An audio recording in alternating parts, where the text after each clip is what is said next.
Sports.com studios, it's Sean and RJ on 105.3 The Fan. She's shown a run blitz. Their car's going to throw a play action. Here comes a blitz.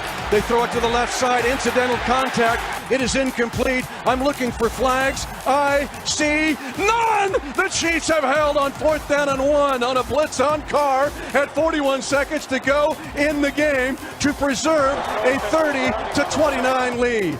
And that's the way it would end with the final score. What a game for Monday Night Football, and what a Tolo Tuesday we have in store for you here on Sean and RJ. It's DFW Sports Station 105.3 The Fan. Thanks for being a Tolo. That stands for Turn It On, Leave It On. Jerry Jones live at 8:30 this morning. But, Choppy, that was freaking fun. Yeah, it was. It was one of those games where you had no idea what was really going to happen next. Was it going to be a bad call? Was it going to be a questionable call from a play call perspective? Kelce 2-yard touchdown pass. Was it going to be Travis Kelce having the best game in NFL history? What was it? What was it going to be? Was it going to be two players running into each other and not being it? Boy, Hunter Renfrow, he is to blame for everything that's gone on this year. They've got four 1-point losses or 1-score losses this year. The Raiders already do. Crazy. Had a fumble against Arizona. Yeah, ran into Devante. The most awkward-looking face and head in the National Football League today, Hunter Renfrow. But look, Mahomes throws for 4 touchdowns.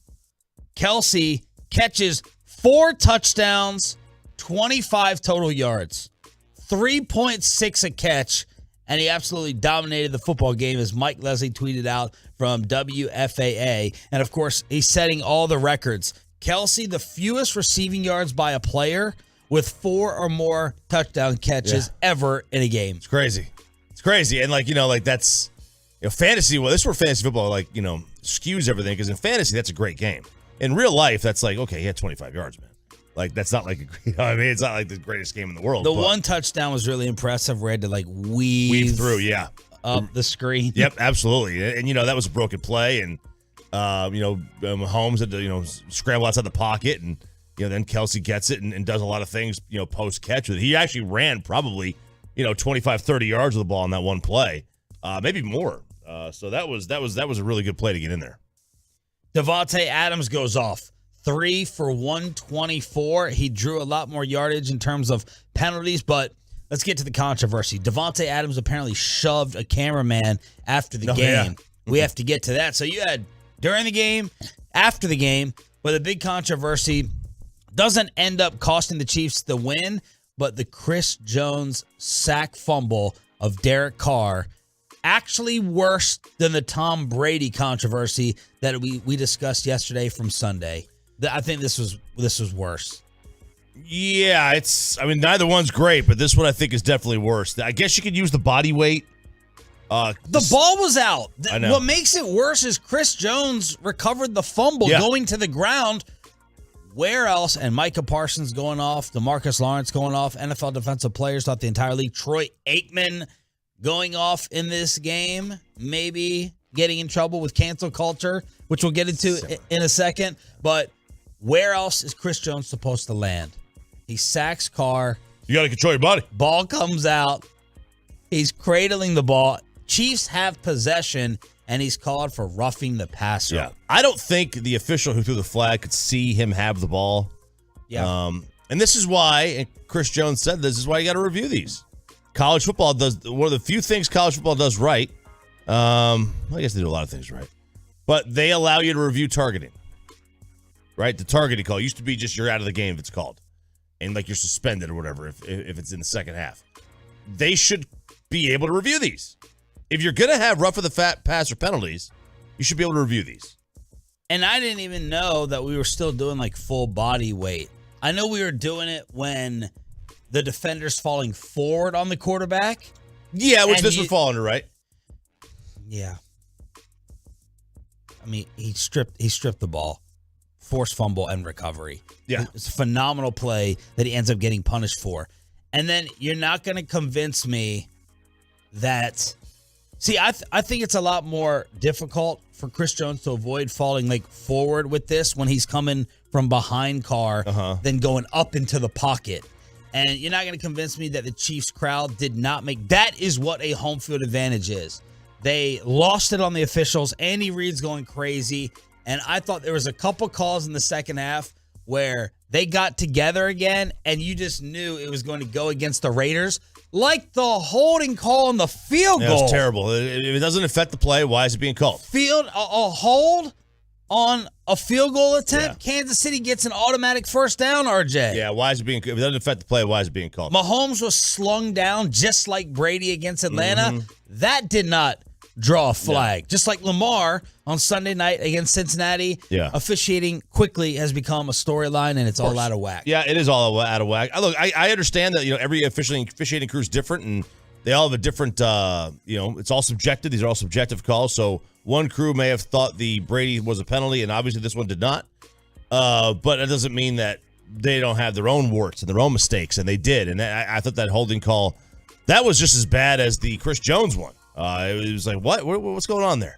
But this is the way it is, and the league has gone completely in a complete shift since Tua's injury to we are going to be as nickel dime, as Bill Raftery would say. We are going to be ticky-tack beyond belief. I just think they're focusing on the wrong area. I agree. The area to focus on and criticize and pick apart is the concussion evaluation, not the actual play. No one thought that any of the plays that Tua got hurt on were dirty. No, the one where he got thrown down and his hands were mangled. Yeah. That was like, okay, that was bordering on excessive because you whipped him around, you threw him down. They're not supposed to. They don't want you to do that roll. They don't want you to do that roll. Man, it's so unfair towards the defenders. Oh, of course it is. I can tackle you any which way I want as long as my helmet is not going into your helmet and I'm not going at your knees. I can grab you and fling you. That's my opinion for football. And I've been an advocate of making it safer. Stop having parents worry as much about their youth football players getting into the sport. This is ridiculous. Troy Aikman said it was ridiculous, and Chris Jones had his thoughts on the penalty that everyone is talking about after the Chiefs win. Hey, listen, this is a Christian-like league, man. I'm going to pray that I stay off the quarterback, okay? I'm going to have to pick him up and carry him, lay him down nowadays, man, But, the ref, I get it. It happened so fast, and it kind of looked like that initially, but when you actually look at through the video and slow it down, you see how kind of braced. And the ref might have seen just a big 300-pound land on him, and I get it. I'm not saying the ref is wrong, but I'm just saying that those situations can affect the game tremendously. Chris Jones, very understandable afterwards. Of course, they got the win. Referee explaining afterwards. Carr gets passing protection until he can defend himself. Just as if he had thrown the ball, he still gets protection. That extends until he's no longer in control of the ball.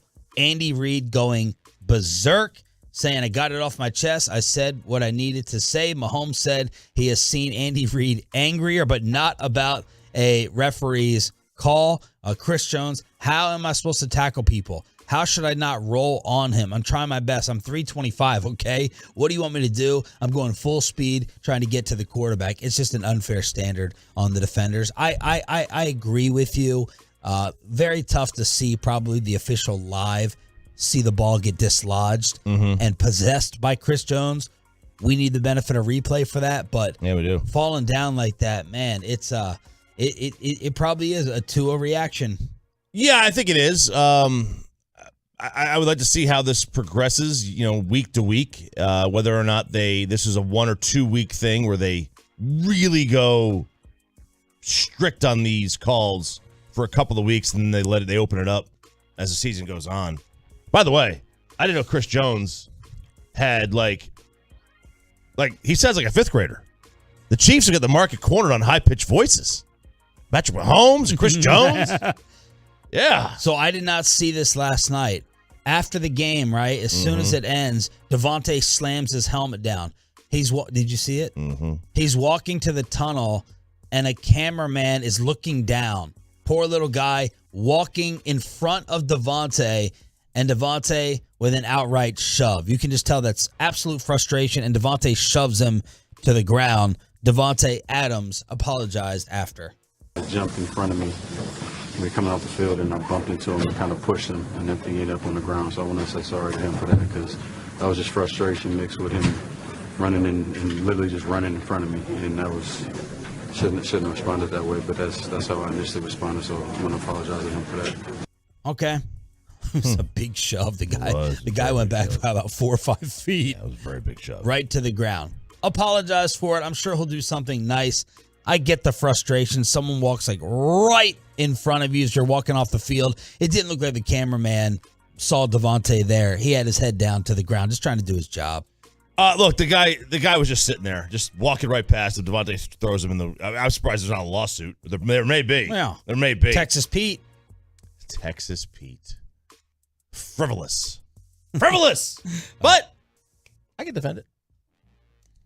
Defend Devante or Texas Pete? Oh, I'm sure you will. 877-881-1053. Truckwreck.com text line to hit us up. That game had everything, and we have the full recap for you here on Sean and RJ. Kansas City improves to 4-1. That's a gut-wrenching loss for the Raiders. They were up 17-0 in this game. 17-zip, and now they fall to 1-4. 1-4 on the season. So there you go. They waste a monster night from Devante. Josh Jacobs was incredible for fantasy purposes, but KC prevails. We got our first head coach gone. Someone has been whacked in the National Football League, and the Major League Baseball playoffs continue tonight. Jerry Jones live at 8:30. It's a Tolo Tuesday edition. Just getting started with you on The Fan. Coming up in the next G-Bag Nation, it is a TD Tuesday. Tune in for the best touchdown highlights with Wolchuk and Chiafal. They'll do that at 6 o'clock Nation, 2 to 7 of The Fan.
National Football League, it's Sean and RJ. I like that hat. Thank you. A little Miami Vice type hat. You know, I got this in the mail the other day. I ordered it. Oh, okay. Yeah, I ordered it. Well, I saw it. I'll tell you what. Instagram, I hate you. They got me. It got me. I saw it. I said, I got to have these. And I ordered some balls with it, too. Golf balls, personalized golf balls. well, Yes, I put my own little slogan on them. what is it? Okay, so it's don't be the P word, but it's OO instead of a U. Means go for it on a long par 4. So that's a poozy. Yeah. So A lot of words. well, it's just three words, and it's just right there on the golf ball, so I know when I'm going to hit it, and I'm 220 out over water.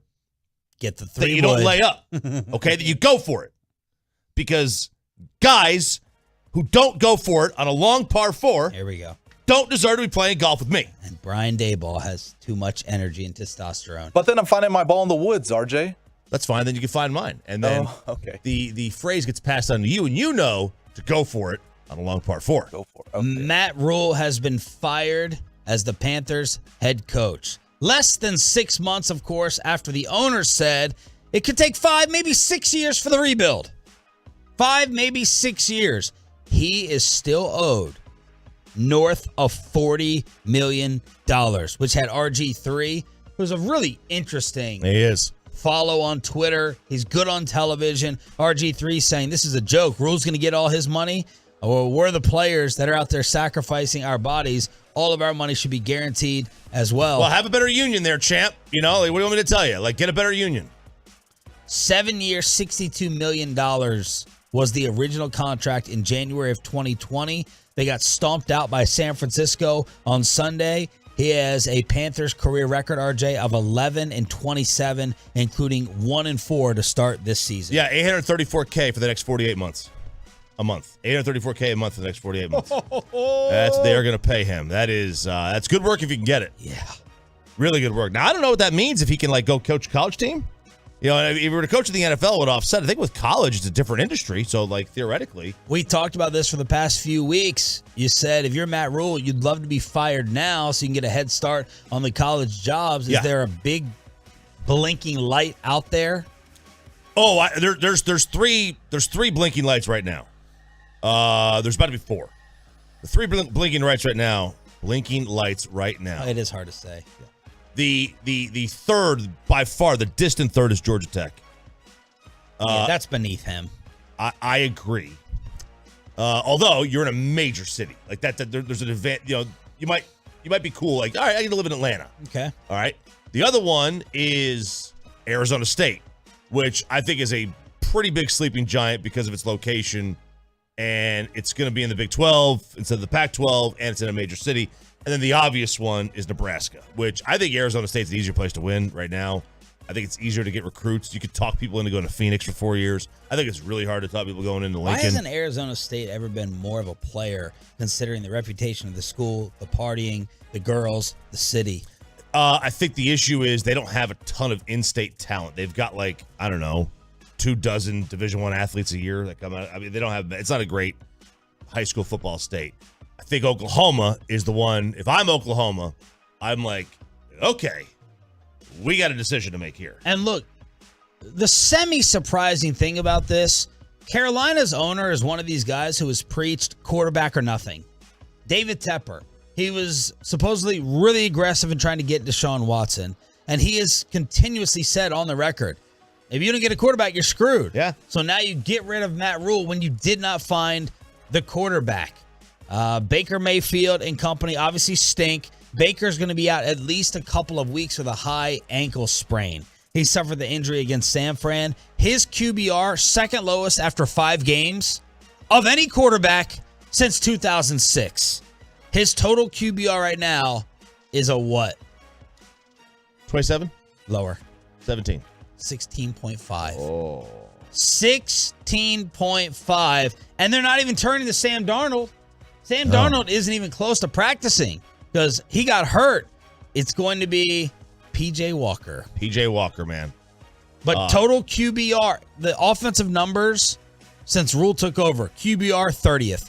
Offensive efficiency 29th. Yards per game 29th. Points per game tied for 27th in the league. There you go, fired. So I guess the issue is, did Matt Rhule pick the quarterback? Right. Because Garoppolo was out there. The reports are that they chose Baker over Jimmy G. Yeah. And I guess you could be mad at that if you're Tepper, considering everyone is back on board now with, including RJ Choppy, all Jimmy does is win games. And maybe Tepper's ticked off that he sat there. I know it wasn't his offensive coordinator, McAdoo, who crapped on Baker in the draft process. Maybe it was Matt Rhule, or maybe, there's two things, right? Finding the quarterback, but then maintaining the team as you go through this painful process. And as you lose, the rest of the locker room isn't saying, we understand, coach. We get it. We just need to find a quarterback. We'll wait on you. Negativity seeps in and headlines and stories and rumors and all this stuff. And it has to be tough to maintain and control. Yeah, it really does. I don't know what they're going to do. I do. You know who replaced him? Yes, I do. It was Steve Wilkes, Mr. 1 year. 1 year in Arizona after 3-13. Yeah. And he, by the way, is also in the Brian Flores lawsuit suing he is. the NFL. Yes, he is. For racial discrimination. So there you go. It's he may have the inside track at that job now. So was he screwed? You feel bad for him? I mean, I feel bad for a guy who gets who $800K a month. Who gets $800K a month for 48 months without working a second. No, I just find it hard to judge. I don't have a problem with them firing him, but I'm like, I can't sit here and say he was a bad coach. I don't know. Right. He didn't have a quarterback. Like, it doesn't like really. Yeah, is Zach Taylor a good coach or not? I don't know. The first year he was there when Joe Burrow got hurt, he wasn't very good. This year they're not blowing the doors off you. They're not happy with him. And I mean, I don't know. Like, is he a good coach? Went to a Super Bowl, almost won the dang thing. It's you gotta have a quarterback, man. Look at Bill Belichick. Bill Belichick is going to miss the playoffs 2 out of 3 years after Tom Brady left. And in the 1 year he made it, he lost by like 40 in the playoffs. And this is like the greatest coach I've ever seen. I just find it really, really difficult to judge a coach who doesn't have a quarterback. Now, I guess the caveat, whatever it is that Matt Rhule may have picked the quarterback. And like, if you're the GM, like that's a GM move. You gotta be responsible for that. Baseball playoffs continue today at 12 o'clock. Phillies at Atlanta. 2:30. The fun Seattle Mariners with this viral dance that we're seeing all over the place. Seattle at the armpit. 6:30. Guardians Yankees. 8:30 tonight. Padres Dodgers. Yeah, they're doing a little bit better of a job, I think, of overlapping some of these games. We've seen in years past them not do this or them split them up. I think they're doing a really good job of, only 2 hours difference between the Cleveland Yankees game and then the Dodgers Padres game, as opposed to 3 hours. So you might be able to get a little bit more, maybe able to watch it a little bit more. Plus, we have obviously different channels, but this is 4 games today. This is an all baseball day. Houston is the heaviest favorite, minus 240 against the Mariners. And then it's the Dodgers over the Padres, minus 220. Phillies Braves, Atlanta is favored. And then, the least favorite is Atlanta, with the Yankees right above them. So the way Vegas sees it, the Astros are the strongest bet to move on.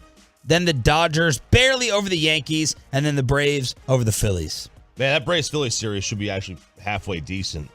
Bryce was, Bryce had himself decent. Schwarber, Bryce, had himself decent series. It should be a good series there. I'm fascinated by what Seattle brings. They really, really answered the bell in Toronto, and that's a tough place to play in the postseason. We've seen that. They will throw beer on your family. Stephen Jones. Speaking of that, we got a Philly preview with Stephen Jones. How hurt is Micah? Michael Irvin losing his mind. And the Dak heads came after me yesterday after I reacted to what Mike McCarthy said about defense leading the way for the Cowboys. Inside the Star with Sean and RJ. Next. 2 of the Cowboys' top insiders teaming up for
from the MyFitnessStore.com studios, it's Sean and RJ on 105.3 The Fan.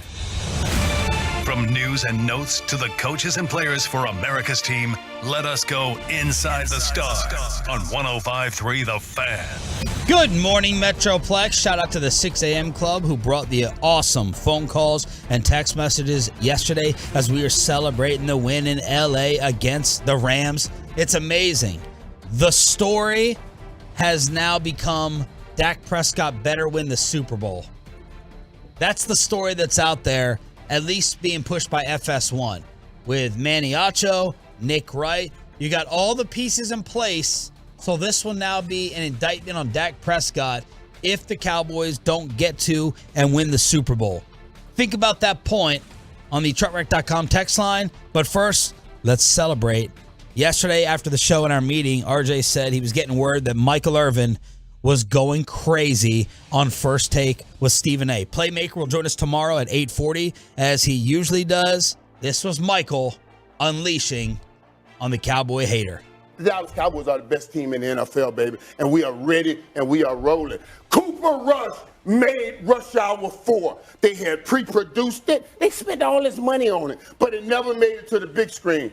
Until yesterday, Rush Hour 4 hit Hollywood in the form of Cooper and Rush. Are you ready to go yet, or you want Dan to go? Okay. He just got to take this. Ain't nothing he can say. All right. Ain't nothing he can say. Wait. Yeah. He ain't got nothing to say this block. Ain't nothing he can say. He can't apologize. He can't come back. He can't get on knees and beg. You gonna sit there and be quiet. Don't you say nothing on your own show all day long. That was part one. Michael just giving it to Stephen A. And then he gave us a little preview pep talk for filthy Sunday night. Hey, I want y'all to know, though, this monster we're facing. I want y'all to know this monster that we're facing right here in front. I'm going to just drop this right now because I remember reading the word. The word said, God didn't send Goliath to slay David. Yeah. God sent Goliath to show David within him lies a giant slayer. And you're sending the Eagles right at the right time so the Cowboys can show what's in them lies a giant slayer. Yep, he went off. And he did. The head in hand posture that you have right now was Dan Orlovsky and Stephen A. throughout the entire segment. Tremendous content. I don't know how he does it. I don't know how he doesn't have a heart problem, condition. Well, he was running the other day, getting the stress test. He was getting checked out by the doc. He has to. I think every time he goes on TV, he has to hook himself up to is it an EKG? Yeah. Every single time. Isn't that the thing that Venkman used in Ghostbusters, the EKG? He has to do that every single time. There's no doubt about it. This guy is on a different level of energy or something else. Whatever it is maybe that he's got, pumping through him to get him going every day. Michael Irvin, tomorrow morning, 8:40, every single week with Sean and RJ. So Mike McCarthy made a comment, and I'd like to play the audio because I only read it. We always like to play it for context. I reacted to it on Twitter, and some of the Dak heads came for me.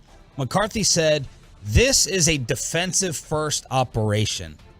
That's mandated by the head coach because that's our strength." So is that like McCarthy being like, I make the calls, I make the decisions around here? That's why I want to hear it, because that sounded very strong from McCarthy. We identified... Unless the head coach is calling us Jerry. Right. I think Dak still calls Jerry coach. Yeah. Jerry loves that. Jerry coach? We identified defensive first in the spring. I think Kellen has done an excellent job adjusting to that. And I reacted with, pretty... I should have said interesting instead of telling. But pretty interesting that in the spring, with your $40 million quarterback, the head coach said, yep, we knew that we were going to be a defensive-first team. That strike you at all? Little odd, little interesting? Telling whatsoever? Telling? Well, if they were defensive first, I don't think they would have threw it 42 times in the opener. Great point. Now, they were behind. Yeah, they were, but I mean, it was like 12-3 at halftime. It's not like it was like a blowout. Great point. Yeah, you are, when you're only down by 9 points at half, you have not, your game plan is still 100% intact. I mean, Dak got hurt, the third quarter? Right? In that game, third quarter? He had already thrown 29 passes. That ain't defensive first. Yeah. Here's a couple of my takeaways. And I'm not trying to start a controversy or anything. I'm just giving my honest reaction to it. This isn't the controversy show. You and I have been on the same page the entire time. Dak is better than Cooper Rush. When Dak is ready to play, put Dak back on the football field. I'm not doing all this karma, Nick Aikman. I'm not changing anything. Let's just keep the superstition going. Come on, it'll just magically happen that we get 2-point wins every single week. If you have a franchise quarterback making $40 million, that's not what you're used to hearing.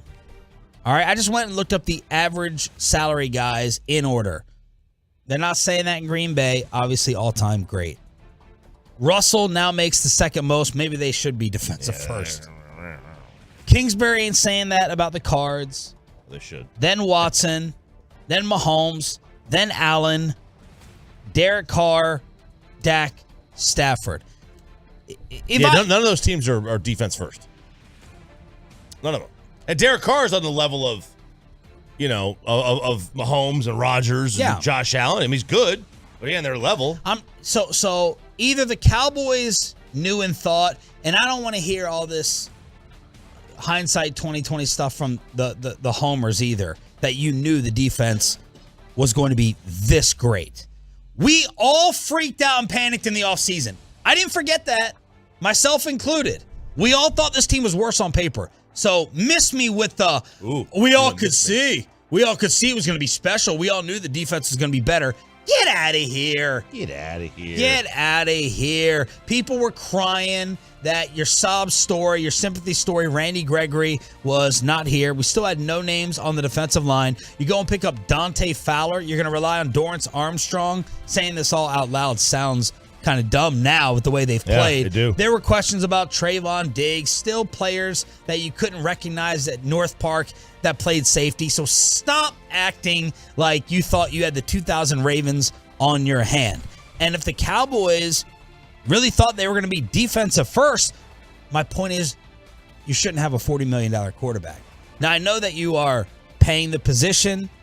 It's a game of leapfrog, but I was wondering what other coaches and what other organizations would say something like this when they have a guy that is supposed to be leading the way and that they're building around.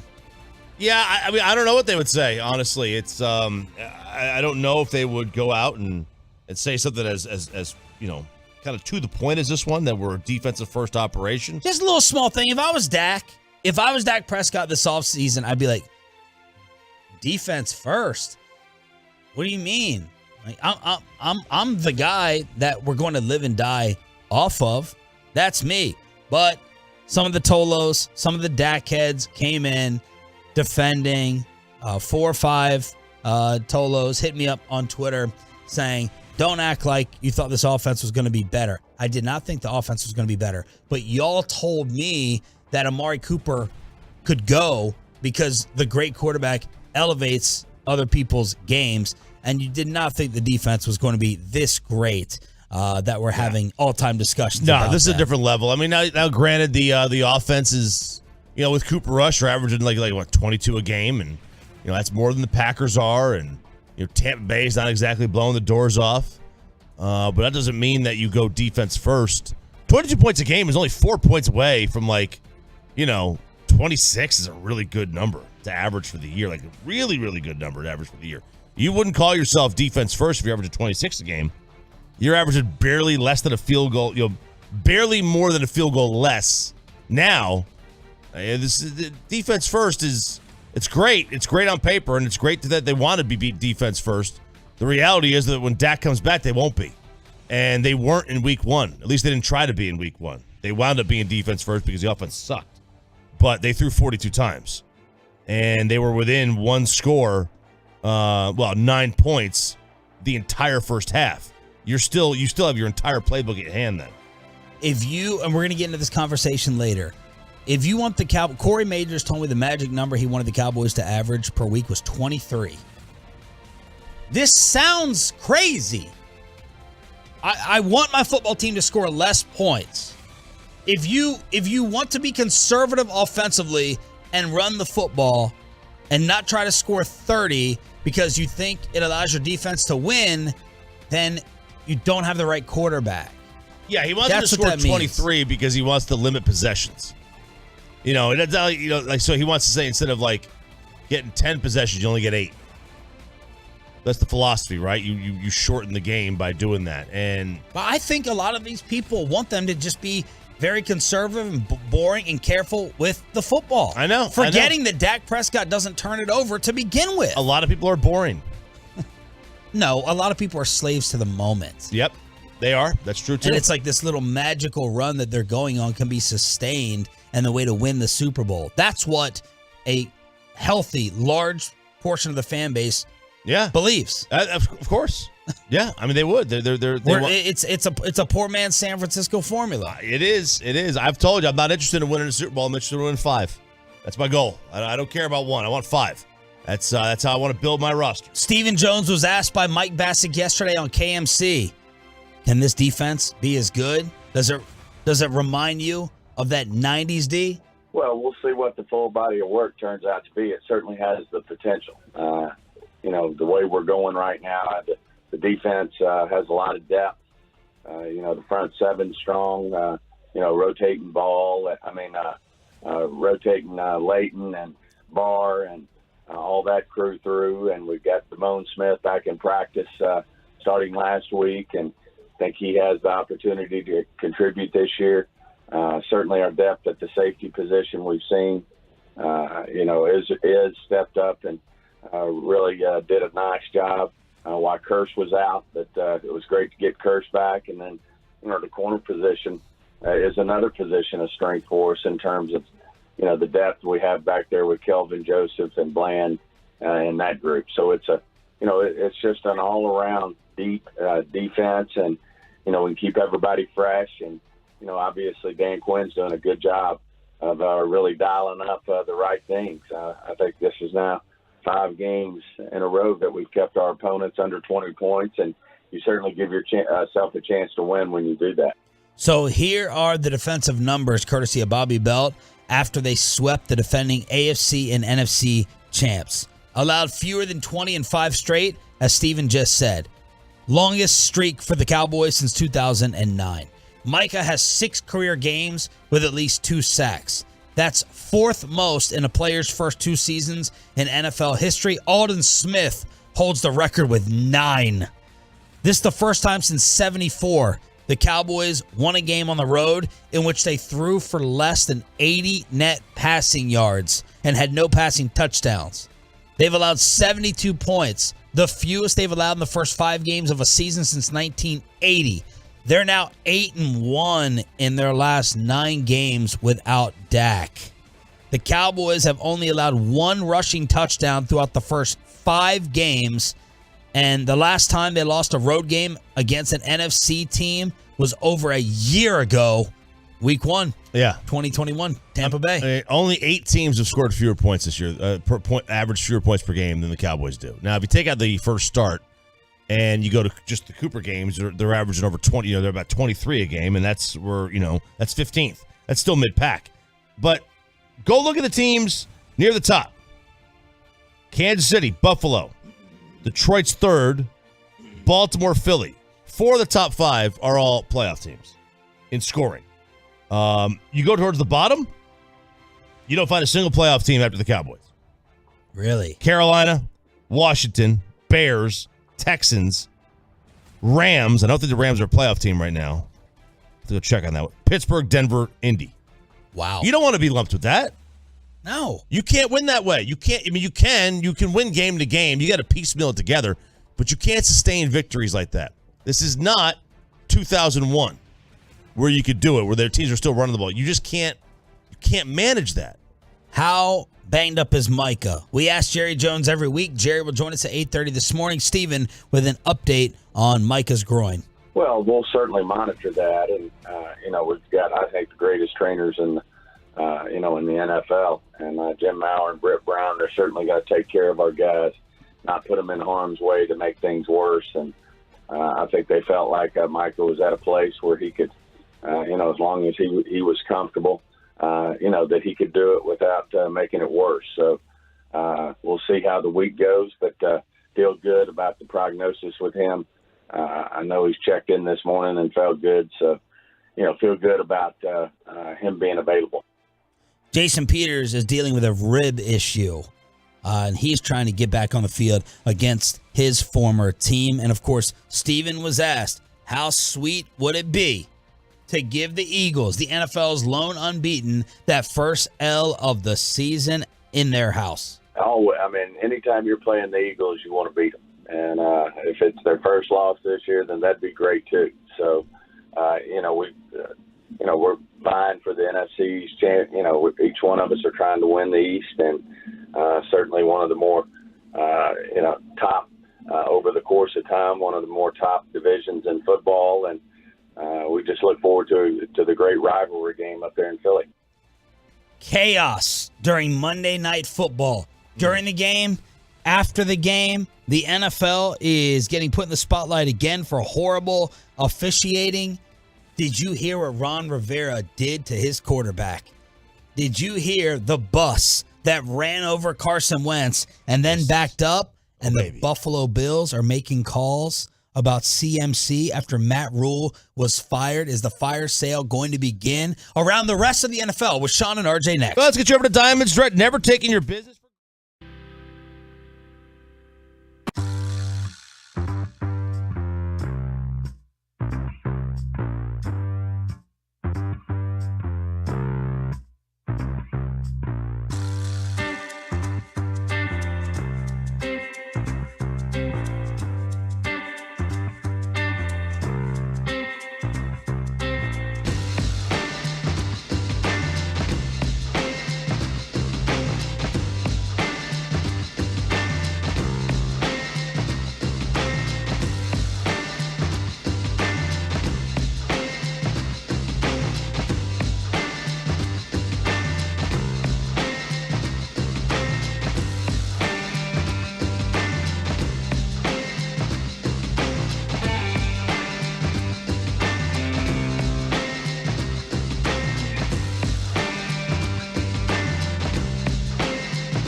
Injury lawyers Frankel and Frankel. There's a reason you need a special license to drive a big truck. So companies that hire drivers and put them in a big truck should be held accountable for what happens when one hurts you. Frankly, you need Frankel and Frankel. Visit truckwreck.com or call them 214-333-3333. Snap to Derek. Back to pass. Pressure off the edge. Into the pocket. Lobs one downfield for Adams. At the goal line. Over his shoulder. Touchdown! Derek Carr racing forward on a beautiful ball for 48 yards. Raiders radio with the call. Vegas ends up losing a heartbreaker. They were up 17-0. Patrick Mahomes and the Chiefs come back 4 touchdowns from Travis Kelce, and Mahomes threw all of them to his favorite tight end, Bobby Belt, who's better than George Kittle. So yeah, nobody thinks that George Kittle is better than Travis Kelce. Travis Kelce is the best tight end in the NFL in the history of the league. He just is. Oh, the history of the league. Oh, it's not. It's like he is lapping the field at this point. The guy is. Gronk is about to show up on the fan text. Gronk is the one that would give him the most fits. From the argument. But Kelce's going to have 5 more years of his career, and it's going to be stupid the amount of numbers that he puts up. He'll put up more numbers in half the time of like Tony Gonzalez and Antonio Gates and Witten. Maybe not half the time. But it's gonna be you'll see it. You'll see it in the raw numbers that come out. 25 total yards, 4 touchdowns for Kelce. Incredible. It really is. It's not like that's not the game you would draw up. Like you want way more than that. But I mean, these guys in the fantasy football world, they love touchdowns.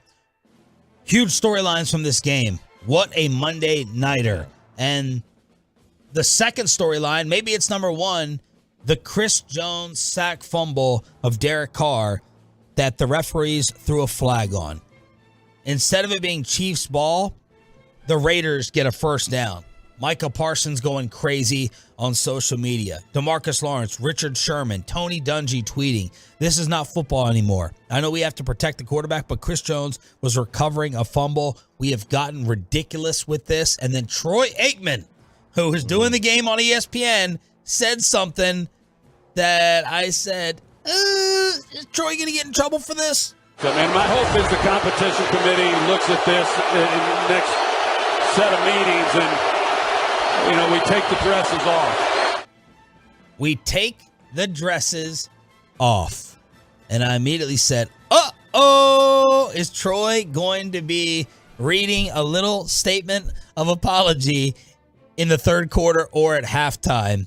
What do you think? What is going to happen? If anything, I think it's probably blown over by now. I think it would have happened last night. Probably would have happened last night. I didn't notice anything. I know some very few people say something about it, but just Google his name on Twitter. Yeah, I know. I just on my timeline, I saw a few people say something about it, but I don't think he'll catch any flack beyond maybe the next day or two. Twitter, Aikman said F the social climate and told competition to take the dresses off.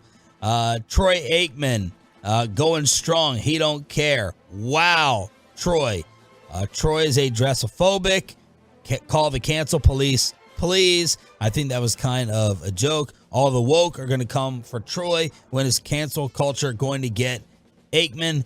Troy Aikman to start the second half. It was a picture of Tom Brenneman, who got in trouble for what he said, the announcer who lost his professional career. So that was Aikman. One more time reacting to the physicality of the league calling hits against the quarterback. And my hope is the competition committee looks at this in the next set of meetings and, we take the dresses off. Now, look, my initial reaction is, look, it's nothing because we've heard this phrase for 100 years. But then I try to look at it from the other side with where society has been going, and I'm like, just because we've looked at it that way and heard this phrase for 100 years, doesn't make it one that still use it. Doesn't mean, that's one that should still be used. We've had a lot of sayings. Again, I'm not a female. That hasn't been confirmed by a second source with the way that you just looked at me. But I saw some women saying, "Oh, okay, cool, Troy," as if you're going to get a lot of female football players who are ticked off by this. So that's just a little quick side note to what happened with Aikman. I can't believe I really can't believe he said it. I mean, I can't believe it. I can believe it. I can't believe he said it, but I don't think it'll wind up being a big deal. Yeah. After, like I said, the next. There's a 24-hour news cycle. You make it through the first 24 hours, you're okay. Let's talk about the 2-point conversion in this game. Man, quarterback hits and 4th down / 2-point conversions have been a huge storyline to begin this year. So this is Josh McDaniels going for 2 with 4:30 left. The Raiders had just beautiful pass from Carr to Devante in double coverage. They tried to double cover him. I had just tweeted, where's Devante? Where's Adams? Bam, like clockwork, Devante scores on another long bomb. So it's a 30-29 game, 4:30 left. The Raiders decide to go for 2 instead of tie with the extra point. They hand off to Josh Jacobs. This ended up being a much discussed topic on social media. I thought it was clear Jacobs came up short. Zach Gelb, our buddy from CBS, said no, he got in. My buddy on our text chain, I was like, no, he's short. That's the correct call. Was it the right call to go for it? Aikman liked it. I supported it as well. And I'm normally a little bit slower to advocate 2-point attempts than you are. But to me, look, this game has turned into a shootout. Kansas City's freaking on fire. Will they score 4 of their last 5 or 5 of their last 6 possessions as touchdowns? You ain't stopping Mahomes at this point. Go ahead and try and take the lead. I was totally fine with it. The analytics said, terrible call. Really? Yeah. You don't want to encourage Kansas City to be aggressive. But I'm taking the lead. Doesn't matter. You're also giving Patrick Mahomes guaranteed 4 downs per series. You only want to give him 3. He'll get a first down in 4. What you do there is you encourage a punt, which they did. They wound up punting, which, by the way, terrible call by Andy Reid. The model said they get a 6 percentage point chance of winning the game by going for it, regardless of whether they get it or not. That was a terrible call. The Andy Reid not going for it on 4th and 3 from the 46, far more egregious. Far more egregious. That was the worst call of the game. He could never coach for me. He's terrible. And I'm a GM. But no, I honestly, the models are they were pretty split. I shouldn't say pretty split on it. They were it wasn't really going to improve your chances of winning because even if you got it, it was going to get offset by the fact that the Chiefs were going to get 4 downs of aggression. And that you don't want Patrick Mahomes to get 4 downs. So I have to weigh. You really only go 4 downs of aggression versus taking the lead. You basically would it's only. I don't want. It's like saying you want the Cowboys to score less points. You basically would only go for 2 there with no time on the clock. And are they definitely in 4 down mode with 4 minutes left? I would counter argue that. I would. That could be enough time that they would punt back to you. I don't think they would punt back because unless it was 4th and 10, they might. But there would be a number there. Anything less than probably okay. 6. What about it? What about if there was a minute 30 left? Are you telling me to kick the extra point and tie? Yeah. That I won't accept. That's idiotic. I'm sorry. That's idiotic. You're gonna. That's so Patrick stupid. Mahomes is gonna score in a minute 30. He scored in 12 seconds. He scored in 12 seconds. I'm going to take the lead versus tie. You're going to only go for 2 there, basically with time expired. That's how it works. So 45 seconds left. No, way too much time. Oh, my God. Way too much. Especially with timeouts. Way too much time. You would do it. I mean, you might do it with under 20 seconds to go because they're going to be. Then with 4. Go ahead. Because what you would want there is. So what happens? So look at last night, right? Not getting it, the Chiefs played essentially the same way they would have played with a tie. Right? I thought they were a little more conservative. Well, but what I'm saying is from a decision to punt. Okay. Right? So because they started running it, trying to kill some clock. But if you got them if you had tied the game or you were losing, the Chiefs were going to play it basically the same way in terms of whether they were going to punt on 4th down. If you took a lead, they were going to go for it on 4th down. You don't want to give Patrick Mahomes the extra down. I understand all that, but I want the lead first. The lead is the most important thing, not to say, let's tie. I'm at your place. In a tie game, you generally don't want the better team to be in that situation because what's going to end up weighing out? The better team is going to win. They're at home. They were on fire in the second half. All the momentum was going towards Kansas City. I can't get on board with the calculator on that one. How about the truckwreck.com text line 877-881-1053? The Chiefs got a field goal with like 18 seconds at the end of the first half. I'm not saying Mahomes isn't lethal enough, like the Kansas City probably wasn't going to score, but I'm not giving up the lead because I think you're going to be in 4-down mode. That's just me. I'm not saying that they wouldn't or couldn't do it. Obviously, the Kansas City Chiefs with Mahomes, they're lethal in all situations. What else? Let's see. At what point did coaches become so petrified to play for the tie and go to overtime? Let's make football great again. Screw the analytics. Tying is infinitely better with a minute left. How is tying infinitely better than a minute left than taking the lead? To me, I'm more supportive of going for 2 with a minute left versus 4. You're more what? I'm more okay with going for 2 points with a minute left versus 4 minutes. How is playing for the tie infinitely better with a minute left, according to that text? I know you're ramping up their aggressiveness. Yeah, that's the fear. That's the fear. You don't want to give them a reason to go for it on 4th down. You want to give them a reason to punt it back to you. Like, because you want the ball back. And you know that you have a better chance of getting the ball back if the game is tied. I know, it sounds counterintuitive, but that's what makes analytics so special. I love analytics. And the analytics, if you want to call it that too. Why do you love analytics so much? Because I think football coaches are generally dumb anyway. I think you like. I like looking at the things. Irritation of, not that you're trying to irritate, but that it gets under the skin of people like Bassick. You know, yes, it's a new order. Yes, because it's a new way to challenge. People who play the game are generally, I'm sorry, Bassick, the dumbest when it comes to the game. He said he was a baseball genius. He's a baseball genius in terms of teaching the game, I believe. And, and like technique, absolutely. And like certain things that go into it. And strategy wise, old school wise, I bet you he is a genius. I bet you he is. But you got to finish. But he's a moron. There you go. There you go. But is a moron.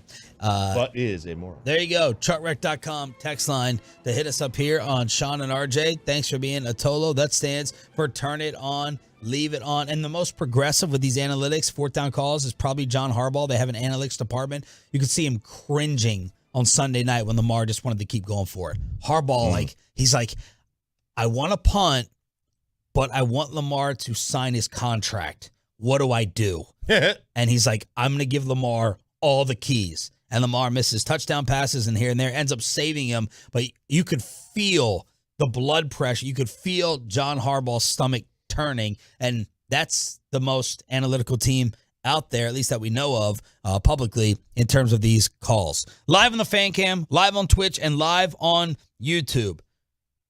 Ron Rivera running over his quarterback in the NFC East, and the Bills trying to get the finishing piece in adding Christian McCaffrey. Plus, Draymond finally speaks. Yes, he does. About the incident that's taken over the NBA. It's all next with Sean and RJ on a Tolo Tuesday, 105.3 The Fan.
A full-service provider take care of your project or special event, no matter the size, from start to finish. The Texas Authority and Barricade Rentals at SpiresBarricades.com. Wentz takes the snap, looking, throwing, intercepted! Intercepted, David Long, 10, 20, David Long is taken down at the 46, and the Titans have shut down the Commanders at the 2. Yes, that is a hell yes! That was the big play, and it came on the last play, and that's 3 in a row. Titans radio with the call as Carson Wentz gets intercepted to have the Commanders definitely be the last place team in the NFC East. They are not carrying their weight. It's Sean and RJ on DFW Sports Station 105.3 The Fan. Jerry Jones live this morning at 8:30. Man, I went and looked for this clip 4 separate times to make sure I didn't miss anything, to make sure Ron Rivera was not being taken out of context. And my final conclusion on this is, man, this was cold. It was truthful, but it was unnecessarily cold. This is the head coach of the Commanders asked why the other 3 teams in the NFC East are so much better right now. Why do you think the teams in the division are farther ahead at this point? Quarterback. The truth is that this is a quarterback-driven league. And if you look at the teams that have been able to sustain success, they've been able to build it around a specific quarterback. Pretty damning right there. And the headline everywhere is, why aren't the Commanders good? Ron Rivera's response, quarterback. Now look, Carson Wentz is a bum. One of my all-time misses in the history of hosting this show. But man, you don't say that. Rivera goes on to talk about not having any regrets about acquiring him. I thought he was going to give more of an explanation of, look, our quarterback with us is brand new. Okay? And he sounded like he kind of wanted to go there. Look, Dak and Rush, they've been in Dallas in the system. Daniel Jones has been there. He's on the brink after being a first-round pick years ago. Jalen Hurts has been there. First year, Wentz. Did we get that in this answer? Peyton, play it one more time. Ron Rivera talking about his QB. Why do you think the teams in the division are farther ahead at this point? Quarterback. The truth is that this is a quarterback-driven league. And if you look at the teams that have been able to sustain success, they've been able to build it around a specific quarterback. Didn't hear that. Didn't hear what I just said in that Ron Rivera clip. In fact, that audio does Rivera a favor because in the initial audio, he stops. He doesn't add any words after he goes quarterback. And it's like, are you going to add something here to soften that blow? So, man, Carson Wentz catching it with another organization. Just strays left and right, man. I thought this was in poor taste. I thought this was unnecessary from Rivera. Look, it's not a great thing to say about your player by any stretch of the imagination. Like, you don't want to say that about him. But he's right. Like, they're not there because of quarterback. And well, the rest of their team sucks too. It does. Ron Rivera, you're a defensive guy. You got 7 first-round picks from Alabama on your defensive line. And I think y'all are 26 defensively. But wait a second. I thought their roster was so good. Everybody said the roster's good. It's a good roster. They're just a quarterback away. Look, and some of these that were saying yesterday that, it's a new system. He's breaking in new players too. When great quarterbacks go to a new place, they don't really skip a beat. They don't need time with a new coordinator or with a new guy or new coach or new players. They don't skip a beat. Patrick Mahomes is not skipping beats. I mean, he lost Tyreek Hill. Not skipping a beat, man. But this is the mark of somebody who's not a great quarterback. And that's just the reality of it. Alex Smith, former Chief, former Washington QB, played under Ron Rivera, reacted last night on ESPN. Susie, I'm not going to lie. I have a really hard time watching that. And when I heard it, I couldn't believe it. I'm not here to defend Carson Wentz. He's had a tumultuous career and ups and downs. But this is a defensive head coach that is absolutely driving the bus over his quarterback. And I just want to read some stats out there for everybody just to realize Carson Wentz is 4th in the NFL in passing. The only guys ahead of him are Josh Allen, Justin Herbert, and Tom Brady. This is a defense that is 26th in the NFL in scoring, giving up points. Oh, and they're also 28th in rushing offense. So, like, the blame has got to be spread around. This is a team sport. It is the ultimate team sport, and how a head coach can stand up there in front of the media and usher one word, and it's quarterback. Just shows how certain numbers can be manipulated. Carson Wentz is fifth in passing. He's fifth in passing yards, but everyone acknowledges he's playing awful. Oh yeah, I mean that's why that's counting numbers. You don't use counting numbers. Fifth in passing yards means he's throwing more. His QBR is a 38. Which 24th in the league. Yeah, it's bottom third. You're not going to win those games if you're not above 50. Good luck. Ron Rivera probably gone after this season.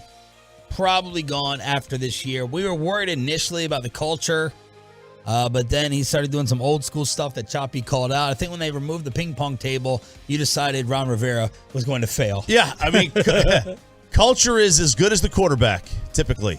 If you've got a great quarterback, you're probably going to win games. And what happens when you win games? You probably have a good culture, right? That's how it works. There was a really cool story out of D.C. in that game in which they lost to the Titans. Brian Robinson, the running back that got shot and returned just a few weeks afterwards. He got shot, returned to practice 2 weeks after that. He made his NFL debut. Okay. Sorry. That's on me. Hit the music. 50. He's in the tunnel coming out to this. This was awesome. This was a goosebump moment. About 6 million views on social media. In case you don't know, you don't got the street cred that we do on this show. 50 recorded this after he was shot 9 times in 2000. 9 times. So Brian Robinson came out to this, and 50 responded to it on Instagram. That S ain't stopped nothing when God has bigger plans. It's just a bump in the road. B. Robinson right back in action. So I wanted to play this and talk about this because it's really cool. It is very cool. And I love this song. It's a great song, but it's very cool. I mean, I love when guys find a song that relates to their life somehow, or some kind of tribulation and trial they had. All right, turn it down in case there's a curse word we haven't previewed. Good. Definitely one coming. Definitely one coming, right? All right. So that's the story out of D.C. as we take you inside the NFC East here on Sean and RJ. Oh, I guess there is one more beef to get to. Shady and LaShawn from over the week. I'm sorry, Shady and RG3. They're the same person. Yeah, they. From over the weekend. And this was RG3 responding to, one of the viral moments that we're talking about. Man, the National Football League. A couple people tweeted me, and they were like, NFL's in shambles last night. They have a humongous problem. The commissioner, Roger Goodell, needs to go. No, they're actually thriving, and they're dominating more than ever. People are signing up for Amazon just to get some of these crappy games to watch people get knocked out and concussed. So this was the Russell Wilson Denver game when Russ is sitting there drinking the water and Melvin Gordon is staring at him. And RG3 wrote, "Caption this." Now, they're on competing networks, keep in mind. Yeah. Shady's on the show with David Hellman, FS1. Right. RG3's ESPN. Yeah. Well, LaShawn responded, "Damn, bro, take it easy on him. LOL. You experienced this moment a lot more than Russ." Yeah, and that was just the start. RG3 responded, "Dang, you still mad at me for out-rushing you in a game? Or was it that I had more rushing touchdowns than you had rushing and receiving that year? Or for knocking you out of playoff contention in 2014? You had a great career. Without injuries, I would have had a better one." Wow. And then RG3 tweets a box score out to LaShawn McCoy and Shady. And they started going back and forth. It was that one, so the box score of that game and that he's talking about, and an entire season that he's talking about. I don't know if he would have had a better career without injuries. Dude, I don't know about that. I mean, he had a great start to his career. RG3 gets smoked in any type of conversation. When you have to whittle things down to, are you mad that I got you in that football game? I had more rushing yards than you, or Had more rushing yards. LaShawn than- McCoy was a damn good running back. Yeah, he was. He was. Now, RG3 was great for a year. He was fantastic. And Shady responded, would, of course, but these are your numbers. Let RG3 cook, along with several laughing emojis and a screenshot of Robert's career passing numbers. You know, I don't sit there and talk about injuries when I think of RG3 and what could have been. He didn't adjust. He refused to make the adjustments to stay in the league. He wouldn't slide. He wouldn't be smarter running. And he had holes as a passer. That was his. He definitely had holes as a passer. Like, that was his game, though. His game was a lot of running the football, and he knew that. And, you know, how valuable would he have been? He's just so wiry. He was very wiry. He's very hard to bring down because he was so wiry. Unless you got him clean. If you got him clean, he was going to fly. Like, he was going to get airborne, and that was a problem for him. So there you go. Little beef between RG3 and Shady McCoy. I think RG3 will. I mean, he's one of the better follows. Yes. He will come up with, like, just out of nowhere. Shots fired out of nowhere. He's grimy. Uh-huh. He's grimy. Yes, he is. Antonio Brown was tweeting again yesterday. Man, Antonio and Kanye, same exact path. Same exact path. Did you see what So the other day, Antonio Brown put out a picture of him and Giselle in the midst of this Brady divorce story, like celebrating on the field. And then he followed up with a cartoon of Tom, Giselle, and AB in their house. It's from the book called Daddy Doesn't Live Here Anymore. It's a children's book about divorce. And in it, he has superimposed Tom's head, a cartoon version of Tom's head, an animated version, onto the dad, walking away with the briefcase, waving goodbye. Superimposed Giselle's head on the mom. And then there's a superimposed cartoon head of Antonio Brown sitting in the window, insinuating that he is the new man of the house. And, like, my gosh. I mean, you want to talk about slapping the hand that fed you, which is Tom Brady. Of course, Antonio may be slapping something else now. Who knows, if you want to believe him. But then, you saw what he did last night. Go ahead. Antonio Brown posted on Twitter the new logo for the Arizona Cardinals. And it's the R word in front of Innels. Like, there's no words. There's no words at this point. Yeah. Offensive to some people with disabilities. And he said, sign up with me to support this new team. The R word, Cardinals at the end. Yeah, he has completely lost it. He's gone. He's lost control of his faculties. It's quite evident. Nobody acts this way.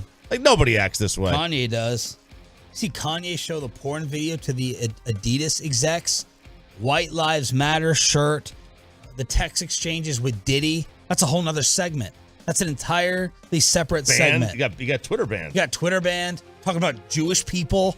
This is all like in the last week. Yeah, he'll go on a week or two, kind of binge of lunacy, and then he'll calm down for a minute.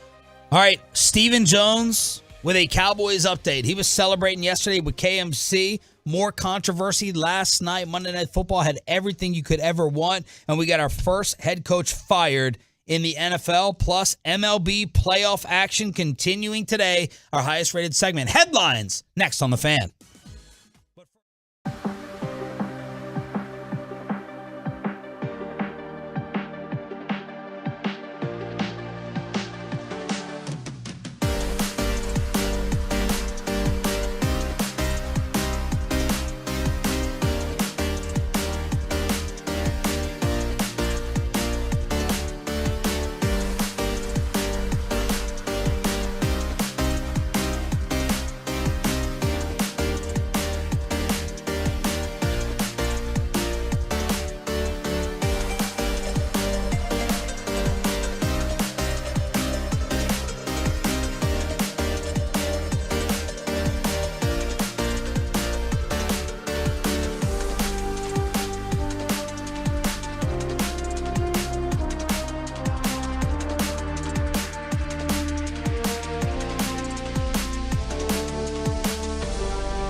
From the MyFitnessStore.com studios, it's Sean and RJ on 105.3 The Fan. 24-23 Chiefs. First down and goal to go at the 1. They're going to throw it. Near side it is. Caught! Touchdown!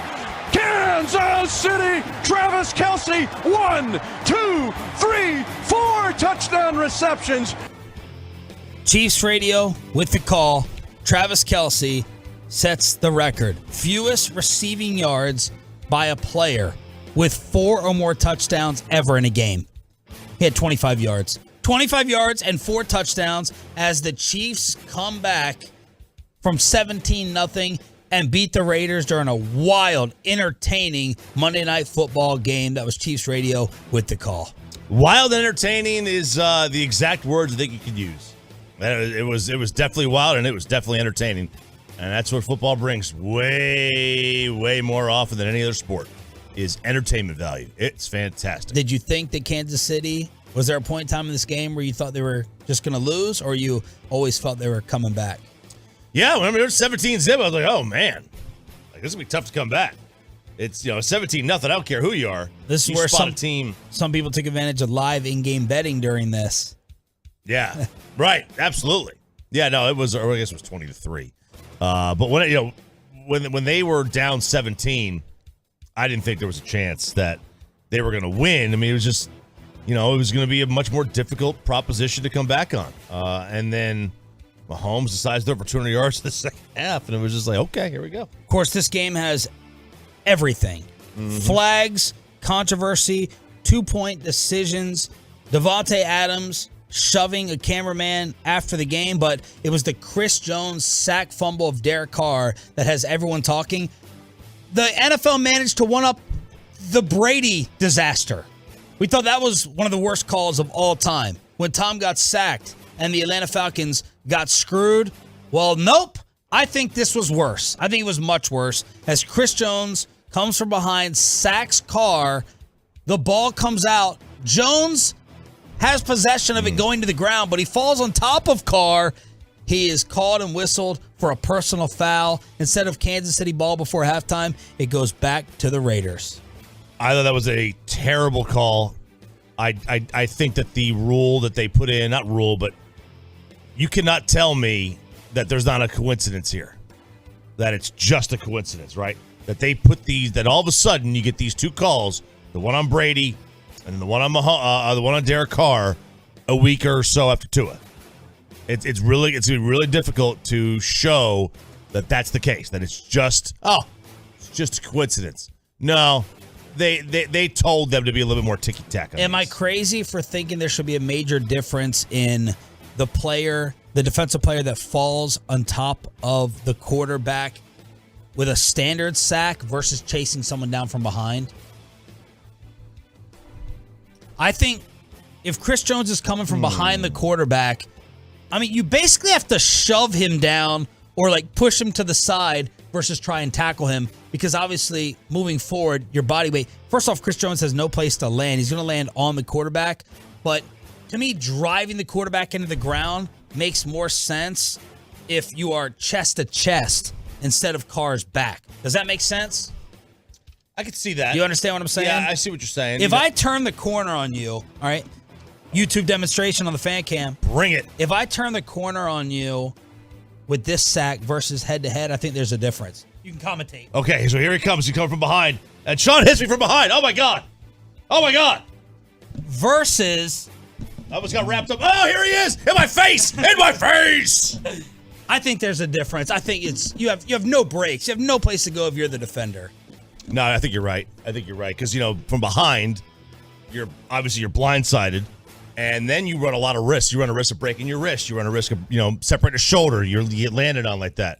So I understand what you're saying there. That, from behind, it's much more hard from behind than it is from the front. So if the official knew that the ball was dislodged, they would not have thrown the flag? Because I do agree with you. It was basically impossible to see that live. They've got to be able to have review, I think. And the problem with that is, when you have review, it's still subjective.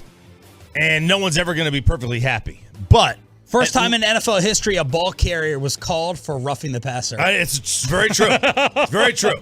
So that's one problem that you're going to you're going to run into is when you have a player that where the ball is dislodged and the referee is blocked out, the one who made the call blocked out by the defensive player.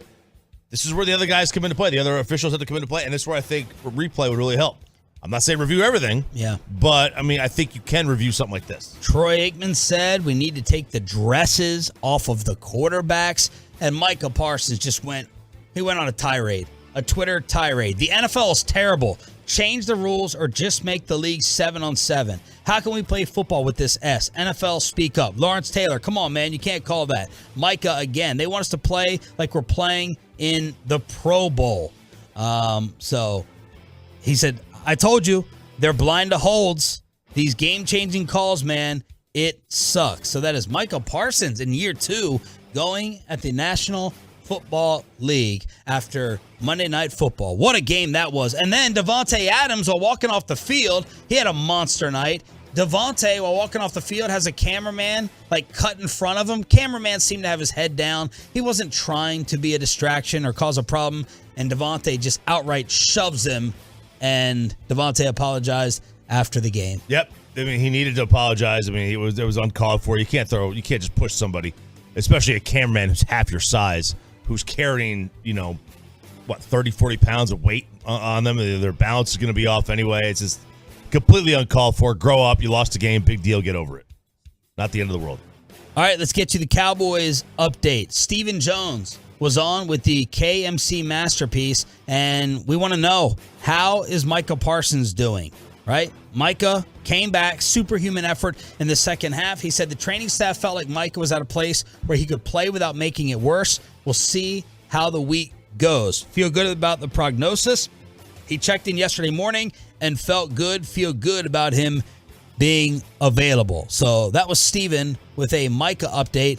I guess I'm the only one just shocked that he was able to come back and play. I thought that groin was ripped. I thought that thing was torn. I thought he was going to be out for the second half and this upcoming game. Steven was also asked about the run game. Have you reached that ideal balance yet with Zeke and Pollard?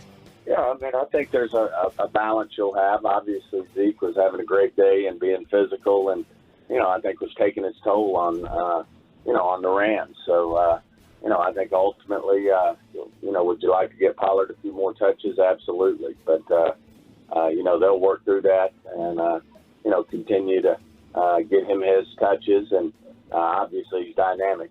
He's so juicy in terms of when he gets in the open field. He makes plays. So I know that's something Mike and Kellen will continue to work on. And hopefully, as we move forward, they'll have more opportunities. But, you kind of play you kind of got a gut feel as you're calling the plays there, as Mike and Kellen do. And I think, that'll be something we figure out as we move down the road. Man, Texas William just got your job. With the dress photo?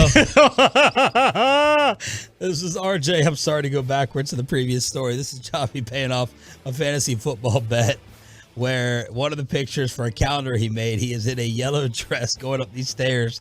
And this is tied to Troy Aikman saying we need to take the dress off. Yep. Mm-hmm. I know. Oh, Texas William. Sometimes men like to wear dresses, Sean. Get him on the payroll. Yeah. Sometimes men like to wear dresses. And then we move forward to Filthy. Jerry Jones will join us live at 8:30, and Steven was asked about the revival of the NFC East. Is this now, again, like back in the day, the best division in football? Well, at the end of the day, Bill Parcells used to say, you are what you are. And, the records speak for themselves right now in the East. We're 4-1. The Giants are 4-1. The Eagles are 5-0. And the Redskins are, a yard away from being, I think, 3-2. So, it's always been a competitive division. You're talking about 4 of the better franchises in the NFL. And certainly you are what you are right now. And the NFC East, I think, if you combine all the records, has the best record of all the divisions in football. So there's Stephen Jones. Are you buying that the NFC East is back? I don't buy the Giants. But name me the other divisions that are going to have 2 playoff teams. And they had them last year. The West. The AFC West. The AFC West, the NFC West. And AFC East was on their way before Tua. Well, the AFC East had 2 last year with Philadelphia, with New England and Buffalo, and then they're on the way before Tua. I mean, so I think it's one of the big 4. It's better than the AFC North. I'm sorry, it's better than the NFC North. Is it better than the AFC North? Baltimore, Pittsburgh's bad. stinks. Cleveland is Cincinnati, yeah. Look, I think if you were to add, okay, it's probably 5th. It's not as good as the NFC West. Let's put it down on paper. Yeah, let's rank it. The NFC South is missing a coach. Matt Rhule got fired. Matt Rhule fired as head coach of the Panthers yesterday. NFL record of 11-27. They were 1-4 this year. RJ, they were 1-27 when allowing 17 or more points. 1-27, including 25 losses in a row. That's how horrific their offense has been, and the quarterback situation not getting figured out. Every other team has multiple wins in that span. So now, let's see if Matt Rhule ends up as the head coach of a college football program. Baker is out at least a couple of weeks with a high ankle sprain, and there was a report yesterday that the Buffalo Bills, they're trying to swoop in as vultures. Buffalo has called Carolina about Christian McCaffrey after Boomer Esiason brought up Saquon. Buffalo rumors a couple weeks ago. I mean, look, if you're Buffalo, you're all in. What do you give up? Do you want to go? Is that the smart thing to do? Is to go all and give a first-round draft pick up for a running back who gets hurt a lot? And that report was from ABC 13. And I don't know that I'm giving up that kind of pick for a running back that gets hurt a lot. In today's NFL, do you want it to run through Christian McCaffrey? No, you want it to run through Josh Allen. You want Christian McCaffrey to help you out, but you want it to run through Josh Allen. And are you going to give up a first-round draft pick? I don't know. That's putting all your eggs in a basket, and that's a dangerous thing to do in a one-and-done playoff format. It's very dangerous. Headlines right here with Sean and RJ. MLB divisional round starts today at noon. Phillies at Braves. 2:30, Seattle at the Armpit. 6:30, Cleveland at the Yankees. 8:30, Padres at Dodgers. What's going on with Aroldis Chapman? Nothing. He's not in the playoff roster, and he'll be a free agent or cut or traded or whatever his contract status is after the season's up. What happened? I know the tattoo story. Well, they had a mandatory workout. He was supposed to throw a live BP session because they hadn't played in like a week now. So he was supposed to throw a live BP session on Friday. He didn't show up for it. He said, I want to guarantee that I'm going to be on the playoff roster before I go to this thing. And they said, we can't guarantee you that. And he said, well, I'm not going. So he goes home to Miami, and they said, stay in Miami. You're off the playoff roster. Wow. You're done. You're no longer a part of this baseball team. So, he'll be available to somebody to have this offseason. But Aroldis Chapman How was he pitching? Like the season he was lights out to start the year. Yeah. But he went through a really, really tough stretch, and he's 34. Yeah, he was not great past, I don't know, mid-May. Is this being spun as he's the problem? Malcontent? That's how it's being spun. I don't know. I don't know enough about him, how the inner workings of their locker room, but it's definitely being spun that he is a pain in the butt. And, how do you do it to your teammates, man? These guys were with you the entire year. Yeah. And you want to do them like that? 4.46 ERA, by the way, in the season for Chapman. Not good. Not good. NHL season getting started? Tonight, 2 games, both on ESPN, which is going to be interesting because ESPN's got a built-in audience that happens every time. But 6:30, Rangers hosting the Tampa Bay Lightning. And at 9, Vegas hosting, Vegas on the road against the LA Kings. So is hockey on ESPN going to beat out Dodgers Padres on FS1? Because ESPN, FS1, who has it? Everybody's got ESPN. And it's, live sports. I wonder what's going to wind up happening. I think the TBS game should be okay in baseball. But, by the way, the Philly-Atlanta game noon, it's on the Big Boy Fox channel. It is? Yeah, Big Boy Fox at noon. Seattle-Houston, 2:30. Yankees-Cleveland, 6:30, both on TBS.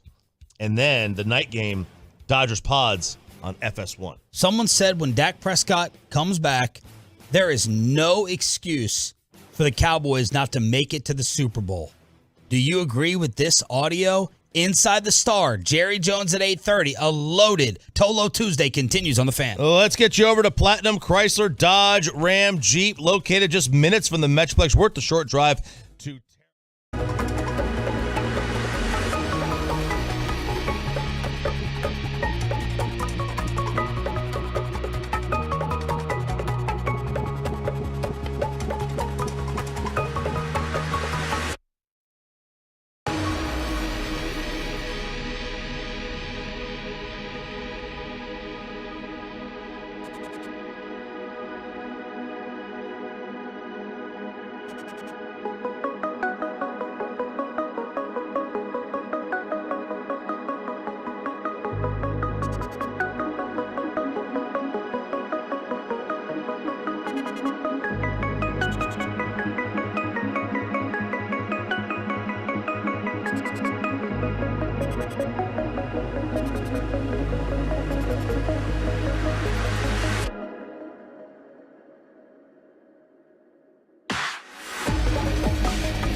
coaches and players for America's team. Let us go inside the stars on 105.3 The Fan. Man, how the narratives twist and turn. Jerry Jones live at 8:30. So now the thought that's being pushed on FS1 from Manny Acho, who hosts the show that David Hellman is on, formerly of DallasCowboys.com and 105.3 The Fan, is that, and Nick Wright too, the Cowboys have all the pieces in place. You got a top 3 defense, maybe the best in the NFL. You got a good enough run game. You're good enough at receiver. Who's going to score more than 20 on you right now in the NFC? You got the weak conference. If you have a great quarterback, you have an argument for the Super Bowl. Does that all make sense? Think about it. We need you on the truckwreck.com text line. This is the Expressway uninterrupted radio until the end of the hour, and I think it's going to get a little spicy here on your home of America's team. Before we get to that, Mike McCarthy yesterday was asked about this team's identity being about defense. Yeah, definitely. And I think not only with Dan, coming, you had Joe Witt and I think just the working relationship that he had with Dan, and obviously Joe worked with me for 10 years up in Green Bay. So, all that as far as, how we wanted to play. And frankly, when Dan arrived, we started, the transition in 2020, with 3 match as our base coverage, and where Dan is historically from a 3 vision. I'm not exactly sure how you all communicate that, but the difference. So we stayed with the match and built it from there as the foundation. And so in some senses, the transition started in 2020. And then when, just like every time there's a new coordinator, and we carried as much over as we could from 20, and Dan and the staff did a great job with the language, and because language is a big part of it, and we just wanted to be multiple and aggressive, and I think our defense definitely illustrates that. So there's McCarthy talking about the defense. Well, he definitely didn't want to be defensive first when he hired Mike Nolan. That's right. Right? Okay, y'all. See what you think about this. This is Manny Acho on FS1 saying, what excuses are there for the Cowboys not to be a legit Super Bowl favorite and contender? If the Cowboys don't go to the Super Bowl this year, it is a complete, total, and utter indictment on Dak Prescott. The Cowboys have one of the top 2 defenses in the National Football League, the Dallas Cowboys, the San Francisco 49ers. It is not particularly close with anybody else. The Cowboys have a running game that is competent enough to win you chips. The Cowboys' offensive line can clearly get you to the Super Bowl because we saw the Cincinnati Bengals get there with less. Does CeeDee Lamb need to be better? Yes. But quarterbacks elevate their receivers, so I would trust that Dak Prescott could elevate the first-round pick wide receiver of CeeDee Lamb. That's part 1. You made a face. I gotta go get some numbers here and slap across the face Manny Acho. I think a lot of people are going to agree with this on paper. Well, they can agree all they want. Are the Cowboys good enough at receiver, running back, and offensive line to have Dak be the missing piece?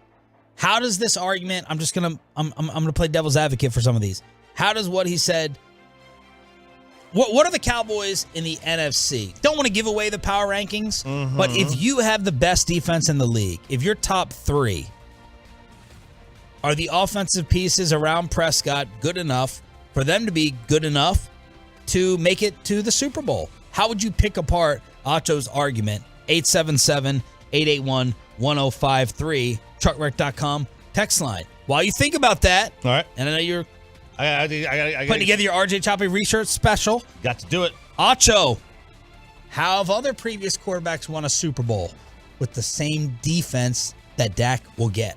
If the Cowboys have all the necessary pieces to get to the dance, then there's only one question. Quarterback. Aaron Rodgers, he only been to the Super Bowl once. He won it. Top 5 defense. Russell Wilson, when he went to the Super Bowls, top 5 defense. Big Ben, both of his Super Bowls, top 5 defense. Tom Brady, 3 of his 7, top 5 defense, and all 7 that he won, top 10 defense. Nick Foles, when he won in Philly with our Eagles, top 5 defense. The Dallas Cowboys, for the first time in Dak Prescott's career, you got a top 5 defense. Nick Foles, Brady, Rodgers, Russ, Big Ben, they all got their chips with top 5 defenses. So Dak Prescott, if you are who we believe you are, who Dave Hellman preaches to me that you are, then you have to get it done when you come back. Woo! What do you think of that? I thought it was very interesting. It's definitely interesting. I think it's too cut and dry. Like, there is no you have to win. Like, it's a one and done thing. You know, you can't be cut and dry like that. Like, it's all right. Let's put it aside. You know what I mean? Like, have to get to the Super Bowl versus you should be the or a top 2 favorite in the NFC. Yeah, like, I want to know, like, where he gets there. They're a top 2 defense in the NFL. Like, they're number 6 in efficiency. They're 5th in EPA. They're 3 in scoring. Yeah, they're 3 in scoring behind Buffalo and San Fran. But how much of that is style of play? If they open things up, they're going to go higher in scoring just by default because they're going to have more possessions against them. Their expected points added per play is 5th. But I thought we were having conversations around here that this is a great special defense. I thought that's what the narrative was this week. Well, I think people look at points allowed and they don't realize the context of how they're only getting 8 possessions against them a game versus 12. Like, you know, you have an offense that is opened up. You're going to get more possessions. You're going to give up more points. Their rushing attack, what do you mean they have the pieces at running back? They're bottom 3rd in the NFL in yards per carry. What rushing attack do they have? Yeah. They don't have. I mean, look, they average 4.2 yards as a team per carry. The Seahawks average 1.5 yards more. The Lions 1.5 yards more. The Ravens 1.5 yards more. The Giants 1.5 yards more. Like, they're not a top. They don't have the pieces of running back. You can't go up that. We want one of the running backs out of town still. We want one of the running backs out of town, and the other one you can't put in there on a passing down. This is going to be. I swear I've been trying to think of a better analogy, because I don't want to offend. I don't want to be insensitive, but I'll try to soften it. Everyone associated with the Dallas Cowboys, like the decision makers, they treat Zeke Elliott like the old grandfather or grandmother at the party that you just like kind of acquiesce to, and you talk to, you sit down, you visit with, but you're always looking for somebody else to come save you. You do from that person. You do everything to. They treat Zeke like ESPN treats Lee Corso. Oh dear! It's like I'm gonna go over here. I'm sorry. That's the best analogy I can think of. It's like you have to search for the nice compliment. And, you know, he gets us 2 yards. Okay, when we really need 2 yards, he gets us 2 yards, and he can block. And you know what I mean? It's like the person you want to feel. You have to force feed to include them in the social event. That's not a running game to me that is lethal and dangerous. And I still have major questions at receiver, mainly with CeeDee Lamb as a 1. I don't think CeeDee Lamb has proven himself as a quote-unquote 1 so far this season. Yeah, he's good. I don't know that he's like he's not Devante Adams. How much better is he than Michael Gallup? Well, they're totally different players. I think obviously Gallup's the home run hitter. But I think that he is. Let me say this. I think it's tough to say right now because Gallup's still, I think, limited somewhat. You know, but yeah, I think is CeeDee Lamb better than Amari Cooper? Yeah. Okay, I would say no. Why do you say yeah? Well, he can play on the road. Okay, is that it? But stylistically, yeah, like, stylistically, if you had to break it down, what would you say? Route running and hands and going deep and toughness and all these different things. I still, right now, today, think that Amari's a better receiver. Well, I think Amari's a better route runner. I think for sure. Is he a better? Yeah, that's tough, man. That's tough because, like, you know, Amari just doesn't show up on the road for whatever reason. It's so weird. How does he not show up on the road? Truckwreck.com text line. Is Maniacho correct? All the pieces are in place. It's on paper. You got the missing piece at quarterback.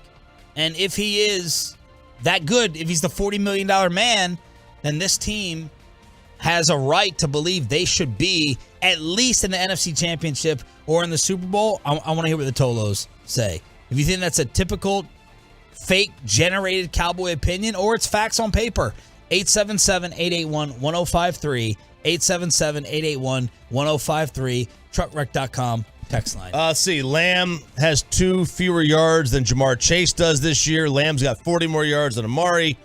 Cooper's far from tough. Lamb's better than Amari. This is insane. Wow. Okay. Let's see. Choppy, if you say Lamb's better than Cooper again, I'm going to stop listening. Come on, Amari's a beast. Say it. Lamb's better than Cooper. There's no way you believe Lamb is better. Absolutely no way. If so, Sean needs to do co-host. Let's see. Am I winning this one? We don't have a wide receiver 1. CD as Mr. Drops. Let's see. So I'm not trying to turn this into Amari versus CD. We're just talking about the offensive weapon point that Acho was making overall. And I don't think the run game or the receivers. I think is the offensive line the most surprising part of all the offense outside of the quarterback? The way that the offensive line has played?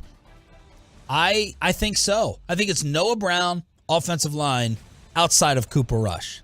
Terrence Steele, we haven't heard a word about. Baez, Biotish has not gotten called out. Zach is Zach. Tyler Smith has stunned, I believe, at left tackle. And then you go and get, Farniak, McGovern, Peters at left guard. I think the most surprising element outside of Rush this season has been the O-line. But I don't know whether it's not a great O-line. They don't have great receivers, and they don't have a great run game. So I would disagree. I think it's interesting. I think you can make the point on paper. I think I would disagree with Manny Acho's point on television. I would too. They're still, But I will say this. Who's scoring 24 on the Cowboys right now today in the conference? Nobody. Who's scoring 24? Maybe Philly with the run game. We'll find out. We'll find out Sunday night. Not Tampa, not Green Bay, not San Francisco.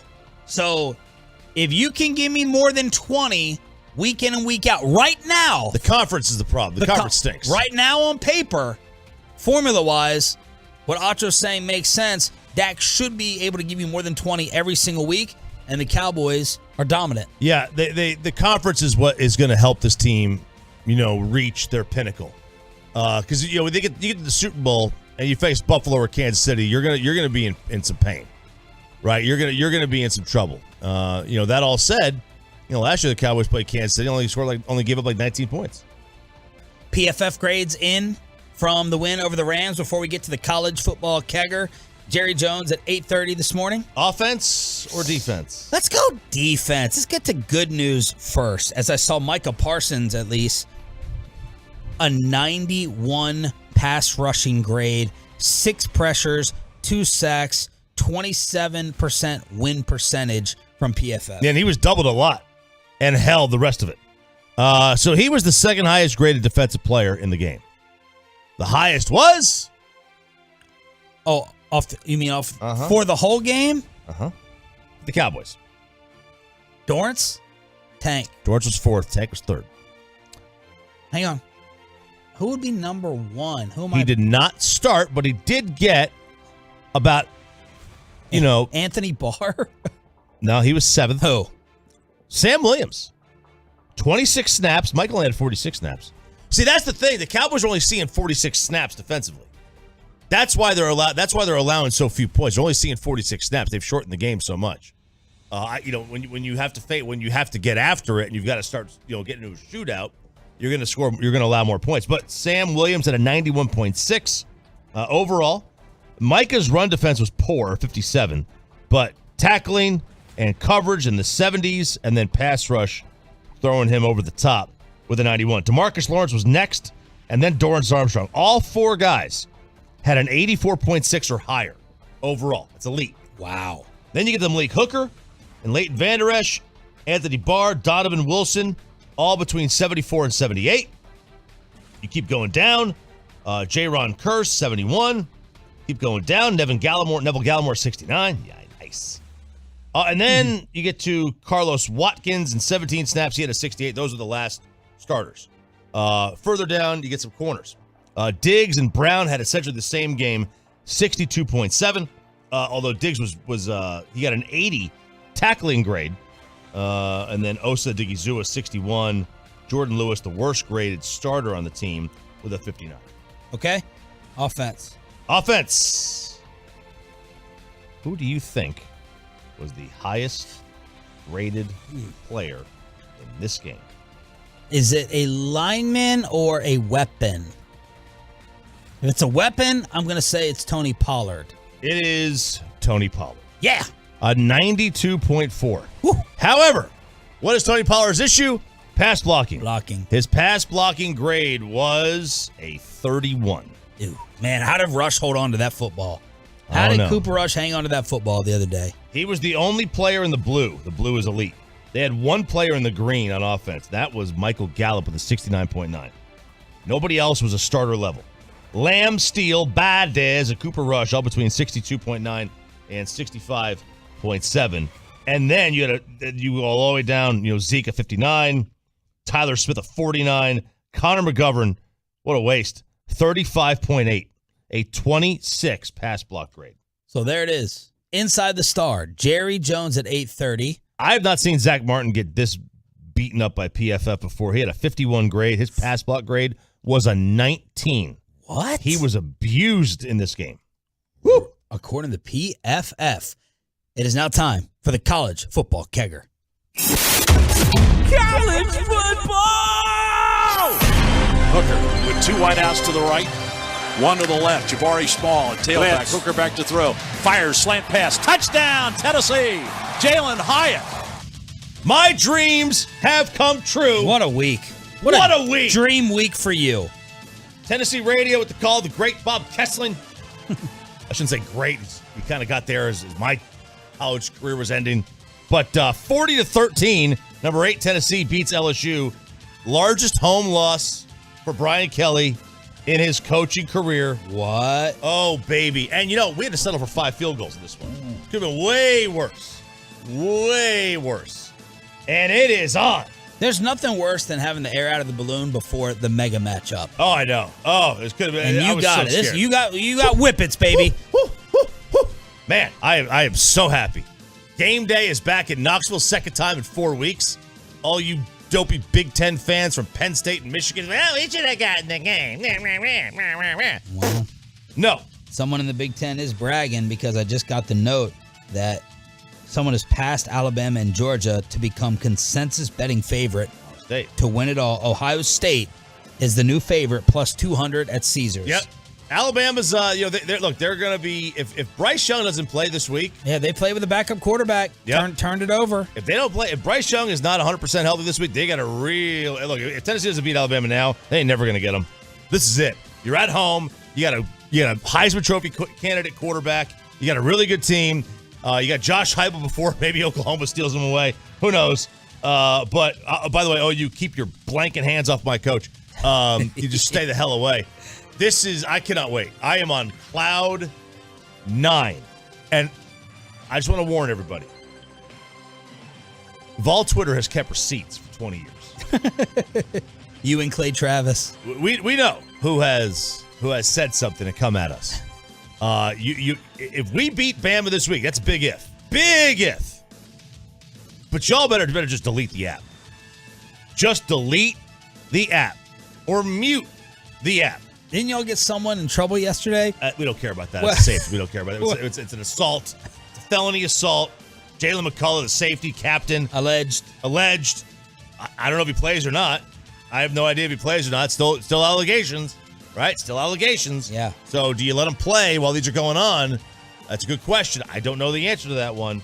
But there you go. I just had to say that. Congrats. I'm on cloud 9. Thank you. And, Alabama was the one that almost blew it. They're the ones that almost ruined the matchup. Yeah.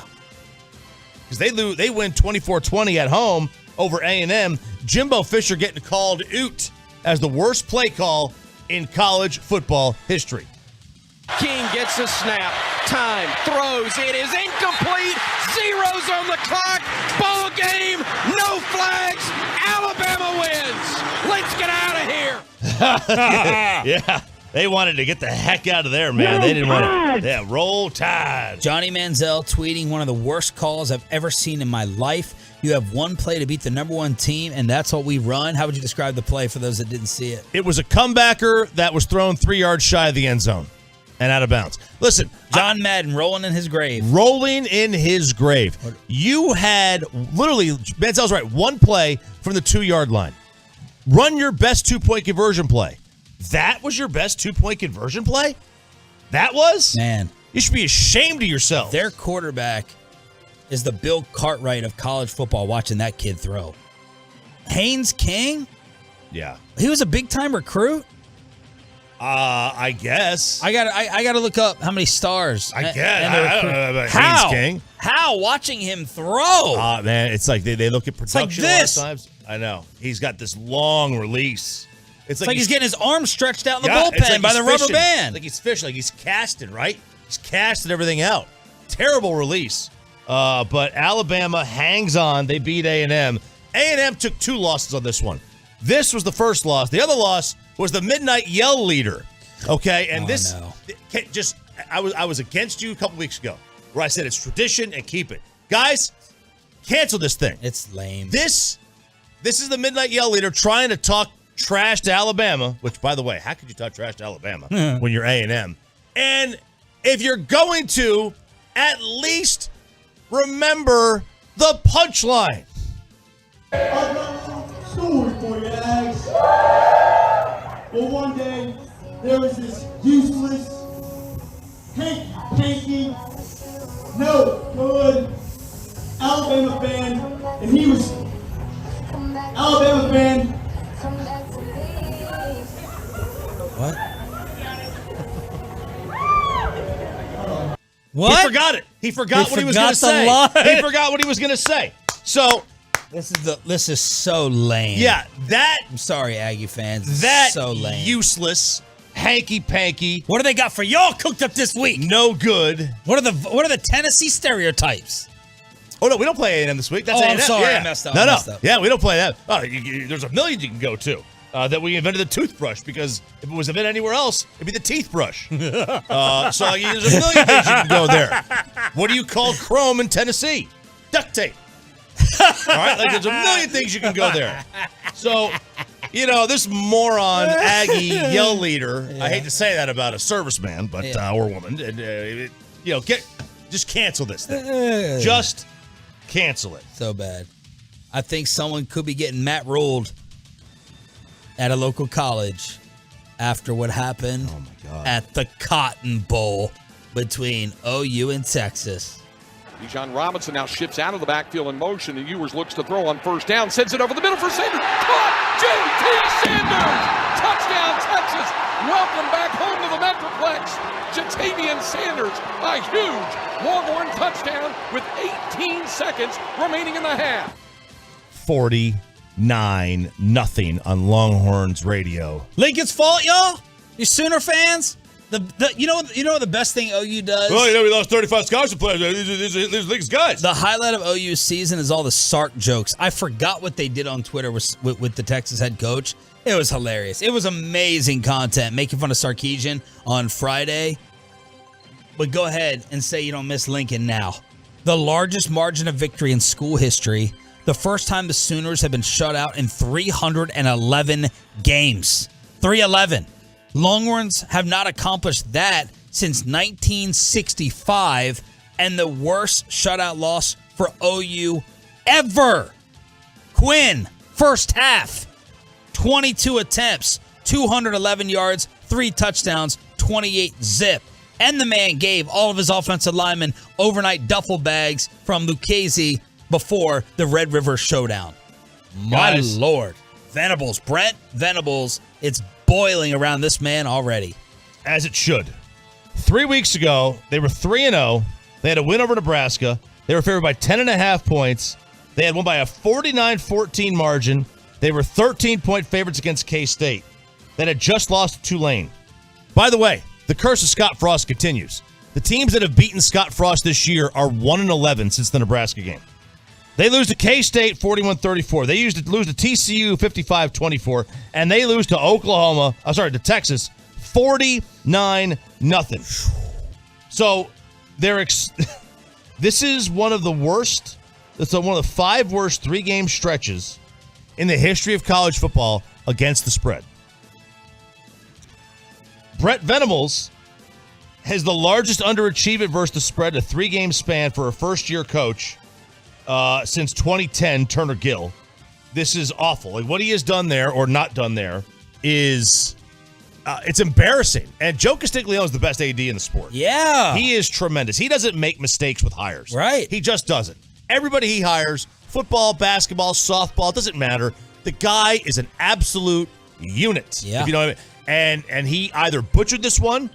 But why was this thought to be a bad hire before the hindsight results? Well, this is Clemson's DC. It was Clemson's DC. It was Bob Stoops' DC before, so there was a history there. Sooner tie. So there was a Sooner tie. The thought was that he knew the area and all that stuff, yada yada yada. But man, it's easy to win and have a great defense when you're at Clemson. And yeah, but I would say it's easy to win and have a great offense if you're at Oklahoma. You would think so. And Castiglione, to his credit, this is the factory for Heisman Trophy and number 1 pick first-round quarterbacks under Lincoln Riley with a quarterback guru, but not under a defensive-minded head coach. Bob Stoops, he found Sam Bradford and Josh Heupel, but there was Jason White won a Heisman Trophy, but he couldn't stay healthy. Nate Hibble was god awful. He was a defensive-minded guy. It was also a different era of college football, and then you look at it, and all of a sudden you're looking up, and all your quarterbacks are leaving, and now you got a defensive-minded guy. They can't score. They're getting worse and worse and worse every week. Tolo Michael Ramirez. Right now, the Longhorns are the justification for the 12-team playoff. If they have their starting QB for the whole season, they might be undefeated. Right now, with 2 losses, they probably don't have a chance. I agree with that. I think he's wrong. They do have a chance. They do have an outside chance of getting in. They are playing so well. The numbers love them. The computers love Texas. They are. I agree with them in terms of the 12-team justification. Yeah, no, I understand that. You lose your quarterback for 2 weeks. I don't think your season should be over. Look, I agree. I totally agree with that. And I love more playoff football anyway. Playoff anything, really. Yeah, now a 12-team playoff, is it going to make these games must-see? As much must-see as they currently are? No, that's the drawback against it. I'd rather have 3 great months than 3 great weeks.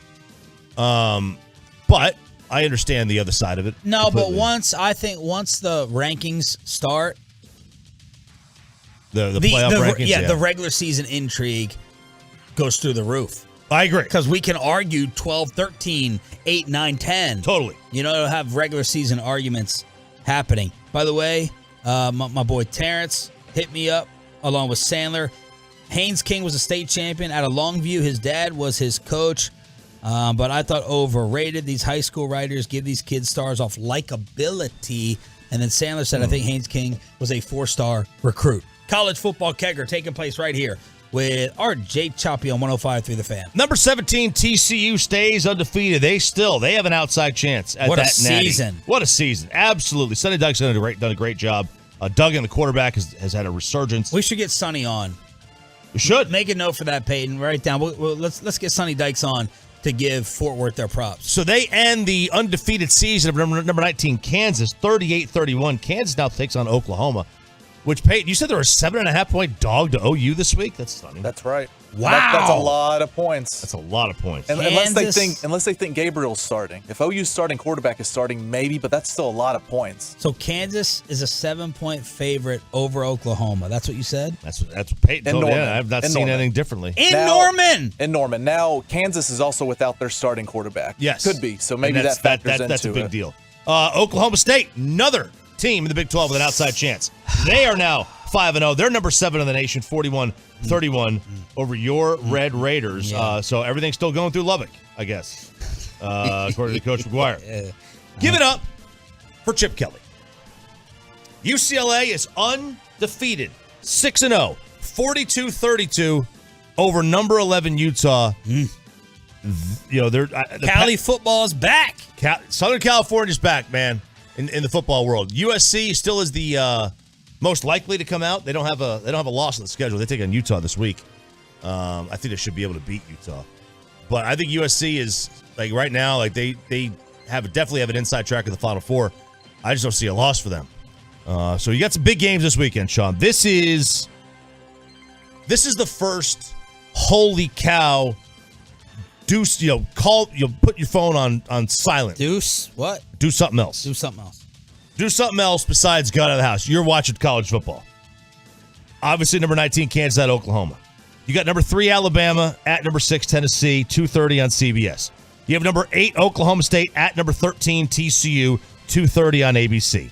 You have number 10, Penn State, at number 5, Michigan, 11 o'clock on Fox.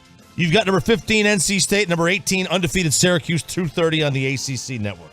Mississippi State and Kentucky, 2 ranked teams, 6:30 SEC network. And then undefeated number 7, USC, at number 20, Utah, 7 o'clock on Fox. You have wall-to-wall. You have games all day. 11 a.m. until, 11 p.m. You cannot move. You cannot move, and you will have nonstop entertainment. College football kegger every Tuesday at this time on Sean and RJ. Jerry Jones live at 8:30. But what advice has the rookie gotten? Tyler Smith was on with Brad Sham last night. What advice has he gotten matching up and going to Philadelphia? And what was it like facing the greatest of all time in Aaron Donald? Here from Tyler Smith. Devante Adams might get suspended for that? They're talking suspension for Devante plus JJ next on The Fan. Well, let's get you over to the all-new Platinum 4.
Sean and RJ on 105.3 The Fan. Snap to Derek.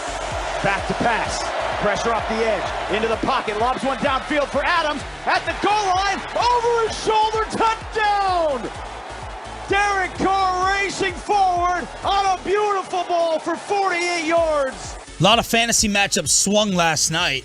That's for daggone sure. Sean and RJ on your home of America's team. If you love football, this is the place to be all the time, every day on DFW Sports Station. Jerry Jones live at 8:30 this morning. You had Devante go off. Man, Josh Jacobs ran like a beast last night. Mahomes with 4. Kelce goes crazy with 4. A lot of fantasy football matchups swinging on Monday Night Football with one of the games of the year, I thought. Chiefs coming back from down 17-0. They beat the Raiders 30-29. And Devante had 3 for 124, including a 58-yarder, a 48-yarder. There was another referee question over whether he caught that ball on the sidelines. He didn't have possession, so I thought the refs got that correct. The ball was not totally corralled in his hands. He was going to catch it, but it was kind of outside of his fingertips. But Devante was frustrated. The Raiders fall to 1-4. And while walking off the field, a cameraman right near the tunnel walks in front of Devante. Devante shoves him to the ground. Adams apologized on Twitter and to the media after. He jumped in front of me. We coming off the field, and I bumped into him and kind of pushed him, and then he ended up on the ground. So I want to say sorry to him for that, because that was just frustration mixed with him running and literally just running in front of me, and that was shouldn't have responded that way. But that's how I initially responded. So I want to apologize to him for that. Thanks to the Tolos, especially D. Man, follow this girl on Twitter. She got all the stories. I'm just retweeting everything she sends me. She's an MVP Tolo, along with a ton of others who send the information so we can get it to you quickly on the radio. This is from Tom Pelissero, NFL Network. Devante Adams is facing NFL discipline and potentially even a suspension for the shove. The league is reviewing the situation. Is this suspension worthy, y'all? Yeah. Wow. You can't. He's going to get more games than Draymond. Draymond hit a teammate. That's not a civilian. That's a team issue, right? That's a team. I don't think he gets suspended. I don't think this is suspension worthy either. I don't know if he is, but I do think it is. I think it's worse. Oh, just definitely worse than Draymond. I don't think so. I don't look at it as teammate versus. Well, the word civilian. Yeah, it is right? No, but the act. You're looking at it from who got assaulted or touched. I know you and I fight about what assault and battery is. What it should be, I think, clearly defined. But Draymond's act was vicious. Of course it was. I mean, he knocked Jordan Poole out. Yeah. Oh, yeah. And that happens apparently a lot, according to Bassett, in locker rooms, clubhouse. So you think because that was an internal team thing versus, a random cameraman, Devante's act was worse? This is an interesting debate. So, all right, Sopranos. Yes, TV let's show. make it realistic. Let's make it realistic. Mobster takes out another mobster. One thing. It's still murder. Still murder. Should be going to jail. Mobster takes out a regular civilian, had nothing to do with it. You look at it much differently. Whether that's right or wrong, that's just how it is. I know this. Some of the mob, apparently. And that's how I look at this. Like you knock out your teammate, you get into a fight on the field. These are other people within the same. These are made guys. You start doing this to somebody who can't defend themselves, which is a 5'6" cameraman carrying 40 pounds of equipment. To me, it's apples and oranges. I don't think it's suspension worthy. I think it's give him a big fine. You can't sit him a game for this. If he touched a fan, he's done. Well, he would have to go up into the stands. That's like searching it out. Uh-huh. He could argue, I need Better Call Chop here. Mm-hmm. He could argue that, that incident with Bobby Wagner, I thought it was a fan. I didn't know. I panicked. My bad. I was frustrated and I panicked. I thought it was a random. It was a random fan. I didn't see his. Yep. All his camera equipment. Didn't see the camera. Didn't see the big yellow jumper that he had on. Yeah. Didn't see any of that, man. I saw none of that. Come on, y'all. Tell me on the truckert.com text line. Number one, agree with me. You don't think this is suspension worthy, and this is not worse than Draymond and Jordan Poole. Tell me. 877-881-1053, truckert.com text line. Peyton, your verdict on both. What should it be? And what, is it worse than the Warriors? No, it's not worse than Warriors because Draymond went for the knockout punch. I mean, like that's the difference here. Now, the frustration thing that factors into it. Now, look, he stepped in front of Devante. Devante shoved him. He apologized afterwards. His space. I don't think it should be going to suspension. Fine, yes, absolutely. I just pressured Peyton into agreeing with me. Cameraman should get the same protection as the media and the officials. Poole knew there was a potential for a fight when he shoved him. The camera guy was just crossing the tunnel. Suspend him. Suspension worthy. Kamara beat the crap out of a guy and is playing all year. Yeah. At the Pro Bowl. Let's see. No suspension, just a big fine. Yeah. Bobby Wagner should get suspended too. Whoa, Big fine only. Bobby Wagner should get no. That's stupid. Come on. You don't know what that. If I'm the cameraman, I'm suing the league. Got to suspend him for at least one game. Poole was talking got hit. Cameraman was just doing his job. Let's see. Adams gets a pass because he's the star for the video. Looks like the guy wasn't paying attention before he goes in front of Adams. It wasn't a big hit or anything, but the guy didn't deserve it. Adams' act was worse. Let's see. Dude jumped in front of him, didn't know him or see him. How is he supposed to know he's a camera guy when he jumps out? This is crazy to me if he gets suspended. No way. No way. He's going to get more games than Draymond, who finally the other day addressed the Jordan Poole situation. We just won a championship. In 9 days, 10 days, there will be a ring ceremony. My family will be here. His family will be here. I'm sure they'll be here. And quite frankly, that's an elephant in the room. That's something that, it's weird, and on a night where it should be celebration and love, and it still will be, but there is like this dark cloud in the room, and I caused that, so I apologize to his family and just what they've had to deal with over the course of the last 24 to 48 hours, and I will do what I have to do to make that right. All right. So some people listened to the longer apology and said that's not a real apology. He's not taking real accountability. That clip right there sounded like an apology from Draymond Green, but there are Warriors reporters, NBA reporters saying it's still unsettled, and Jordan Poole, he's not over it. No, Poole hasn't talked to him. The Warriors insider also saying that, there's a long way to go with in terms of being able to move past this for the Warriors. Because obviously, like you said, Poole hasn't let it go. He has not accepted the apology yet. And there are people who are saying, this one insider says, the image is awful. It's emasculating. Yes. And it is. If this didn't get... It's a sucker punch. Is getting knocked out by a sucker punch emasculating? It doesn't matter. I think if you both put up your Dukes, old Jack Johnson 30-style boxing, and you get knocked out on cold, that's emasculating. If someone just comes up to you and Rudy tees you, I don't know that that's emasculating. No, we won't, because we won't let Jordan Poole view it that way on social media and in public. This is a typical, ladies, get ready to roll your eyes.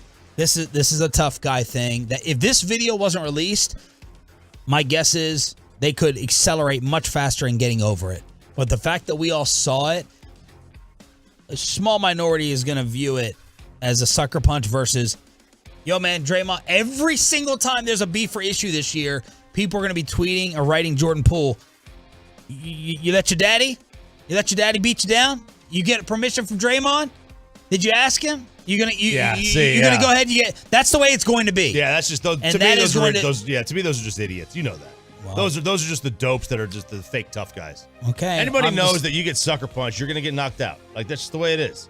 877-881-1053, truckwork.com text line to hit us up here on Sean and RJ. Jerry Jones live at 8:30. But how about a former Cowboy and his college football fight that happened at midfield? That's all next with Sean and RJ right here on The Fan.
There's Frankel and Frankel. There's a reason you need a special license to drive a big truck. So companies that hire drivers and put them in a big truck should be held accountable for what happens when one hurts you.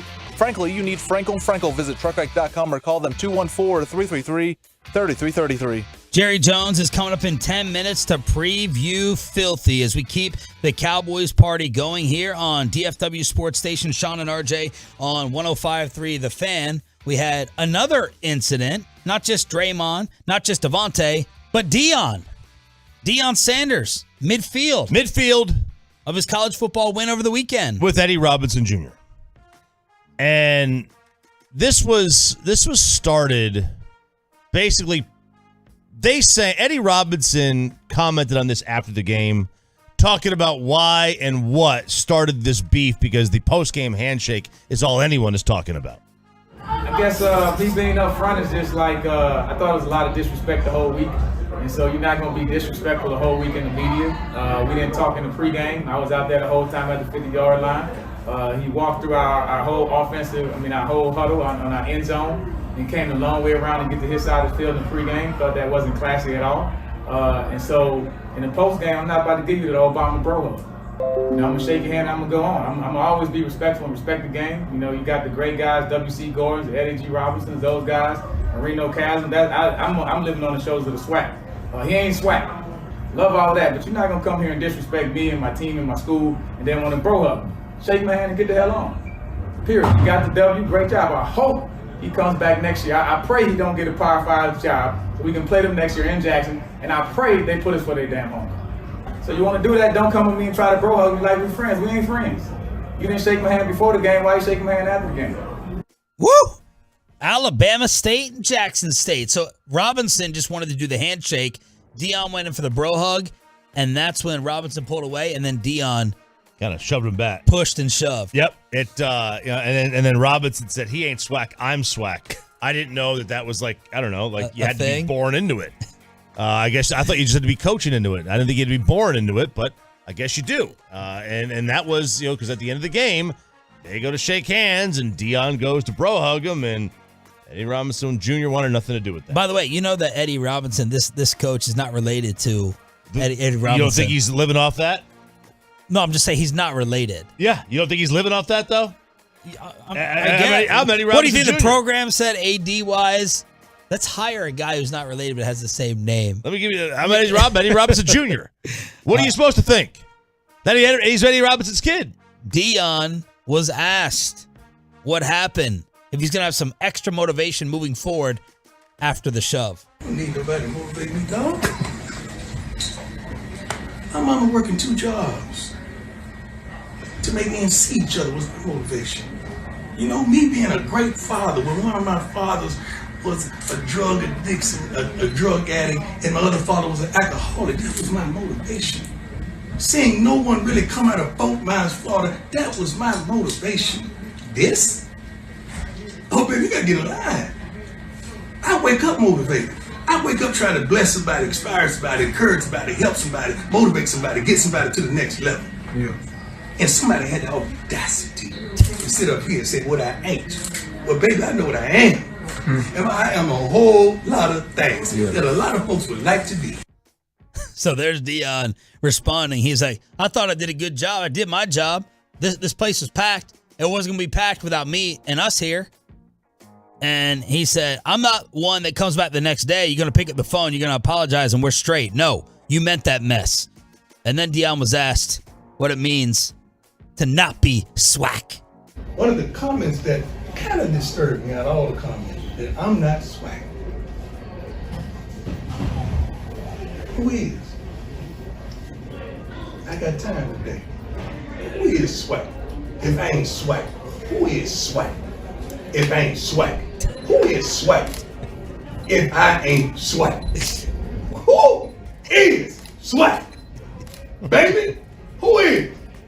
So there you go. The Dion Sanders fight at midfield.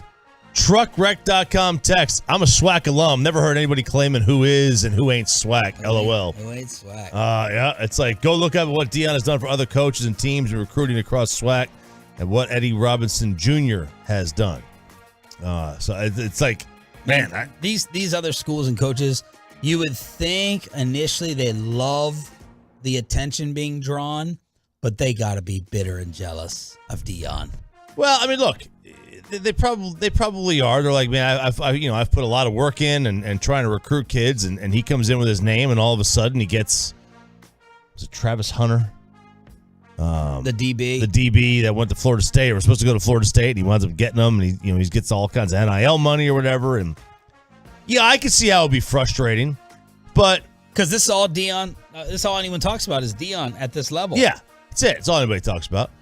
And look, these coaches that are coaching at the SWAC, it's very similar to coaching at, like the Ivy League, or in a way, like you're not expecting to win a national championship. That's not your goal when you're there. You're trying to build men, and you're trying to give them structure to go to the next step of their lives.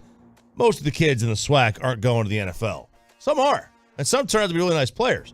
For the most part, they're not. And most kids in, that play in the SoCon or the Ivy League, they're not going to the NFL either. They're going on to other things in life. And Dion and Eddie Robinson Jr. and other coaches in that conference, they have to approach it from a different standpoint. All right, last week Jerry Jones told us Dak Prescott could not grip the football.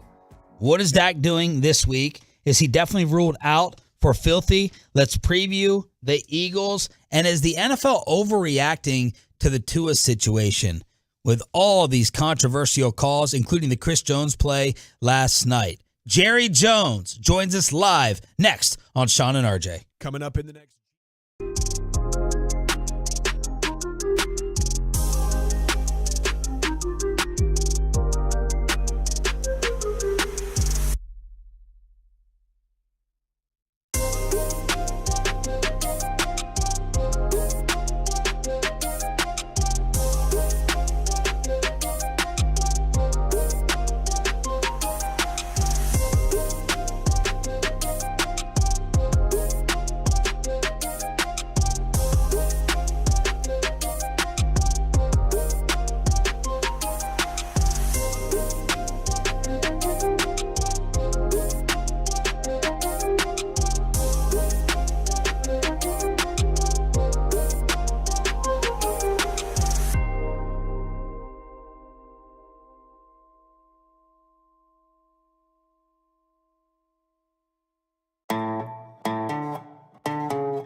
Show every Tuesday with Sean and RJ on your home of America's team, brought to you by Ford, built for Texas, built for you. Good morning, Jerry. How are you?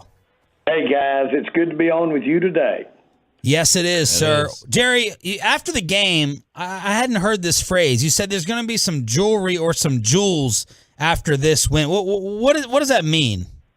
Well, it really meant that, look, this game, while they have a really outstanding team, because they are world champ, because we did have that stage to play on, and because of our story this year, this game really has any more impact to our team than just your average win. And I've often, with a smile, talked about, hey, let's do this and let's put a little touch on it, put a little spice, whatever, and let's add some jewelry to this thing. And let's dress it up. Well, this game had all of that trappings, and that was my way of expressing, let's get us some jewelries. Not jewelry, jewelries. So, look, last week you told us you've been criticized for your optimism this year. To own it. I've been one of them. I'm like, no, Jerry's always half glass full. But, Jerry, you got the dream scenario as we're sitting here with the start to this year. Is 4-1 and the way it's happened with Cooper Rush why you always believe in the 1 + 1 = 3? Well, I just think that it's easy to analyze and say, well, we've got a negative here, we've got a positive here. We always do it. I do it. The really intangible that goes with this game. This game, the strongest or the fastest does not always win in football. It has everything to do with calling on it inside, having an extra motivation, playing. If you got the flu, playing over the flu, as an example. And so when you have adversity, that can kick in this game. The game is built to allow for that to improve you and overcome some adversity. And so you have people that play with the flu. You say, my goodness, they couldn't get up out of bed. They'll go out and have their best grade. So that I think that we have really responded to adversity that has created real, if you will, passionate depth, and I believe we're going to be able to call on that. Put it like this. Let's suppose you just played these first games just to build the attitude of the team, to build that kind of resolve, to build when you're tired, make this next play and keep your mind on what you're doing. Don't make a mistake. This has inspired us. It's certainly inspired me for these players to respond to adversity this way. I think you'll see our quarterbacks, certainly Dak, continue to be, and he is, responding to this team playing, getting together in a rough time, bonding together, handling it from within, and becoming a better team because of it. Jerry, after having a couple days to think about the win, what were your other overall thoughts from that great game in L.A.? Well, I thought that the crowd was so impressive. I was so proud. We've always had a great following in Los Angeles. Has everything to do with the fact that we go out there and do our training camp for the better part of almost 50 years, really. And so we've got generational support out there, and it shows up when we play. I remember in 92 we went out there, I think it was 92, and played the Raiders, and we were in the Coliseum. And really, I think we outdrew them. I wouldn't want to be specific, but it was close. And it felt like you were at Texas Stadium at the time. So Los Angeles has a special spot for the Cowboys. The Southern California does. And we get to have that benefit when we go out there and play. Jerry Jones joined us here on 105 through the Fan. Mike McCarthy had said that this is a defense first operation. They kind of said that in the spring. Do you agree with that? And is that the way to win in today's NFL? Well, I think that if you do have good defense, as you know, NFL is structured to get big plays, principally offensive plays. And they're continuing to have to make the rules so that you give the chance to have the big plays, which would be looked at from the offensive side of the ball. The facts are that when we made our final cuts on our squad and got it down to 53, we had the most defensive players out of that 53 that I can ever remember, ever. And it was really lopsided. If you look at how we use our resources, if you will, our money, our salary cap, we have really, in the allocation, we have really evened that up this year. And so we've got some really outstanding players. We've got some veteran players that have really made a mark on this team. That hooker at safety is having a great year. And frankly, he played well as he got away from his Achilles repair. He played well. Those guys, coupled with the younger players that we have on defense, really let us fly around. It's got a lot of speed. It's got a lot of length. Those players out there are built for Dan Quinn's defense, and we're seeing the result. Jerry, I'm having a hard time with a football debate that many are discussing with the Cowboys. To me, it doesn't make sense, and I need your help. A lot of people are saying when Dak comes back, we want the Cowboys to play this way. You know, we want the defense to win it first. Run game, time of possession. And to me, I'm saying, well, y'all led the league in points last year. You got a $40 million quarterback. That doesn't make any sense. Go wide open, score a lot of points. What does that mean to you when you hear that? Or how can you connect the two of the way you're winning versus the way you play when Dak returns? If you can run the ball and punt good and do not turn the ball over, you are a hard-to-beat team. You're very hard to beat if you don't make mistakes. My first year in 1989 in the NFL, I think the only loss the Washington Redskins had, and they went on and won the Super Bowl, was to us up there. And Berline was the quarterback that particular day. And Jimmy had him almost, rather than try a competitive pass, just throw the ball out of bounds. And we'll kick. And they had a dramatic team, a good team. They had a great offensive line. We kept them on their end of the field. They'd eventually make a mistake. We won, I think, by 6 points. And it was a low-scoring game. But we beat a team that was really significantly better than us. If you don't make a mistake, punt the ball good, and play that field position, even in today's NFL, you're hard to beat. I think that's what we're talking about. We have the skills to play like that. And candidly, during this time when Dak has been absent, we've kind of played that way. Just don't get out there and make those mistakes and run that ball. And so that's been effective for us. Do we want to look like that team as we go forward? We'll see. Dak's pretty capable of going out there and really hitting some big plays. How much will we compromise running the ball? Don't make a mistake. How much will we compromise that as we go through? You got to have a good defense, and you got to be ready to get them out of there on third down a lot, and get them out of there with not too many first downs as you play as you go through the game. I think that's really because we've got that defense. You'll see it like that.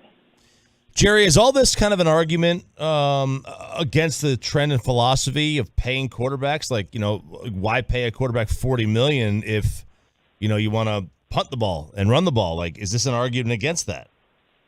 Well, I think that when you've got an elite, or if you've got a highly skilled, quarterback that by all measurements, make no mistake about it, Dak Prescott has had a good supporting cast during his career. But on the other hand, Dak Prescott does measurable things that is really unique. And, of course, the leadership thing is off the charts. And having said that, we'll take advantage. Do we need that extra spurt in being able to make a game-winning play, one of the big plays over 20 yards? Do we need that at quarterback? Yes, we do. And thank goodness we've got we're in a situation where we're successful having really not had that dimension. When we get him back, that'll be a real additive. We'll be a mess if we can keep playing defense like this. Jerry Jones, the Hall of Famer, every Tuesday with Sean and RJ on the Diamond Factory Hotline. How are you feeling about Dak's status for Sunday against the Eagles? Well, let's just put it like this. He's got to spin the ball. He's got to really spin the ball. And you just think about it. Put your hand down on something like would be the equivalent of a football. Try to do that without thumb strength. Try to spin that ball. Try to direct that ball without thumb strength if you're really giving a proper throw. You can't do it. But if you do have strength and can grip the ball, then you can spin the ball. Unlike most injuries that you have to have a feel, you have to develop ability to see if the quickness is there, what's the degree of quickness back if you didn't have an injury, all of that. This thing's pretty simple to detect. Can he zip the ball out there and make the throw? We'll start working on that Wednesday real hard. He's certainly doing the kinds of things medically that you want to do. That is the indications, the x-rays, all of that, having tremendous improvement. But can he spin the ball? We know Dak Prescott can play, and we know he'll be ready to play the minute he gets a chance to go in the game. Can he spin the ball? We'll see. So you'll start finding that out tomorrow. Correct. Okay. Jerry Jones here on 105.3 The Fan. How's Micah Parsons doing, and how are you feeling about him playing? Well, I think he's certainly impressive that he plays through. He's playing a tremendous number of plays, relatively speaking. He's so impressive to be able to have that type of endurance. He's young, and he's certainly got the will to play through a limitation. And certainly he had some limitations out there Sunday. It looked like he just put it in another gear and took on off. So, frankly, we feel good about his practice today, tomorrow, and the practice for the rest of the week and playing Sunday. Jerry, it looks like you guys are a lot more physical with the way y'all beat up the Rams and the way you've been playing this year. Do you feel like this year's version of the Dallas Cowboys is a much more physical team than in the past? Well, if you will run the football, if you can really have some ball control. I was real concerned the first half at time of possession against the Rams, and I thought, now it's not exactly air conditioned in this place. Had a little heat out there. And I thought, boy, we have really expended a lot of energy, and we were way up on time of possession. The Rams were way up on time of possession. Meant the defense has been out there a lot. But, boy, our depth kicked in, the numbers of guys that we can rotate in and out of there, especially at the critical positions up on the front where you're trying to get your line play, your pass rush. And so it expends a lot of energy to make plays up there and stay fresh and not take a play off. That's called depth. Boy, did it kick in out there Sunday. And by the time we got in that fourth quarter, we didn't have a disadvantage at having some leg tiredness. Again, that depth, we've got it. And I've seen it really, when you have it, I've seen it be the difference maker. Jerry, you've talked to us about some of your superstitions in the past. Mike McCarthy uses mojo, that word at practice. How do you view the whole mojo argument that let's not mess with anything? We're winning. We're rolling. I flushed that argument down the toilet. I said bring in the better player when your quarterback is ready to play. But what do you say to those who say don't mess with this? Something magical is happening with the mojo of this team. Do you weigh that at all? Yeah. Yes, I do. It had everything to do with what happened when Dak Prescott was a rookie and Romo was ready to play. And, boy, was he spinning the ball at practice. He was making plays out there at practice that our defense was having trouble defending. He was ready to go. But I found no one, and you just felt it. Don't touch that. Everybody dreams of having the kind of mojo, if you will, that Dak is now. That don't take anything away from technically being able to play. You've got to execute. But we had it going, and so we obviously the history shows you we stayed with Dak, and that's the way it is. Don't mess with that chemistry when you get it going like that. Do you see the NFC East as being back? It's been down for a couple of years. Do you see this as like the resurgence of the conference, the division with 3 teams, 4-1 or better? Yeah, I think this, first of all, is the most balanced that I can ever remember the entire NFL. And, boy, you really, every time you will go out there, you've got a fight on your hand, and it's probably going to come down to that type of ball game where it can go either way. I think that's what we're dealing with. Consequently, you got to have that depth because you got to absolutely play all the way through the end of the fourth quarter. There seems to be no let up in the way this league is balanced, and I think that's what we've got in our NFC East. And I'm so impressed with really the way Philadelphia has evolved and gotten where they are. That is going to be a real challenge for us up there. They've got the goods, and so we're going up there Sunday. And what is exciting is that I don't know when I've felt any better about going in to the Philadelphia area, even though they've got one of the best teams they've had in years. It's called mojo. We'll overuse that word this morning. Jerry, what difference have you seen from Jalen Hurts this year compared to Hurts last year? Well, I think he has really refined. I'm not going to say improved technically because I don't look at him every day, but he's refined. The criticism coming out was that he might not have had the best passing or touch, or he didn't play to throw as opposed to play to run. Well, I think that was short-sighted. He can really make the throwing part of his game an emphasis. He's one of the strongest players that I've ever seen, physically strong, like doing the squats and squatting big amounts of weight. He's one of the strongest people that I've heard about at the quarterback position. He's hard to tackle. And when you have that, does that give you some protection on getting hit? Because when you really emphasize running that ball, that gives you a lot of chances to take a hit. And that should make you vulnerable. He's big enough, he's strong enough that he mitigates that, and then he has improved his, not improved because he just got here. He's made a little bit of he's shown everybody that he does have the knack for throwing that ball. Comes from his dad's a coach, comes from a great football family. He had a great career, if you think about it, in college, and that was impressive. It all adds up. He's a top quarterback. Jerry Jones joins us here at 105 through the Fan. I don't know. I'm sure you saw the game last night.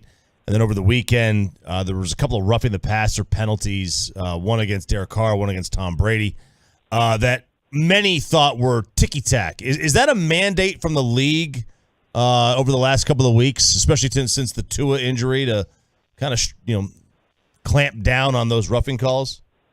Yeah, I think no mandate, nothing that I'm aware of that goes to the clubs.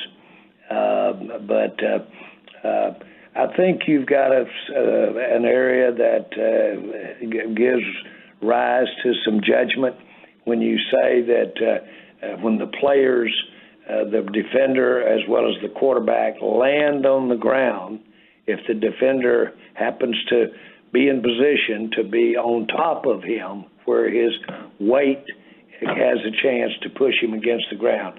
That's the tricky part here, because the league does not want you to drive your weight and let that 300 pounds or 250 or whatever go into the quarterback. That's when you get your shoulders and your separations and, if you will, even your rib injuries.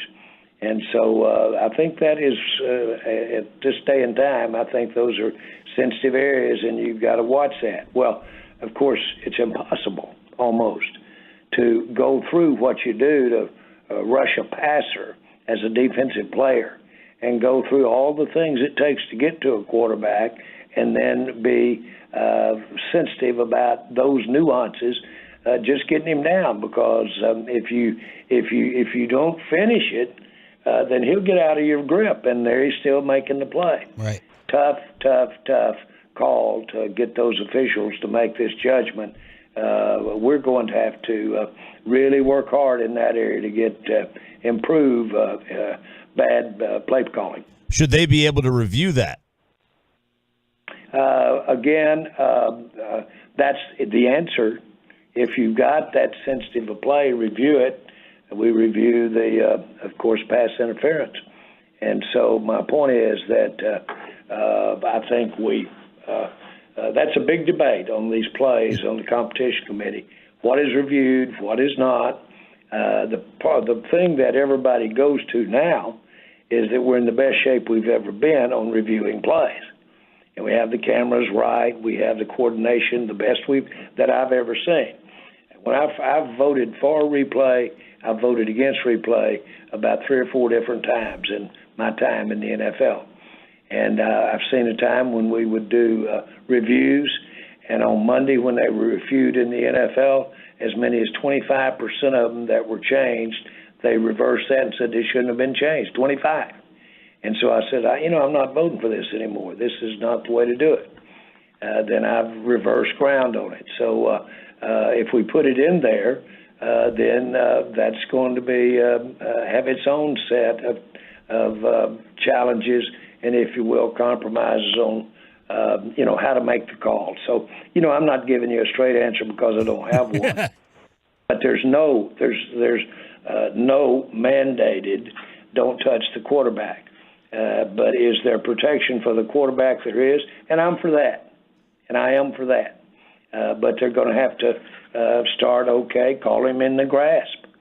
Let's loosen up, and when they get those hands on him and they have it on it good, blow that whistle quicker, official. Well, how are we going to like that when guys that could Dak can escape out of those situations and make a play? So it's a nuance that goes. We're fortunate with really the technology and the skill of these officials. We're fortunate to be able to have plays that are tough, but still be able to protect our players and still not affect the outcome of the game. We obviously don't want it to be done with flags, football fields, and officials. Nobody paid to see those come out there and do their thing. Last thing real quick, we wanted to be the first to wish you an early happy birthday. What are you doing for the big 8-0 on Thursday? Well, listen, I'll be frank with you. I had my present this weekend and with against the Rams, and really kind of tied that in with my travel partner party a little bit of having that happen to you, and it was fitting. It was out there where I was born, and I don't want to make any less of that, but that made it, as I said, a jury's day when we went out there and beat those world champions in that great venue and have Cowboys every place special. I'll take 2 days after the birthday to have the same kind of celebration that I had in Los Angeles. If I can get that up there this weekend, that's what I want to do. Right there. How can 80-year-old Jerry celebrate compared to 40-year-old Jerry? Believe it or not, I want to say to everybody that's 40 years old, to everybody, you can have one hell of a time after you're 40 years old. I'm a living testament to it. And the best times, and I'm talking about just around the world definition of best times, have certainly been since I was 40 years old, and I could have a pretty good time before I was 40. But I would hope that everybody could be as fortunate as I've been. Of course, the last 32, 33, 34 years being involved with this football team and getting to do what I get to do every day, that's been one long birthday. Well said. Happy birthday. This feels like what it's all about, man. Heavyweight fight Sunday night in Philly. Good luck. We'll talk to you next week. Bad guys.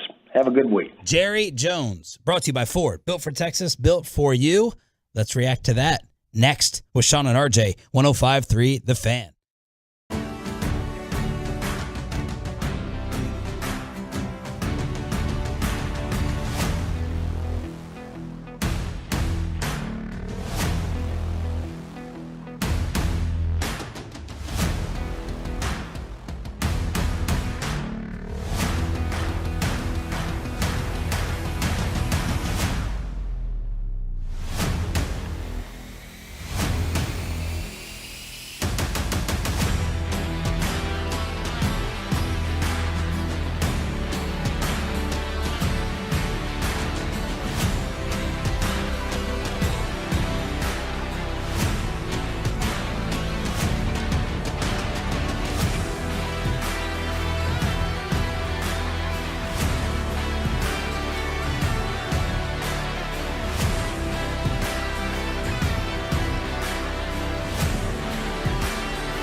On the free Odyssey app. From the MyFitnessStore.com studios, it's Sean and RJ on 105.3 The Fan. Final hour, 9 o'clock hour, fist pump time on the Fan Cam Twitch and YouTube with Sean Sharif and RJ Choppy. Peyton Russell is running things. This is your home of America's team. It's 105.3 The Fan. Reaction to Jerry Jones, who just joined us for about a half an hour. RJ? What jumps out to you? I get the feeling that he wants to run and punt a lot. There's an old, there's an old, like the old school football guy, right? And I don't mean like in the 60s and 70s and 80s. I mean the one in the 30s and 40s. It's like, if our punting game is on point, we're going to win this football game. All right, that's old like General Neeland. That's throwing back there of the day. Paul Bear Bryant. Let's have this discussion now then. All right. Yesterday it started a little bit with the KMC crosstalk. Well, I guess we should get the Jerry headlines out of the way. He said starting tomorrow, we're going to see if Dak can spin the football. And he already told reporters after the game it's Dak's team. He was talking about mojo and the winning streak and Romo versus Dak. But judging Jerry off of his words, when Dak is healthy enough to play football, he will play. You and I believe that is the no-brainer decision. He's not going to play against the Eagles. All right, we're going to see tomorrow if he can throw it. He's not going to play on Sunday night. It's going to be Cooper Rush. But the style of play, that's what a lot of Cowboy fans are debating and arguing right now. What we want this team to be and play like when Dak returns. And I just don't know if what people want is possible. Conservative defense. Okay, how is Dak Prescott at quarterback supposed to work with defense winning, run game, time of possession? Who in their right mind, as Corey Majors would say, and he texted me some trash talk during the Jerry interview, would want the team to score 23 points versus 30 points? Someone help me with that. Oh, I would rather lose and score 30 than win and score 10. I'm sorry. I just can't get behind boring football. Okay. I will never be satisfied, and I will not be happy with the championship scoring 10 points a game. I'll be bored out of my mind. Okay. All right, and I want to go do something else. Besides your entertainment level. That's all I care about. I care about my entertainment value. Let's put that to the side for a second. There's a lot of people who think that winning like this is better than the way you could win with Dak. I don't understand. It's also people who think newspapers are better than reading the article online. Old habits die hard. They just don't want to deal with it. So explain to me how it works when Dak comes back, how you want the game plan to go. I thought we were like tired of Zeke running the football. I thought we wanted to get away from that. I thought we hated first down runs. I thought this was the Jason Garrett problem.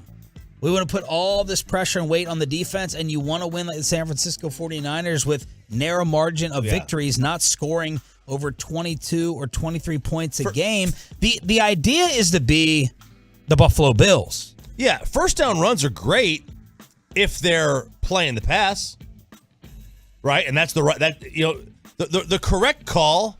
And this is why when you say they should call this play. Well, no, that's not, the correct call is the one that the quarterback checks into.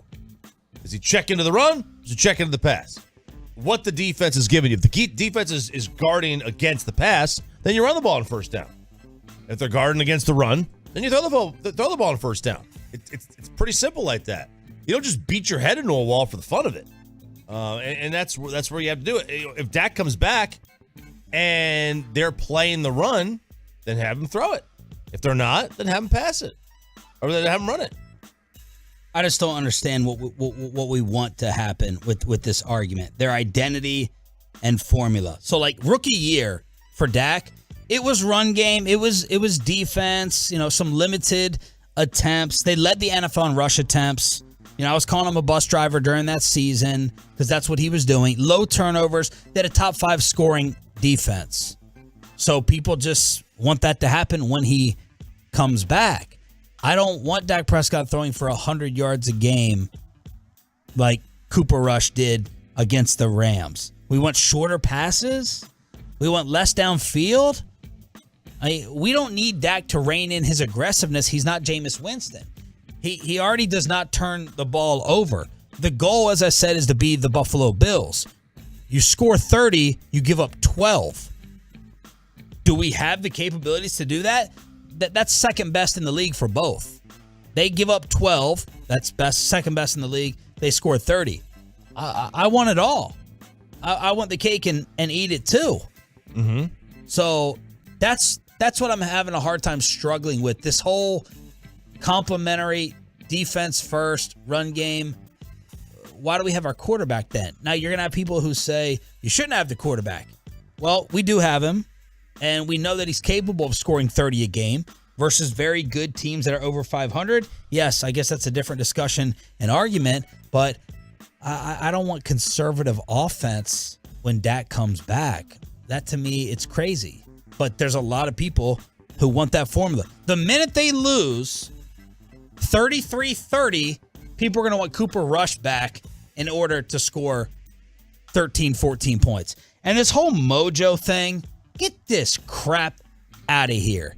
This is 2011 Mavericks, Tim Tebow. It just feels right. It's just magical. We got this thing bottled up. I can't explain it. I know Cooper Rush is throwing for 100 yards, but let's just keep the mojo going. So you're telling me the defense is going to play worse because Dak is out there, a guy that they love, versus Rush? Or, where their concentration level and energy and effort drop a little bit? Maybe, human nature. Yeah. We got a little bit more cushion here. We got a little bit more leeway to play with. But I've never been a mojo guy. I'm not jinxing the no-hitter person. And I don't believe that Cooper Rush has some magic within his body emanating that is spreading to the rest of the football team to cause a 4-game win streak. I roll my eyes at that stuff. But a lot of people don't. They're not winning here because of Cooper Rush. Yeah, he's making the appropriate plays. He's making good decisions. Very and they're not sound winning decisions. in spite of him either. They're not winning in spite of him either. He's making very good decisions. His decision-making, I would argue at this point, that it's as good or better than Dak's. His decision-making. His talent's not. I agree. I would also argue that decision-making is more important than talent at the quarterback position. Talent's important, but decision-making is importanter. So, but that doesn't mean that you go with the less talented player because they're a better decision-maker. It means that you try to help the more talented player become a better decision-maker. I think many are trying to say Dak isn't elite, so manage the game. That's what it comes down to. Dak That's elite. That's what this boils down to. Yeah, he's not elite. Elite is Patrick Mahomes and Josh Allen. Like, that's elite. He's in that. If Kirk Cousins was the quarterback of the Cowboys, how would you want them to play offensively? More wide open or more to the vest? As opposed to Dak or Cooper Rush? Just in general. You be Kellen Moore and Mike McCarthy. How are we going into this game plan? Oh, I want to throw it around. Okay. Yeah, I want to throw it around. Derek Carr? Throw it around. Did you see that pass he made last night? Stepping up in the pocket? That pass to Devante at the end? The last one? Yeah. Sick. Okay. Sick. The point is, where's the level where you make it Jerry's formula? I wrote down the words he said. Run, punt, turnovers, mistakes, time of possession. That's Carson Wentz. That's Bill Parcells. That's Bill Parcells outside of New England. Yeah. For his entire career. Yeah, it really is. It's Okay, so Carson Wentz is the point where you say we're gonna keep things very boring and conservative and let the defense win. I think somewhere in there. I would say somewhere around like the 20th best quarterback in the league. I think Cooper Rush. Cooper Rush is that benchmark. Why all the way down to 20? They're doing it with Jimmy Garoppolo and San Fran. I know. I don't think they should. I think they should let him throw a little bit more. I don't know. I mean, I'm just thinking. I'm trying to go through the list of quarterbacks in my head. Like, at what point do you let your top defense or top three defense shine the most? I guess it would be at the spot where your defense has more ability to win the game than the quarterback does. Like what's the EPA, the excessive points added per play, whatever. Because I think for running the ball versus passing it, the stats like the 17th best quarterback is as good as the best running attack. Yeah. And so where does that line draw where you're actually hurting yourself by being I want to get Corey less Majors in defensive? there because Corey started this, got my blood pressure rolling in crosstalk yesterday. You just heard Jerry Jones, Corey Majors. Yesterday you said you would prefer them moving forward to score 23 a game. Tell me the offensive formula. You're Kellen Moore when Dak Prescott comes back. What are we writing down on the chalkboard? Okay, and don't forget, I did also add, I want it to evolve. Yes. I want Dak to feel more comfortable being able to take advantage of things at some point. But man, my formula is a lot of play action. But absolutely. It's going to benefit from run. But man, if you listen to Reggie on the Get Right, play action works no matter what. So I was watching the all 22. Well, and there were multiple plays where Matt Stafford did succeed because of what they did up front with the play action. So a lot of that does, benefit from the run. And so I'm not saying we have to run every first down. I want to take some big strikes. I do want to take those opportunities, but Jerry's right in limiting your exposure to those things. Run the ball effectively and rely on the defense. But I think the big thing on relying on the defense is don't set them up to fail. Like if they had a long drive that they got driven on just now, I don't want to have a 3 and out, and now they got to get back out on the field. That's setting up for 3 or 7. Or 14-0, 10-0. Yeah, so we're down. That's my whole goal is I don't have to go out there and say, hey, man, we're just going to air it out and throw in a double coverage all the time and take these risks, which Dak doesn't. Dak's not. He's risk averse.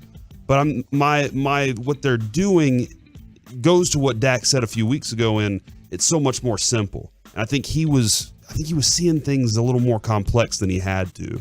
And I think that what they're doing with Cooper is giving the offense and the defense the best chance. So that's kind of where I was. And after Jerry got done, I do believe that we won that conversation. So well, thank you. Appreciate it. Go back to your meeting. Corey What Majors, meeting? KMC Masterpiece. Kevin's in there in the dark. I just think all this stuff is too nitpicky, like ticky-tacky. Like, I want this to happen for this amount of time, and I want to make sure we convert the 3rd and 8, but then slow it down and keep the ball. Go out there and try to be an explosive offense. Yeah. Would you rather him try to play, watch this on the text, would you rather him try to play like Josh Allen or play like Jimmy Garoppolo? Josh Allen. And I bet Jimmy Garoppolo shows up 50% on that truckwreck.com text line. Well, I guess let me go back. Is he closer to Josh Allen or Jimmy Garoppolo? And I think the answer, I think most people would say he's probably closer to Jimmy Garoppolo. Yes. And that's not like, look, Jimmy's been to an NFC Championship game and a Super Bowl. Like, okay, cool. Yeah, he's been there. He's been there. That's, the whole idea that, when your defense gives up a long drive, you don't want to go 3 and out. And the old adage is, just run the ball. Well, you'll still go 3 and out. What the hell's the difference? You still got 40 seconds between. You have 40 seconds between a pass play and a run play. Like, they don't change the amount of time in the play clock between that. All you're doing is not running the game clock. Well, who cares about that? Like, it doesn't, early on in the game doesn't matter. Like, that's that. We're not talking about play clock. Tolo from the 859. Guys, this team has not made an NFC Championship game in over 26 years. I don't care how they do it, and neither should any of you at the station. I mean, I would just argue that the formula that you're asking for, this is fluky. This is more fluky right now than trying to score big. That's my opinion. If San Francisco gets back to the NFC Championship game or makes a Super Bowl, I'll have been proven wrong again. I thought last year they had a fluky run. I just think, you strive, you try to be Buffalo. You try to give up 12 and score 30. And last year, they were there offensively. And this year, we're here defensively. So why not try and match it together? But people don't think that Dak is capable of doing that against high-level competition. Here you go. Trucker.com text line. And his record would say that. And this is a great point. An average quarterback that tries to play like Josh Allen becomes Jameis Winston. And you don't want that. Or you don't want Carson Wentz, right? You don't want them to be like that. You want an average quarterback to play like an average quarterback. And try to play like an average quarterback. And that's the problem when you get Dak out there, and Dak's, let's say, I think Dak's somewhere between, the 6th and 10th best quarterback in the league when he's healthy. Let's just say he's on the back end of that 6 to 10. Well, do I want him playing like the best quarterback in the league, or do I want him to try to play like the 15th best quarterback in the league, or do I want him to play where he is? I don't want him to have to dumb it down to be Jimmy Garoppolo, but I also don't want him to try to be Josh Allen because he's not. And when you try to do something that you're not, that's when you start throwing the ball all over the place. Do we have an officiating crisis after what happened again on Monday Night Football? We asked Jerry Jones if the NFL is overreacting to the Tua situation. Monday night and the craziness that was next. Well, let's get you over to Zerez. Let's get that carpet clean, the clean way, the green way, the Zerez way, the RJ Choppy fan special. 3 rooms, pre-treated clean.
throw it to the left side, incidental contact. It is incomplete. I'm looking for flags. I see none. The Chiefs have held on 4th down and 1 on a blitz on Carr at 41 seconds to go in the game to preserve a 30-29 lead.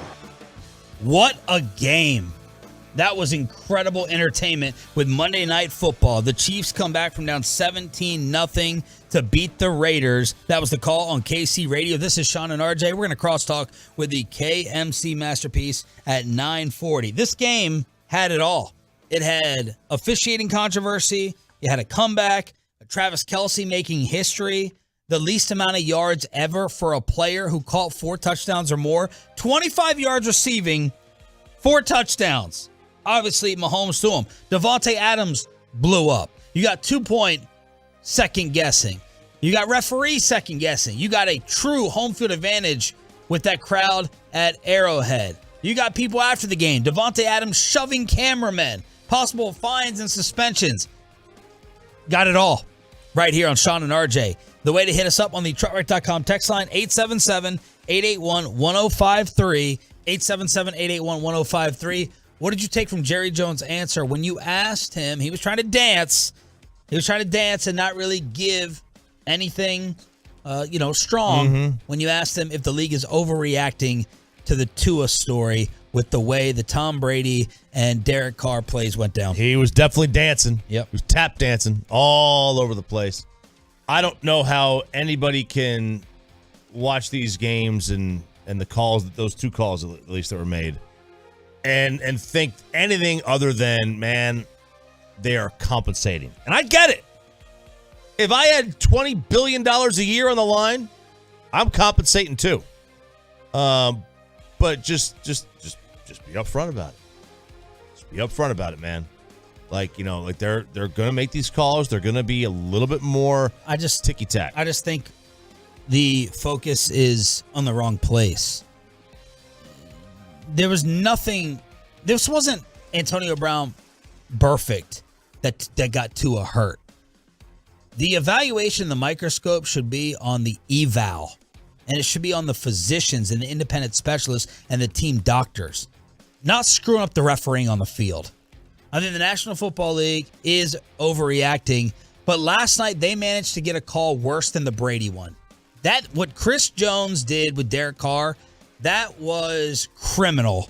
And if I'm the Chiefs, I'm furious. Now, they ended up winning the game, but Andy Reid lost his mind. That crowd sounded like they were going to revolt. Chris Jones sacks Carr from behind, takes the football from him, and lands on top of Carr, possessing the rock. Should have been Chiefs ball. Instead, it's a personal foul on the player. The first roughing the passer in history with a player who had the football, possessed the football. That's the way this is going to be remembered. Chris Jones was asked about it afterwards. Hey, listen, this is a Christian-like league, man. I'm going to pray that I stay off the quarterback, okay?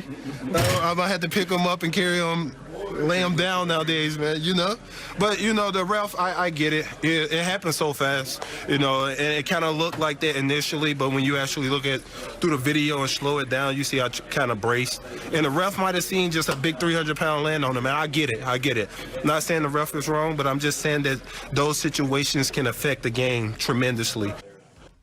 So Chris Jones, much better spirits after winning than maybe after losing, but this is one of the main focuses of this game from last night. So I think the Chiefs got screwed. It was a worse call than the Brady one. And now you have Devante Adams shoving a cameraman while walking off the field. Devante's furious. He's ticked off. You saw him slamming his helmet on the sidelines. He's walking to the tunnel. A cameraman walks in front innocently. Devante shoves him. He apologizes afterwards on Twitter and to the media. And now there are reports that he could be suspended. He could actually be suspended and fined from this. And I asked the Tolos at 105.3 SS, is this really suspension worthy? Are y'all serious about this? And the responses are coming in. It's about 50-50 with the split. Yeah, I think this is way more suspension worthy than Draymond. You can't touch a civilian, a commoner. Why can you touch me? Why can you touch me? So what? We wear the same jersey. Fights. Basic said fights happen in locker rooms, clubhouses all the time. It's still. It's still in the law of society. But society does not dictate what goes on in a locker room. We all know that. It doesn't dictate, but are we governed by the same thing? I would say no. I would say we're not governed by the same thing. That's a locker room is because I look at the contact. Yeah, right? Locker room is 1954, man. We know that. Like guys are swinging their D's around left and right. You can't.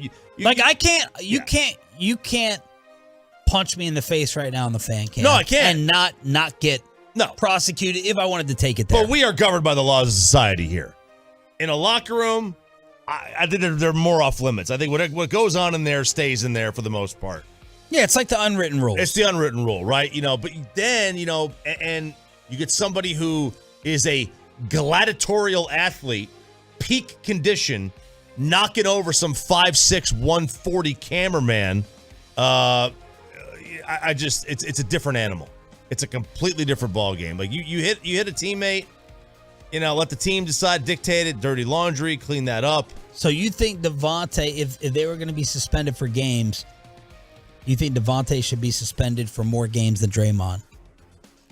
I thought initially Draymond was going to get 10 to 15 games. Bassick convinced me that he will get nothing. And I can't disagree with that. I probably now looking at it like that, all right, he probably won't get anything. He probably shouldn't either. Yeah, he's taking a leave of absence. All he's missing is preseason games. I think Devante will get. He's going to get at least a high fine. No way he gets suspended. Brad Sham coming hot. Draymond's not in the NFL. That's the NBA and Warriors issue. If Adams did that on the street, it would be assault. Kids are watching. You were angry at the game. Boo-hoo. Doesn't give you the freedom to do whatever consequences. Would you apply the same thing to hockey, Brad? Like a fight on the ice? No. Let him go. Let him go. Let him go. I may as well just bring a knife on the field. I may as well just stab someone to death on the field. What was that? What was that movie? OJ? Last Boy Scout? Oh. Remember the Last Boy Scout coming in, carried a gun to the field, running down the sideline and shooting guys? I may as well just Aaron Donald with my helmet and beat you to death on the field, and I can't be prosecuted for it. Doesn't matter. I can take my baseball bat and beat you to death during the divisional round today, and because it happened within the white lines, all good to go. I'm trying to think. Did the Miami kid get arrested for swinging his helmet at the Florida Atlantic kid like 15 years ago? I don't know the incident. It was like a big melee at the. I know Aaron Donald didn't. There you go. I know. Didn't Myles Garrett? Didn't he swing at Mason Rudolph? Or no? We still don't know what was actually said, but didn't he swing at him? I don't think he got prosecuted or any kind of arrest. 877-881-1053, truckwreck.com text line. So Kelce, 4 touchdowns. Comeback, calls, 2-point second guessing, where you and I disagreed on Josh McDaniels' approach. 4.5 left. They're down 1. He goes for 2. I supported it. You said analytics said it was a stupid decision. And then Devante after the game. Whew! What a Monday nighter. What a Monday nighter. That was awesome. Yeah, the idea, and I love the aggressive. I love being aggressive, and I love that the NFL has gone the aggressive route. But now you're telling me not to be aggressive because I'm going to make the other team more aggressive. Well, that's the thing. You want to be aggressive when the other team doesn't. Effing break. Like if that play happened with no time left on the clock, yeah, going for the extra point, absolutely the wrong call. Go for 2, go for the win. But with time on the clock, all you do is you give Patrick Mahomes an extra down per series. You kick up the aggressiveness. They're not going to punt. What is the difference in percentage of the Chiefs with a 4-down mentality versus a 3-down? I need to know that. They have a 25% better chance of getting a first down each series. With Patrick Mahomes, it's scary. So of scoring overall? Yeah. It's not a 25% chance, is it, of scoring? Well, you give them an extra. Yeah, let's see. Theoretically, you're giving them an extra down. So instead of having 12 downs on the drive, so you have I should 16. take. So let me just say this out loud. I'm the Raiders. I tie the game with 4.5 left. Just hang on. You're a fan. Yeah. You're a Raider fan. Mm-hmm. You feel just as good.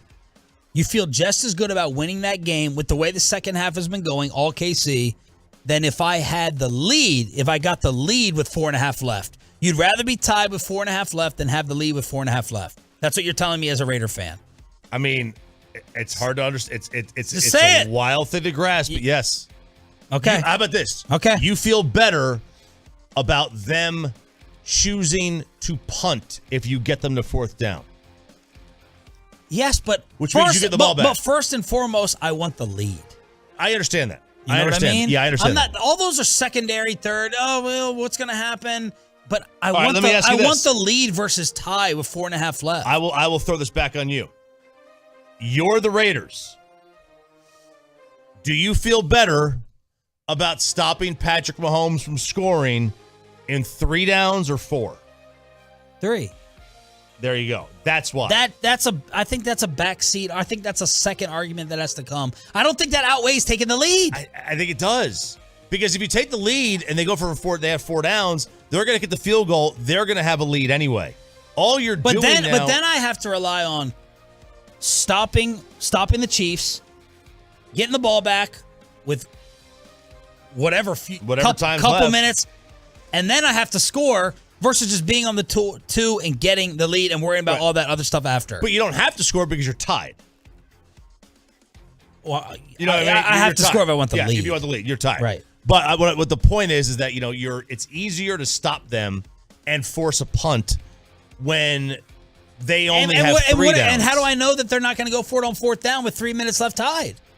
How do I know that? They would go for it on 4th and 1. Yeah, probably. But it depends on where they are. It could be 4th and 3. But then Andy Reid. So now I have to stop them from getting, more than 6 yards. Because they had that same situation. They were 4th and 3 from midfield, and Andy Reid punted. But that doesn't mean he's going to do it again. That's the problem with the numbers. If they're tied, saying, he's just going to do the same thing again. Why would he not do it? If he did it with the lead, why would he not do it tied? Like, he's not going to put you in a game situations change. I don't know. But he wouldn't put you in a position to get the ball at midfield. So you would get the ball back. Unless they were losing. Then he would put you in a position. Crosstalk with KMC on a Crazy Tolo Tuesday next. But first, let me get you that.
Masterpiece on 105 through the Fan. It's I almost messed it up.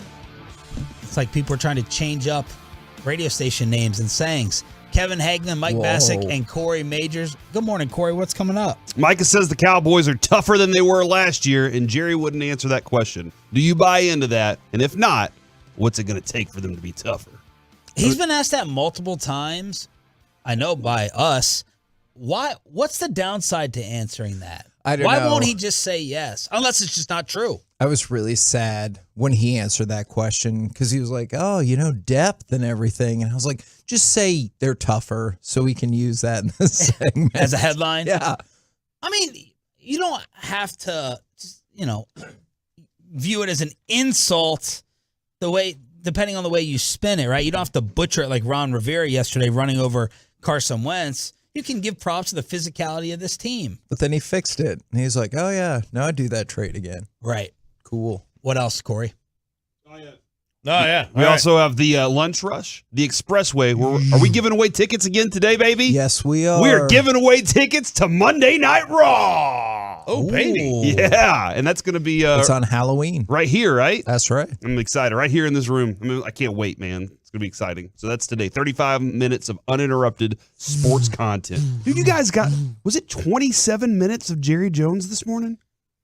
As it should be. That was impressive. It wasn't that long. You better say 20. I don't want you guys to go we that got long so we get dinged for it. We got next 23 Tuesday. on Friday, and then y'all went 4 minutes longer. But you took a major victory in Jerry's interview with us that he agreed to the boring, conservative, low-scoring football that you would like to see played with Dak Prescott. Jerry agreed with you, basically. I thought it was hilarious, Mike, whenever we all got done discussing this yesterday, and these two walked out, and as they were walking out, they were like, we won that argument. Yeah, we won that one. I was thinking about it all last night because I think it's a great discussion, and the way that I wanted to bring it to the air today with you, Sean, is I was thinking about tennis, and let's just say, because and I don't want to make this, well, I did it and you guys didn't. It's not this. I did win a high school mixed double state championship. It's true. I'll say it. And high school for me was like the easiest thing in the world. Like it was just easy. High school was very easy to dominate everybody. And then I got to the major leagues, and even like the Rangers are a bad team, right? I mean, they were the 8th worst team in baseball. So that's the 22nd, 23rd ranked team in baseball. But they're going to kick my ass if I don't pitch the way I'm supposed to pitch against them. If I just want to throw, well, I'm just going to throw the way I want to throw. Well, I'm going to get my butt kicked because these are still the top 1% people in the world I'm facing to try to get out. And so I was thinking about this from a tennis perspective. If let's say I'm the number 20 or 25 ranked player in the world, that's one of the worst football teams in the NFL, and you're beating me and you know how to beat me. And it also goes to kind of your strength. And you're like, well, I beat him the first game. I'm up 3-1 in the second. I might face Rafael Nadal in the finals in about 3 rounds. Like I'm about 3 away, and I'm beating him backhand. He can't beat me that way. I'm actually playing to my strength, his weakness. But if I play Nadal, that's not his weakness. I'm going to start going forehand to this guy because I'm going to practice against Nadal, because the way to really win it all is probably this way. Well, all of a sudden I make it 3-2. I make it 3-3. You're like, well, I'm still tied and I'm up a game. And then it's 4-3. You're like, hey, you know what? I don't want to lose this game and be tied here. But all of a sudden this kid has gotten confidence now. And now I'm feeling like, man, I am back in this and I got him. And now you start hitting backhand, and I'm not beating you backhand, but I'm keeping it in play now. And all of a sudden you're in a dogfight with a guy that you're like, God, I was so much better than him. I knew how to beat him. And I've given this kid confidence in beating me. And I was fantasizing about this matchup that might not happen because Nadal has to win in the quarters. He has to win in the semis to get to me if I'm going to get there. And so the way I kind of tried to think in my head, how can I put this in a way that I'm thinking is play to your strengths. Don't think about, well, if I do play this, because what if your best does beat my best? Right. And so that's just the way I was thinking about it. Hey, we might have to play Buffalo. We might have to play Kansas City in the Super Bowl, and that would be playing a premium quarterback. Do I have to play a premium offense and a premium quarterback in the wild card divisional or NFC championship? You know, Mike, you're very thought-provoking and interesting. Thank you. Sometimes I was thinking a lot Is about that this. your way of conceding That's the fine. argument? I'm not conceding. Okay. I'm acknowledging a different, great way of thinking about it. This is really, it's macro versus micro, right? So like, if it was one game if the Super Bowl was tomorrow and we played whoever, Buffalo, would we want the Cooper Rush formula, or would we want RJ and I want this team overall to be able to go out and score 30 and to do it? Totally get it. But you're saying, if there's Sunday night, what's the best way to win just Sunday night? Just 1 second about that. But RJ said, I don't know, 30 minutes ago or so? Don't say this yet. Don't say this yet. Here we go again. Here we go again. A tease within the segment. Another real thing real quick to stay on topic, because that's an on-topic but off-topic deal, which would change the conversation. I wouldn't get this in. I feel like when Tom Brady was a young guy taking over, they were playing teams that they played in the snow. They played in weather conditions, which kept the scoring somewhat low leading up to the Super Bowl. And then they played indoors against the greatest show on turf, and we all thought going into that, all right, Tom Brady, now you're going to have to score 30 or 35.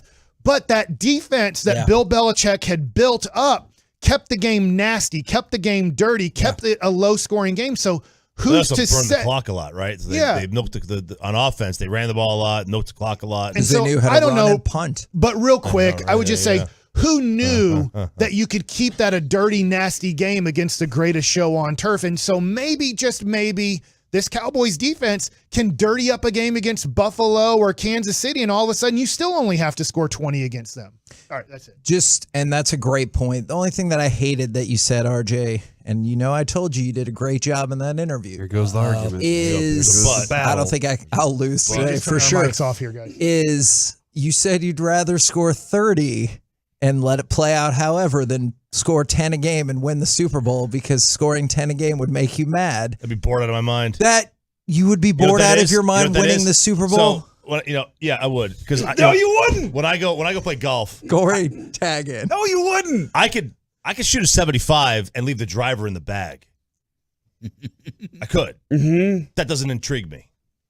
I don't want to shoot a 75 and leave the driver in the bag. I want to shoot a 69 and bust out the big dog and let that thing eat 330 down the middle. All right. And if I happen to go into the woods 7 times, I happen to go in the woods 7 times. So your opponent's going to shoot a 76 and you got 10 grand on the line. And you can shoot a 75. Yeah, I don't want to beat him by 1. I want to take his soul. Okay, that's what I want to do. No, what kind of sense does that make? I love it. I played with awesome. My margin. Here's the thing. My margin for error. This. My margin for error. My margin for error would be smaller, or would it be bigger? It would be bigger because you don't frequently shoot a 69. Right. You usually end up in the woods time and again. I do. Doing the 69. Doing the 69. Score. Absolutely. Doing the 69 in the woods, score. But no, I'll use another golf analogy. So, a lot of guys over the last decade who have been champions, Jordan Spieth, Francisco Molinari, have gone back to the well and changed their swing and tried to get more distance. They knew they could still win a few majors every now and then by hitting it the distance they did, but they wanted to win more majors. They wanted the high upside to win more majors. And what's happened to those players? And they've gotten worse. Okay? But that doesn't mean their decision was wrong. All right, enough with that. The theory was right. So it's funny the because execution was wrong. He's my buddy Rob Stratton. Rob Stratton was the 13th overall pick out of high school. He had a full ride to Miami as a linebacker baseball player, but he decided, I'm just going to play baseball. And he was, let's see what he's listed at here. He's listed at 6'4", 250. Premium athlete. I mean, the dude could fly, right? I mean, this is Choppy's dream, is to be 6'4", 250, hung and like 5% body fat. That's I just hit Choppy's dream. That last part. All right. He had 197 home runs in the minor leagues. Now, this is back in the day when we cared about batting average, 244 batting average, which sounds really good today. He never played a single day in the major leagues because they kept telling him, Rob, you're so big and you're so strong. If you just make contact, the ball still goes out of the ballpark at 380 feet in the gap. You don't have to try to hit it 500 feet. And he pretty much said, I don't care. I want to hit the ball 500 feet. And he literally, because of his attitude, because of Choppy's attitude, this kid and a man could never play in the major leagues because he couldn't take the advice of coaches to say, do you understand you have to make more contact? And you're so big and you're so strong that a home run is a home run. It doesn't matter how far it goes as long as it goes over the fence. And he couldn't get it through his brain that I don't want it to go over the fence. I want it to go way over the fence. Is that still the way to go? Yeah. I got to ask the poll question before we get out of here. Who thinks that what Devante Adams did after the game is suspension worthy? And Sean and RJ debate. What's worse, what Draymond did or Devante for league punishment or team punishment? I think it's suspension worthy. I don't know if this cheats your poll if you factor in his fake apology that just completely distorted what actually happened. That was fake? Oh, my God. The audio? No. His retelling of the events. He's like, oh, yeah, like he just came out of nowhere. And What's worse, Devante or Draymond? Probably Draymond. Corey? Draymond is definitely worse. I think the suspension's fine. If it was a fan that ran on the field, different. This is an employee that's just there. You think? I thought it was Devante Adams that was worse, right? Yeah. I think Draymond punching a teammate is terrible. RJ thinks Devante's is worse. Ooh. I will say punching teammates happens all the time. I know it happens, but doesn't need to. You get over it. On 2001, we made the playoffs. He could have killed Jordan Poole. I know that's dramatic, right? But and I don't think he it would knocked him have. out. But so we had a ping pong table for the Cleveland Indians in 2001. Everybody liked playing ping pong, and so anyways, Russell Bryant and Kenny Lofton are playing ping pong. Well, guess what happens with 20 and 30-year-old men with a whole bunch of testosterone, very competitive? They got mad at each other. So they started beating the living crap out of each other because they didn't like what happened on the ping pong table. And you know what happened?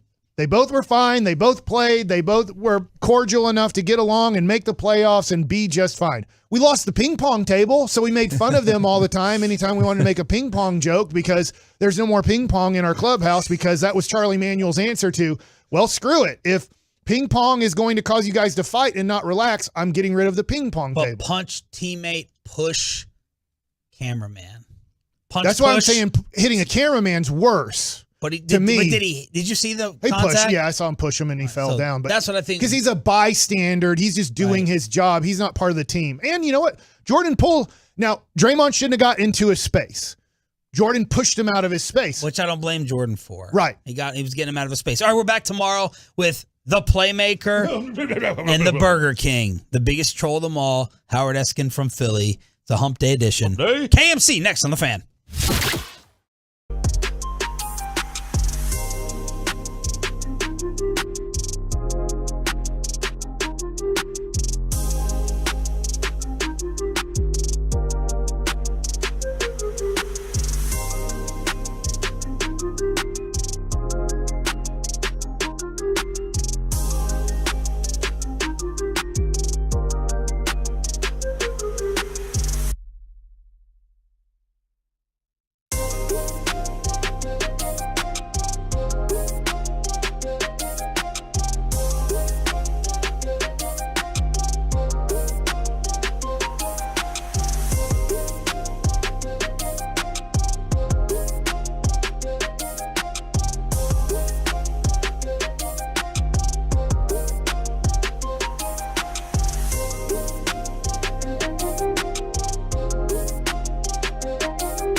Odyssey app.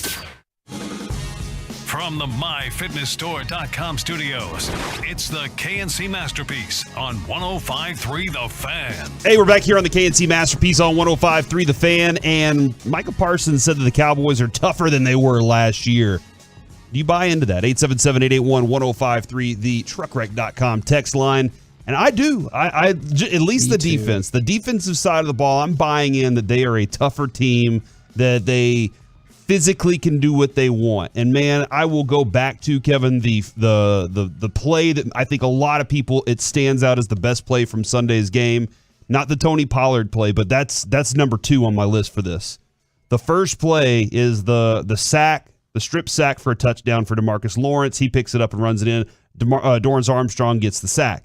Go watch how much the offensive line was committed to stopping Osa and Neville Gallimore on this play.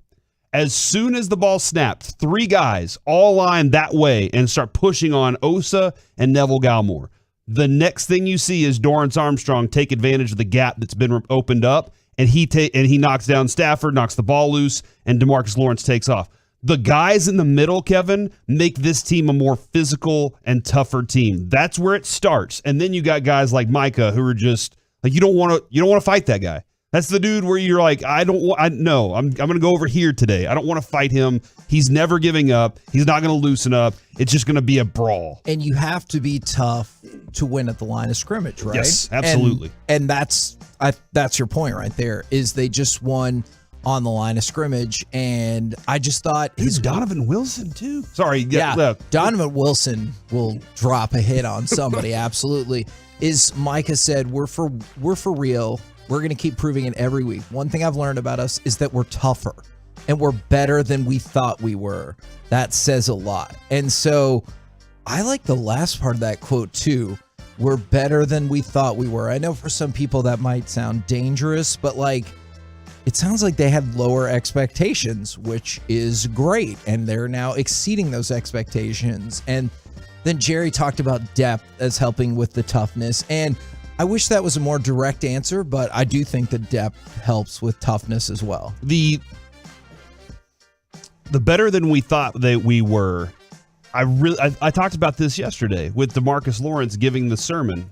When he gave that sermon, I really do believe that the defense was told by them, guys, or by DeMarcus at least, guys, we are better than we're acting right now. We shouldn't even give up a touchdown. We should be in their face, all day long. I believe that they're growing into that. Sometimes you have to learn that lesson. Sometimes you have to go through something and be like, look at this. We can do this. Maybe Dan Quinn even needed to realize I can just send these guys. I don't have to worry about it. I'm great in the secondary too.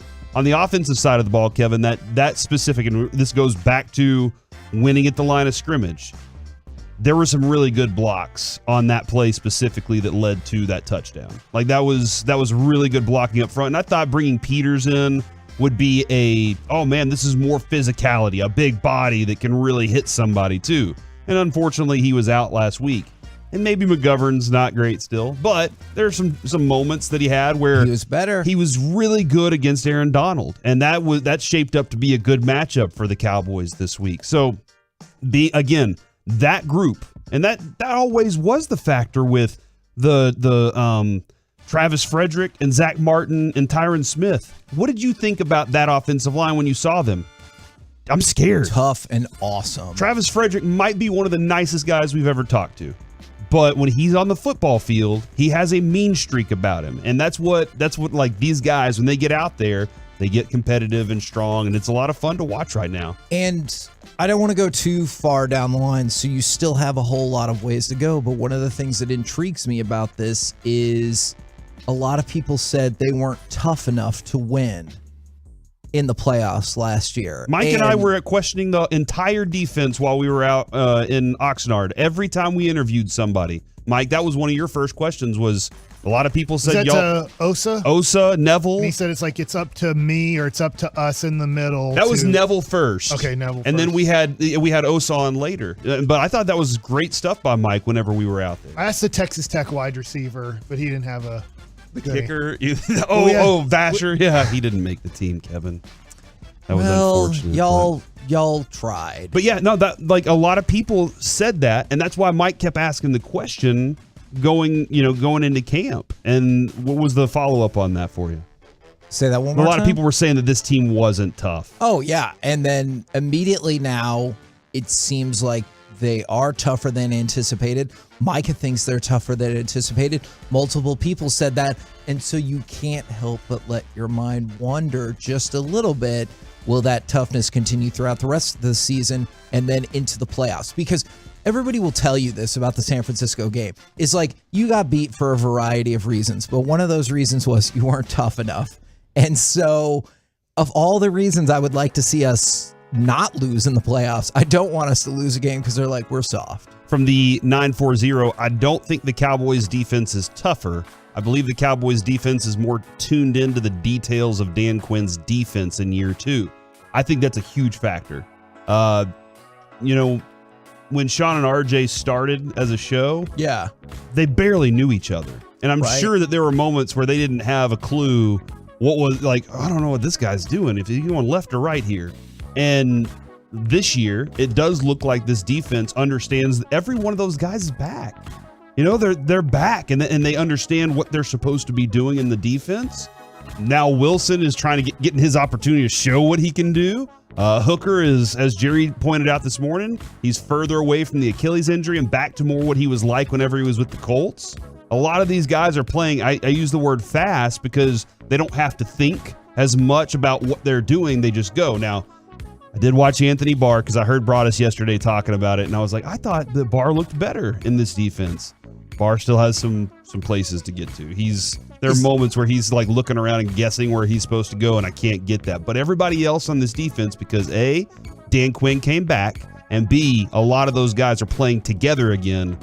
That's a huge factor in keeping that group together. Okay, for Barr, do you think that's still at least somewhat a byproduct of being newer to the defense as opposed to everybody else? Not getting a camp, too. Okay, do you have any concern, though, it's also just because he's slowing down?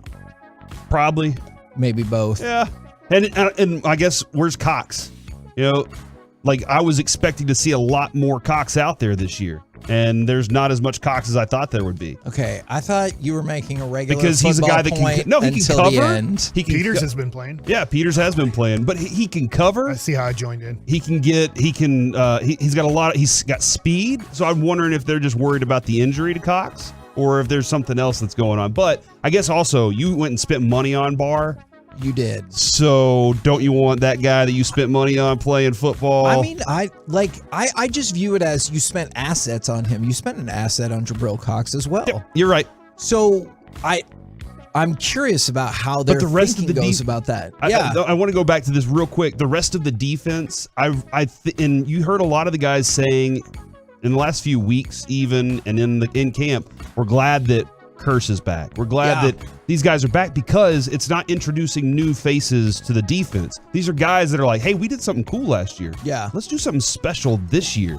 And they are legitimately, Mike, I know they're not the Hot Boys, and I hope they don't go back to calling themselves the Hot Boys. God, no. Hot Boys here. But we got some Hot Boys. They are my short shorts. They are playing like that kind of group where they all like each other, they love each other, and they want to play for each other. So they can come up with their own name. And I hope nobody tries to call them the Doomsday, Doomsday 4 or whatever. Okay. Are we on 4? I don't know. We're on 3. Okay, but I hope that's not the thing because they can have their own thing, but they seem to really all love each other and they think very highly of their teammates. You hear Micah talk about Diggs. He nicknamed him the Eagle. Yeah. He talks so highly of his teammates, and a lot of these other guys are doing the same thing. It's because they all believe that they can do their job. That's why when Dak comes back, goes back to it. The leadership thing, and Jerry even said it this morning, the leadership thing. He literally said that this morning. Off the chart. It is. But you also, you got to be able to make the throws. You got to be able to make the calls and see things. They need confidence in him, too. That whenever he walks into the huddle, if it's, hey, John Candy's over there, or, hey, we're going to march down the field and score a touchdown, whatever it is he needs to do, they got to believe in him at some point. And that's what the defense has right now, is they all believe in each other. And one of the things that I like about that idea, and then also the physicality of it all. I know we're still riding high on the Rams win, and I'm all about that. But if you look at Philadelphia, I wonder if Arizona put out like an idea of how you can slow their offense down. Now, on the flip side, if you want to say the Cowboys can slow any offense down, I would certainly listen to that. But what are two things that you saw? Arizona was winning defensively at the line of scrimmage. So they were putting pressure on Jalen Hurts. We feel like that's something that this Dallas Cowboys defense can do. But also, what were they doing? They were jamming up the Cardinals wide receivers close to the line of scrimmage, which is another example of being physical. And so that's why Philly had to more often than not go a little shorter. And that's why their offense, I mean, they won the game, so I don't know if struggle is the right word, but they didn't score as many points as they had been. And if you can get that physicality from your corners off the line or your defensive backs off the line and win the defensive line of scrimmage, that's a hell of an equation. Dude, I really want you to sit down and watch this all 22 on this defense right now. I skipped past all the offensive plays. I was just like, I'll go back and watch that later. I just want to watch this defense. And I'm watching like 2 down linemen, and one of them's Donovan Wilson. What? Hold on, what's going to happen here? How are you going to stop anybody? It's because they can be everywhere. It's not one like we're going to play off here. They do what they want, and they confuse the crap out of people. And then watching their secondary pick up guys that are going into their routes, and there's just 3 guys lined up, and then this route tree just kind of explodes, and all the guys got their coverage. It's really fun to watch what they're doing right now. But yeah, I think the corners play with great physicality. I think Hooker's ready to hit. I think Kirsch, like he was the guy that he had like 2 missed tackles last year, the entire season. He's really physical at the line too. So, yeah, man, this is a lot of fun. From the 817, isn't John Candy dead? Okay, so that's a story, Mike, about Joe Montana when he was playing against the Bengals. Was it the Super Bowl? Yes. And he walked in, and everybody, they have 2 minutes left, and Montana, they're losing. They need a touchdown. They need a touchdown. He walks into the huddle and he goes, "Hey guys, is that John Candy over there?" And everybody was like, "Oh my gosh!" And they thought in that moment we needed something to make us feel like he had control of the game. I think it was John Taylor. It could have been somebody else. Okay, he caught the touchdown. No, but who said in the interview? He goes, as soon as he said that, I was like, oh my God, we're gonna win this game. Yeah, like the Super Bowl's on the line. He is so not concerned about what the Bengals are doing. He's pointing out John Candy, and I was just like, man, that is John Candy, and we're gonna win the Super Bowl. Because they believe that he knew the playbook inside and out. The plays were gonna be called right. All they had to do was what they were supposed to do, and that's what I'm hoping that when Dak gets back, they're like, oh, we finally have our guy that we believe in, and we'll be on time. We'll get our points. It doesn't have to. I don't think it has to be 30. We're gonna get our points to win, whatever it takes to win today. But on the defensive side of the ball, we just got to go out there and show these guys that we're the stronger team. We're the better team, and they're not going to have any space. Now, one thing about Philadelphia that I want to go watch how Arizona handled them this week, Kevin, is we have a better field goal kicker. That helps. The last couple of weeks, and I guess it goes back to Joe Burrow, man, the Cowboys have been getting after the quarterback. Yep. We've also played teams that have very poor offensive lines. That's fair. So I don't want the fool's gold of, hey, we can do this to whoever we want. It's not going to be that easy every week. Yeah. And it was easy against Joe Burrow. It was pretty easy a couple times against Evan Neal and with the Giants. It was pretty easy against the Commanders in some respects. And then this week, the Rams' offensive line was beaten up. That was a bad offensive line. They weren't playing very well, and they're blocking as poor as they have ever had under Sean McVay right now. So I think Philadelphia's offensive line is a little bit better. It might not be as easy, but that's why you still have to be disciplined and do your job correctly. I know we'll dive into power rankings tomorrow. Take this for whatever you will, but Mike, you were lamenting about the slate of NFL games last week. Stephen A. Smith has Eagles 1, Bills 2, Chiefs 3, Cowboys 4 on his power rankings, and all of those teams are going to be converging. And so hopefully you'll be pretty stoked about this weekend and this slate of games. Coming up next here on the KNC Masterpiece, it's time to talk with our Dallas Cowboys insider, Mickey Spagnola, next on The Fan. Listen.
Sunday Night Football. Tailgate with us beginning at 4 p.m. with the Specs kickoff at 7:20 on DFW Sports Station 105.3 The Fan.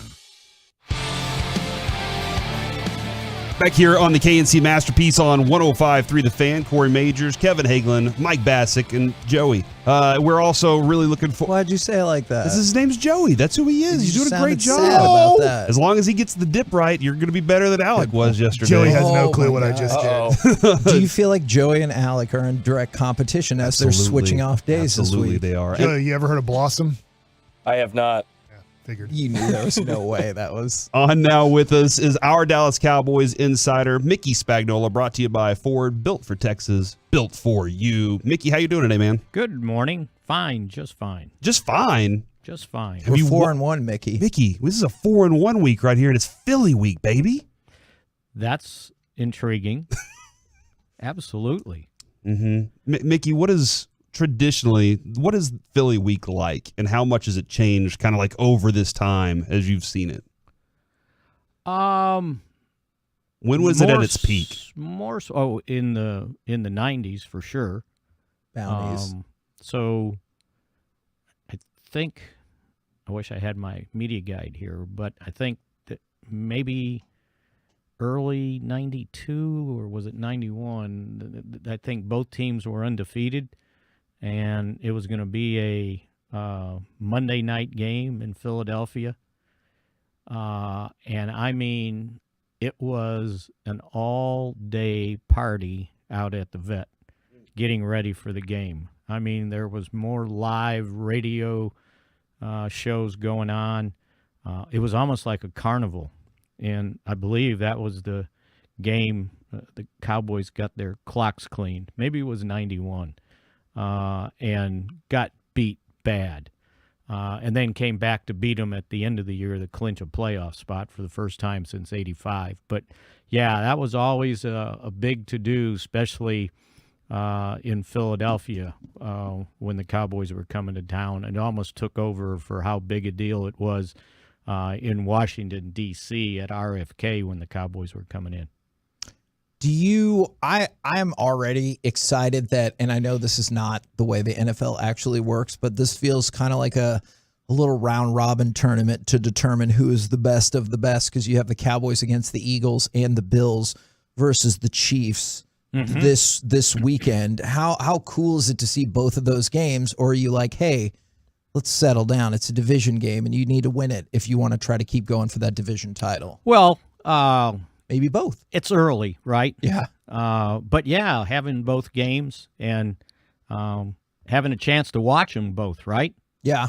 That's pretty cool. But again, like I said, it's early. That extra game, meaning playing 17 games, really kind of stretches things out. Now, you want to win, I kind of learned this lesson a long time ago when I was a kid. White Sox would get off to a good start, right? It's like you kind of get all excited, and I would tell my dad, I said, yeah, but it's early, it's only like May, and he would go, yeah, but if you win them early, you don't have to win as many later. And so I kind of learned the lesson about no matter when you win them, it really counts. And when you're only playing 17 games, yeah, it does matter. You win this one and you're tied for first in the NFC East and undefeated in the NFC East through the first round. And we saw how big that was last year to win them all. So yeah, it's a really big game, and it'll build towards getting closer and closer to the game. But, I already got a call from the guy that kind of runs their Eagles.com, and it's like, oh yeah, we need to talk about this game. This is important. Our people want to hear what's going on the other side. So yeah, it's starting to ramp up, and more so once practice starts, and I think guys get in the locker room and start talking about it. If you do stuff with Philly, do you have to be kind of obnoxious and East Coasty, or do you just get to be the way you regularly are? No, the good thing is we just talk kind of serious football and not nonsense and yell and scream at each other, and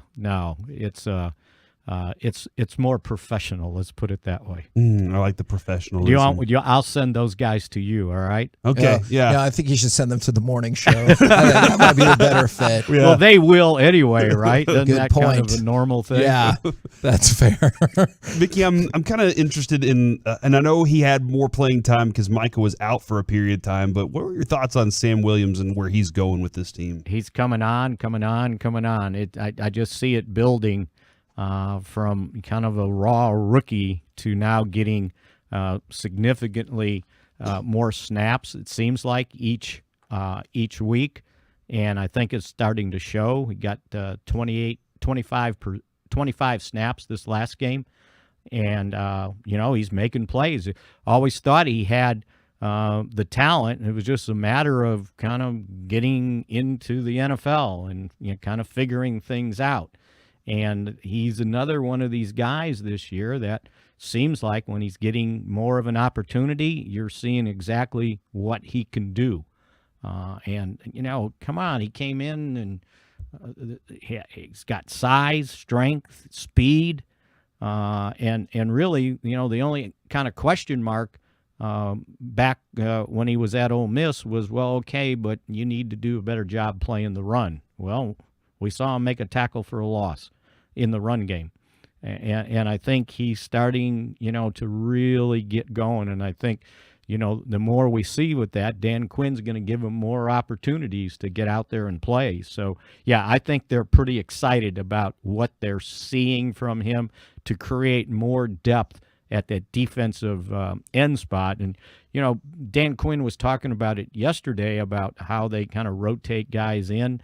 And he goes, and when you have depth like this, my objective is to make sure my first line guys are fresh at the end of the half and at the end of the game, and to make sure I can put them out there and they're at their best. And when you get plays like that from Sam Williams, Tristan Hill, I think has been showing up, Dante Fowler, guys like that, then he can implement that plan of keeping guys as fresh as possible when it gets down the stretch and it's time to close out the game.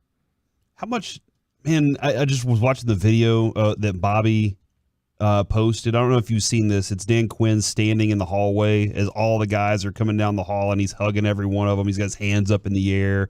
How much do these defensive players love this, man? Oh, really? I'm sure he does. And, I don't know that he always does that, but he talked about it yesterday, how they had put so much energy into this game, the preparation, and to see it evolve in the game. He said he just wanted to make sure that the guys understood how proud he was of them, how happy he was with the performance, and how they pulled off basically what they wanted to do, and probably more than they thought they could do, holding the Rams to one touchdown. Seriously? Yeah.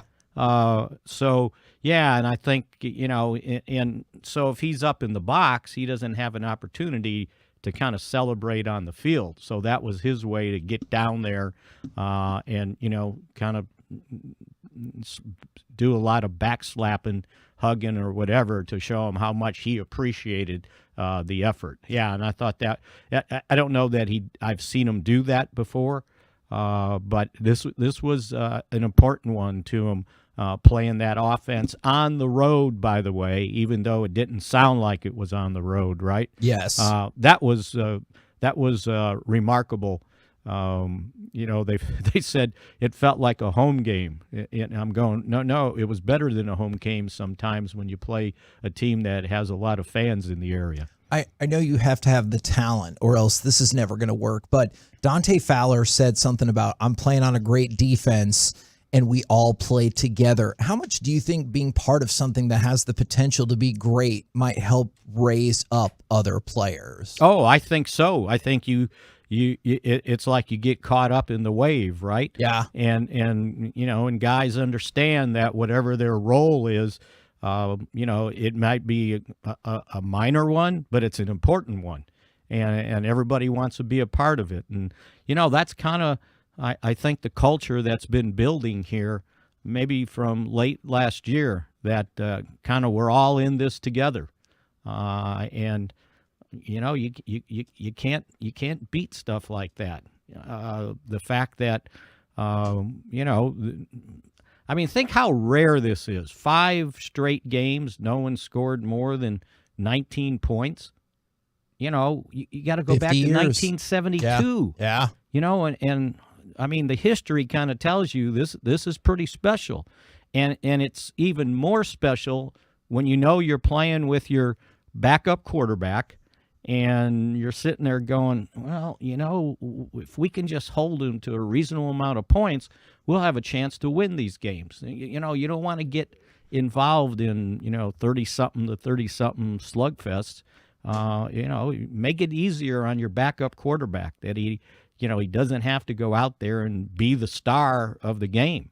And then think about, when Dak gets back with their ability to score more points and play defense like that, you really got something going. And I think these guys are starting to feel that.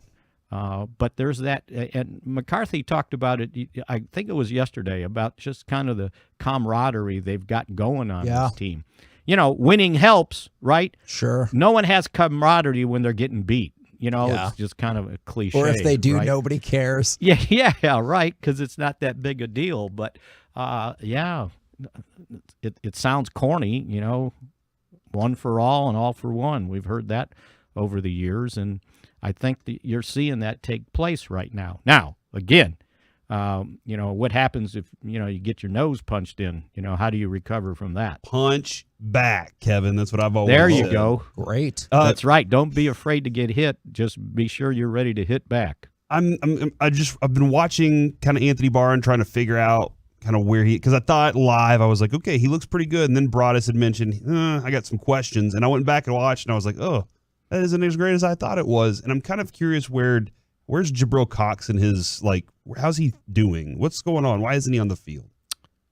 Well, I think they trust the experience that Barr has. Okay. And his versatility. I don't. Did you watch 5 games worth of film? Yeah, I have, and I've kind of been underwhelmed so far. It's been there've been moments where I've been like, is he guessing where he's supposed to go? And I know he didn't have as much camp as everybody else and everything. Right. But I'm also I guess it's more about goes to the fact of the backup quarterback is always the most famous or whatever. Or the most popular. The most popular. And this goes to maybe Jabril Cox is just I have a lot of questions about what he can do, but I'm just kind of curious as to where he is with this team because he hasn't played. This last game, I know he didn't get any plays on defensive snaps, but he had played quite a bit on special teams, which happens to be important. Yeah, no, absolutely. And, and he's young, and he didn't play last year, right? Yeah. He's a rookie. Yeah, and coming off an injury. that, they kind of eased him into training camp. So, we'll see where that goes. But they obviously like what Anthony Barr's doing. Okay. They don't have to play him, right? Sure. And I don't know what he's doing or what he's not doing, but it's 5 games in a row, no more than 19 points, and back-to-back, no more than 10. Just keep it up then. Right? Yeah. So it's not like he's crushing them, and he's giving them more versatility for Micah Parsons to move him around. That he doesn't have to just play linebacker, although he played quite a bit at it until he suffered the groin strain. And then they basically said, okay, let's pull back and just use him because he thinks he can rush the passer, which is in a more confined area. He's going forward. He's not going backwards sometimes like you have to at linebacker. So, I thought in the game that, he was I just didn't see him hurt anything. Okay. And by the way, I don't know if you were counting when you watched the tape.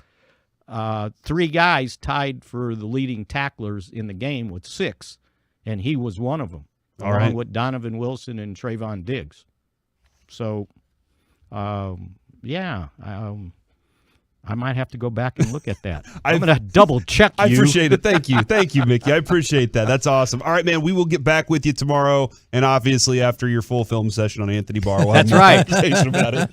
Have a good one, Mickey. It'll be the Barr session, right? Yeah, thanks, man. See ya.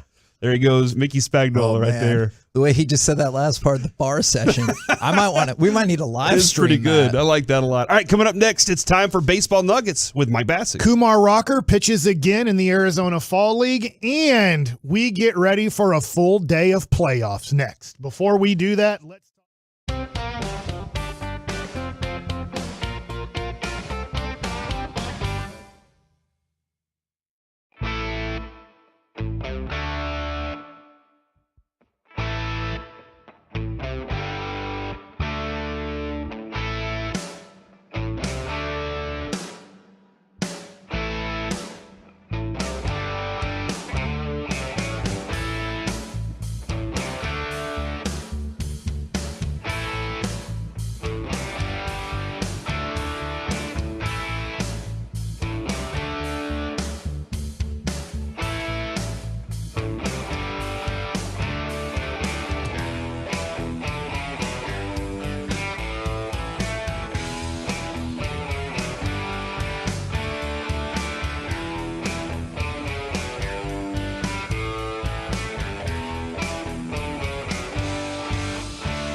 This segment of the KNC Masterpiece is brought to you by Classic Chevrolet. True to Texas, Classic Chevrolet is driven to do what's right. That's why they never charge more than MSRP. Plus, they still pay full market value for your trade. Find new roads, relax, and enjoy the difference. Back here on the KNC Masterpiece on 105.3 The Fan. Thank you for being with us here today, Tolos. And I got some fantastic. Thank you, Kevin, for also being here. Got some awesome news that I know Mike likes it as later in the day. It's at 12:40-ish during the rush hour.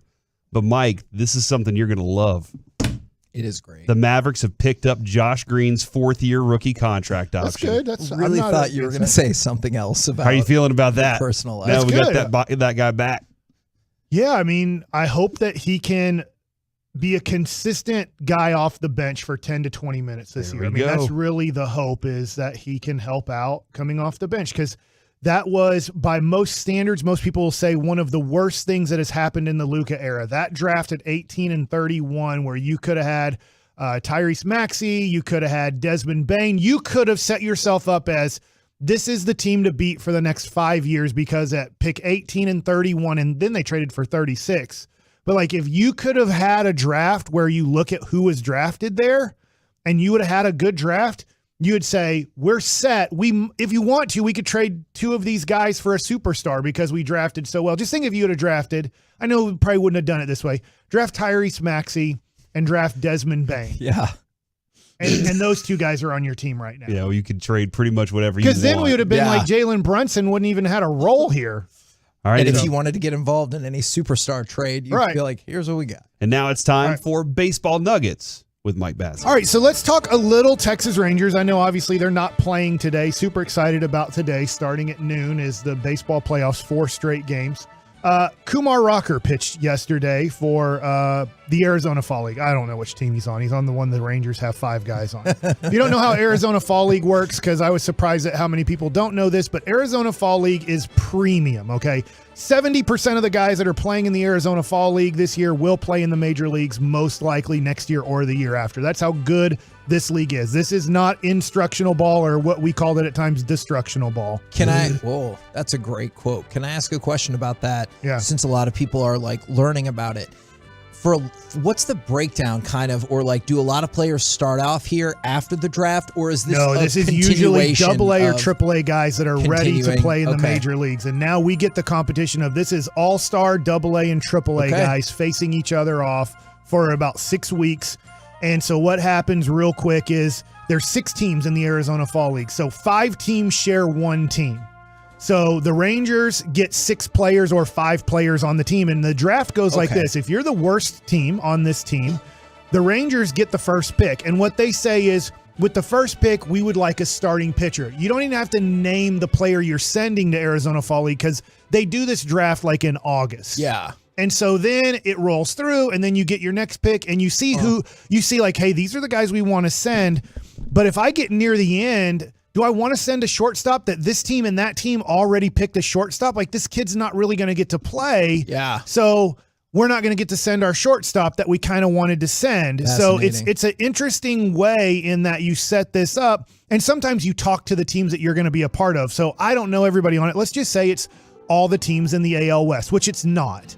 But if it was all the teams in the AL West, you might have discussions with the Mariners and Astros, because you know that they have a premium prospect in AA that they think is going to be ready for the major leagues next year, and they want to see him play against all this premium talent. So you might call them up and say, hey, how bad do you want this guy to get there? Because if so, we'll probably have the pick before you. We won't draft that position. Will you do us a favor and not draft this position in the next round? Because we really want Luis Angel Acuna, who's there. We really want him to go as a second baseman, middle infielder, and we kind of want him to, he's one of the premium guys we want there. So you can work with teams before the draft that you know these are the 6 teams that we're sharing, or the 5 teams we're sharing this team with, to make sure we get guys there. So Kumar Rocker was there yesterday, and he didn't give up any runs in his 2 innings. He gave up 1 hit, he walked 2, he struck out 2. 32 pitches, 18 strikes, which is better. He's obviously still really working on arm strength and, barely pitching in the last 18 months. But 2 innings, no runs, 2 walks, which is, you want to see him clean that up, but that's going to take time. He's barely pitched in 2 years, so he's probably going to be wild. So I'm just kind of following Kumar Rocker, see how he does. He probably, to to the 70%. He probably will not be part of the 70% that makes the major leagues next year. So, yeah. That would be, I feel like that would be fairly stunning if that happened. Right. But a lot of guys in this league, it's a premium league to be a part of. It's a honor to be told by your organization, we want you to go to the Arizona Fall League. I got you. All right, so playoffs start today, and I'm super excited about it. It starts at noon, and I'll say here's good news about this, which I didn't know. I was like, God, I'm searching through the TV today trying to find, well, when's the first game on? So I have it up here so I can watch while we're doing the show.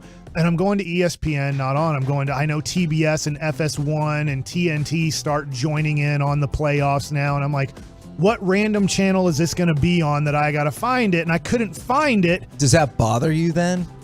It did until I heard the good news somewhat, is that the first game at noon is on Fox. It's on Channel 4. And so that is a big deal to you? Yes, because that means a bigger audience? Yes, because when you're flipping and stuff and it's just on a regular TV that you're trying to find the news or whatever, like Fox News at noon, I don't know if that's the thing, but or you just find it. When FS1 is not a station that many people have. Yeah, it's tough to find. So if you're just a time. casual trying to find stuff, you're like, whoa, this has to be important. It's on a major channel right now. I mean, I think football obviously has a lot of advantages in a lot of ways. And I know now they are on Amazon Prime on Thursday nights, and their popularity is so high that they can do stuff like that.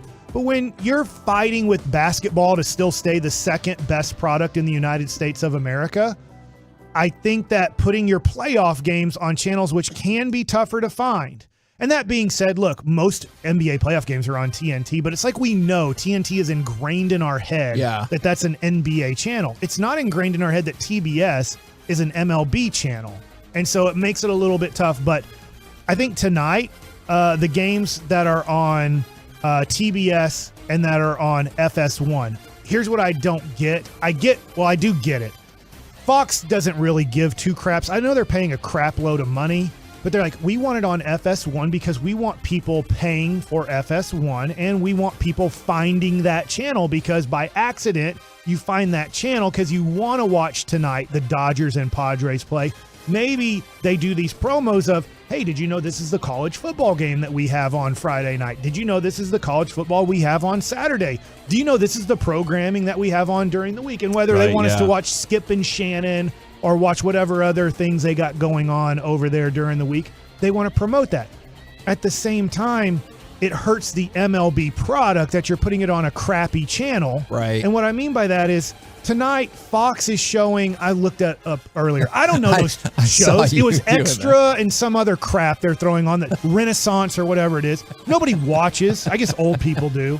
But it's just like, all right, so you don't want to put on Cleveland and New York, the Yankees, let's say, as a 6:30 start. You don't want to put that on Fox. You want to throw that on TBS, where you're just throwing on crap network stuff instead. So it just doesn't make sense to me. It kind of hurts the product, in my opinion. Do you think, I'm just asking, do you think their counter argument would be, I'm swapping one old audience for another old audience? No, because I think that's somewhat of a lie. Go to the games and there's young people at the games. Go out to all these baseball fields and there's millions of kids playing. I'm not saying they're watching. There's millions of kids playing it. I just mean the TV audience. If you look at the median age, it tends to skew fairly old for baseball compared to the other one. For sure, right? But here's the other thing too, which we don't. Old people have money. Young people don't. That's so true. It does help out in that sense.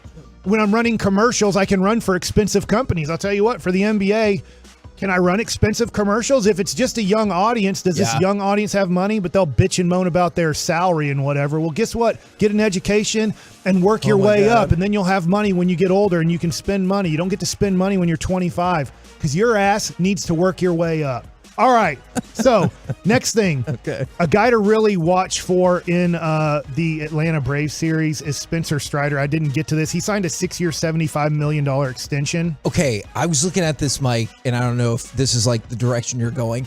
the amount of their younger players, their younger like stars, if that's how you want to quantify it, that they have under contract for years and years and years. It's a heck of a strategy. And if it pays off, they're going to look like freaking geniuses. Yeah, and I'll tell you what their genius is at. And this is the pray and the hope. If you're a Rangers fan, if you can after this segment, get on your hands and knees and pray to the baseball gods that we can start developing like this. Spencer Strider. You know what? Probably another Braves first round. It's only first round picks. No. Fourth round pick out of Clemson. How long ago? Well, it probably took them a while to develop him. In 2020. It is 2022. Their fourth round pick is 11-5 with a 2.67 in 131 and 2/3 innings. He struck out 202 guys and has a whip of .995 at 24 years old. This is like, if you want to be the Braves, we're not going to spend. The Braves don't spend. What are the Braves doing? They're signing Ozzie Albies, Ronald Acuna Jr. Yes, they did trade for Matt Olson when they're like, okay, I think Freddie Freeman's getting a little bit older. Great player for the Dodgers, but going to maybe cost too much. We're going to go trade for Matt Olson of the Oakland Athletics and use some of our assets to do that. When the Rangers start drafting Spencer Striders in the fourth round and get this dude to be Rookie of the Year, close to Rookie of the Year. By the way, the other Rookie of the Year is, guess who? An Atlanta Brave, Michael Harris. They're competing for Rookie of the Year on their own team in the National League. When I look at stuff like this, I just go, gosh, this is what makes the Braves great. That's why they're world champs. That's why they have a chance to do it again, is because all of a sudden they added some dude from the fourth round 2 years ago, and now he might be one of the best pitchers in the National League. So I didn't get to the Dodgers and how concerned they are about their rotation because it just doesn't look that great on paper. And I'll tell you what, on paper, it doesn't look good. They're throwing a guy with a 2.16 ERA, then the next day 2.28, then the next day a 2.14. He did lose one game. Goslin went 16-1. So he did lose one game. Feels pretty good. And then Tyler Anderson's their number 4 at 15-5 with a 2.57. So I don't know about that rotation. They're a bunch of bums out We're going to contend next year. Did you get enough of Mike Bassick? The answer is no. Don't worry. Mike asks all the football questions next on The Fan. Keep the volume turned.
From the MyFitnessStore.com studios, it's the KNC Masterpiece on 105.3 The Fan. Back here on the KNC Masterpiece on 105.3 The Fan. It's one of my favorite times of the week. It is Mike Asks All the Football Questions. First football question. Let's get it going. How much do you respect these jacknuts, the New York Giants, after beating the Packers? I knew that was going to be her first question. Hold on. What do you mean? What? Like how much? They're 4-1. They're the same record as the Cowboys. The Cowboys beat them. But how much do you respect? I don't think I have to ask that question about Philly. I think we all respect Philly. You know, there's a standard of, do you respect them as a Super Bowl contender or just a division? But the Giants, they're not good. But my question is, how wrong am I? How much do you respect the Giants? Man, I think, Mike, you know I have a little more respect than anybody else in this room for them because I like the coach. I think he's a good coach. When everybody thought that Dabes was down, I thought Dabes was up. And he's proven more and more that he deserves the name Dabes. So like there's nothing we can do about it. But like seriously, the whole factor was watch what he developed with Josh Allen. He took a quarterback who was raw, like all the talent in the world, right? Josh Allen, you saw it. He had an arm, he could run, he was big, physical, and he developed him. Like we talk about pitching and development there. That's a guy that said, I'm your offensive coordinator. I'm going to show you the way. And so I did believe that he could make a big impact with a bunch of other guys. And Kevin, again, Galladay, Kadarius Toney, they're like, hey, they're kind of problems. And he's like, we'll win without you. If you want in the fold, come back. But we're going to do our thing. So I think that they're more organized than anybody expected they would be. I do want to look at their schedule. No, don't do that yet. That's my next question. Okay. You can look at it. Don't say anything. All right. I was going to say, I do kind of respect them just because I thought that last win was incredible. Not only the team they beat, but how low they were in terms of receiver depth. So I get it. At the end of the year, I'm not proclaiming they will be a playoff team, but right now, I kind of do. All right. They're 3-0 overseas, by the way, the Giants. Oh, I was not aware of that. That ties the Vikings and the Patriots as the best records overseas in the NFL. So wow. So the Giants do like playing over there. Now, usually you get to play a crap team like the rest of their schedule. And this is what worries me about the Giants. I know I'm adding a little bit of opinion here. They are 5-point underdogs hosting the Ravens coming up. But listen to this. Then at Jacksonville, at Seattle, home against the Texans, home against the Lions. What the crap? I mean, they're going to be like 8-2, and you're going to flip out. The Cowboys' schedule is somewhat this easy too. So it's just I think they're going to end up being, let's just say they lose this game, but they are at home, but they're going to be favored in their next 4 games after that. If they were to win those, they're going to be freaking 8-2. From the 8-4-5, Corey predicted them to win 2 more games last week, so he's already taken the L on that one most likely. And that's true. I thought they'd lose to the Packers. I thought they'd be like 7-10 still. I thought they'd lose to the Packers too. But all right, that goes to my next question. How much do you respect the Packers and A-Rod in 2022? Honestly, not. They have a lot to grow. Like I still don't understand some of the plays they had on the goal line where they could have very easily run the ball in, and Aaron Rodgers was like, I got to be the hero and throw. Well, I think that's a great point because there's multiple Packers who came out and said something about, hey, we could probably do something different here, and then Aaron Rodgers is mad about the team leaking things about, oh, well, maybe we could lose to this team or that team. So it seems like they have a few struggles. I know he'll tell me to RELAX, but all right. It seems like they got some problems. You guys convinced Minnesota will win that division now pretty easily, that they're a way better team than the Packers, a little better? Not necessarily. I won't say it's easy because at some point I do think Kirk Cousins will get in somewhat of his way, but it does look like they're the division to win. I don't think the Bears or Lions are giving them any run for their money there. Yeah. I think it's a 2-team division, but there's a lot of season left for things to go better for the Packers. All right, so my next question, I'm going to hate reading this from the USA Today, but my question, which I'm a harsh man, like when I was throwing, and which I'll get into, and Mike likes it, when I was throwing in my dad's backyard, a bullpen, and I was like, hey, you think I'm touching 80? And my dad immediately said, no, not even close. See, that's how the basics work. Deal with it, and deal with this, Kyler Murray fans and Kyler Murray family. What was your grandfather like then? Very similar. Okay, my it's mom just passed couldn't. down. When my dad played on the Rangers, my mom couldn't sit in the stands with her in-laws because they would be complaining about all the players on the Rangers and how bad they are. And she's like, that's where the wives, with all the wives, Oh my sitting God. right there. So, my Wow. question before you answer this. This is the question. Then I'm going to read what the USA Today wrote. Is Kyler Murray stupid? Is my question. Whoa. All right. Wow. Or really done. This at was a football. bad move by them. Philly certainly Yeah. benefited from the Cards' Kyler Murray lack of situational awareness. Remember, no mandated independent study, like confirming whether the chains have moved late in the game when he slid short of the first down marker, then spiked the ball on the next play. That forced backup kicker Matt Amendola to prematurely attempt a failed 43-yard field goal a few yards closer, and this game might go into overtime. I know it's a harsh question, but is Kyler Murray getting in the way of Kyler Murray because he's not smart enough to play at this high of a level? I don't think I'm ready to say that. That situation, it went all haywire for them, and that was one of the reasons they lost the game. That was bad. But I don't think I'm ready to say that. I'm not ready to say that he doesn't have the mental capacity to be smarter, but I'm very ready to say that the people around him aren't making him better, and that comes to Coach Bro and the whole thing that they got there. Mike, we talk about Bill Belichick, we talk about Saban. What are the things that they teach their teams? How to not lose games, right. And that's something that lost you the game there. So I think true. that the people that are with him, I think that coaching staff, they have some questions to answer. Can I ask you that? Because I know you've got some investments. Yeah. It's not the same. I worry that this is who he is. He does not care to become the great quarterback that God gave him the ability to be. He's making a crap load of money and he's good enough to be a starting quarterback for 10 years in his career because his talent can get away with dumbassery. Except the problem is beating Philadelphia, making the playoffs, winning playoff games. You can't be this stupid. Yeah. But he doesn't care. And so if you don't care to be smart at this, you're only going to get as far as your talent will take you. And talent overall doesn't win at the highest level. And what I mean by that is everybody's super talented. You are more talented than most, Kyler Murray. But if you're going to play stupid, you're not going to win in the end. And to me, he's got to pull his head out of his ass and figure out how this sport works. If he doesn't, this is what we're going to get. We're going to get disappointment and go, God, shouldn't he be better? He is good, though. Can't say he's not good. I thought he would have been better by but he's now. too stupid. Right now he doesn't care to be a smart football player. And maybe he never will. All right.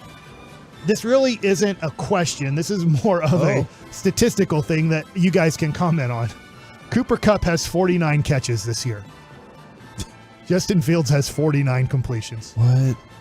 Comment. Cooper Kupp already has 49 catches this year. Is that the more astonishing statistic to you? In the 5 Justin games, Fields? No, he actually, hasn't completed 10 passes. Actually, it is more astonishing, Kevin, because I can quote you exactly what we were saying about the Bears before this season. Yeah.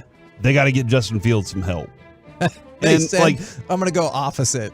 I'm not saying that he is walking around wearing a Superman t-shirt under everything, and that's how he's approaching it. But the rest of that team, even the coaching staff's just as bad as it was last year. Yeah. So I don't know what the Bears did this offseason. I'm not entirely sure either. And this could just be a product of me being But they're also 3-2. I know. And that might be, I'm a Justin Fields guy and I need to just accept what's happening in front of me. But I also think they're like, oh, you need more help? We will give you less help. All right. Next part of this. Chicago. I guess I don't have to worry about making plans to watch Thursday night football because Washington at Chicago, there's no way in crap I'm turning on Amazon Prime. Wait. Obviously, Mike, I think you should. Amazon is a fine partner of all of us. And they are listening When they right put now. on 2 real NFL football teams that I care about and actually are decent at football, I will watch. I told you the 2 things that I thought were hilarious from last week's game, which was awful. Even some Denver commentators apologized. Is they said, make sure you check your fun size candy because my son came home and he had a highlight from the Denver game in his Snickers bar. I thought that was freaking hilarious. And then also, when I heard this matchup, I was like, oh, that does not sound great. Mike, I wonder if Amazon has the power to say, we want to flex in this game and we want a different one instead. I think Thursday's too tough to flex into Thursday because of how quick the turnaround is. So, ooh, that's a good point. All right, so next one. I'm a dumbass. And here's why. why. Sometimes. Guys, do you know in the last 9 games how many times Jacksonville's beaten the Houston Texans? Oh, actually, it's pretty low. Yeah, it's really low. It's 0. Whoa! I did not realize it was 0. The Texans are 9-0 in their last 9 games versus the Jaguars. Okay. So I should have known that. I didn't do that much research. I was just on a hope and a prayer, kind of like Kyler Murray studying football. And that's why I deserve to lose $30 on that game. Okay, I actually have a weird story about this. I know you wouldn't think that, but shout out to my wife's cousin Krista. She is from Houston. What's up, Or Krista? they live down in Houston. How are things? Oh, I hope this isn't turned into a friend request thing. I actually might get yelled at for that. But she's down in Houston and she loves the Texans. And my brother-in-law was stationed in Jacksonville. He loves the Jags. They make a bet, and if your team loses, you have to put up a Jags flag or I guess a Texans flag. And so I knew it had been a pretty one-sided rivalry for a while. Next question from that division. Tennessee started off 0-2. Now they are 3-2. Do they get the respect and the easy repeat of that division? I think they might get the easy repeat, but I still feel don't you think nobody respects Tennessee? Yeah, I don't see them as a threat. You don't respect them, do you? No, but I think they're going to win that division pretty easily because Jacksonville's pooped their pants and lost to Washington and Houston so far. If they would have bounced back, and let's say they won 27-10, or they didn't destroy them, but it's pretty damn emphatic. Yeah. Would you have felt, how much different would you feel? About Tennessee? About Jacksonville. Jacksonville? Yeah, if they're 3-2 right now, I can look, hey, first game of the year, all right, Washington's, but yes, I would feel better, but not anymore. All right, guys, I'm running out of time here. I haven't even gotten to this one. And I've been talking a lot about respect in this football question. How much does the Jets beating Miami matter to you? I think it matters a lot. Not really to me. Other than the Jets, now they have a leg up in the division. Both 3-2. But they tiebreaker at this point. You don't have Tua, and I'm kind of curious about Tyreek and how he's going to be. So it's not about the Jets beating Miami as much as it is they didn't have their team. Can I tell you why I think it does matter? And I know everyone's going to say the right thing and everyone's going to supposedly do the right thing, but Dolphins team, they were 3-0. Now they're 3-2. You don't think there's any discussions happening behind the scenes about, hey, if you're ready, come on. Or if you think you're almost ready to, be interesting. Come on. And so I kind of think that might be in play. I'm not saying it's okay. All right, I have another one. Who's better at the end of the year, the Chargers or the Rams? I'm asking an LA question. I think the Chargers, I think the Rams should be very concerned about Matthew Stafford. Are you saying that Rams miss the playoffs, Chargers make the playoffs? If I said only one team makes the playoffs, you would bet Chargers? I'm picking the Chargers. Corey? Yeah, and I don't love the Chargers right now because I thought their defense would be better. Too. I thought their defense would be a lot better. Oh, guess what? Bosa got hurt.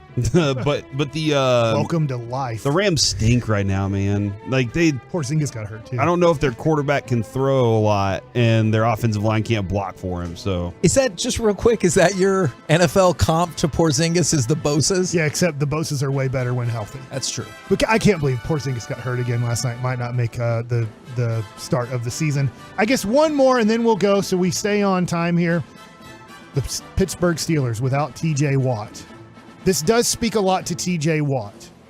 They're 0-8 without TJ Watt. So when he is out, they haven't won. You're right. It does say a lot about Watt. It also says a lot about how important quarterback play is. Yeah. And having this is the argument we were having with Sean and RJ this morning. When your quarterback can't keep the offense on the field, your defense is going to suffer from it because they get exposed more often. Jerry even said it this morning. You want to have 3 and outs as often as you can, less first downs, because that makes your defense better throughout a game. Stay on the field with your offense. Man, Mike, that was great stuff. Those are dude. my football questions. I didn't even get to a couple of them, but that's fine because I can hold my Mahomies for later.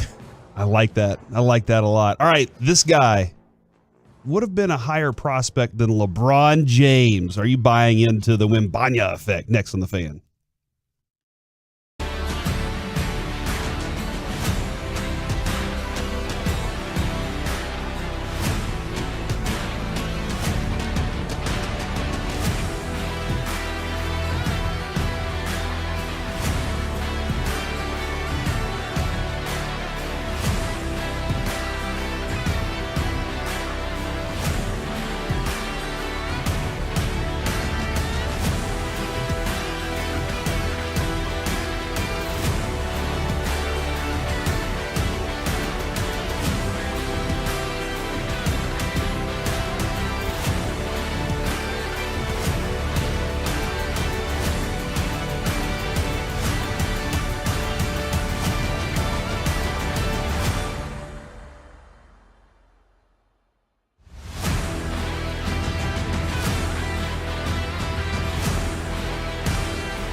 setting up.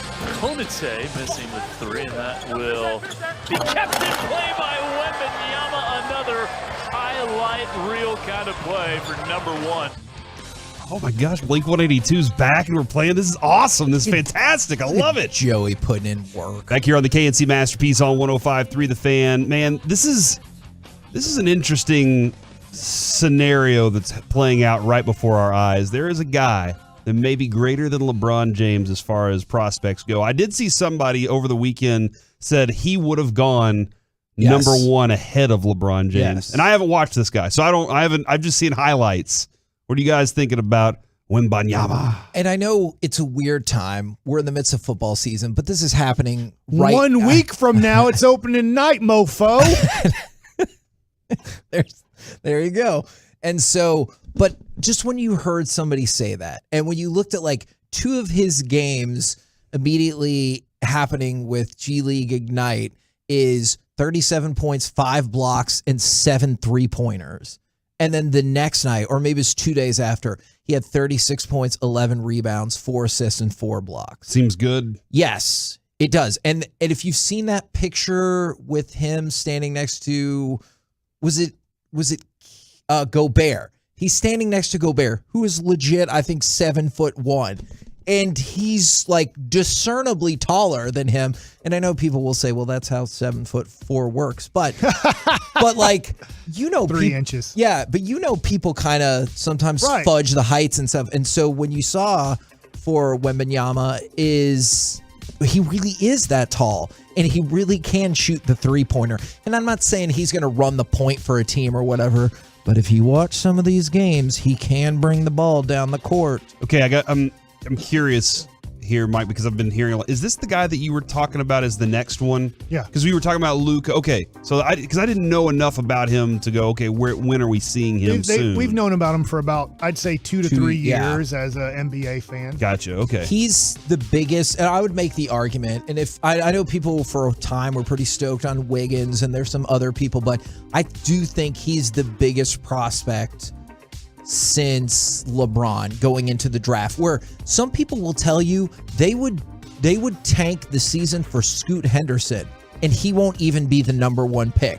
Like, that's how hyped up people are on Wembanyama. Now he's kind of built like Kristaps in that he's very tall and lanky and Holmgren-ish. Yeah, and we talk about I don't know how much more he can add to his body. I don't know, there are people that can look. Yeah, but like there are people that can look at a guy and go, he can definitely add. And there are other skinny guys that are like, no, there's no way. He can eat for forever and still not gain weight. I don't know what kind of guy he is, but his skill set's pretty special. Just watching him dribble up the court and go behind his back and dunk on somebody with his left hand, and like some of these things that he's doing. See, you get it. So he doesn't have to run the point, Houston but Rockets he could. Were making, he might be a Houston Rocket, as obviously they're going to have a pretty bad team this year, a very young team. And they were making fun of the way he shoots. So Jalen Green, the number 2 overall pick, and then Porter Jr., who they got from Cleveland, who was kind of an F-up at USC and fell in the draft and then got released because he was such a cancer. And he's figured out, I think, how to be a better teammate. But they were shooting like Wembanyama in warm-ups, like screwing around, because it doesn't look right, but it does go in. And it being that tall, when he shoots the ball over his head like that, it's very tough to block. It's very Dirk-like whenever Dirk would do his fadeaway. Except not form-wise correct. No, At least you're like, that doesn't look like you would want to shoot it that way, but I guess if it goes in at a high enough percentage, you'll be okay with that. But, obviously you had to change a little bit of the ball, the way that he shot the ball. But I look at it this way. I want to make this point real quick, is I worry about his skinniness and height. If you look at the history of the NBA, for some reason, like once you get kind of over that 7'2" mark, and knees and hips and just, it just seems tough to stay healthy, but I'd still take him number 1 because of the pure talent. And you can't teach 7'3". I can't make Scoot Henderson grow to 7 feet tall. And the reason why I think this is so interesting is you've already seen it get picked up for places like, for example, Sports Illustrated says he's here and he's arrived for good. And then the Ringer has an article, is the NBA ready for Victor Wembanyama? And one of the executives in this story, this is the part that I thought was super fascinating. He's not a franchise-altering talent. He's a league-altering talent. And that's not a scout. That's somebody who works in the league, is an executive with one of these teams, said he is a league-altering talent. And then LeBron said everybody's been a unicorn. He's more like an alien. I've never seen, no one's ever seen anyone as tall and fluid as him. Hopefully he continues to stay healthy. That's the most important for him. But he can shoot step back jumpers in the post, step back threes, catch and shoot threes, block shots. It's incredible. His talent is tremendous. You know what's interesting here is he is already of an age where Luka had won an MVP in the second highest league in the world to the NBA. Yeah. And look, Luka had all this, but he's a little bit slower. He's obviously not 7'2". You know, he's not going up and doing windmill dunks or dominating by blocking 10 shots a game at times. You know, this dude can. I mean, he can block. He can get a quadruple double. He has the ability in the NBA to have 20 points, 10 rebounds, 10 assists, and 10 block shots in a game. That's his ability, it looks like, when he starts getting better and better in the NBA. I'm not saying his rookie year, but just interesting to me, being a Luka homer here, I will admit this, that this dude, how come he didn't go play for Real Madrid and win back-to-back MVPs at 17 and 18 years old? Because that's the amazing thing to me about Luka's. He went up against the second best talented players in the world to the NBA, and at 17 and 18 was the best. Kevin, you watching? Is 20 minutes of insane highlights on him, and I could tweet this out on YouTube, but some of them I will just warn, not all of them, but some of them are against lower levels of competition. Against Duncanville High School. Yeah, right? It looks like he's playing against middle school. There's some, but I also have to consider the dude's 7'4". So everybody's going to look like a middle schooler against him. That's where I wish he was in EuroLeague. Yeah. But he's going to get. His talent is tremendous, and it's just a matter of staying healthy and then seeing how he can progress with that small of a body. One of the things about watching him shoot is he's hitting net on a lot of shots. It's not one of those things where he's shooting. This is where this is very scary. Go, and he's great. Don't watch highlights. It's the worst. I can make myself look great. Yeah. Guess what? I threw 36 pitches in the backyard. All of them weren't great. I decided to tweet out the ones that were really pretty good. That's the thing about stuff like highlight. And he's great. He's going to be number one, and he's by far number one. And this is an unbelievable talent. But sometimes you have to watch a whole game to see the mistakes that are also made in it. The truth about Victor Wembanyama. That's why I'm going to watch the lowlights now. Okay, I think you're going to like this, though, Corey. A couple of things that I think you're going to dig outside of his game. People have been asking him about tanking. This is what he said about it. The meaning behind the word tanking is kind of weird. I would never want to lose. It's a personal thing, but I really try to stay outside of it. Either way, it's going to affect where I end up. All I can do is focus on the work itself. And then his agent came out, because you know what people are saying? Shut it down now. Stop. Don't play again until the draft. His agent came out and said, people can keep saying that or asking all they like, but Victor has told me that is not going to happen. So he said, under no circumstances is he shutting it down for non-injury reasons. Hooper's hoop, Yeah. dude. I like to play. I mean, me personally, if I had a top pick and if I got the number one pick, I would really hope he played this year at 18 years old. Yeah. He'll turn 19 during the season, so he'll be drafted, right around. He'll be drafted at 19 years old. He'll enter the NBA at pretty much turning 20 pretty early in the season. But the way I'd look at it is, I really got to see this kid play more. Not that I'm not taking him number one, but if he does break his foot, I might take Scoot Henderson number one. And I know that sounds crazy to people right now, but Bill Walton, Ralph Sampson, Yao Ming. You can Chet Holmgren now. Greg Kristaps Oden, Porzingis. if you want to go contemporary as well. It's just these body types at times can really struggle to stay healthy in the NBA, and that's my only concern. So if he sat out going, I'm afraid of getting hurt, I'm like, crap, how much am I going to invest in the next Ralph Sampson in the NBA? If it helps you guys at all, some people I know do call him Wemby.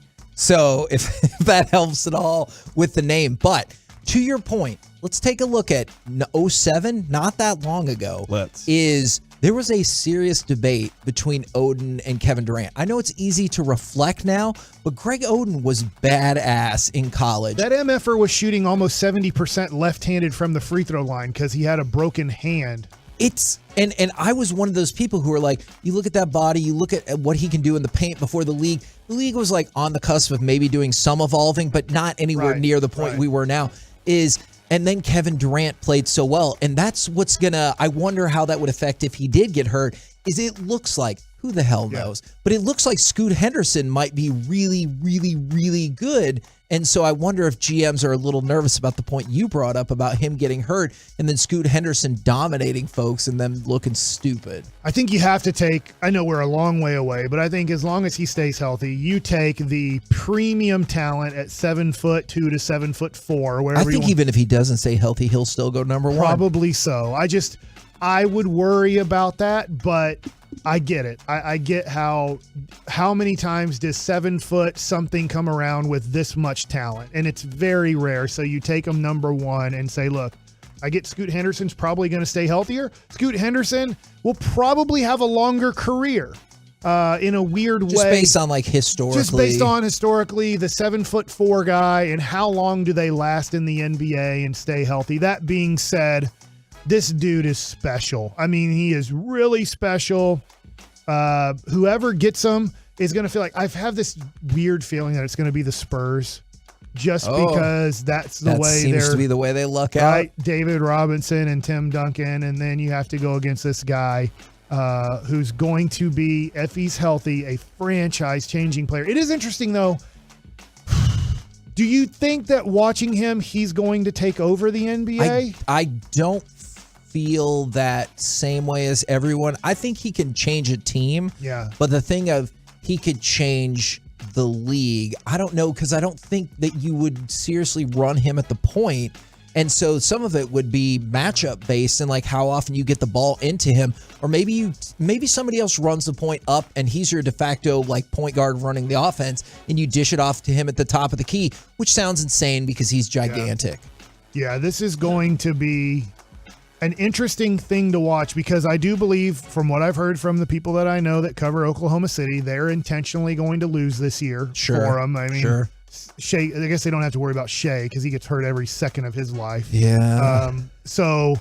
But he's out. Chet Holmgren's out for the year. So they're already in kind of decent shape where they're like, hey, we might be pretty good this year. Oh, guess what? Shea got hurt again. We don't have to worry about him for 6 weeks of the season until he'll play 5 games and get hurt again. From the 972, Corey, I don't know if this is the selling point for you. He might be good, but can he really make Sacramento relevant? Because if he I love that. I love that text. That's a winner right there. Sacramento is. Does it even exist really? At the end of they did for a while, but once the Mavericks buried them, it was Sacramento's not around anymore. So I appreciate that. I wonder this, and I don't know this. I don't think they do this anymore. I swear to you, they did it for Patrick Ewing and the Knicks. They needed to make them relevant when the NBA frozen envelope was yes, they were dying to become relevant. And obviously, Bird and Magic Johnson have made the NBA actually a product people are watching again, and maybe they never did watch it, and they're like, well, how do we get the other premium cities or teams that seem to have a lot of following into it? Put Patrick Ewing, the best prospect in a long time, on the Knicks. And I don't think it happened anymore, but when you look at the top 10 teams right now going into, the crap teams in the NBA, I don't know where they'd want to place him to put him in a big time situation. When we get closer to the draft, we'll figure it out. On the court, I think, is probably a really good situation. Okay. Coming up next, it's time for Gridiron Gravy. Travis Kelce got in the end zone a lot, but did he also score? Next. I can walk again.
Back here on the KNC Masterpiece on 105.3 The Fan, it is time to go around the entire NFL and dip into some gridiron gravy. Dip. Oh, biscuits. You approve? It's good. Okay. Do you want to start straight away with the Travis Kelce thing, or do you want to build up? Dude, to it? this Travis Kelce tease, I want to go back to it real quick. Okay. Travis Kelce got into the end zone a lot. Mm-hmm. But did he also score? 877-881-1053. What do you think that Clever, means? Right? I like it. All right. Now, I think we'll let the Tolos text in on that one first. Let's start with Devante Adams. Heard of him. First, then, is weird factoid about Devante Adams. In 2014, he caught Aaron Rodgers' 200th passing touchdown. He also, last night, caught Derek Carr's 200th passing touchdown. So I think that's kind of fun and kind of interesting. However, he was also the first unanimous winner of the Tom Mulhern Stand-Up Guy Award and the first ever 3-time winner of that award in Packers history, according to Jared Sandler. I did not know what that was. Is Jared Sandler saying what he did was fine? He added this. His action last night was inexcusable, but it was a bad moment and an unacceptable mistake from a great guy. And that's the thing. Is you know how I feel. It's not what happened.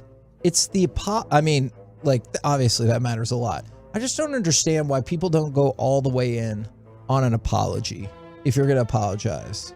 You know? I also say don't apologize too quickly. Oh. In this instance, because there's still probably some heat that he was trying to do it real fast. Yeah. And there was still probably a lot of the, hey, I'm sorry you feel this way about me. In the, right. So there's that goes along with it. You need to really give some reflective thought before you apologize. Did you see the tweet from DeMarcus Lawrence about this? He quote tweeted the video and said, shaking my head, he must really be in a rush to get to the Taco Bell by his house before it closes, or at his house before it closes. Man, I can understand being that frustrated, especially with the season. He's like, I left Aaron Rodgers for this crap. Yeah. Mike, you know what I'm saying? There's that frustration. They're losing badly. How about the last play? That was awesome. Map it out. Well, Hunter Renfro's in the slot, but they're really close to each other, Yeah. and Devante Adams outside. And there had to be some sort of read that Hunter Renfro felt like I need to break to the outside, and I think Troy Aikman talked about kind of the jam that Devante Adams got off of the line might have messed up all of the timing. But as Hunter Renfro's like, I'm going to the outside for about a 15 to 20 yard route, and Devante Adams is going down the field. And then there's pressure to Derek Carr. And Derek Carr's like, man, I got to just throw this up and give Devante Adams a chance. And as soon as that ball releases his hand, you see Hunter Renfro cut to the outside. And you see Devante Adams, who's about 3 yards behind, sprinting down the field. And then Hunter Renfro smokes the crap out of Devante Adams. And they both run into each other and fall down. And the game's over. And Derek Carr's like, where's the pass interference? I wish they would have thrown a flag and said pass interference on Hunter Renfro. Maybe that's what Devante was so ticked about. He's like, I can't even get open on these routes because this stupid guy. It was a funny situation because when it ended, I was like, did they their feet get tangled up? I thought maybe their feet got tangled up, and the ref's like, I'm not deciding a game on feet getting tangled up. And then you're like, oh man, they just smoked each other on their route running. And somebody asked, what does go all the way on an apology mean? Was his apology. It felt very much like, I'm sorry if your feelings were hurt. I want to apologize to the guy. There was some guy running off the field and he jumped in front of me coming off the field. That's not what happened. Then I bumped into him, kind of pushed him, and he ended up on the ground. So the way he makes it sound is if they made incidental contact, and that's how the guy ended up on the ground. The camera guy who was walking crossed paths with Devante Adams, who full out extended his arms and shoved him. He did walk in front of him though, and I don't understand why he walked in front of him. I'm watching it again. I don't know if it's because of the camera stuff he had with him, but yeah, no. I've had this feeling at the mall before, which is why I don't go to the mall that often. But you're walking around the mall and all of a sudden somebody just cuts you off and you're like, You had to have been able to time this out better. And I'm totally fine with that. If Devante Adams said the guy walked in front of me and then I was frustrated and so I pushed him to the ground, but he goes and I bumped into him, kind of pushed him, and he ended up on the ground. He threw him down. Full on extended your arms, pushed him to the ground, looked at him, and kept walking. That was what Jordan Poole did to Draymond. Yeah. Jordan Poole put both hands and pushed like that. And I mean, what are you claiming? Or how many injuries are you claiming if this happens to you? You know what? That is a fair question. It depends. Neck and back. Neck and back? Uh-huh. I just if you're going to apologize, either do a real apology or say, you know what? I'm not apologizing. That guy walked. And honestly, I would be oddly fine with that too if he was like, I'm not apologizing. That guy walked in front of me. I feel like that would be way more honest than what happened. Samuel in Arlington said incidental content sounds like a cool segment. No, absolutely. And also, Matthew Wright made a 59-yard field goal at the end of the first half, longest field goal make in Arrowhead Stadium history. The 214, he should have said, that's how I felt when Renfro ran in front of me. See, all of those Mike, are more honest explanations. If he'd have pushed Renfro down like that, maybe he'd have gotten the catch. It probably would have slowed him down enough that he couldn't, but oh my God, that was just an awesome play at the end. That is what is going to stick in my mind. Not how great Patrick Mahomes is, and when I watch that guy, have you seen the video yet? I just smile watching Patrick Mahomes play football. Have you seen the video of him yet? Whenever he does his comeback and he's yelling onto the field at the guys, "I'm here, letting them know, yeah, you woke me up, I'm back." I like it. I'm sorry, I got caught up in a loop just watching that play now. But also, this is I'm sorry, I don't recall offhand. It's either the third or fourth time that Patrick Mahomes has thrown at least 4 touchdowns with 0 interceptions against just the Raiders. And he's now 29-3 against his division. It is astonishing. But Travis Kelce, do you think he saw this sign? Because he got in the end zone a lot. But do you think he saw the gal that had a giant poster board sign that said, "Go KC," had a picture of Travis Kelce, had the Chiefs logo on it, and it said, in red and yellow, "Travis Kelce is my hall pass"? Whoa. Do you and she, look. It's like you. Yeah. She made it to the game and made that sign to take to the game where he would be. She was thinking, hey, maybe. Yeah. The chance, not Mike. Why not? I don't think Travis Kelce's married, and that guy looks like he parties. What? How do you make that? He's got great style. How do you make There's that plenty of places Mike? in a stadium to get it done. How do you make that determination? By Travis Kelce's attitude. Okay. He might be single. Y'all might be. That guy partied last night with, as long as, he probably has a lot of women that would like to do that with him. And I didn't see the sign and I didn't see the person, but I'm sure that she has a chance if she's good looking. He's back together with Kayla. Who's that? Kayla Nicole is her name.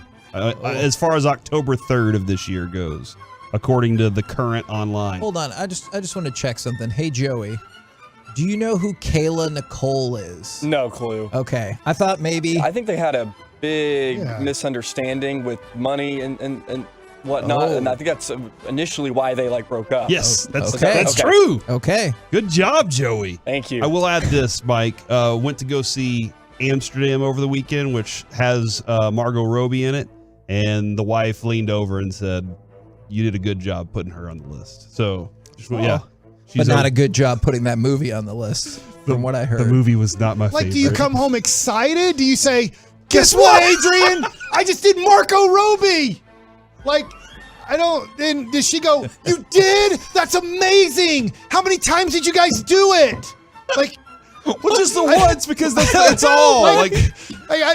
She's hold on, excited. if you do it for twice, is that a violation of the what? Yeah, I never gone with that once? rule. Yeah, I think you can only do the one time. So you feel are you going to feel that proud of her? I don't know if Brad Pitt or Justin Timberlake or maybe the ugliest guy I've ever seen. How does that guy on Saturday Night Live pull so much ass? Pete Davidson is one of the ugliest MFers I've ever seen.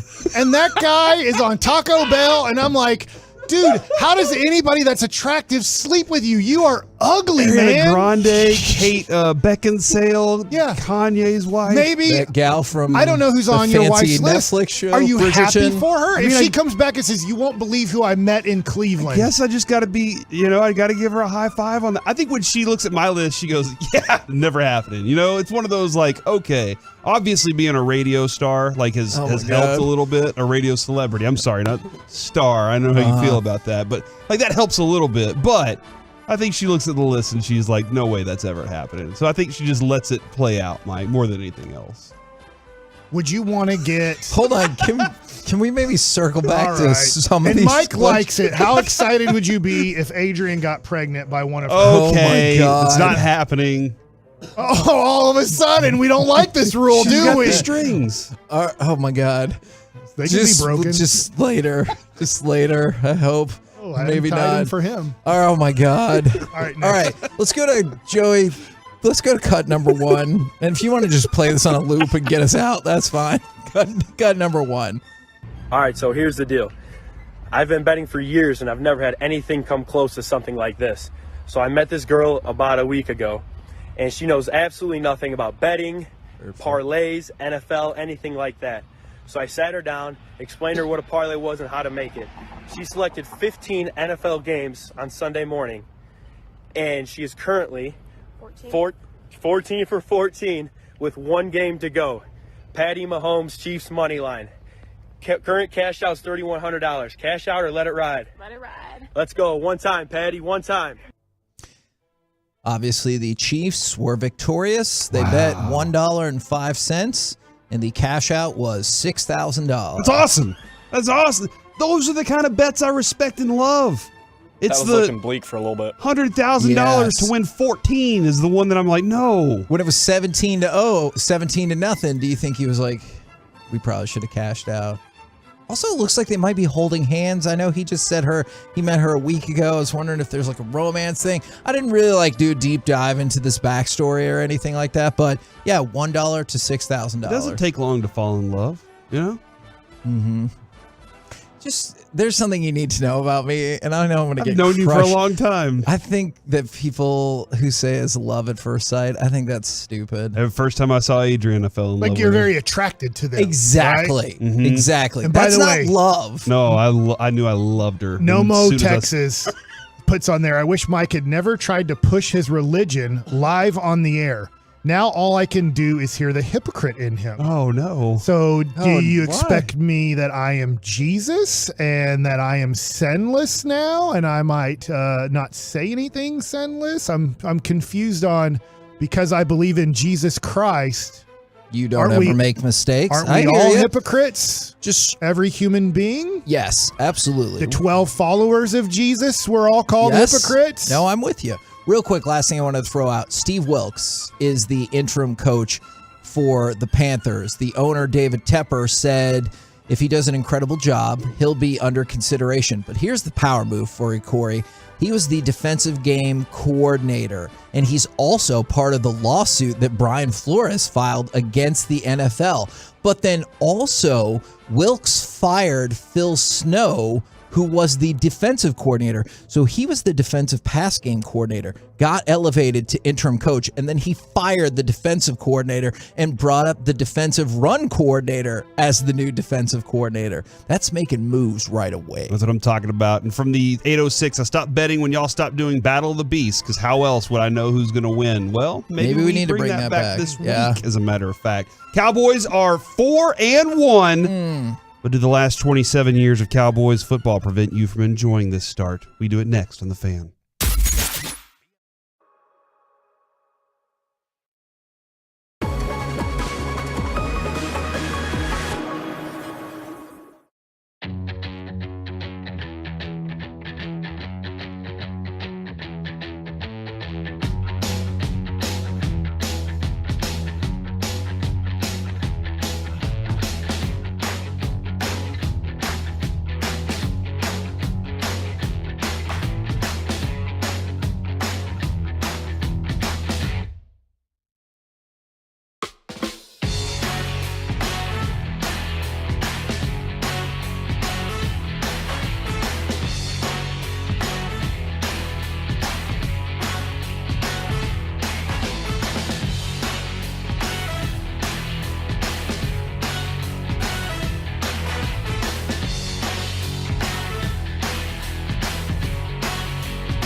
From the MyFitnessStore.com studios, it's the KNC Masterpiece on 105.3 The Fan. Back here on the KNC Masterpiece on 105.3 The Fan. Happy to have you with us, Tolos, all day long. Coming up in the rush hour, by the way, the lunch rush, the expressway.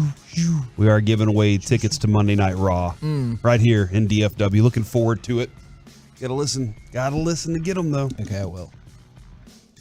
It is very difficult for Cowboys fans to believe whenever what they've given themselves to can deceive them sometimes. And diving in head first is always it's much like love, Kevin. Do you believe that it is love at first sight? Or do you say, you know what? I don't know if I can trust this. I'm afraid of commitment. Are you afraid of committing to the Cowboys because of what's happened to the last 27 years with them? Last year, you thought that this team was really, really good. There was this, hey, look at this record. Look at what they're doing offensively. And then you go up against San Francisco and your soul gets crushed. Yeah. 877-881-1053. Is it difficult for you to enjoy this 4-1 start right now because of the last 27 years of being a Cowboys fan? And we got the text is y'all pump this team up, but they're going to fail. And I just don't think, I guess in general, I don't think that's what being a fan is. Well, and you've only seen that text once? Oh, I feel like we've seen that text every day since we started radio. Yeah, no, you're probably right. And actually, this is another way to put it that I think is really funny from the 817. I'm a diehard Cowboys fan from Argyle. I've been a fan for more than 30 years. The one thing I can say about the Cowboys is it's like watching a horror movie. There's drama, suspense, pretty women, but in the end, they're going to die. That is what an astute breakdown of what it's like to be a Cowboys fan. But I think part of what being a fan is, too, is you continue to buy in and get your heart broken. Even if if you ask me right now, do I think the Cowboys are going to win the Super Bowl? No. But do I hope they'll win the Super Bowl? Of course. Am I going to root for them to win every week on their way to the Super Bowl? Of course. I get it how the last 27 years have left people not feeling super great, but there are some things that give me hope for the beginning of the year. Now, I don't know if this thing will give people hope or not. This is the 34th season where the Cowboys have had at least one 4-game winning streak. By the way, think about how wild that is and how good this franchise has been historically. They've been around we're going on season 63 now. And in 34 of those years, they've won at least 4 straight games. That's pretty crazy. The previous 33 years, they made the playoffs 31 times. So is that bad? No, that's really good. But I know the counter argument's going to be, yeah, but I'm not in it for them to just make the playoffs anymore, which I do understand as well. But then again, hadn't it been 15 years since they've made the playoffs in back-to-back seasons? So that would be an achievement. I have a question for you, Mike. When do you remember becoming a Mavericks fan? 1984, I believe. Okay. And then they were actually, they were in the playoffs in that stretch. And then there was a point where they won 11 games, 13 games, and missed the playoffs for 10 straight years, right. It feels like. Sports Illustrated voted the Mavericks the worst franchise of the 90s. Not in basketball, but in all of sports. And Fair. Did you stick with them that time? 100%. Why? Because that's my team. There's not a lot of Maverick fans. I'm not joining the biggest cult in the world. It's like, dude, this is my team. I love them, and I'm going to stick with it. I'm hoping that eventually it gets better. And obviously, 2001 was the start of it really getting better as Dirk and Nash and Finley kind of came together to make the playoffs, beat the Utah Jazz. And it was just really satisfying to be the team that nobody cared about, nobody liked, nobody wanted to see, nobody went to the games. You could literally buy a ticket and sit 10 rows from the court, even if you had a ticket in the upper deck. They gave away whole pizzas. If the Mavericks won the game and the hustle board, you got a whole pizza. Yeah. And the taco became the thing too for a bit. But Kevin, look at this. lost Western Conference semis in 2000, 2001. Yep. Same thing next year. The Western Conference Finals the next. Like, just go look at all the losses and heartbreaks. Yeah. That happened until you finally got that win. And that's maybe a lot of, I think a lot of people will text in right now and be like, Corey's a homer. I will probably say I'm more optimistic than anything else. Hopeful a lot of times that things are going to work out, because when they do, it's really good. It's a really good feeling. And I totally understand, because I talked about this with Adrian the other day. I totally get Jerry's approach to 95% of life is going to kick you in the junk. Right. And 5% is going to be really good. But it's how you go into your daily life and look at it and say, am I going to let the kick me in the junk wear me out if I understand that it's going to happen like that all the time? Or am I going to really embrace the good stuff? And I think that's kind of where I am with the Cowboys, Kevin. I'm loving this 4-1 start, not even thinking about the last 27 years, because I do look at this team right now and Micah and what they have on the defense, and I'm like, this is something that can be special. I think it can give me that feeling that I had when the Mavs won in 11. And not surprisingly, from the 806, enjoy the Cowboys right now, because the disappointment will come. And from the 267, I get this. I won't believe in them until kickoff of the NFC Championship game that they're playing in. And it's unfortunate that that's the metric for a lot of people, but I do get why that's the case. And with that in mind, I'm going to give you a statistic. Per Elias Sports Bureau, Cowboys are the 21st team to play both of the year's previous Super Bowl teams the next season. Makes sense? In the first 5 weeks. Okay. So 20, that's actually more than I would have guessed. So 21 times has a team played both of the previous Super Bowl teams in the first 5 weeks. They are just the second team to beat both of those Super Bowl teams. The only other team that did it, the 2016 Atlanta Falcons, who went to the Super Bowl. And won it? Yeah, I'm going to say yes in my mind. They won it. Oh, in reality, they choked away with the worst play calling for a sustained half in the history of big-time football. But and really good attention to detail on the part of the New England Patriots. I do not accept Go that. watch the documentary when they were like, look, we understood that he couldn't break off of his right foot and he could Julio Jones, and that's why they jumped the route. And I do not accept that. You'll never give Belichick Facts credit. be damned. And so that is pretty encouraging right there. We've talked about the defense. And you know what? I looked this up just because of you, Corey. Thank you. This is the fifth time in franchise history the defense has not given up 20 points in a game through 5 weeks. All right? I've heard that. The other times it happened, I did the research myself. 1966, they did it 5 times, which is where we're at. 1968, they did it 6 times. 1969, they did it 6 times. Nice. 1972, they did it 5 times. So you're to a point where only 2 Cowboys teams ever have done it in the 6th week, and no Cowboys teams ever have done it in the 7th week. So I know this defense will make its name by what it does in the playoffs and everything like that, but they're on the cusp of potentially doing something amazing just to start the season. And then if you believe in Dak comes back. I mean, wouldn't you think it's Super Bowl or bust?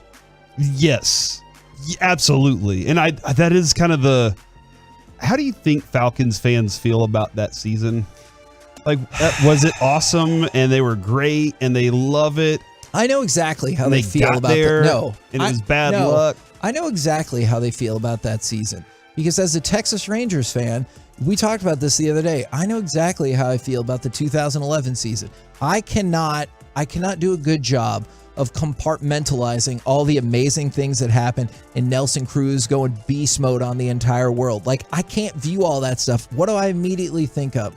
You were 1 foot away from winning the World Series in 6 games. Just like I'm sure the Falcons, or maybe that second Seahawks Super Bowl, they view it that way too. That's got to be very, like, if Dirk had never won an 11, we would probably still look at 06 in that same way too. And like, we can't enjoy what that ride was like because of the way that it finished. Although if the Cowboys were to go to the Super Bowl and lose, we would still sit there and be like, holy crap, can you believe it? That would be progress. As I'm listening to you guys, I feel like I struggle with you guys comparing the Cowboys to the Falcons and the Mavericks.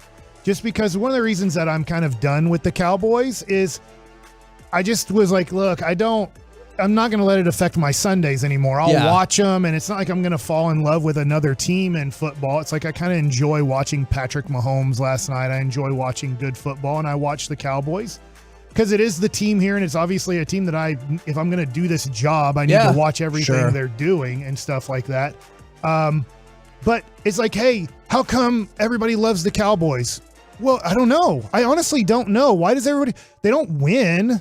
Like, it's kind of like, I love the Lakers, the Yankees, and the Cowboys. It's kind of like there's plenty of those fans. Like, loving the Rangers or loving the Mavericks, that does make you unique. I think being a Cowboys fan doesn't make you unique at all. And I get growing up here, it's different. Yeah. Because of your team. But then there's like, I don't know, a billion freaking people who like love the Cowboys and they didn't even grow up here or anything. That I have a harder time figuring that out. Like, I can only speak to my experience is I love the Cowboys because I watch the Cowboys with my mom. And like, that's just one of the things that we did. And right now I watch the Cowboys with Brandon and with Noah, and like, he's really invested in the Cowboys, and I'm hopeful that man, Noah every day wakes up, puts on his Cowboys onesie, and he's like, I can't wait for the day to start. It'll last a couple hours. And I'm hoping that like he passes that down to his family and the like. So I can only speak for that. How everyone else fell in love with it. My theory is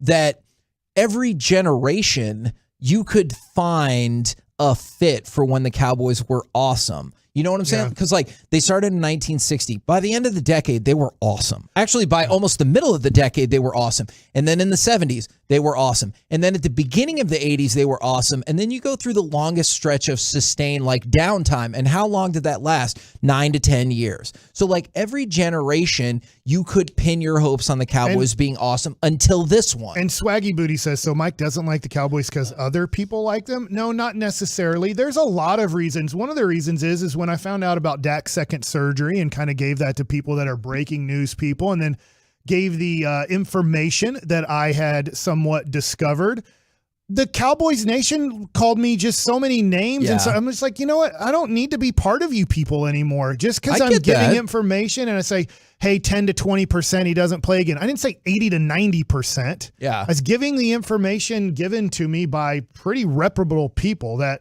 were part of a major process. But it's just like, you know, if you're going to treat me this way and everything, and then the Jones family, I'm not crazy about the Jones family. I'm not crazy about some of the things that are covered up that I'm not going to speak about here because it's just like I'll get fired or sued or whatever. So it's just like, look, it's just not fun for me to be a Cowboys fan because of the way people have treated me. And so I'm just like, then fine. Like, I'm not rooting against you, but I'm not going to root with you either. I all of that, I just want to say, Mike, all of that I understand. I remember sitting with Corey when we were in California and they started off Hard Knocks and Dak goes, yeah, I had a second surgery. Nobody knew that. And I was like, I mean, unless you listened to the fan, and we all knew it and talked about it. We were in our hotel room and the first thing we did was we go, oh, I can't even say the words. But we went, yes, we did! I know I'm going too far here and I should just shut my mouth, but it's tough for me to do.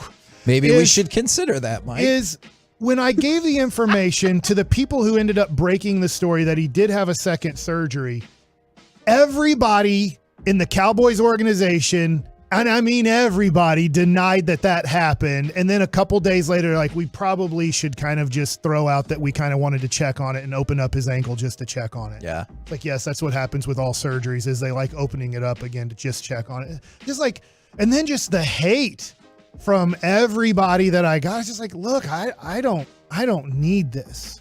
So I'm just like, I'm just going to, the way that my brain works, like it or not, is I am, what is it on the Enneagram? 8. I'm just like, I'm either all in or all out. So you people pushed me all out, and not just you people, the fans, but yeah, some of the fans, the family, the Cowboys in general, family members of the Cowboys. It's like, look, you guys do your thing. I'll watch from afar. And it's if they win it all, I'm going to be very happy for Cowboy fans across the world. Great job, but I'm just like, the way that I feel like I was treated and stuff, like I'm out. Like it's just not worth it to me. Coming up next, it is time to hit the expressway. It's time for the lunch rush. We talked about the best, but who was the quarterback that you thought was going to dominate the NFL that never did? Next on The Fan.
This segment of the KNC Masterpiece is brought to you by Frankel and Frankel. There's a reason you need a special license to drive a big truck, so companies that hire drivers and put them in a big truck should be held accountable for what happens when no one hurts you. So frankly, you need Frankel and Frankel. The consultation is always free. Visit truckwreck.com. 4th and 5, the national championship on the line right here.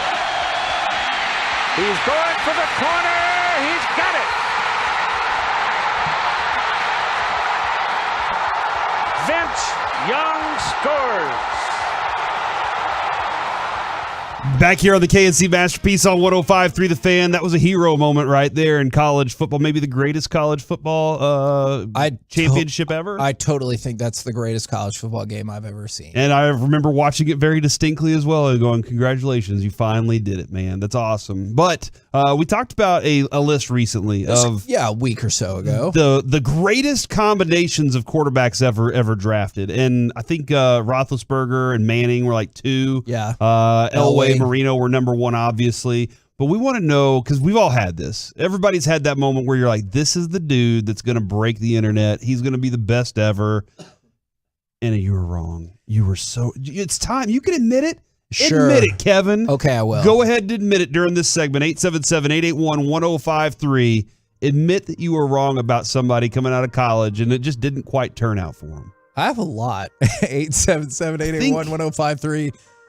I think Troy Aikman, Kevin, when I look now, What? 3 Super Bowls isn't enough. Stop it. And Tom Brady has set the standard I at see what 7. you're doing. So I feel like Troy Aikman could have done more, and if he'd really worked to keep Jimmy around, if he'd have gone to Jerry and said, hey, don't let this happen, would that have changed everything? Okay. I want to know if he ever did. I want to know if he ever went to Jerry and was like, no, bring him back right now. I bet he was perfectly content with the way things have gone. Now, I don't know if he'll be content right now, and people are trying to get him canceled after last night. But that's a whole different deal. We might get a chance to get to that eventually. But I think 2 of them might have been. I believe they were in the same draft. What? And one of them had a very good career, and that was Drew Bledsoe. The other one did not, and that was Rick Meyer. I thought, and it might have just been my age, and I didn't understand the way sports really worked yet. But going in that 93 draft, I was like, man, I'm 12 or whatever, 13, and I'm watching. I'm like, these dudes are awesome. And I thought they were going to go in, get drafted 1, 2, and just start kicking ass and taking names. And Meyer definitely did not. And Bledsoe at least had a quality career. I think he probably would view his career as a letdown, considering he was the number 1 overall pick, but he had a quality career. But he didn't dominate the league, and Rick definitely did not dominate the league. I have one that I knew I was wrong about, but I couldn't help but there's one play. All right, and maybe it was 2 actually. It was J.P. Losman. Out of Tulane. And I think they were playing like Miami or something. Yeah. And this dude got hit face mask to face mask 3 times and just stood there and took it. Like, as he's delivering just darts, J.P. Losman with Tulane is just getting drilled in the face. And I was like, wow, that's toughness right there. And maybe that was the problem because it never really panned out for that guy. But it was like watching one J.P. Losman game back in the day. I was like, that's it, man. I don't even have to see anything else. I want a tough son of a gun like that to be my quarterback. But I think the one that I was most wrong about was probably Joey Harrington. I really thought the Joey and Charlie show was going to be awesome. Yeah. And, I mean, Charles Rogers ended up having a very tough life in football and after football. And Joey Harrington just never panned out. I thought there was no way that like a Ken Dorsey or a David Carr was better than him. Right. And I was like, Joey Harrington's going to be it. But I guess going to the Lions is where it fails for everybody. From the 254, right on cue, I was a Jared Goff guy. I blame Kavanaugh. You just needed to wait. I know this last week was bad, but before that, the Lions offense was playing really well. But no, I probably won't stand up for Jared Goff. I will say this. When we were watching Jared Goff's draft year, there was this, hey, you probably need to start taking a look at quarterback, right? Like that's where we were in that point. Probably need to start looking at this, which is why they ended up getting Dak that year. And for the team that you had built at the time, Jared Goff was perfect for it. Like, I really do. I mean, the dude took the Rams to the Super Bowl. Yeah. Like, I know the coach was there and everything, and he was a big part of it. But Goff was he's not a terrible quarterback. He just doesn't live up to what a lot of people want him to be. Well, and that's what's interesting about that is because we're not necessarily listing off like the worst of the worst. Like Marcus Mariota, he has not been good at all, but he won't go down as the worst quarterback ever. But then you see, and the same thing with Vince Young. Like we played the highlight of Vince Young. I think Vince Young, Matt Leinart, those are very reasonable ones to throw out there, because if you're like a college football fan at the time, you're thinking these dudes are going to beast it up. It was the same thing like college basketball. I know it's a different deal, but everyone would be like, yeah, it's too bad Tyler Hansbrough will never be any good in the NBA. And you're like, I hear you, scouts, but I'm also watching him kick people's butts consistently in college basketball, and I can't quite figure that out. So I could see if you thought Young or Leinart or whoever were going to like be that guy. That's something I want to ask like Will McClay. Okay. Or I obviously Broadus first too, though. Like, how difficult is it whenever you're scouting for a team to not like look at some of the needs that you need and scout somebody, like feel like they're a little better? I know Broadus will say don't window dress your board, and how difficult is it not to do that? Not to look at a quarterback and go, I kind of need that guy fits what I would want for this team, instead of being like, well, this guy is actually going to be a generational player, and that doesn't matter what he's going to fit with this team or not. Interesting kind of discussion there. From the 817, got another person who supported me about Rick Meyer or Jamarcus Russell. Yeah, I mean, and Jamarcus Russell fits in that category of like, you went down in flames. Like Ryan Leaf is another example. There are people like Mariota that they make a perfectly acceptable go along to get along NFL career, and they're out there for a while, but like Russell and Leaf, they just went down in flames. From the 214, Todd Marinovich. Oh, that's a good one. And how much for some guys like that, like Leaf, is because of where they're drafted? And maybe it's the location, maybe it's the spot in which they were drafted and where they went to college, the environment they were in. They become entitled to a point, very similar to where we're talking about Kyler. And that I don't have to do those things because I'm great already. That's a great question. It's tough to say. Like with Leaf, the thing everyone knows about him is his anger and flipping out. Yes. And like, was that a product of his organization, or did he get arrested all these times because that was all in him? Or did he go on to get arrested all those times because what he built his life to be failed? Yeah. Like I'm honestly not sure. And the same thing, was Jamarcus Russell always going to be that guy who got taken over by the purple drink? I don't know. But like, maybe that was just in him the whole time, that he has like, there are tendencies, like people ask me at events still to this day, do you really not drink? I really don't drink. Or they'll offer to buy me a beer, and I'm like, I'm sorry, I don't drink. You're always like, just give it to Corey. Yes. And it used to be give it to Colby, because I remember that one day that he got mad at me is he goes, did you just turn down a beer? And I was like, yeah, you know I don't drink. And he goes, yeah, MFer, I drink. And I was like, that's fair. And so I worked on that from there. But like, the whole reason is I have an addictive personality, and my dad was an alcoholic, and it destroyed his life. So I was like, you know what? I'm just not going to drink at all. I'm not even going to chance it. So I have no idea. Like, was that Jamarcus Russell's backstory, or was he just 22 years old, had $80 million or whatever it was, and was like, sure, I can have whatever the hell fun I want because I'm indestructible. Because I think we've all had that phase where we felt indestructible too. I mean, that goes into Johnny Manziel the most. Yeah. Where, like, Kevin, you watch the guy, Sure. and maybe having Mike Evans, like, ultimately did factor into it a lot. But you watch Johnny, and you're like, dude, the guy just makes plays. But then you get to the NFL, and you have to study. Yeah. You have to lead other guys. You have to walk around and say, hey, a bunch of rich guys that also hit hard. Yeah. I need y'all to believe in me and know that I'm doing my work. Because this is just like any job. I mean, whenever it comes to that guy's he's not pulling his weight in this business. And that became the thing with Johnny too. But he got so deep into substance abuse that it was a problem. And that's the thing. I think that's a great example for him, and like Vince Young for a totally different reason. But Vince Young, that was one of the arguments. It's like, you need to study more, learn how to read defenses better. You're telling that to a 22-year-old who now has millions of dollars and just won a national championship by overtaking one of the best teams we've ever seen. And also by telling his coach at UT after his sophomore year, and his coach was trying to coach him to be a quarterback, and he said, please stop coaching me and just let me do my thing. And it turned into a national championship. So literally telling his coaches at UT, stop coaching me. And it worked. In his brain, he should never be coached and just let him do whatever he wants whenever he wants. And I think everybody has a certain level of that. There are times, maybe it's at this job, maybe it's at other jobs, where I've been like, why don't you just let me or us or whoever. You said that to our boss? We do. I mean, look, you know for damn well I did that at the newspaper. You know that for a fact. I did that at the newspaper. And it's the same thing with Johnny Manziel.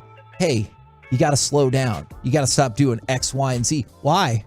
I was the first freshman in the history of college football to win a Heisman ever. And I just took our team to relevancy. For Texas A&M, I love Texas A&M. But relevancy is not frequently attached to our program for the longest time. And so if you're him, you're like, why? Yeah, well, what am I going to do? Yeah, exactly. I'm going to live forever. I do wonder, and Manziel is all throughout this. You know, another one that came up, and I would be curious where you are on this one, Corey, is RG3. Because after that first year, or after that first regular season, I was like, oh my God, we have to play this guy twice a year for the next decade? That sucks. I think, you know, whenever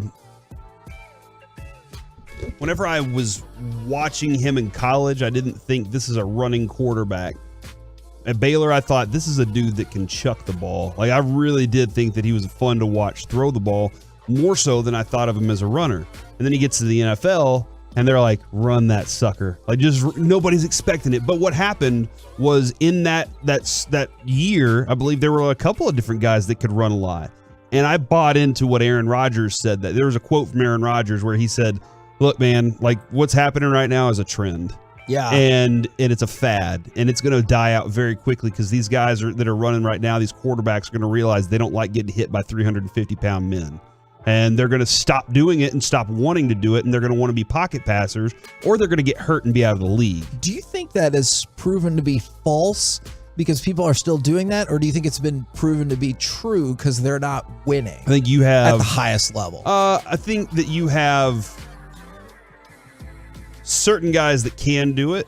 Like, I think that Cam Newton for a time was an anomaly in that he was big and strong and could do that. And I think that Josh Allen is kind of an anomaly. And Mike's right when Mike talks about at some point he's going to want to stop running the way he runs because he runs so violently. Yeah. Lamar Jackson's different. Lamar Jackson kind of avoids contact when he runs. He's very, like we talked about DeMarco Murray during that season where we're like, how many hits can this guy take? And then you watch the way he avoided contact on a lot of hits. So I think that Aaron Rodgers is right that more often than not, you're going to want a pocket passer, guy, but a guy that also has escapability, not necessarily like all his MO is I run. Man, this is a great one. I have not thought about this person in forever. From the 817, Andre Ware. If you were watching Ware and Klingler and those late 80s, early 90s Houston football teams, I know it sounds insane, but they would put up 90 points. Did they get to 100? I can't remember. Like, I thought they had gotten to like 98 or something. Might have been against SMU. And he had like 700 yards. It's just the stats were freaking ridiculous. And I kind of want to segue real quick, if we can. This is not a bust quarterback. This is seriously my question, because I was looking up some stuff. Do you think folks take the 49ers and Jimmy Garoppolo seriously? No. Okay, why not? Because of the chaos. Like, I think that they think that they're still in the. Well, they were supposed to go in this direction with Trey Lance. Yeah. And then it started off poorly. And they're like, oh, well, they're just throw them out the window. And what did I say before the season? I said I think they're going to go to the Super Bowl if not win it. Okay. And because of the way they physically run the football and the way that they play defense, I think those two factors keep them in football games. And I really did think Elijah Mitchell was going to have a better year, but he started the first game, he gets hurt. But Jeff Wilson Jr. is playing pretty well too right now. So I think people are like, they think there's chaos going there. Where Shanahan's just like, no, I mean, we played with this quarterback before. We know how to do this. Okay, and to your point about the defense, by the way, the 49ers, along with the Cowboys, only two teams to not give up 20 points in a game yet this season. But I was looking up some stuff about Jimmy Garoppolo after I saw this stat that almost made my brain melt. is Jimmy Garoppolo's 35-15 with a 98.8 passer rating in his career as a starter. Is that good? It's excellent. Yeah. Since 1970, there's only one other quarterback that had 35 or more wins and a higher passer rating in his first 50 starts than Garoppolo, and that's Patrick Mahomes. Oh. And everybody agrees. I'm not like trying to say the two are the same or anything like that, but everybody agrees Patrick Mahomes is the best, or even if you don't think he's the best, you think he's what, at worst, second or third. But people talk about Jimmy Garoppolo pretty consistently like he's a chump. He's 4-2 in the playoffs, even if the stats aren't that great. I will definitely concede that. He's been to the Super Bowl and another NFC championship game in the last 3 years. But I think the notion is, like you said, he's a loser. He only gets anywhere because of his defense, and that's the way it's always going to be. I don't think he's a loser. So I don't. Did I say that? No. I'm just saying that seems. I think he's made of glass. Okay. Like that's my Sure. that's the one thing, because I don't know how long I can trust that Jimmy Garoppolo is going to be healthy for me, and so like that's my big factor immediately is I think that he, at some point he's going. And I will go back to, you will see a dude that looks like he has ultimate command of his offense on one drive. And then you'll see a dude that will airmail footballs on the next one. You're like, why? He didn't even need to airmail that ball. Like, it makes no sense why he missed on that throw. And he's just inconsistent and fluky to me. So that's where I am on him. From the 469, I'm a 49ers fan. We don't take Jimmy Garoppolo seriously because we've seen him fail time and again. Now, the interesting thing about that is, and this kind of goes back to what we were talking about at 12, and Cowboys fans, like some of them not wanting to buy in. Name one. Wouldn't you love that level of failure where in the last 3 years we lost in the Super Bowl and another NFC championship game? So maybe it's just all a matter of perspective. Is right now, if you tell me in the next 3 years that the Cowboys are going to go to at least 2 NFC championship games and 1 Super Bowl, they're going to lose that Super Bowl, but I would be freaking stoked. Yeah, and add to that, obviously, like, would the pain hurt more? Expectation, Mike, because you're not hurt that the Mavs lost the Western Conference Finals as much as you are excited that they made it last year. Right. And I think that's like because it had been so long. We just wanted to win a playoff series. Yeah. If you're expecting that, hey, my team's Super Bowl ready, then you're going to feel a lot different if they lose, and especially in some fluky way, than you are if you're like, hey, my team might make it to the playoffs this year. And holy gosh, we just ran through the entire playoffs. How do we get here and then lose? Yeah. You're like, whoa, we could do it again next year. Which, I mean, you got to catch that lightning, bro. Yeah, and Corey, you brought this up once before. I feel totally different, or I did for the longest time, about the 2010 and 2011 World Series. And so you might be right, is the pain at 2010, I did not think was that bad, just for me as a fan, because I was like, oh, we're ahead of schedule. Don't worry, we'll be back. And then they did get back, and then obviously you saw what happened, and then the pain did hurt. So maybe that's their point, is we got to the Super Bowl, thought we were going to win, but we didn't. We'd be back, and we still haven't gotten back to that same place. Kevin, I believe it's time.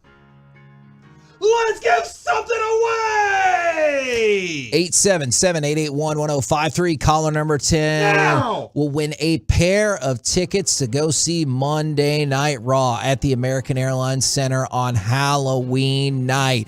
You can buy tickets at Ticketmaster.com, or you can win them for free right now. 877-881-1053. Now, how about some Mike Likes It? We'll be doing that giveaway all week, by the way. Well, my man Max Fried's having some issues on the mound for the Atlanta Braves. He gave up 2 runs in the first inning. He's trying to get out of the second. Kind of good breaking ball pitcher, but his breaking ball isn't breaking the way that he would like today. So hopefully he can find it. What do you do when that's the case, Mike? Because I'm sure you've been through that. You obviously don't want to totally go away from it when it's a major part of your game, but you have to pick your spots. And right here, there's a runner on third base, and he's trying to find it. But it's just one of those things that you hope to find as the game goes along. And then at some point, does you and your catcher go, let's just throw it for show, as in like, hey, we're going to keep throwing it, but don't try to throw it for a strike because it's getting hit pretty hard and it doesn't have the same bite that it has. Hey, and maybe on a first pitch breaking ball, we try to throw a good one and see what happens, and maybe you find the release point. Maybe you find that spin that's out of your hand that can work, which leads me in to Mike Likes It. All right, So I posted on social media yesterday. My son was taking the video of Sunday. We went over to my parents to watch the Dallas Cowboys play and football in general. And my boys were going to have lessons. And I said, hey, I'm bringing my gloves. And luckily, my dad had some spikes that still somewhat fit me because it's a dirt mound. And so I was like, I'm going to put on some metal spikes and let's see what I really got here and see what I have left. Were you excited to do this? Yeah. And so it brought back a lot of memories because I threw a lot of bullpens in that backyard my parents moved in 1999 from Duncanville to Arlington. And so I pitched in that backyard a whole bunch of times from the year 2000 to 2008 pretty much. And so it was fun getting on that mound and pitching. My body doesn't work the same as it used to. Obviously, somebody's wondering, the last time I really played was 2008. So that was the last time. So it's 14 years later with a couple back surgeries. Not that I was flexible back then, but my flexibility isn't the best when it comes to pitching. Right. So it was fun to get to throw. And, my son was asking me questions. And I said, honestly, to really get back on the mound, I was like, Jake, I should be throwing for a month before I do something like this. And that means like having 20 throwing sessions for a month before you would want to get on the mound and do what I did. So I was pushing myself quite a bit. But God, did I have so much fun. The playoffs I have so much fun watching the playoffs. And somebody's like, hey, you could do this again. I have no chance of doing this again. And it's funny listening to my dad who is watching me. And my boys are like, man, this is pretty good. And like, how hard do you throw? And I'm like, I'm not good at this. I'm not good at judging how hard I'm throwing now compared to back in the day. But my dad does it, I don't want to say for a living. He doesn't need to do it anymore, but he still does a zillion lessons. And I'm like, I don't know, maybe I'm getting close to 80 miles an hour. So my dad's like, let me sit and watch instead of doing kind of chores around you or everything. Yeah. And so he's like, probably 75-ish, maybe 77 is what you're throwing. But I'm like, that ain't that bad at 44 years old. I know Nolan Ryan was throwing 95 at this age, but he does not count. But yeah, it was just fun to try to kind of find the rhythm and everything of fastball in, fastball away. Can I keep the ball inside to a righty? Can I sink the ball away from a righty? Can I break the ball? Can I, throw a good changeup in a decent location? And I was like, it wasn't that bad. It was actually pretty good, and I had a lot of fun doing it. I just forgot. I will say this. It helped me out a lot when I'm coaching kids and teaching kids on how much energy and effort it really takes to pitch a baseball. You forget, when a kid gets to 40 or 50 pitches, like how tiring that can be if they're really using their body to throw the baseball rather than just kind of throwing it up there for strike. And how many did you say you threw? I'm sorry. I threw about, I think I counted 36 pitches. Okay. Which is quite a bit when you're not in any type of throwing shape to do stuff like that. Okay. So it all went great and it was a happy time and you suffered no repercussions. My left butt cheek was so sore afterwards. And I don't remember it being that sore. Why? So that was just because I think I was in better shape. You do a lot of squats, you do lunges, you're doing a lot. I'm doing a lot of work. I'm doing a lot of cardio work to pitch and everything. So when you're not really doing those things and you're not really doing those weights and those exercises, your body's like, hey, this butt cheek that used to be a lot stronger is not used to working this hard. But if you worked your butt cheeks more often like that, do you think that you'd be fine, or you think you're at an age now where it's just probably always going to be sore? I have to watch. I mean, Dr. Evan, who did my surgery, he's with the Rangers. He's Meister's back guy. Like, I'd have to watch what I do with the back surgeries that I've had, because the next one would be fusion. And he's like, look, that will pretty much ruin your life. Yeah, so because you'll just start having more and more back issues. Fusion would kind of fix the problem for a short amount of time. Then we're going to have other issues in different areas of our back because of what we have done at the L4, L5 area. So I have to watch how much I do there, and probably part of, like, I don't feel the outside of my left foot or my left heel because of the surgeries that I've had. So really? Yeah. So you know that Adam Sandler movie where it's like, hey, you can spike me in the foot? I can't be that extreme with it. Yes. But there is somewhat of an sad, I know extreme that. of if you really hurt my pinky toe or the outside of my left foot, I couldn't really feel it. I don't have any feeling in that area of my foot anymore, or the kind of the back part of my heel. I can't remember who the pitcher was, Mike. Maybe it was Tampa Bay the other day. They had a guy on the mound, and I remember seeing him say, "I can't feel my hand." When they had to take him out of the game. I think that can be that ulnar nerve thing. That can be that. You remember when, I know Kenny Rogers had this. I want to say Matt Harrison might have had this, but I might be wrong on Matt Harrison. They have to take a rib out of your body because it's causing numbness through your arm, and I forget the name of that. But there's been multiple people that when they have that numbness or tingling going down their arm, and it's not like a Tommy John. Like Pete Fairbanks. It was Pete Fairbanks that said that on the mound. I saw him. Yeah, and he's sorry. he's the guy who we traded for Nick Solak. So that can be, sometimes I don't understand all of that at all, but sometimes they have to take a rib out to get that nerve to, I guess, fire through your kind of arm down to your fingers. And I don't totally understand all that, but yeah, that can happen too. But it's really fun. I guess I went to therapy a while back. And when I talk about a while back, it was 2017 or 2018, I believe.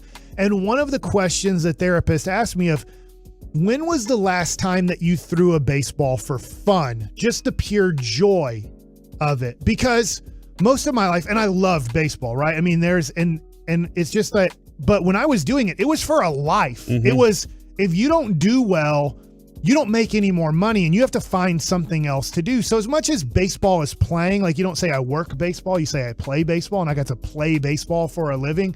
There was still a lot that went into us, a seriousness, and the threat of, if you don't do this well enough, which eventually I couldn't do well enough, like everybody that does a sport, eventually Dak Prescott's not going to throw a ball well enough that he can't play football anymore. Shut Zeke's your not mouth. going to run the ball well enough that he can't play football anymore. Play It happens forever. to Emmett, Troy, Michael, whoever. Eventually something happens that you can't do it anymore. But the joy. So I wanted to ask you about this. Actually, I kind of forgot about it. I took Avery to the cages on Saturday, and nobody was there because it was Texas OU weekend, and like everybody was doing something else.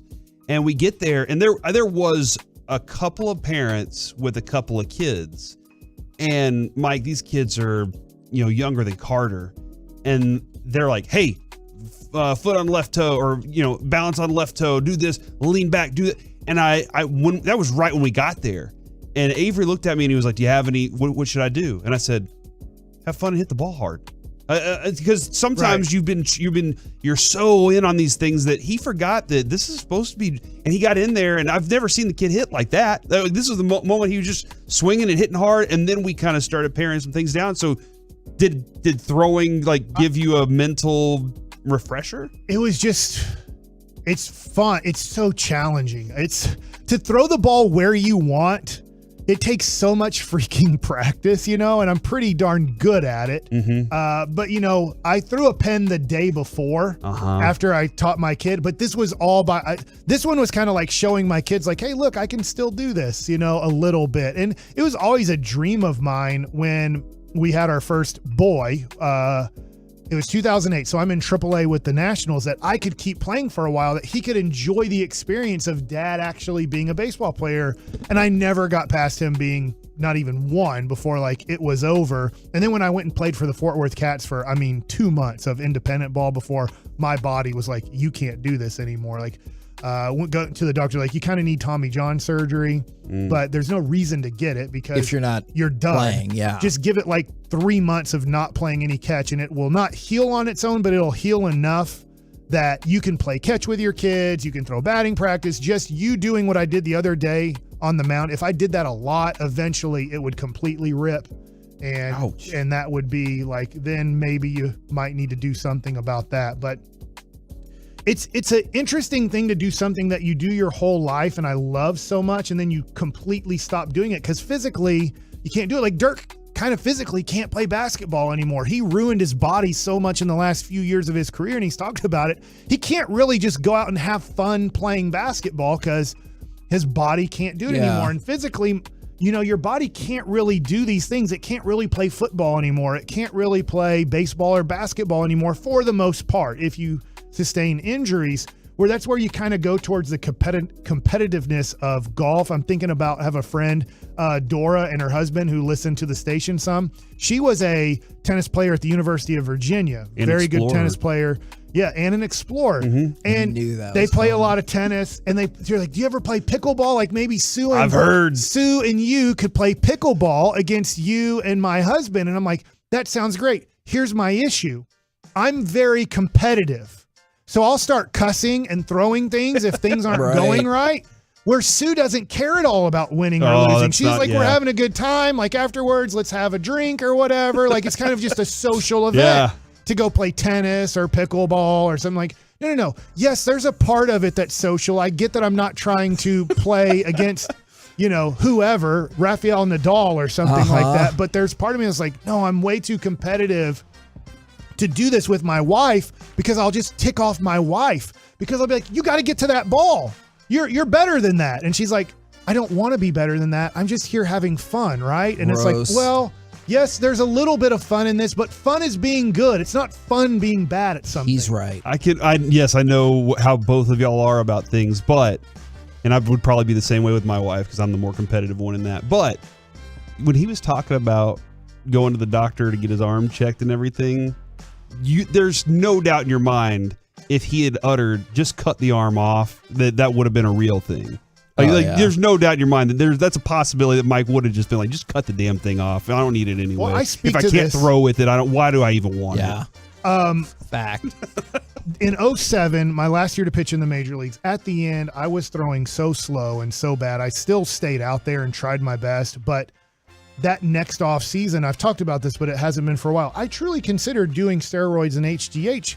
But it wasn't like, hey, I need to do this to get like a $50 million contract. I'm like, I hurt so bad and I'm not recovering and I've tried all types of therapies and it's not working. I'm wondering if I take steroids and HGH, not that automatically solves the problem, but maybe it'll give me more strength to work out longer. And then the more I work out, the stronger I can get to actually throw again. And I ended up not having to do it and not doing it. But I mean, there was a strong consideration of, how do I do this and get away with this, right? There's going to be a lot of phone calls I had to make to people that I thought still did steroids or done them before to be like, how do you do this? Do it properly to get the most out of it. And then how do I still pass the test? Yeah. That I don't get caught doing it. So all those things that were playing inside my head were like, that's just too much to try to go through, to go down that path. I'll just see if it's meant to be, if I can still throw, it'll still be God's, kind of path for me to still throw. If it's not, it's not. Coming up next here on the KNC Masterpiece, it's time for the C Block. And I want to revisit the conversation we've been having with Sean and RJ. And hear what Jerry had to say about it. Next on The Fan. Boomer Esiason joins The Fan.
the MyFitnessStore.com studios, it's the KNC Masterpiece on 105.3 The Fan. Back here on the KNC Masterpiece on 105.3 The Fan, it is time for the C Block, everybody, where we have conversations about lots of different things. Yes. Third base coaching is one of them. Where I think you have to be, if you're going to coach third base, you got to communicate a lot. And you can't yell at the kid for something you didn't tell him. You can't just expect kids to know stuff. Yeah. Even Major League Baseball players don't know these things, which they're being paid a lot of money to do. To those your things. point, Corey, I see so many, when I say little league coaches, high school and younger, that will tell the kid when they get to second base, 2 outs, running on contact, and then 5 pitches later, they haven't said anything. Like, I told you 2 outs, running on contact. I'm like, you have to tell them after every pitch. I know it seems unnecessary, but even in the major leagues, they're communicating a lot of times after every pitch, 2 outs, running on contact, or, hey, nobody out, tagging on a ball to right field. There's a lot of conversation that needs to happen. A lot of times I'll hear coaches, when I know they're bad interviews, go,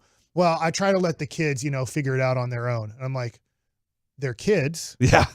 And you even tell major leaguers how many outs there are and what we're doing on contact and non-contact. Not just one time out of 10 pitches. I love the kid, Kevin, that will tell me every time he gets to first base, he's like, I'm not slow, so don't get mad at me if I don't run on a pass ball. Yeah. And then Not slow? No, I'm not fast. He'll say I'm not fast, and I'm like, okay. And then when I watch him run, I'm like, okay, I got you. You can hit ropes, kid, but I'm not sending you to second on that one. By the way, Max Reid isn't finding it. Oh no, that's not a good thing for 4-1 Phillies in the third. We've had a pretty interesting couple of days in conversation with Sean and RJ and Kevin. Is it a feud? Is that what's happening? It is a philosophical debate. Oh, in that sounds important. Yeah, I think it is important. In that, I think they're in 877-881-1053. Dak's going to come back at some point. Sure, may not be until after the bye week. Possibility, and let's give him a little patience for whenever he does get back at some point. But when he does get back, how do you want the Cowboys to play? And Mike, we did a very detailed study on the opponents the Cowboys made their mark on last year. And it showed that inside the NFC East, they dominated. They blew teams out. And whenever they did not play those opponents, scores weren't necessarily the same. The record, and they beat up on Carolina for sure. There were some other teams too. But their standing last year and being the number one scoring offense last year that was stacked a lot on, they destroyed the NFC East. Well, this year, we saw game 1 against Tampa Bay, and they looked like they didn't even have a clue what they were doing out there. Like, a lot of people were blaming the fact that Dak didn't play in any preseason games. We're like, what? There's got to be some reason that they only scored 3 points. They were bad. And that's the last thing we got to see. And we also didn't get to see Dak have a comeback late in that game either because he had the hurt hand. And so there's a lot to go to it. Dak probably could have added a touchdown, and we would have felt like, okay, there's some semblance of confidence in that he can get that back at some point. Give it up for Tampa Bay for having a good defense, which they're proving right now. Still got a good defense. They just stopped the number one scoring offense this season. They did. So like they've done a pretty good job. I want what the Cowboys are doing to stick. And the way that they're playing offense is very conservative right now. Yep. It's protecting your defense. Well, yesterday in our conversation with Sean and RJ in the second break, because what does he call his podcast that he's coming up with is the break? Yeah. Where we have fascinating conversations whenever we come in here for crosstalk right before we walk in, because it's about everything, man. We have all sorts of stuff. But afterwards, yesterday, in the post break is what I'll call it, they were kind of making their statement for how they feel about it, Sean and RJ.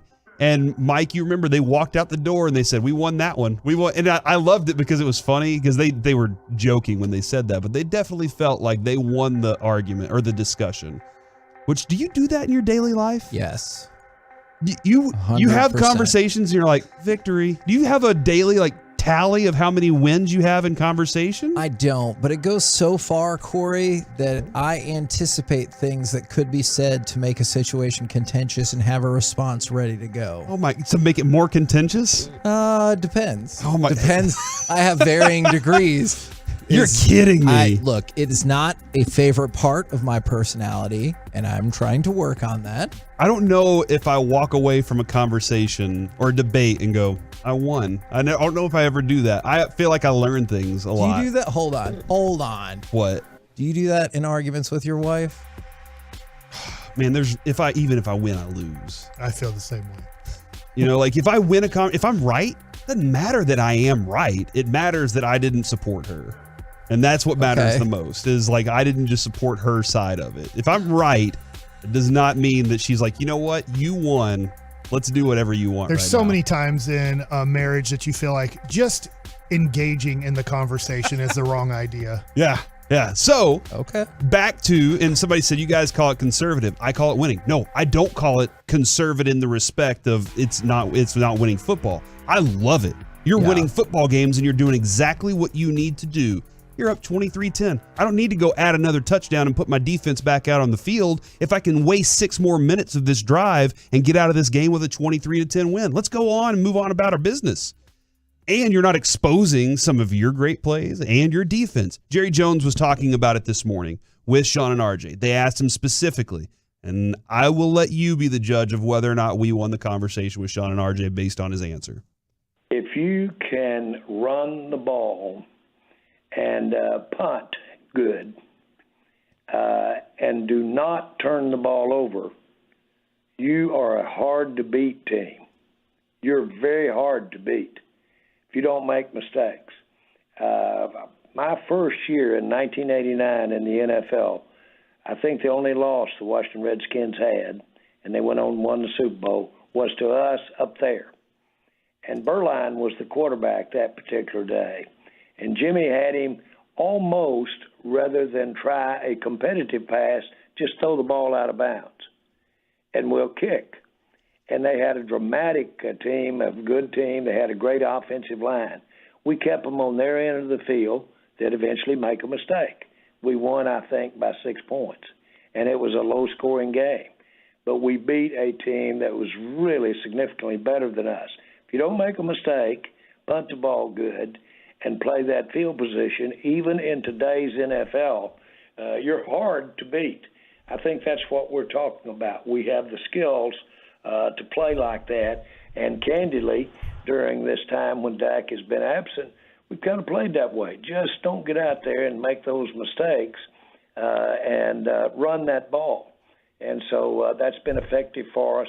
Do we want to look like that team as we go forward? We'll see. Dak's pretty capable of going out there and really hitting some big plays. How much will we compromise running the ball? Don't make a mistake. How much will we compromise that as we go through? You got to have a good defense, and you got to be ready to get them out of there on third down a lot, and get them out of there with not too many first downs as you play as you go through the game. I think that's really because we've got that defense. You'll see it like that. I don't think that this is something that Jerry Jones is like, this is my philosophy. You know, like this is what I've built and written as in stone. But I think Jerry's been told this and said, hey, watch, it's going to work. If we just play it like this, you're over there covering your mouth like you want to say Corey, something. Would it bother you to know that I heard this in the car and decided to fact check that statement? The Steve Berline thing? There's 3 factual errors in that statement. No. First of all, the Washingtons, you should work for CNN or Fox News right now. Which one do you think he would? But I want to actually fact check. Pissed off both sides. Is that Washington lost 2 games that year. Now, if you don't want to count that last game against Philly because they had already locked up the bye, fair enough. Also, Steve Berline did play in that game, but Troy Aikman played in more of that game. And also the Cowboys won that game by 3. Now, I know none of that is to your point. I just wanted to let you know that I did fact check that statement and I found 3 errors in it. I do think listening today too, I hate to pile on here, but it's what I do, is I think Jerry Jones at one point, we were talking about the quarterback and protecting the quarterback and what's a penalty and what's not a penalty. And they asked about, could that be reviewable? Choppy asked, well, could it be reviewable maybe when you're like, look, we didn't rough the quarterback here. That's a 15-yard penalty and a first down. We would like to review that we didn't do what you guys said we did here. And I think he said, well, it's debatable. Pass interference is the one we look at. And I think he kind of was saying pass interference is something that's reviewable. And I'm like, but it's not reviewable anymore. We did it for a year, and the ref said, never overturn it. We are God. And he did admit that he'd gone back and forth about replay. Right. I know that wasn't your point, Corey, but to your point, we won that argument. Jerry was confirming that. Although, does that undercut my point if I say that he had 3 factual errors? No, in that statement? because you can't be right about everything all the time. I mean, even you aren't right all the time, Kevin. Oh, tell me about it. That's going to be my downfall. When I'm so there's a lot of potential things that could be. You're my right downfall. a lot of times. That you know what? That's what my wife says. Like, as long as we're talking about, I really don't want to be messing up your segment, Corey. I'm sorry. It's okay. I have a whole show now. I'll tell that's right. Do we have the drop? It's the Corey Major show. Swaggy Booties thinks you're part of the communist. Oh my God. I do not want to do that. I'll tell my wife when something happens. That's a major statement, huh? You're ragging on communists. I'm not a communist. See what the communists think about that. Yeah, all right, communists. I'll tell my wife now and again when something like plays out how I told her I was going to play it. I was like, see, I'm right all the time. And she goes, you're right a lot of the time. And I know you think you're probably right all the time. Again, another personality flaw. I'm working on it. There have been times I'm right the most in my house. Okay. And I did learn a long time ago that I don't have to rub it in. I can just move on about my business and just be happy that I was. All right, so the thing here though is he said don't make mistakes and run and punt good. Like being able to run the ball and punt good. I loved that statement because we haven't punted good a couple of different times, and I'd be like, what? And also not something you usually immediately think of for team success. No, but Mike's been drilling this home to people, saying you're going to have to win this way. Field position, put them deep in their spot, and you let your defense take care of it. And then you are eventually going to be in good offensive field position to get 3 or maybe even 7, but by not making mistakes and turning the ball over and putting yourself in 3-and-out situations that take away field position, this is a plan. And Mike, I wanted to, there was a team in my mind that could adapt to every other team in the NBA, and that was the Spurs. They could play whatever style you're like. You want to go score 140 tonight? We'll do that. You want to play a 88-84 game? We'll do that too. It didn't matter. They could play half court. They could play fast paced. Whatever you wanted to do, they could play with you, or they could say tonight we're going to do whatever we want, and you're going to have to adapt to us. And I always really respected the way Pop knew his opponent well enough to know, you know what, tonight's game 7, this is what Rick Carlisle's going to do in this matchup. I'm going to have to worry about this. And I think that Mike's really got something when he's going into it saying, I know I can't do this well. Why would I try to do it when I know I can beat this person doing this well? It might be boring. It might bore your brains out. But if it wins, that's all that matters. So what we're taught as pitchers, for example, is you don't want to get beat by your worst pitch.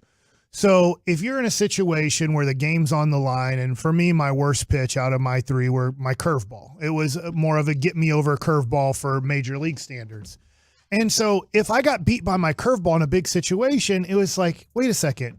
So your best pitch is your 2-seamer and your changeup. Those are the things that you live and die by. But you're going to go to your 3rd pitch to try to win this?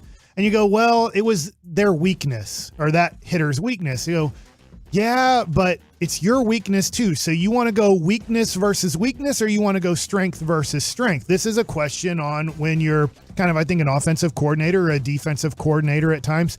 Do you want to go strength versus strength, or do you want to go weakness versus weakness if it matches up that way? And so to me, watching this Cowboys team play, it has the makings of a championship defense. Do you want to put them in a little bit of harm because you want to go with your weakness? And what I mean by this, and I know this is going to sound like a knock on Dak. Dak is better than Cooper Rush. When Dak is 100%, probably in 2 weeks, maybe 3, that Dak should be the quarterback. I don't want to debate that too much, but Dak can't beat Patrick Mahomes. He can't beat Josh Allen. In ways he kind of can't beat Aaron Rodgers. I don't know if he can beat Tom Brady. He's 0-2 against Tom Brady that we've seen in recent games, and he played really well that first game of the year before. Year, Obviously, this one went very different. So our strength isn't our quarterback beating the other team's quarterback. We're going to be in a deficiency. There's kind of 6 to 10 quarterbacks that I think you can say are better than Dak Prescott. So going him versus him, we're going to lose that battle. But what if we grind it out the way that Jerry Jones just talked about, the way that we've talked about? Hey, I think our defense might be the best defense in the NFL. So I know there's different ways to play it, and you can make arguments on both sides, and there's no perfect, scenario here. But I think the way for the Cowboys to possibly win it all this year or to go deep in the playoffs, the strength is the defense. The strength isn't the quarterback. We might lose some matchups if we go quarterback versus quarterback. Let's air it out. But if we go, hey, can we play the field position? Hey, 3 and out and punting can't be a horrible thing if we get them 3 and out and we get better field position. All right, we punted from the 30, but when we get it back, we're already going to be on the 40. Yeah. We've just gained 10 yards in 4 plays, and we didn't even have the ball. Giving yourself a chance is what matters We're up most. 6-0 in this last game. Yeah. I know we should have made the extra point. The snapper got nervous. But I mean, we hit him in the face mask. It was 9-0, and the Cowboys had gained 5 yards in the game. They had 3 plays for 5 yards, and it was 9-0. And that's the way Russell Wilson won a championship.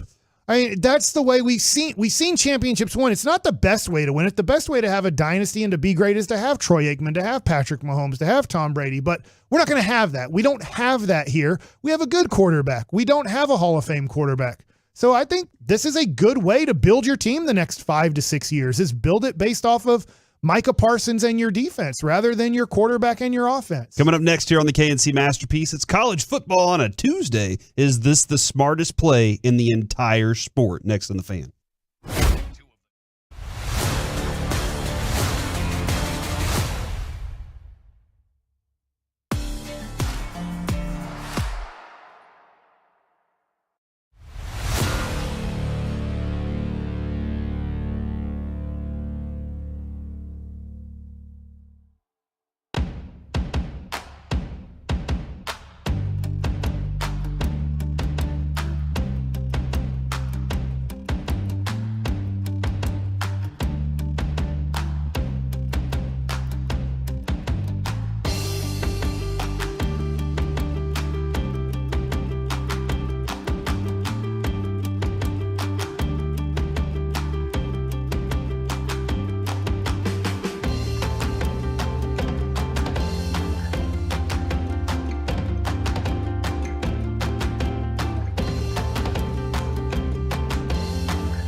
Eagles, Sunday Night Football. Tailgate with us beginning at 4 p.m. with the Specs kickoff at 7:20 on DFW Sports Station 105.3 The Fan. Plenty still to prove for the Oklahoma players on the field right now. Bijan Robinson, he's going to walk it right in. He could downshift and bring it in. Grandpa Cleo and the family high-fiving as Bijan has another touchdown. This one from 11 yards out. He's got 128 yards and 2 touchdowns today. I saw a number, Kevin, that said that Robinson had like 484 yards after first contact and 51 broken tackles. And I think that was just in the OU game, but I'm not really sure. It feels like it was. I could be wrong about that. He is incredible. And college football on a Tuesday, I think this is going to be a good one, is they were selling the Bijan Mustardson outside on the fairgrounds to as part of the Fletcher's Corny Dog deal. Is so at the beginning of the year, one of the NIL deals that he got set up was the Bijan Mustardson. And so that's how he got it set up. And they even posted a picture with him with the golden cowboy hat on I saw somebody and everything. text that in yesterday. And so they had that at the stands at the state fair with Fletcher's Corny Dog. And I thought that was really cool. He had 130 yards and 2 touchdowns. That kid is a freaking monster. All right. But Mike. Yeah? When did the baseball playoffs start? Today. Friday. Oh. Okay, Friday. Very important. Keep that in mind. I'm going to go to cut number 2. This is from a game from Saturday. And remember the information that you just thought of. Let's go ahead and fire off cut number 2. Well, the Dodgers have already clinched a playoff berth and continue to have the best record in baseball. They'll finish up a 3-game series against the Giants at Oracle Park Sunday night. Baseball, 7 Eastern, 4 Pacific on ESPN, ESPN Deportes, and ESPN Radio. Our coverage begins at 6 Eastern with Baseball Tonight, Sunday Night Countdown. All right. So maybe they're practicing because they had the bye, and the Giants were nice enough to stick around after the season ended to play them in some scrimmages? Maybe. And they're going to telecast the scrimmage? I missed it. Or based on all of the metrics of the schedule, this game took place on Sunday Night Baseball, September 18th, which, by the way, the Dodgers won 4-3. And the Reid was just this past Saturday. What game? It was during the Stanford-Oregon State game. There's 3:42 left in the fourth quarter, and Stanford is up by 2. So All it's right. a close game. People are invested, and they gave that to Mark Jones. So let me tell you this. I'm going to assume Mark Jones isn't a baseball fan. He's probably just given lots of sheets of paper. No doubt. Working up there, you have like 20 sheets of paper that you got to get in these reads during a baseball game. Same thing, I'm assuming, with football. And somehow that one got in there. Either he had that one and somehow it got mixed up in his new papers, or they accidentally didn't take that one out. The producer didn't take it out, and he probably doesn't follow baseball. If I was doing, no offense to FC Dallas, I'm pumped. They got the 3rd seed. They're playing home games. They're going to go all the way. Yeah. But if somebody handed me paperwork, if I was doing a Ranger game tonight, let's say they're in the playoffs, and I read that FC Dallas has a home game coming up, or they're on the road, and it was really a game that happened 2 weeks ago, I wouldn't know any better. I don't think this is on Mark Jones. Yeah. I wonder who gave him that. I just thought it was hilarious. Look, he reads anything you put on the teleprompter. All right. I'm sure if it was like Joe Buck, though, let's say doing Monday Night Football, if he was reading it, I'm sure he'd get 10 seconds into the read and go, this isn't right because I know the playoffs are happening soon. I think or that we're in the playoffs. Stay classy, San Diego. Wouldn't that be even funnier if he just stopped in the middle of it? He's like, this is wrong. This is wrong. This copy you gave me is wrong. Who gave me this crap? I mean, I've done it before. You just say, all right, let's start over. Yes. Even though we're live. Is that 877-881-1053? Is that the best part of this station? Is when Mike starts his ads? I mean, they get over. the ad. People get extra time. It's pretty high up there. They're like, I have to listen to the rest of this. He's effed this one up so bad that I got to figure out how he's going to get back on track. Now, this is something I have always wondered why more people don't do this. In the Oklahoma State-Texas Tech game, Texas Tech recovered, not Texas Tech. Texas Tech recovered an onside kick and got a penalty. Why did they get a penalty? The second the ball got kicked, or half a second after the ball got kicked, the player who saw the ball was coming toward him threw his hand up in the air for a fair catch. Did they onside it up in the air? Yeah, it ricocheted off of the onside. Yeah, off the turf. And so, help me out again. So you're saying the kicker onside kicking it hits the ball into the turf first. Yep. Shouldn't the onside kick be off because it's hit the ground first? Does that make sense? Or am I keep going with your story? No, the onside kick usually does go into the turf. Yeah. So how do you fair catch an onside kick if it hits the ground first? I feel like you can only fair catch a ball that's in the air. That makes sense to me. So per the NCAA rule book, a fair catch of a free kick is allowable regardless. And they said even if you immediately drive it into the ground, and then it goes up in the air, that is still fair game for a fair catch. That's not fair. Change that rule. I think all 11 people should signal for a fair catch as soon as the guy hits the ball. Just all wave your hand and then nobody can touch anybody. And you might be outsmarting the system here. That player has the same fair catch protection as any other run-of-the-mill punt or whatever. So Texas Tech got penalized on the play because they recovered the kick, and that dude just think about it. They're like, nope. So nobody can block anybody because we saw in the Cowboy game, the other team, the Rams, sorry, is drawing a. They called for fair catch, and the guy blocked our guy. And then they got the ball on the 5-yard line, right? Because he blocked on the 10. You can't call fair catch and then block. Yeah. So if all 11 guys wave for fair catch, as soon as the onside kicker kicks the ball, I can't block you, but nobody can touch any of us either. I think in the rule, the ball has to specifically be headed in your general direction. But even then, that's still a group of 4 guys 3 to 4 all call people. for fair catch, Yeah. and you just can't block the other team, but they can't touch any of the 4 guys that's called for a fair catch. Don't you think that was a brilliant move, though? Yeah. By the Oklahoma State player?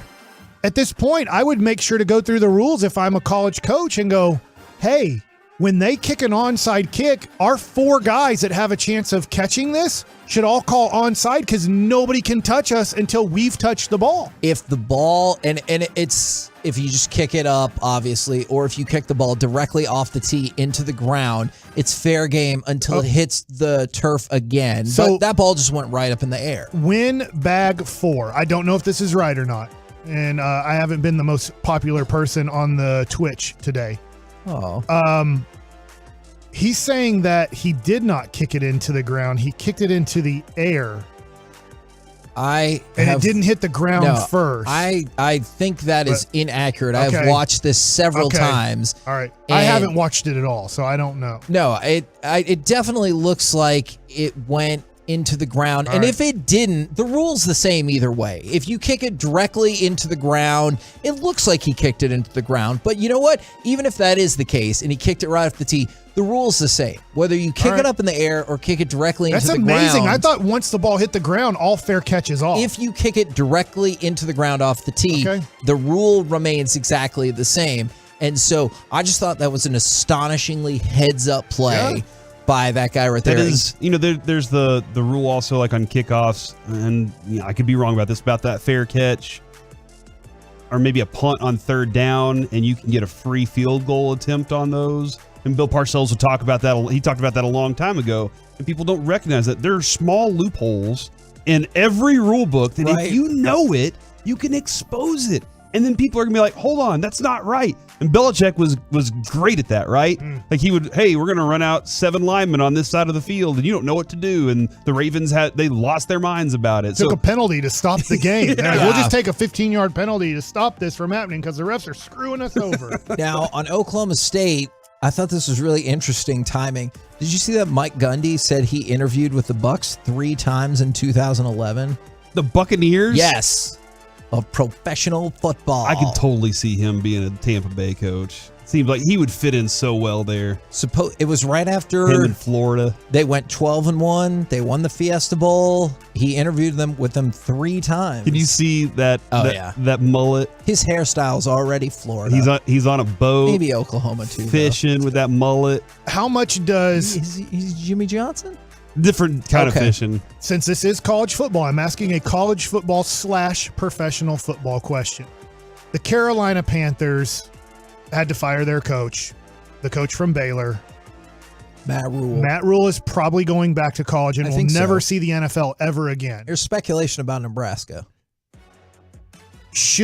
How much should we stop talking about college coaches going to the NFL? Like, I know Jerry's kind of stopped us from doing that because we talked about Lincoln Riley a few years ago when Jason Garrett got let go. And Matt Rhule.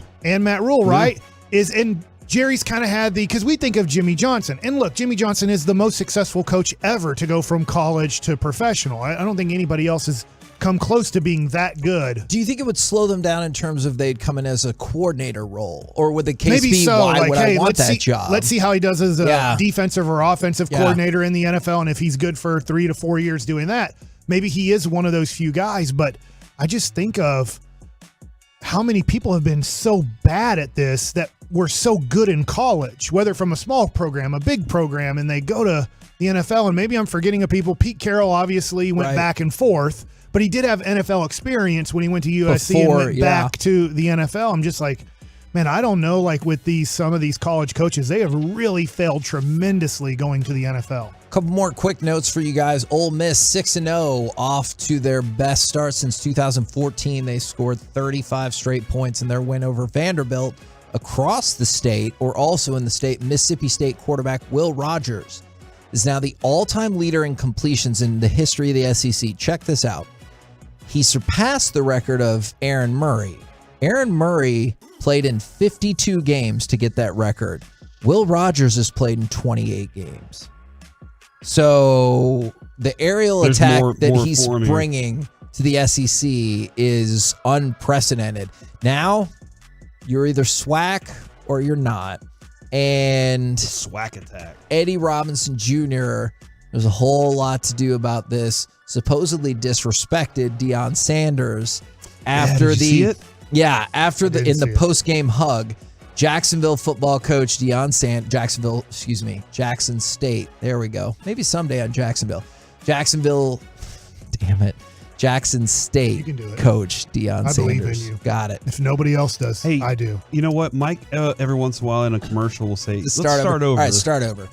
Jackson State beat Alabama State 26-12 in what was Alabama State's homecoming, which I was not as familiar with that concept at the college ranks. And they shook hands afterwards, And then Dion kind of went for the bro hug. I know Eddie Robinson Jr. in the aftermath called it the Obama hug or the Obama bro hug. And he goes, we're not friends. And then he talked about how, they weren't going to shake hands and all this and that. And it was just a whole to-do. I like the attention that this has brought to the SWAC in terms of, does Jackson State have a Heisman Trophy candidate? Everywhere Dion Sanders goes, will he go to a Power 5 next? And then just bringing this attention to the other everywhere schools Dion as well. goes, trouble follows. That kind of what you're getting at here. I wasn't gonna. He's been doing a great job. Yeah, hasn't they've been playing really well. Yeah, and actually, I think he's done a really good job at teaching the guys how to grow into young men from high school to college to where do you want to go next. So I was just kind of giving you a hard. Where did this rain come from, Kevin? It's raining outside. Yes. Right now. Why are you yesing this, Dude, Mike? So there's this worm poop thing going around that makes everything sticky. Have you heard about this? So I got into this. We should be in our batting cages more, but our turf in the cage is just it's like glue almost. And then the other day during the Cowboys game, every time there's a commercial, my boys want to go out and play one-on-one football where I each throw them 3 passes, see if they can cover each other. And the leaves are sticking to their shoes. And I'm like, man, those leaves are sticky. And my mom tells me, well, that's not just sap, because I thought it was sap. That's worm poop. And so there's this whole thing going around where when everything is sappy, it's not sap. It's worm poop everywhere. Oh my gosh. You need to Google this. You need to Google all the worm poop that's happening in our Metroplex. So when you feel sticky when you're outside, it's not sap. It's worm poop. There you go. I think. I have no clue if I just said anything that's truthful. But that's what I've heard. Yeah, we'll ask some I've heard. people. Yeah, I've heard about. Gavin's laughing at me. We need to Google this worm poop thing that's happening because I've heard from multiple people about this worm poop. We will Google it in the mommy. break, Mike. We will Google it in the break, and then we'll have that discussion with G-Bag next on the KNC Masterpiece. Hey, look.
By Classic Chevrolet. True to Texas, Classic Chevrolet is driven to do what's right. That's why they never charge more than MSRP. Plus, they still pay full market value for your trade.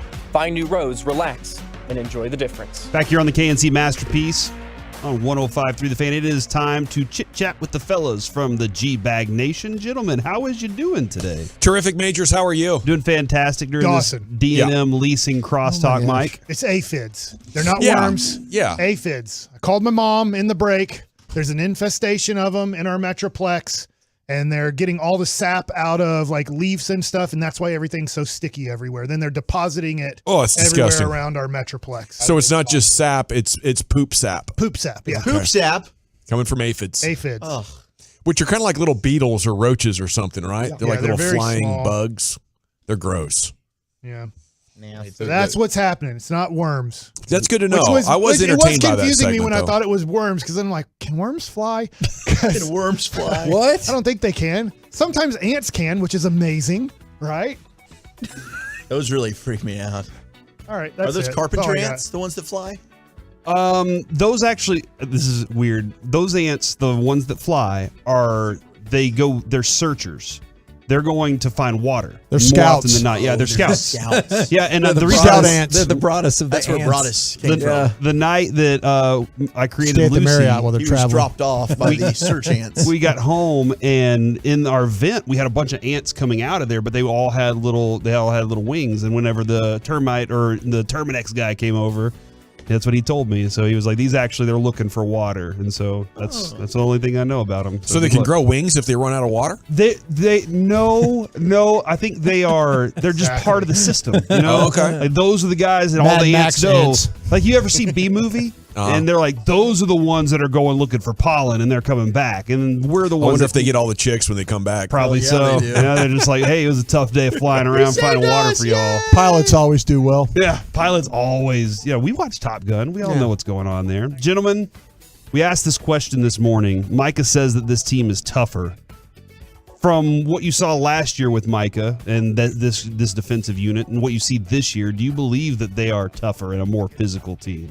I like the answer that Steven gave you guys yesterday, or maybe it was Jerry. I lost track. You know, we've had them both on the station over the last 2 days, but one of them said when you run, you're more physical. You know, so I think that applies. And on defense, I don't know. Brian probably tells from the film, but I think if you're in position better, if you can get running starts at tackles because everybody else has held up their job, it allows you to play more physical and more aggressive and more violent, because you're in position and you get to knock the hell out of some guys, you know? So I don't know. The guys are still the guys. Are they more physical at their base? Probably not. But an adjustment in the scheme and then being better overall, I think allows players to be more physical. Yeah, I think that, Gavin's onto something there, but you could watch them rush the passer, and when they twist the front, there's some violence going on there, because they ran a blitz the other day where Leighton Vander Esch just destroyed the Rams center. Yes. And it got Armstrong home. But it's like, it's funny because Vander Esch just destroys him, and he's like, okay, you're not going to block me. So he takes off running for the quarterback too for Stafford. So they're playing with some violence and some toughness even when they're rushing the passer. Leighton's playing with some attitude. It is. I mean, Leighton was having fun on Sunday. When you went back and watched him, like, he was talking after some plays. Leighton was chirping out there. But I think, when winning certainly breeds confidence. Like, you can tell they're playing with some swagger out there. But I think with the offensive line now improving every single week, and they're very young there, and you see Tyler Smith getting better. But anytime you can run the football and break the will of your opponent, absolutely. I think they're getting tougher by the week.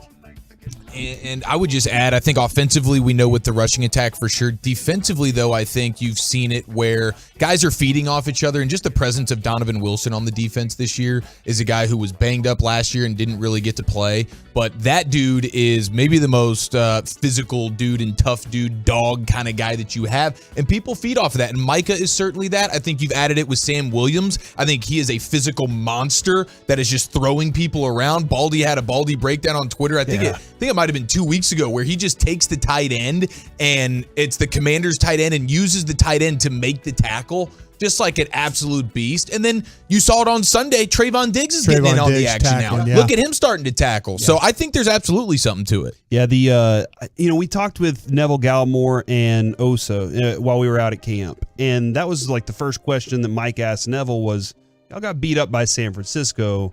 Y'all have y'all been holding on to that during this offseason?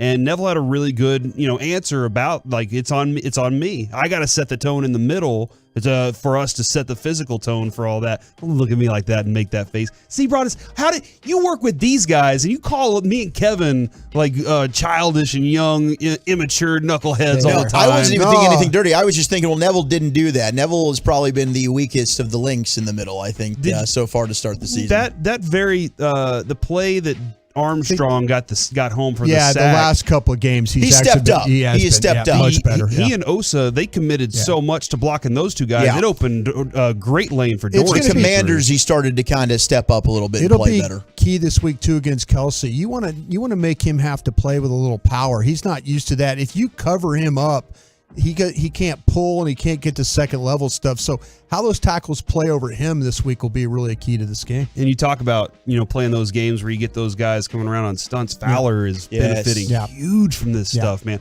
I did have a question because I know you talked about it a little bit yesterday. What is Barr just behind? No, I don't think he's playing very well at all. And it's not behind. I think his best football is clearly behind him. Okay, they've got other guys around that are making plays, that are getting to the football, and there's been times where, he's been fooled on things. Maybe you say, well, he's just not seeing things the right way.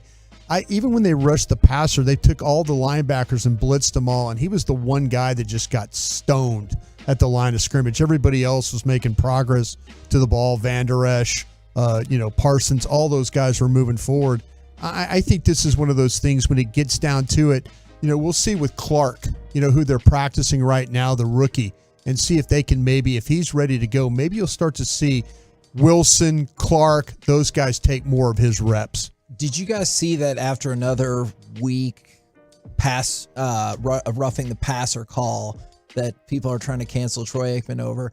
Did you see that the competition committee is going to get together, or that when they do get together, they're going to try to address this immediately? They don't know what they don't know what roughing the passer is. It's astonishing, right? Yeah, that's the problem because each official calls it different. One of the main things when I used to work for the team and study these things for Parcells, there were guys like, okay, this is a big official when it comes to roughing the passer, and then there's some that just won't call it at all. There'll be guys that when you brush a guy, you brush his face mask.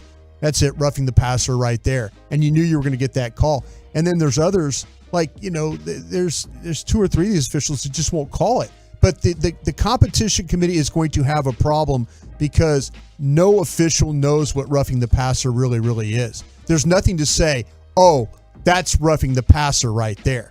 So they call it differently. There's no uniformity to it at all. It's just it's whatever the guy feels like might be excessive. Exactly. Yeah, it's bad. It's now to the point where it's unfair to the players, and I think the NFL needs to create some very clear guidelines and then use instant replay. Because it's ridiculous and it's embarrassment. It goes against the nature of the game. You can't protect quarterbacks from all violence. Yeah. Okay, we've overstepped a little bit. Just time to correct a little. I'll tell you what, though, and I know the quarterbacks are the huge part of the game. I was watching the Eagles play today against the Cardinals, and Hurts looks like he's going to run out of bounds. He's like he's going to run out of bounds. And then he cuts up. And then he cuts back upfield for another 12 yards and then slides. So if you're a defender and you waste him after he runs, he might not cut it back up the field anymore on you. See, that's the protection that these quarterbacks have.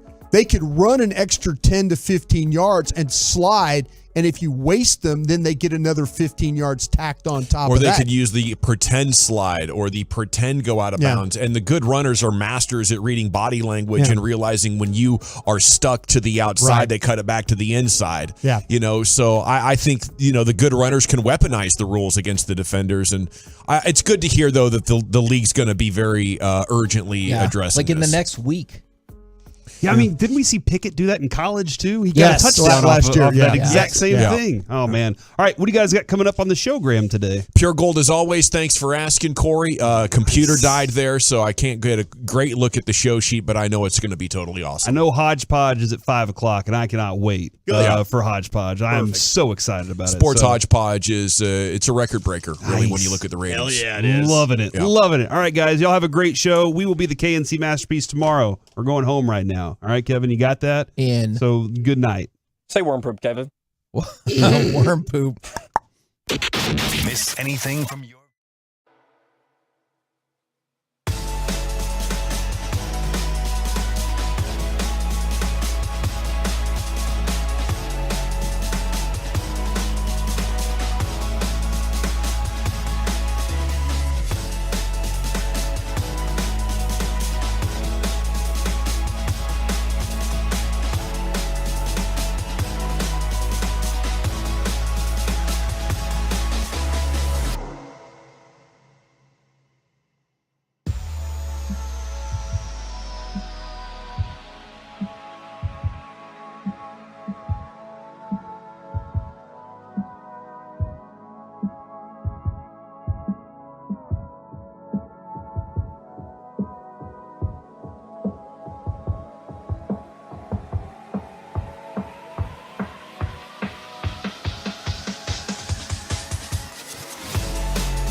Store.com studios. Let's do this. You're rolling with the G-Bag Nation on 105.3 The Fan. Okay, it is hour number one of the G-Bag Nation here on 105.3 The Fan. Welcome into the show.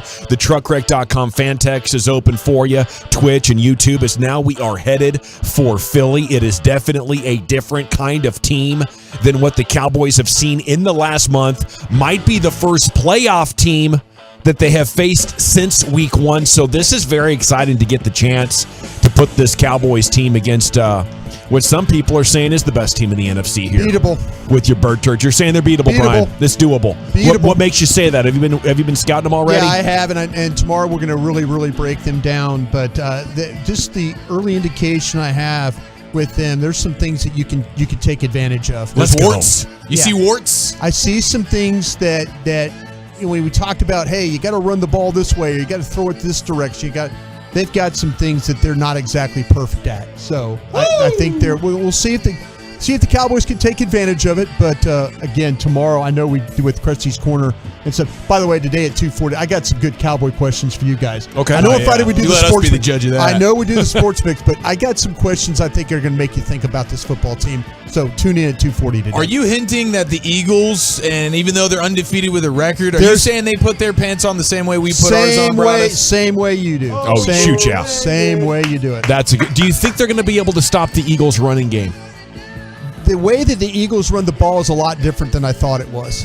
So, yes, I do. I think there's the possibility. The thing that I've been trying to figure out is teams that are making this quarterback throw from the pocket. That's my study. Okay. That's my study. How do you make this guy throw from the pocket and not let him run around and beat you with his feet? Yeah. That's been my study, but there's some things that we need to think about, and we can do this. Well, the Cowboys have won 8 straight division games, 2 against the Eagles last season, but the final game was basically like the JV squad. It wasn't anything like it. So, and it is a hostile environment. They have been able to stop the run and run it themselves. If you can win this game, I would say at that point, the optimism goes from, okay, do we got something to shoot? Yeah, we got something, especially in a down NFC year. It's very exciting that this could be it. Jerry Jones on Dak's eventual return this morning. When we get him back, that'll be a real additive. Will be a mess for teams if we can keep playing defense like this. Do you see any reason they won't be able to keep playing defense like this other than the injuries? Knock on wood, of course. That's obviously the elephant in the room of any NFL discussion. Everybody knows that. It's a war of attrition. But if they stay healthy, there's no reason. I mean, they have so many good players, Brian. They're winning one-on-one matchups all over the field on that side. I asked David Hellman that question last night on the Love of the Star podcast. It's up, by the way, right now. You can listen to that after our show today. And Hellman says the only reason that he sees that maybe this defense would have some regression is because of injury. Other than that, you know, pass rushing travels, playing run defense travels. You know, these things, I mean, having depth travels. And so those are the things. Again, I see injury. I think he's absolutely right. Injury to key players. Now, the one thing this team has proven, though, is when they do have an injury, oh my gosh, you lose your nickel corner. You know, nickel corner comes up lame in a game, but pregame, wait, we're going to put this rookie in there. He's going to play fine. Don't worry about it. What happens? Bland goes in there and plays fine. Right. They've got depth at positions. So even if it's a little bit of a guys out here or there, this team has proven that they can account for it as they go along. Yeah, they got the players for it from a depth standpoint, and they also have the coaches that understand, especially defensively. Dan Quinn has done really well over the last couple of years of putting guys in positions to succeed. So that concerns me less, but certainly cluster injuries. All of a sudden, there's 2 or 3 members of the cornerback group. Now you're in a bit of, you're in some trouble, or the pass rushers for sure. I would say, like what happened with the Bucs. Bucs get a lead, and then they can ride that out. Now, you got no help from your offense that night, for sure. But like, how does the defense play when they're not playing with a lead? Because for the most part, they've been able to do so, and they certainly flourish that way. Not to say that they would collapse. All of a sudden, Cowboys are down 2 scores, and the defense just is going to get ran on all over the place. But you haven't really seen that yet, so I would like to. Yeah, I would love to see them, shut down this run, especially because our only opportunity to observe them before this was the Tampa game, and that hopefully is going to be an outlier as we progress and get a bigger sample size. Yeah, I mean, I think that the pass rush, though, is the biggest thing, right? And that's carried over from a year ago, and I think it's only improved. When you see a guy in Sam Williams as a rookie, right, who seems like he's really starting to turn it on now, and he's starting to get more and more snaps. I mean, this is, and Dan Quinn stressed this, I think it was yesterday in his presser. It's all about, he's putting an emphasis on he wants his guys fresh in the fourth quarter. And when you have the rotational bodies along that defensive front where he's able to do that and he can keep that core four and Parsons and Fowler and Armstrong and Tank, those guys ready to go, and you rotate in guys like Sam Williams now, I mean, this is only going to benefit them to stay fresh throughout the entire course of the season. This team has been really resilient, though. You get a lead on them, which very few teams had. They've had a couple of times where the Rams had a lead for 90 seconds. The Cooper and then Kupp next play. It's been very good about not getting down. When something bad happens, they seem to rally, and then they get back where they need to go. The depth is a huge thing as well. We should have mentioned that in crosstalk when you talk about the ability to play with physicality. Fatigue will make a coward out of even the toughest and best players. If you've only played 15 snaps and you're sitting there in the fourth quarter and you look across and some of these offensive players have been out there for 55 snaps already, there's going to be a significant difference in how fresh and how strong your body is and how it explodes. I love that line. Fatigue will make a coward of you. Yeah. Old Jimmy Johnson there. But it's true. I mean, how many guys aren't even able to get on the field right now? Marquise Bell, who when he got some snaps, the rookie, when Jaron Kearse was hurt, he's now inactive because he's back. Jabril Cox is only on the field for special teams. And we're all thinking, what's wrong with Jabril Cox? They just don't have anywhere to play him right now. Nashawn Wright, who we were thinking maybe he has a nice second year, he's not active on game days. There's so much depth on that side of the football to where they don't have room to play all these players. Yeah, real nice job. And Jerry said this morning they had more defensive players than ever. I know we covered that when it was cut down, but it's a good reminder. They've had more defensive players on this year's roster than at any point in the Jones ownership. And the way they allocate the salary cap has been brought back to even for the first time, I think, since Parcells was so instrumental in building that team. Tyler Smith was great last night with Brad Sham. And I hope the Cowboys don't stop him from doing this because it's so interesting the way that he gives details in his answers about football. He was asked what happened on the 2 sacks where Aaron Donald tore him up pretty good. Welcome to the NFL moment. And said it was Jason Peters on the sideline who coached him up. Says, I didn't kick enough. JP came to the sideline. He was like, you've got to stay square on this guy. Yeah. This isn't the guy you can give a short edge to. Right. So he pulled up the iPad, and sure enough, I'm opening it up after my first kick. If you open up your pass set, you give someone a short edge. You've got to take your 3 kicks. You've got to get to your spot. That's something that I have been coached on since before the season started. Get to your spot. Get to your spot. A lot of times where I ran into trouble, I didn't get to my spot. And that's one thing you can never do in this sport is abandon your fundamentals regardless of who is in front of you. And I thought that was a terrific answer. It takes accountability, but also gets the fans informed. And it's dang entertaining to hear people talk about the specifics of playing their position like that, Brian. Yeah, when you watch your All-22, you're going to see, I think he had that moment like, oh my gosh, that's Aaron Donald out there. And then all of a sudden you forget everything that you're taught to do. Yeah. You're like, okay, he's going to throw a million moves at me. What am I going to do? And then the ball snapped, and then you're not moving at all. I think that Jason Peters, that's great. That's great advice. The wider you kick, the more you have to make that guy play wide with you. Yeah. And that's what Peters was trying to say. You give him a short corner, then he's going to attack that left shoulder, and then he's going to be onto the quarterback before you know it. So, great advice from a future Hall of Fame tackle. It's awesome to have Peters in there because I was losing confidence in Joe Philbin, and I don't know if he's having a bounce back year with the offensive line or what, but I know there's veterans down there that can do as good or maybe a better job of coaching it. No, they're you have to give him some credit. I throw a lot of dirt on people over there, but you have to give him a little credit for the way this offensive line. After the first week of the season, we were all getting ready for the draft show. They've got things kind of stabilized right now. It's not probably their best 5, but they're going to figure out their best 5 along the way. Okay, on that note, Kellen Moore said they did plan to give Tyler Smith more help, but the Rams had plays that were unscouted looks. Kellen had a media session late yesterday afternoon, said they had to respect the Rams' pre-snap look of a Bobby Wagner blitz. And that's why the back or the tight end or whoever would have gone over to help Tyler Smith was unable to go and give any assistance. So I'd say nice job by the Rams in game planning to get Donald isolated there against the rookie. Right. Okay, Monday Night Football saw Oakland get out to a 17-zip lead.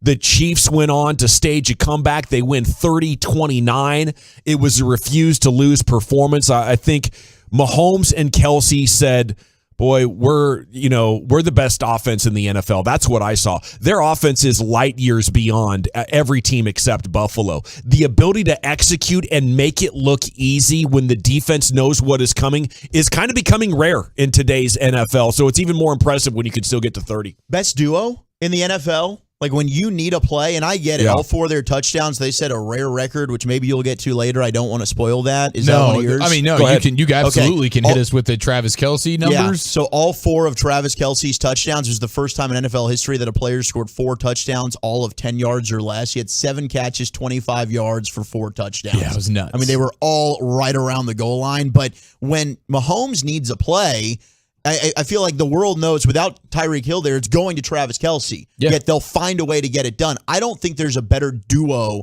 in the NFL right now than Mahomes and Kelce. Yeah, I mean, it's hard to push back on it.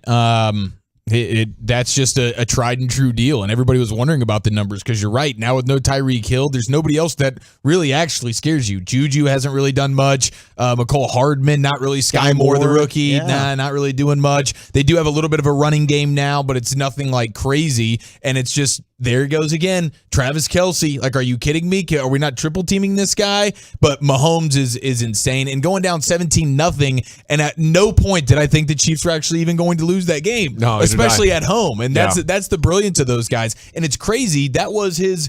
I guess it's not super crazy, but for the regular season, that was Mahomes' biggest comeback. Because a lot of them you see that like they were playoff games. Like the Texans one is the one that stands out the most, where they're down like 21 or whatever it was, 24 maybe. Everything flipped. Yeah, but that was his biggest comeback of his regular season NFL career. But they are just so mighty fun to watch. Brian, did you have an issue Josh McDaniels going for 2 there instead of just kicking the extra point? Because I actually liked it. I mean, your defense, you probably have no hope that they're going to stop Kansas City. You're not going to stop Kansas City, so go for it. But yeah, to me, some of these coaches, though, I do, I know probabilities and all that stuff like that. I just feel like, though, if I was a big analytics guy or I was learning about analytics, I would also say, okay, how does it apply to how the game's going right now? Yeah. If I realize that Mahomes is on the other side of the field and I have a chance to maybe end this thing right now, or Rodgers is on the other side, let me do it. And that's the luxury. Let me do it. I can't, I know my defense isn't going to stop these guys. I think it's about a flow instead of just saying, well, chart tells you if you don't punt, you're going to win this game 70%.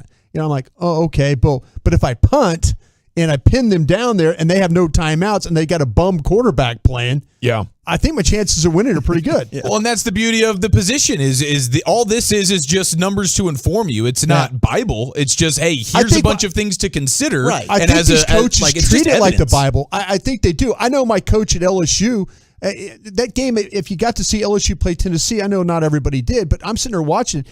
He made 3 decisions in the first quarter that took the game in a whole nother direction that he didn't have to make. No, I think you're right. I don't think there's anything wrong with going by the book, though. I mean, it is a pretty big sample size, but I'll tell you this, Brian, here's where I totally agree with you. Sports is so psychological, and the great coaches understand what kind of state their players are in or how the momentum is going to affect their confidence. Confidence, psychology, and if you can look at your players and say, I know that their defensive confidence as a team right now is shot. There's no way if I give the other team the ball back, they're getting a stop. The numbers might say there's a 48% chance they're going to get a stop, but you're looking at them and you know they're beaten. I think head coaches have that. I love you said that because in week 1, Brian Daboll went for 2 against Tennessee and got a victory. His team now looks at him and they're 4-1. Yeah, that's the kind of. It's like when you just say, you know what, we're not going to be able to beat Tennessee. If we go to overtime right now, we are not good enough to beat Tennessee. They're going to drive the ball down the field, and they're probably going to punch it in with that big-ass back. Yeah. And that's it. Yeah. And so, you say, we got to end this. Back. We got to end You this. talking about the Giants player on the sideline who was showing it yesterday? That guy's a nickel back, by the way. Okay. Man. That's a big nickel back. Computer simulations are weird. Like if the best team in the NFL gets together with the worst team in the NFL, the computers will tell you there's a 72% chance the best team is going to win. And you're like, no, there's not. There's a 98% chance. Right. Yeah. But the computers, like they're not really excellent predictors, if you ask me. I think they're still pretty flawed. I think there's those times out there too. Like like if you're a coach and you have to answer, well, why did you go for 2? Why did you do that? He goes, we're playing Alabama today. We will never have another chance to be here 100%. and have Alabama on the ropes. You could say that about, because, who's going to argue? What stupid media member is going to go, well, man, you should have kicked the extra point and played. No, you watched the dumb game. This is our chance right here. This is our chance. You see what we're dealing with out there? Exactly. We got these players that can't even stand up. I've got 4 guys getting IVs right now, and you want me to kick the extra point? All right, sure. And so I could stand here and tell you what a valiant effort it was today by our team. Some coaches will say, oh, my team deserved a chance.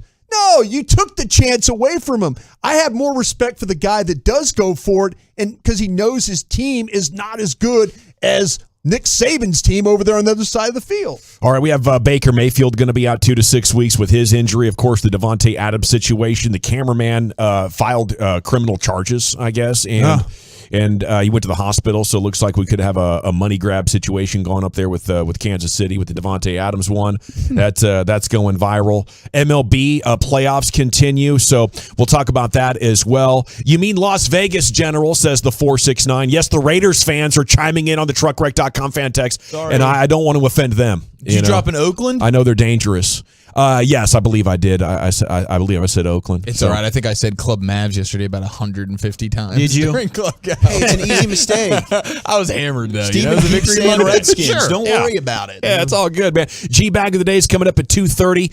Fun with sports numbers with Chiafalo is next. And where are we headed, sir? Yes, sir. Patty made history last night. This rookie does have the sauce, and Baker might be the best at this. 2 of the Cowboys'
Welcome back, Nation. G-Bag of the Day coming up here in 8 minutes. Segment is brought to you here by us. Gavin Dawson, Brian Broaddus, Wolchuk, Chiafalo, Lucius, and of course Carter Freeman coordinating your video. Here is Chiafalo with some fun with sports numbers. Yes, sir. Got plenty to get to, but Wolchuk, right before the microphones turned on, you just belched out something that you didn't seem very happy about. No. Please inform us, the people. So Deadpool 3 has been delayed to November 8th, 2024. Oh no! What was so it? disappointing. Is that like a 12-month delay? Yeah, I think it's. You already had this on your calendar. You already got tickets. I know, it's roughly a year. I Better reimburse those. Planned the entire calendar around this, so. Jeez, that's disappointing. We got to wait even longer. Supply for chain Deadpool issues, 3. huh? I know, and we're gonna get the return of Wolverine, Hugh Jackman. That's what it is. He's got to get in better shape to get back to being Wolverine. You don't just wake up and become a Wolverine overnight. This isn't one of these easy money, oh yeah, I can just get jacked in 6 months. Wolverine's a next level dude. Right. He's taking time for this. So that actually makes more sense. No, that's true. But I am sorry, though. I know you were excited about that. I'm upset. Okay, right. so let's see what we have to offer you fine folks today. I would like to start with what Pat Mahomes did last night. He passed Troy Aikman in all-time passing touchdowns. No way. Jeez. Are you kidding? Sign of the times. That's pretty special, and I have more on this, but especially with Aikman calling the game. And ultimately, I guess, like, Aikman had a terrible night last night, didn't he? No wonder he was on one last night. Like, Mahomes passes him. He's got the dresses line that people are all freaking out about. And then, and I think he botched. I think he made Frank Clark a Raider for like at least the first half of the game, and did a couple of things where, you know, he's kind of botching who's on whose team and what. I think it was just an overall, we'll chalk it up to a tough night in the office for Troy. Eyes looked a little bloodshot, you know, maybe a weird strain came through or something like that, and he just didn't have his A game. It happens. Happens to the best of us. There's no question about that, and that's a good point by you, General. Now, here it is. Joshua Briscoe notes, Pat Mahomes just threw 100% of Troy Aikman's touchdown passes in 41% of Troy Aikman's career games. So he did it. He did it in only having played 41% of the games that Troy Aikman played in. He already has the same amount of touchdown passes, or now is one above Troy Aikman in the all-time touchdown passes. And it speaks to the times, and it speaks to the legend that is Pat Mahomes and what he's able to do, and also stylistically the way Troy was able to play with the great Cowboy offense. So there's plenty to pull from it, but it's just a fun stat, and it's Troy Aikman on hand witnessing it. Why are you so giddy over there? Oh, man. Did you get better news on Deadpool all of a sudden? I don't have any good news on Deadpool. Okay, how many attempts was it for the career here? I have career Patrick Mahomes attempts. He's coming in at 2,534. For Troy Aikman career attempts, 2,898. So that makes it significantly closer. But I think that's a point well taken. You know, like Troy Aikman had the benefit of playing in an offense that really set him up for success and dictated run to the defense, and then he made the big play. So, you know, when I talk about wanting the Cowboys to make sure they go with this approach with Dak, it's not an insult to him. It's a way to optimize and maximize. No, I like maximize. That. Yeah, right. With it. What your quarterback can do. It's deceiving the defense. It's not letting the defense sit on the passes. And with Troy Aikman, you know, obviously he had the added benefit of being able to pinpoint throws 25, 30 yards out. It was as good as on the numbers as soon as it left his hand. Mm-hmm. So that was pretty good. That was pretty good last night. Congratulations, Pat Mahomes. We also had, just in general, week 5, you had last night's Kelce game where he has 25 receiving yards but 4 touchdowns. You have Devante Adams having 3 catches for 124 yards and 2 touchdowns. Gabe Davis, for most of the game on Sunday, where the Bills were crushing the Steelers, had 2 catches for 165 yards and 2 touchdowns, which was crazy. He ends up with 3 catches, 171 yards, 2 touchdowns. Diami Brown. Oh, the rookie for Washington. 2 catches, 105 yards, 2 touchdowns. So it's like Midwestern States receivers versus the Miami Hurricanes. It was a good just day for 95-yard touchdown passes everywhere you look. Yeah, we might get Gabe Davis in TD Tuesday, but we wanted no part of Mr. Brown. And the call wasn't good. Bad call? Yeah. So who are you calling out for that? Whose radio team is that? I guess it's the Commanders. Because we love the We shouldn't call it anybody's radio team right now because we might need them to talk to them for those pregame shows. Yeah, that's a good call. It's a good call. Screw all radio teams. Yeah, we've got you guys are nothing. Pro Football Focus's Sam Munson notes that Just a bad moment. Yeah. Tony Pollard averaging half yard more after contact this season than Ezekiel Elliott averages total. Which is just like kind of a fun one. Now the volume's much different, and he's got a couple of runs that are pulling that up there for Tony, much like the big touchdown run he had on Sunday. But it is just an interesting thing, and I don't want to hate on Zeke because I think we need these grinder yards right now. There's something to a 3-yard gain every once in a while ain't too bad, and he gets it every time you need the 3. But Tony Pollard is just a big play monster, and the numbers are showing it. You have the Jets rookie corner. Sauce Gardner, one of the best names in the sport, and he got his Buffalo Wild Wings sauce, the Ahmad sauce. But Sauce Gardner has allowed only 127 yards through 5 games this season. D-Roy? Good Lord. Yeah, he's right there with the D-Roy. Isn't Lloyd, the linebacker for the Jaguars, having a monster? He's having a good start to the season, defensive year as well. So there's a couple of dudes, but I mean, Sauce Gardner has been, and he was the guy that never gave up a touchdown in college at South Carolina. So he went to Cincinnati. Oh, Cincinnati. Yeah. Excuse me. Yeah. My apologies. Kobe Bryant hasn't played bad either. His partner there at Cincinnati, he's now a member of the Seahawks, starting for them. Oh, okay, nice. Well, yeah, that's a rookie corner who's playing like an absolute monster right now. And then it looks like Baker Mayfield is being sort of celebrated right now for being the best in the sport at one thing. Like in a lot of quarterback categories, you see Baker being the worst, but there is one like dead serious, Walchuk. No, like you I agree. laugh, Horrible. like literally the Acting? worst. The acting, he's definitely, if there was a box score for acting, he'd lead the Manning-esque. league. Yeah. Manning-esque, He's absolutely. really that. I miss those commercials, to be honest with you. But he leads the league in coach killing. Oh, he's done it. I mean, everywhere, every 5 seconds. This dude has now gotten coach every season and a half. He's gotten 4 coaches fired in 5 seasons. He's now going to be, he's one away from. Freddie can't stay out of the kitchens. Yeah, Freddie can't stay out of the kitchens. And then now we got Matt Rhule. Yeah. Was he there for Pettin? He was there.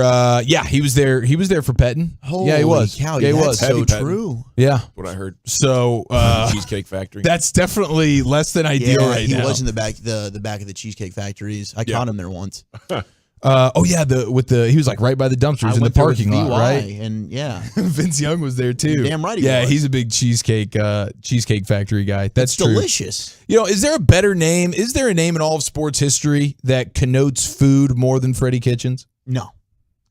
Let's think. Taco Charlton. 877-881-1053. Very good. Taco, you might not be able to beat Taco. The former Rangers pitcher was it Mark Hamburger? Pork Chop Womack was that's a good one. Yeah. Wait, is that by birth or is that a nickname? Either way, I'll take it. That he's counts. a big You're on the tackle board. Brian Broaddus from Mississippi State. Pork Chop Womack. So that's a good pull. We can't go Refrigerator Perry because that's a nickname. No, I mean it sounds like was Pork Chop. I'm sorry, was Pork Chop real or it was a nickname. I think it's a nickname, just like Sauce Gardner. Actually, look at that. We have 2 names in here that have come up that connote we went food. to Buffalo Wild Wings the other night with Bobby to watch Thursday Night Football, and they had Sauce Gardner all over that damn place. He was all over the place. I like that as an idea. 877-881-1053. Names in sports that most connote food. Yes, I love it. Text it in. It starts now. Game goes till 7. It is. Speaking of now, it is time for the G bag of the day in the Pimp Cup. Yeah. Lucius, turn up. Good afternoon. Turn up. Man, it's so fun.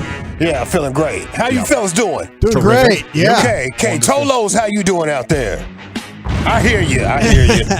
Is anybody else allergies up and stuck? Yeah. Or is it just mine?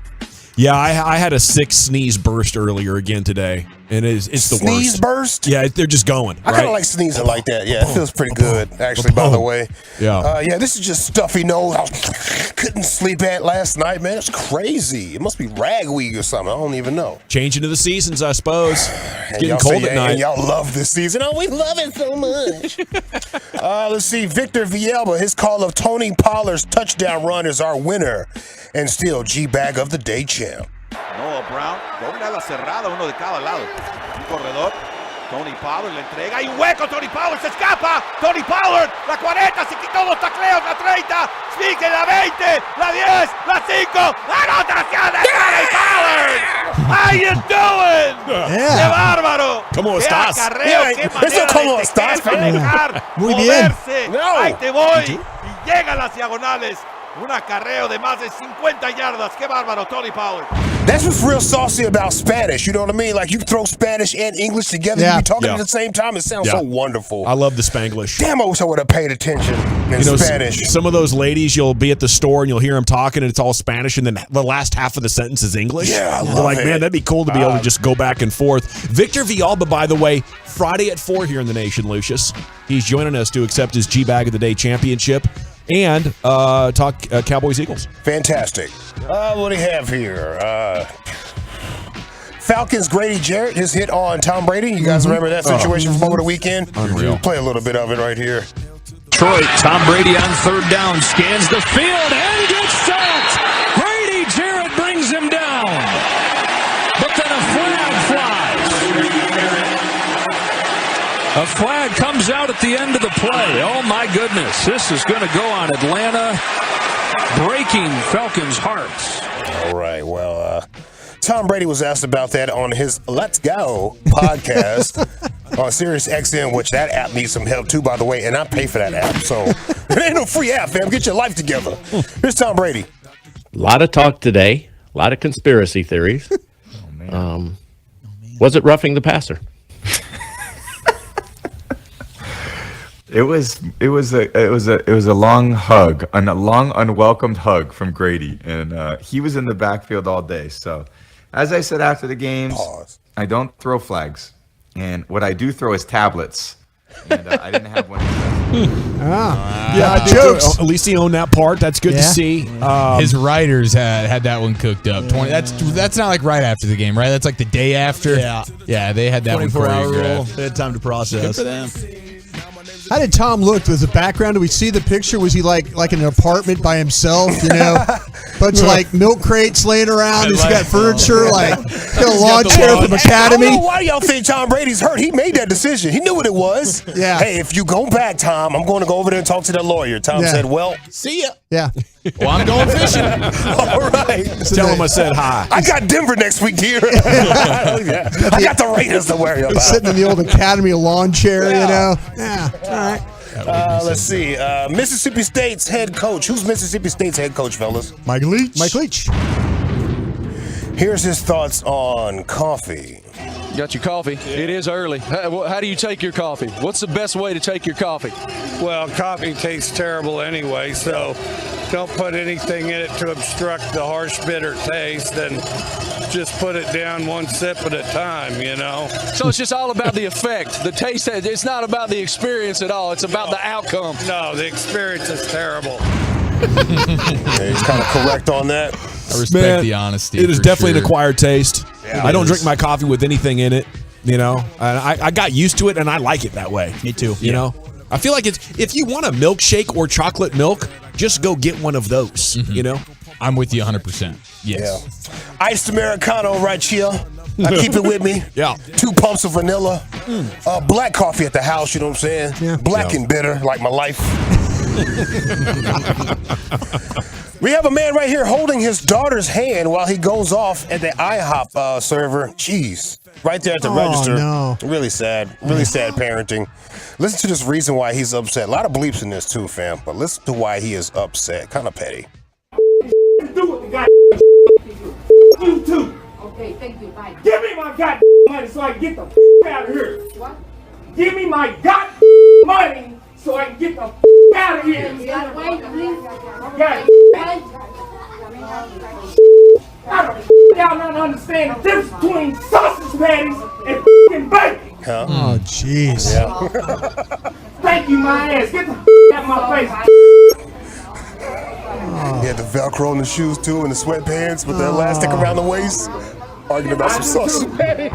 You can't be arguing about sausage patties with them old joints on, man. I do think that we have an issue here. And Paddy Pimblett, who's a UFC fighter from England, he was ripping us for this. He said, why do we ask bacon or sausage? It should always be bacon and sausage. Yeah. We shouldn't have the question. It should just come with The both. standard breakfast should have, 2 strips of bacon, 2 sausage patties? Yes. That should be the standard. Or the link. links. Or the link. links. Yeah, I prefer the link Cool myself. with the link. But we shouldn't be bacon or sausage. Just it comes with both. I understand the frustration there. Yeah, mine's all the same. We eat turkey bacon and turkey sauce, so it doesn't matter. I'm sorry, it's all turkey. It smells like the real thing. You taste it, like, nah. It's a little rubbery. It's great. It's just, it's just not the same thing. It's not the same. You can't replicate bacon. Bacon is a one of one.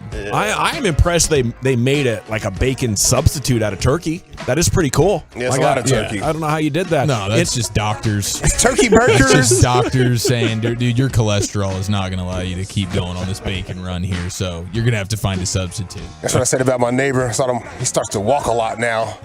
And his belly's way out there. He's walking a lot. I was like, you must got some news from the doctor. Now he's motivated. You know what? Yep. I want to live. Yeah, you're going to die tomorrow, Jim, if you don't get out there and walk. I know that feeling well. Is it Victor Villalba, Spanish voice of the Cowboys? Tom Brady throwing tablets joke. That was good. Mike Leach, thoughts on coffee. Man holding daughter's hand while he goes off on the staff at IHOP. Any other nominees, Lucius? Nah, let's go. I'm going to vote Mike Leach. Give me the IHOP guy. 1-1, Lucius. Victor Villalba. We're tied at 1, Zach. I'm going Coach Leach. 2-1.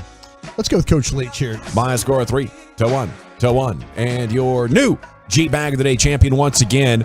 It's the very irreverent and eccentric coach of Mississippi State, Mike Leach. Okay, when we come back, it's time for Krusty's Corner. Brian, where are we headed with that today, sir? Yeah, I'd like to ask my guys, give me their best defensive player not named this guy. We'll talk to them about that next. But I'll tell you what, if you have a little bit too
for turning it on and leaving it on. The Fan. Even though shortages in demand are driving up prices, Classic Chevrolet will never charge over MSRP. Not now, not ever. Experience the difference today. This is Texas. This is Classic. Find new roads. Thank you, Lucius. Hey, here's time now for Krusty's Corner. There he is, Brian Broaddus. Thank you very much, General. Appreciate that. Real quick, I did ask somebody about Dak's situation, and we're getting a lot of things what Jerry's talking about and all that. The one thing that my guy over there told me says there has to be absolutely no doubt about this injury for him to play. There has to be no doubt, because they're worried about, their concern is if he gets into this game and then all of a sudden they start attacking that injury in his hand and stuff like that. That is a big concern for them. That all of a it sudden, sounded like from Jerry Jones this morning, like they need to see the spin rates. Yeah. And they have that chip in the ball. They'll be able to tell when the hand is back to total strength and the ability for that ball to travel the way it's supposed to. I think it's going to be a pretty good indicator. But I love it, Brian, because they have a winning formula. Yeah. And it requires not turning it over. Yeah. Run, punt, play defense, wait for the points to come. Wait for the points to come. But yeah, that's Micah saying. My guy was over there. He's like, listen, there has to be absolutely no doubt. So when do you think that could be? How long? I don't know. Before there's no doubt. He's got to prove to them. He's got to prove to them what you're talking about, the spin rate and all those things, that he can function out there. And there's not like, well, what if you put him out there? Could he do this? Could he do that? That's what they're going to try and eliminate this week. The bye's in 3 more games. Well, we'll see. I personally like to say, I think he's going to have to throw 2 weeks before he plays. I think it's going to have to be throw this week and throw next week if he's going to play against the Lions. That's what I think. And they'll start working more on that tomorrow. Yeah. The minute that he starts throwing, it's like they're going to say, okay, he threw this week, but it wasn't enough to play. Mm-hmm. And now next week, we'll see. Get more of a full weekend. That's what I You have to be bummed if you're Cooper Rush, though, right? You got to be like, this was the perfect time to just like, come on, Dak, get back in here for Sunday night. That'd be great. Like, I'm 5-0. Yeah. Let me just ride back up here. Let me ride shotgun for the rest of the season. I remain 5-0, Mr. Winning, Captain Coop. Let me go get that big money deal. Let me go be one of these Chase Daniels. Do a solid for me, Dak, because I'm going to go out here and fart the bed on Sunday night in front of everybody, and I'm going to go back to being just Cooper Rush. Okay, well, let me ask you this question then, Chief. Is the defense overshadowing how well Cooper Rush is playing? How well Cooper Rush is playing? No. The defense is saving Cooper Rush from people understanding that he's not actually playing that well. We're grading on a massive curve every time we're throwing compliments Cooper Rush's way. It's just don't ruin everything. Like, dear God, it's like, hey, babysitter, you're watching the kids. Literally, if we come back and they're alive, then you did your job. Don't mind the fact that the entire place is a disaster. In fact, the whole thing is like borderline burning down, but it's okay because the kids are alive. Like, that's the standard. The defense is saving his ass. General? I pretty much agree with Chiafalo. There have been some moments in there, but like you can't have 2 good throws in a game and be like, hey, you like those throws? I mean, like good offensive football from the passing game is about, having a couple of really good throws every quarter at least. And no, so I would say no, the story remains the defense. And to this point, Cooper Rush is just not screwing it up. And I'm a Cooper guy. Yeah, you're winning because of the defense. Now, I don't think Rush has played as poorly as Eric is saying. He's coming off of his worst game. You don't throw for 102 yards and you're the reason the team won the game, but he stepped up and made some big throws with pressure in his face on some 3rd and longs. He wasn't helped by 2 big 3rd down drops in this game, or maybe his numbers could have looked a little bit better. But yeah, absolutely, the defense is the reason this team is winning. It's not because of Cooper Rush. Gavin. Yeah. Give me the best defensive player not named Micah Parsons. Ooh, best defensive player not named Micah Parsons. That would go to this. Wow, Brian, what are you doing here? I'm going to take Trayvon Diggs. Okay, definitely. Real quick. Yeah, any thought? I like what you're saying. Any thought why you picked him? I think he's improved his coverage. The ball skills are undeniable. He was huge late against Washington. My only other pick would be Tank Lawrence, who I think is having a resurgent year in the stats. He's always been awesome. And I think right now it's a tie, but if I had to pick one, I'll take Diggs. Chief? Yeah, I get the Diggs thing. I think Diggs, Tank, and Donovan Wilson are all guys worthy of this. There's probably more. I mean, so many of these guys are playing well. I'll go with Donovan Wilson. I just think he's a splash play kind of guy. He's going to blitz and get a sack. He's going to force a fumble. He's going to get a big hit. He is a super sure tackler, and he just brings an energy and a physical element to the defense that I think they really, really thrive on. So I'll go Donovan Wilson right now. Well, the two guys that you haven't mentioned for me, I'll go Dorrance Armstrong. You know, he's second in quarterback hits.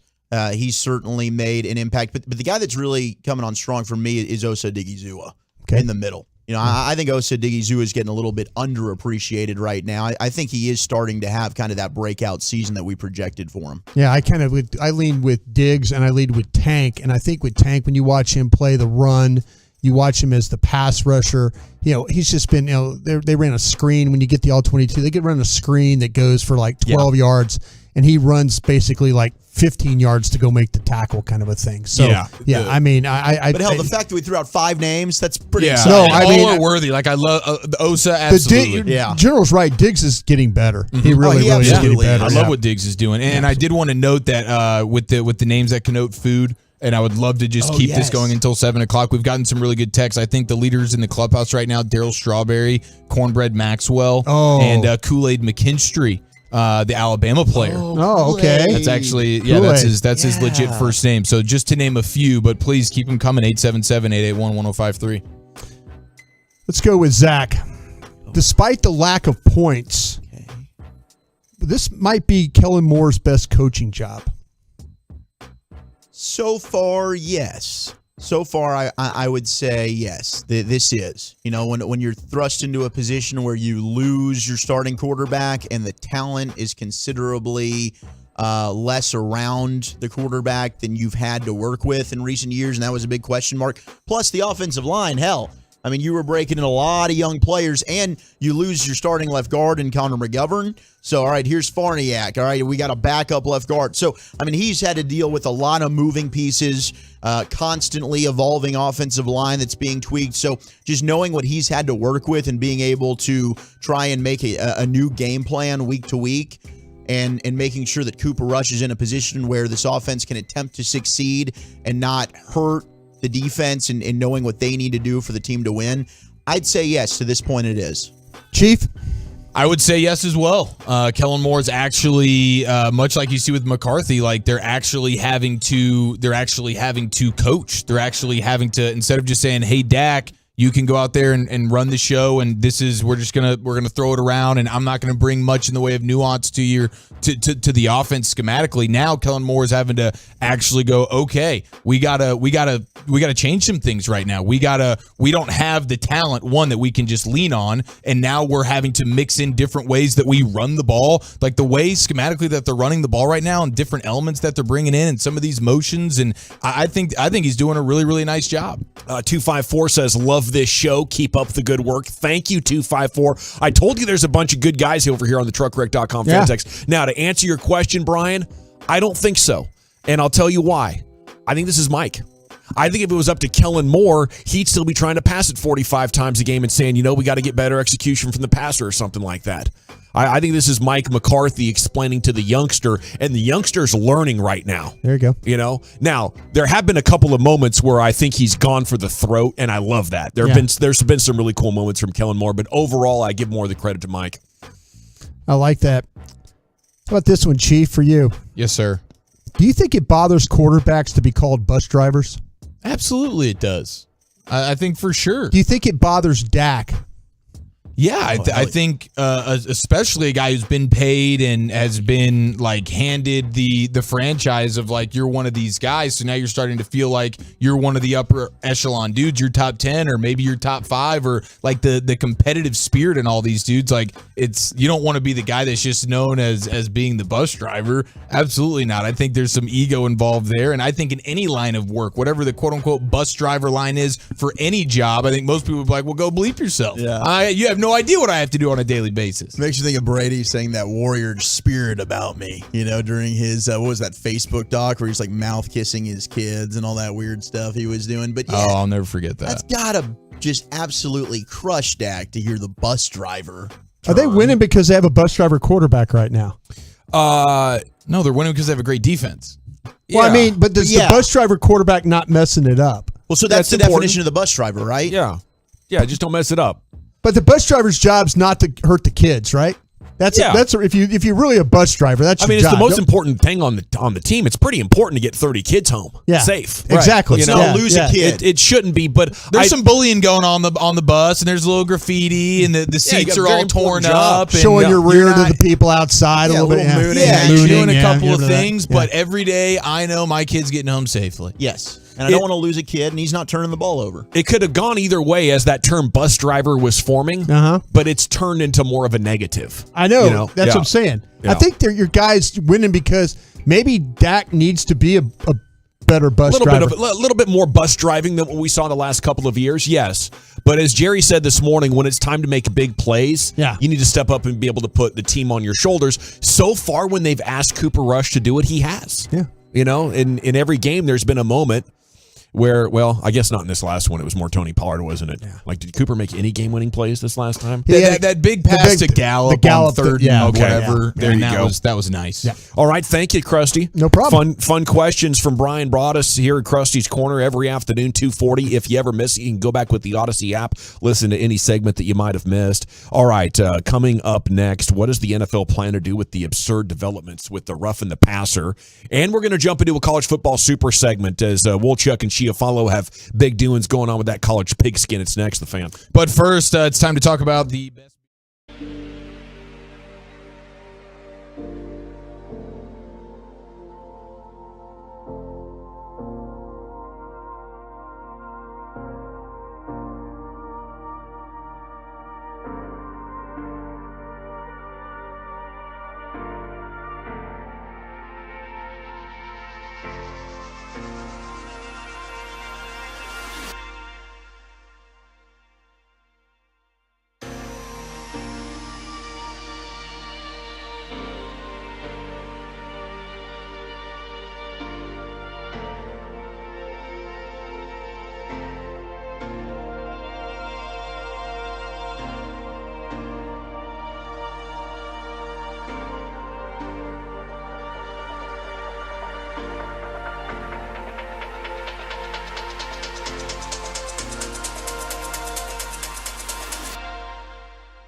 On the free Odyssey app.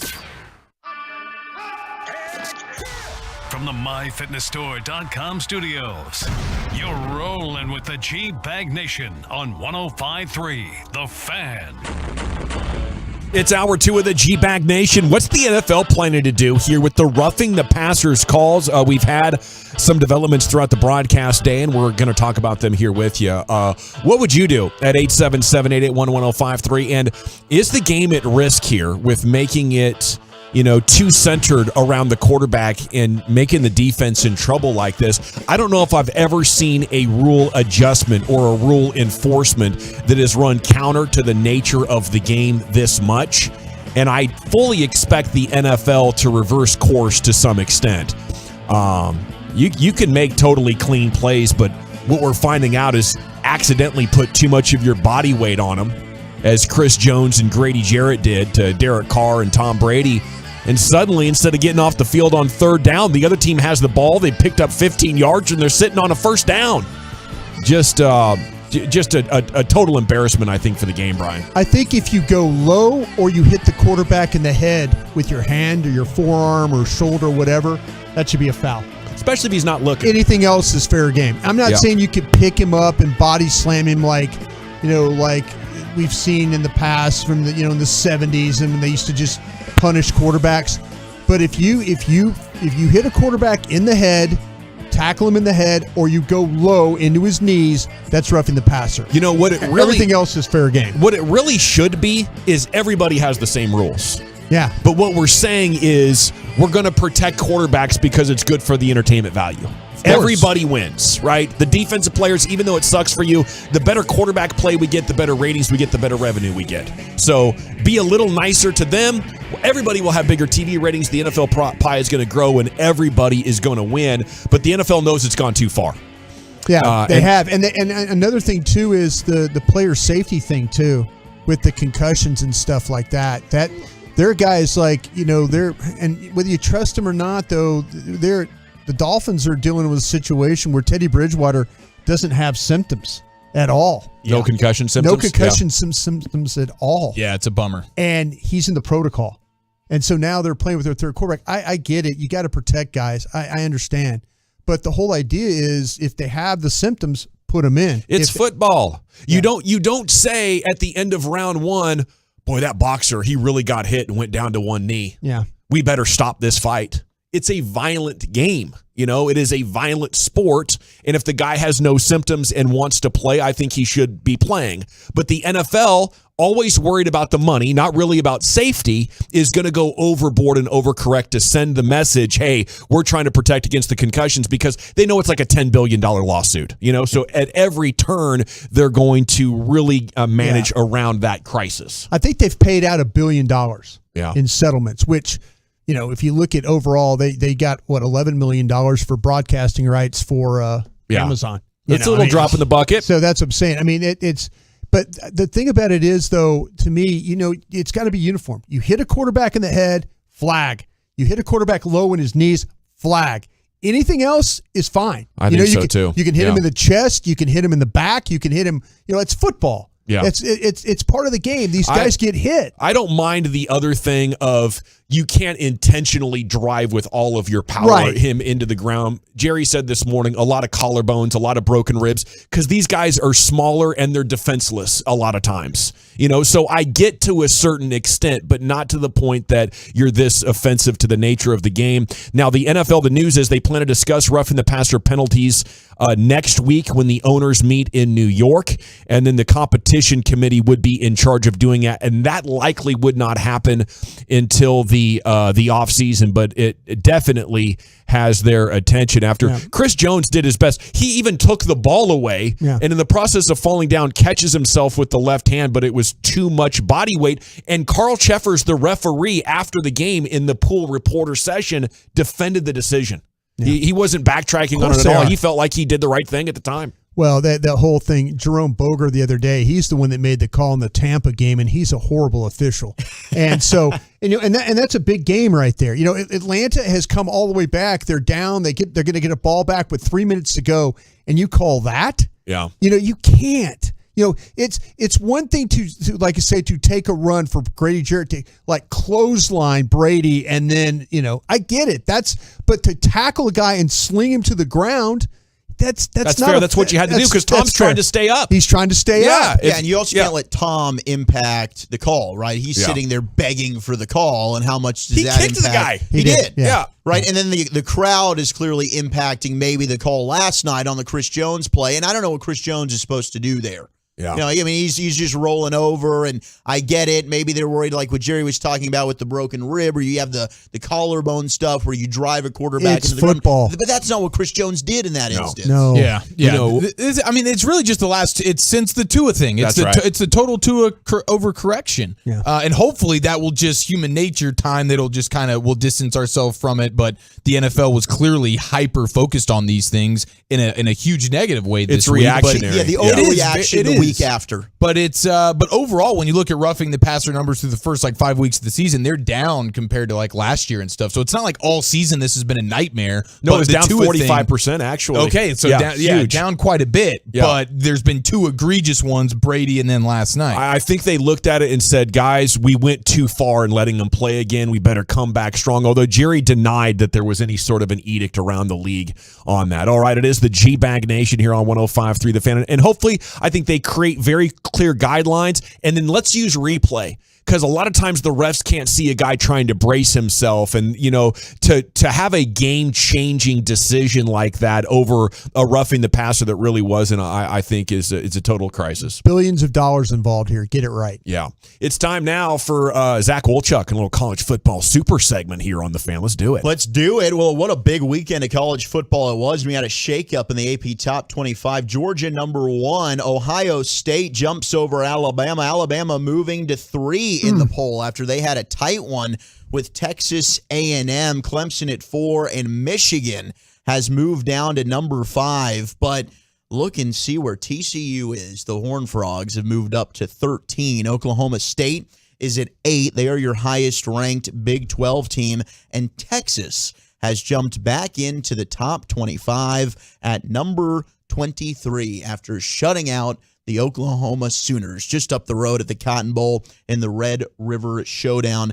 And James Madison, James Madison has moved into the top 25 as they are the 25th ranked team in the country here this week. But let's look closer into the Big 12. Right now, Oklahoma State, the front runner, but TCU seems to be for real. They go to Kansas, they get the win, and what Sonny Dykes is doing there in Fort Worth with Max Duggan at quarterback, they are a fun team to watch. Eric, we were doing BetQL, watching that game. Quentin Johnson at wide receiver, that dude was an absolute animal in the first half, but Max Duggan has that high-flying offense firing at all cylinders. Yeah, you're 100% right. And they got crazy speed on that TCU offense. They're a ton of fun. They got a few running backs that can really run the football. Duggan himself can tuck it and run. TCU is, what a turnaround in just 1 year for Sonny Dykes and what he's got going on over there. And I think that Jayhawks and TCU, that college game day from this weekend that was in Lawrence, Kansas for the first time ever, that was like the highest rated college game day ever. Like people were hyped on that game this week. And it was a fun game. It lived up to the hype. Yeah, it was. And, how long? It feels like Max Duggan has been there, 26 years at TCU? Over 70, around 73, 74% with the way he's throwing the football, the deep ball, the stuff underneath, his ability to run with the ball, I think has been really, really good. 14 touchdowns, 1 interception. He is playing absolute perfect football for the Horned Frogs. Texas, though, one of the biggest storylines of the weekend. Quinn Ewers comes in his first game back since the injury against Alabama, 30 of 43, 423 yards, 4 touchdowns. The question, and I get it, Texas haters, they're going to roll their eyes. It's a bunch of what ifs, but my goodness, if Texas had Quinn Ewers healthy, how high could they be ranked right now? I think people that watch that game against Alabama, they probably win it if Quinn Ewers does not get hurt. Do they lose to Tech? I think it's probably doubtful. So they're undefeated right now. They're probably ranked in the top 5. Probably third. I saw Joel Klatt. Yeah, I saw Joel Klatt was doing his hits on Fox Sports today, and he was saying they're probably at least 4th or 3rd in the country earlier today. I mean, Quinn I think Ewers, it's possible they would have been number 1 too, just because of the Ewers factor. And the defense is playing really, really well. I mean, Jatavian Sanders from Denton Ryan is an absolute monster at tight end. Xavier Worthy at wide receiver. Bijan Robinson's going to be a first-round pick. The running back, Roschon Johnson, their senior running back, has an opportunity to be a second or third-round draft pick as well. We'll get to watch him. Bijan Robinson, right? Roschon Johnson. Roschon Johnson's their other running back. He's probably the best senior running back in the country. Bijan Robinson's going to be a first-round pick, but Roschon Johnson also, that's a good consolation prize that you'll be able to get in the second or third round of the draft. You ain't kidding. And also you have Jordan Whittington, who was an absolute monster beast on Saturday versus OU. Yeah, and Oklahoma now, what the hell do they do to fix this problem? 3-3. I'll tell you what, though. I think with Oklahoma, there you look at this year as really you lost so many players in the transfer portal, and they're gonna have to play that game. They don't want it. They want the homegrown type players. Brent Venables. It's like we want the guys. We want to go out and sign these guys. No, you have to play dirty pool in that transfer portal. Guys like Nick Saban, people. I'm watching Alabama play the other night. He's got a running back from Georgia Tech. You got to play this game. Go if you have to go pick off guys. If guys want to come and play, that's the way that Oklahoma's going to get back. They got to figure it out. I mean, think what Oklahoma's done in all these years. The first overall quarterback. Heisman Trophy winners. This team is capable of getting offensive talent there. Yeah. So your advice to Venables would be to get dirty in the portal. Cheat like hell. Yeah, I mean, just cheat. Well, that's all the damn money out I'm there. just saying. I'm not saying cheat, but I did say cheat. But you definitely said cheat. You said cheat your balls off. Organize your funds. Organize your funds, and if you have to do a little dirty recruiting to go get guys, because your coach who went to USC, he dirty recruited you. So you got to dirty him back. You got to dirty can't get him back. out-dirtied in the Big 12. Don't get dirtied. Yeah, especially not in the SEC. Yeah, where you better get ready. You'll get dirty in the SEC if you don't do that. The other thing is, if I'm getting ready to hire somebody, I need to know the players he's bringing with me now in this new transfer portal. Who do you have that you're bringing? I don't want to hear you're going to come and set up a program in 4 or 5 years because I know a bunch of dudes are leaving with Lincoln Riley, the guy that's leaving. Yeah. So the guy I'm replacing him with, you got to have a long list of guys that you feel like are going to hit that transfer portal and come with you. Otherwise, we got to hit a reset button while we lose 15% of our talent, quite a few playmakers. I will say congratulations to OU for running the worst play of 2022, that jump pass they did with their running back from the 20-yard line when they were down by 21. It was pretty amazing. It was disgusting. It was a duck ball. You couldn't tell where it went. Nobody knew what was going on. Of course, it results in an interception. I'm just glad that I'm alive to have gotten to witness that. That was brilliant. I wasn't paying attention to all the games. I can't remember a time that UT was embarrassed as bad in their last decade as OU was against TCU and UT.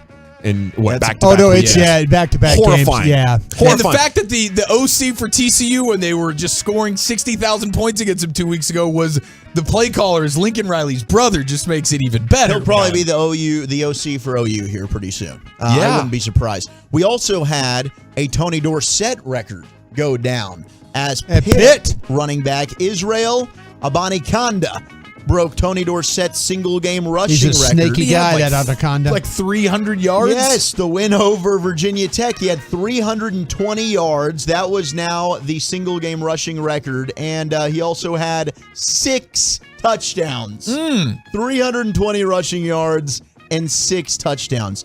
And then did you guys see? Dude, that's like Taysom Hill. It was crazy. I mean, I don't know. Like, Taysom Hill had a monster weekend. It sounded like this guy had an even more monstrous weekend. And then what the hell went down between Dion Sanders and Eddie Robinson Jr. in the postgame? Yeah, well, there was some words being exchanged in lead up to that game because that was whoever this other team is. Alabama State. Okay, it was their homecoming. So Dion Sanders and his Jackson State squad were disrespected by the fact that you scheduled them for your homecoming. So there was already words leading up to the game. And I guess they didn't talk in the pregame. So Eddie Robinson, who also played in the NFL, like he's very well respected to his own right, and he felt disrespected by Dion, And afterwards, Dion goes over to give him a handshake, and he shrugs Dion off, and Dion gave him a little chuck at the line of scrimmage action. Dion did not like Dion that. said that that's funny. Eddie Robinson said that Dion Sanders is not swag. And Dion said, if I ain't swag, who is? Well, if you go through and list all the things, and I know this is coming from Jackson State, but they listed all the things that Dion Sanders has tried to do with other programs, whether it was go to be a part of a fundraising so another team could get a practice field, or go and make sure that that teams that didn't have trainers, their team, couldn't afford trainers. So his school provided trainers to other SWAC schools. He's trying to do what's right. I am not the hugest Dion Sanders fan, but if you go and listen and look at all the things that he's done for those other SWAC schools and the notoriety that's brought and matter of fact, I think at Florida A&M that one of the things they said, Florida A&M's player was one of their best players was trying to go and transfer somewhere else. Yeah. He got on the phone and talked to the kid. No, stay. You need to stay. You need to be a part of this. Mm-hmm. So if that's not swag, he's trying to help. I mean, sounds like jealousy and envy. It's one of those things. You seriously, you could go through and see all the things he's tried to do with the other teams. Yeah, he went to school at Florida State. I get it. But he brought the swag. He brought the swag back. He has brought a lot of notoriety to that conference. If you're in a league and you're used to doing things and you're sort of making moves and playing for the championship, and then another coach or another program drops into your league all of a sudden, and the dynamics have shifted, it can be unsettling, But I like that sort of going back and forth at the end of games between coaches. That's great entertainment. Oh, it's one of my favorite things in the world. And then I did want to note my favorite stat out of the weekend. Wide receiver for Ohio State, Marvin Harrison Jr. We all know that name. Has more touchdowns this season than the entire Iowa offense. Wow. And Walchuk will get to watch in a couple of weeks the Buckeyes and the Hawkeyes go against each other. I was so bad, and that game's now an 11 o'clock kick. That's a disaster. Enjoy the stadium. It's neat. I'm ready for it. Let's roll. We're going to go around the rim. Is it time to get more excited about this Mav? Chuck will tell you about that and more when we return right here. It's the G-Bag Nation, the Fan. Download the Odyssey app and keep us with you. Everything you need. Listen to your favorite show.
specialists at Glass Doctor can install new insulated glass in existing frames for less than you might think.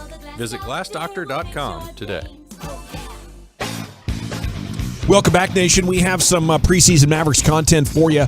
You know, we are just 8 days away from opening night in the association. Mavs are going to take on the Suns, so that should be an exciting way to get the season started. And if they get a win, optimism could soar even more. Segment here is brought to you by the Frankels. If you're hurt in an accident, it's not your fault. Call the Frankels 214-333-3333 or go online to truckwreck.com. I have a couple of headlines here from the morning news. Mavs ticket sales have increased more than 250% since last season per StubHub. It's actually a historic jump. For the first time ever, the Mavs are top 10 in overall preseason ticket sales on StubHub since they started tracking that data years ago. So you've heard my excitement. Hell, I'm picking them to win 60 games. I would not be surprised if they win the championship this year, and I think they have the opportunity to get even better with a trade or two before we get into the All-Star break and all that. But yes, Dallas fans are feeling the excitement as well. They have seen the NBA's 4th highest jump in ticket demand last season, with sales increasing by more than 250% for the upcoming schedule. That puts them only behind the Cavaliers, who made a bunch of trades. Their fans are excited again. The Warriors, who are the champs. And then the Rockets, who drafted multiple players out of the lottery, got that fan base down there pretty pumped. It's exciting, man. Yeah, you get Donovan Mitchell. I can understand the Cavs being up there. But, you make a Western Conference Finals appearance. Everyone's excited about what Jason Kidd's doing. You add Christian Wood. I'm trying to go to as many Mavs games as possible. I think we need to get some G-Bag Nation out there and try and hang out with the Tolos and Mavs club it up. Yeah. I'm in for that. Yeah, dude. I'm ready to get lit at the AAC this year. Let's do it. It's going to be a party. Yeah, no doubt. You want to go see special players like this, especially if it could be a Luka MVP season. The climb towards championship is the best time to be a fan. And your memories are just so much more special if you can find a way to get there in person. Now, of course, fans are working the Bally's app and trying to get accustomed to doing that for $20 or $30 a month or something. But here's the question for you. How excited should we be getting about Josh Green?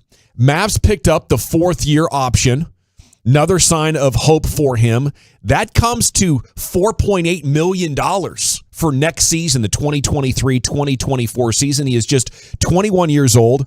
He would go into a restricted free agency in 2024 and eligible for a $7 million qualifying offer from the Mavs at that time. But he worked out a lot. He changed his body quite a bit, got in better shape.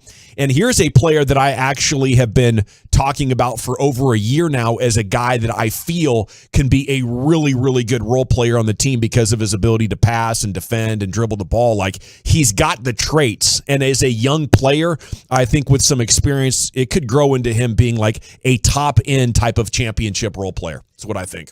This is going to be probably the most compelling storyline of the year if it works out, right? Outside of Christian Wood, of course. But I think we're all very confident that Christian Wood's going to end up being a home run. I think. I'm not too worried that Christian Wood doesn't end up working out. If Christian Wood doesn't, I think it's his own fault. Mm-hmm. I think he just checks out, and it's his own ego or personal issues getting in the way. I think the talent's there, and with Luka, I don't see any reason why that shouldn't end up being a great marriage. But Josh Green, look, Jason Kidd moving him over to point guard, I don't think there's any reason to distrust what Jason Kidd wants to do. And everything that, from what I've talked to, when we were doing BetQL a couple weeks ago, and it's right after, the big fan jam event, and Chris Arnold comes in, and he was raving about Josh Green. And we had Bobby Carella on a couple weeks ago, and he's hyped about Josh Green. Everybody that's covering this team right now is just singing the praises of Josh Green. So we got to wait to see it for ourselves. But it seems like he's not playing like the wild child we're accustomed to. He's stopping. He's taking a couple of dribbles. And maybe this thing ends up working out, and they end up having another creator and ball handler, and they don't have to go out and make a trade. I mean, that would end up being a heavenly situation. I think those are great thoughts. For me, the thing with Josh Green is like a great quarterback. And with a great quarterback, he can look up, scan the whole field in a half second, pick out a great option, and hit it accurately. And one of the biggest criticisms of Josh Green was how out of control he was, because he would commit the cardinal basketball sin of jumping and then deciding what I want to do with the ball. And the coaches at every level would be like, dude, no, you can't do that. Well, Josh Green keeps doing it because he gets up there, picks out a pass, and rifles it right to a dude. And to have that skill set to the point that he doesn't commit turnovers from those plays, that tells me this guy's ability to scan, find, and hit a pass accurately is next level. Almost every player that plays NBA basketball, if they try to do that, it's turnover after turnover after turnover, and the coach is like, get your ass on the bench. I thought we said never do that again.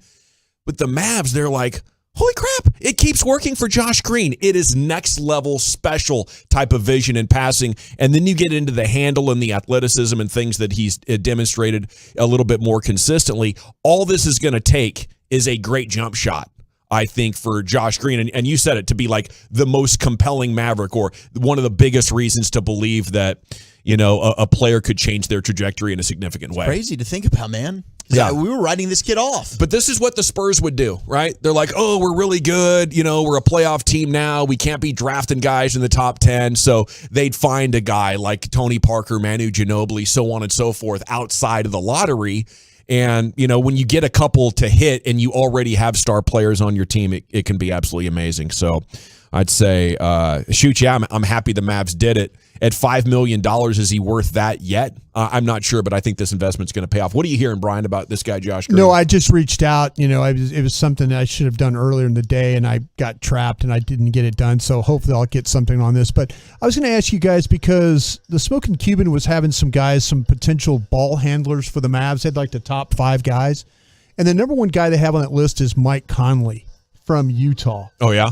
Does he interest you at all with, coming in here? I mean, the fact that he was shooting over the last couple of years, shooting over 40% from 3. He's Bertans and Powell? Yeah, for Bertans and Powell, I'd be up for it. But it sounds like that Utah would be holding for a 1. Oh, yeah. That's no way. Is that there's no way on He's that? He's way too old, and he was injured last year. Yeah. So 2 Horrible years ago, defense. Conley was good. I think he might have been an all-star 2 years ago, if I'm not mistaken.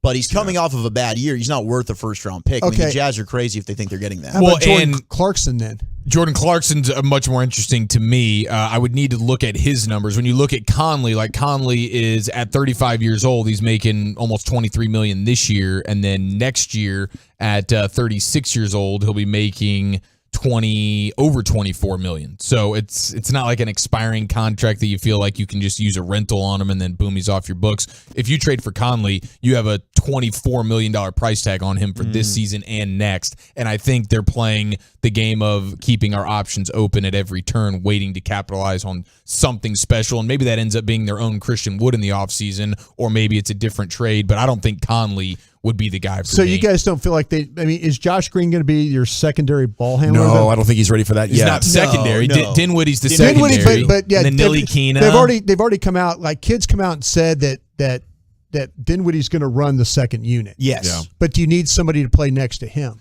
I think, yeah, you need a third ball handler for sure. You want to keep 2 of the 3 on the court at the same time. And if they're playing Josh Green at point guard, I think they're hoping that he grows into that. Yeah. We're just being optimistic. He's got to slow everything down and have the game be reckless much as more all. predictable for him. And he's still just 21 years old. So I think we're a couple of years away from that happening right now. But I'm excited about his future.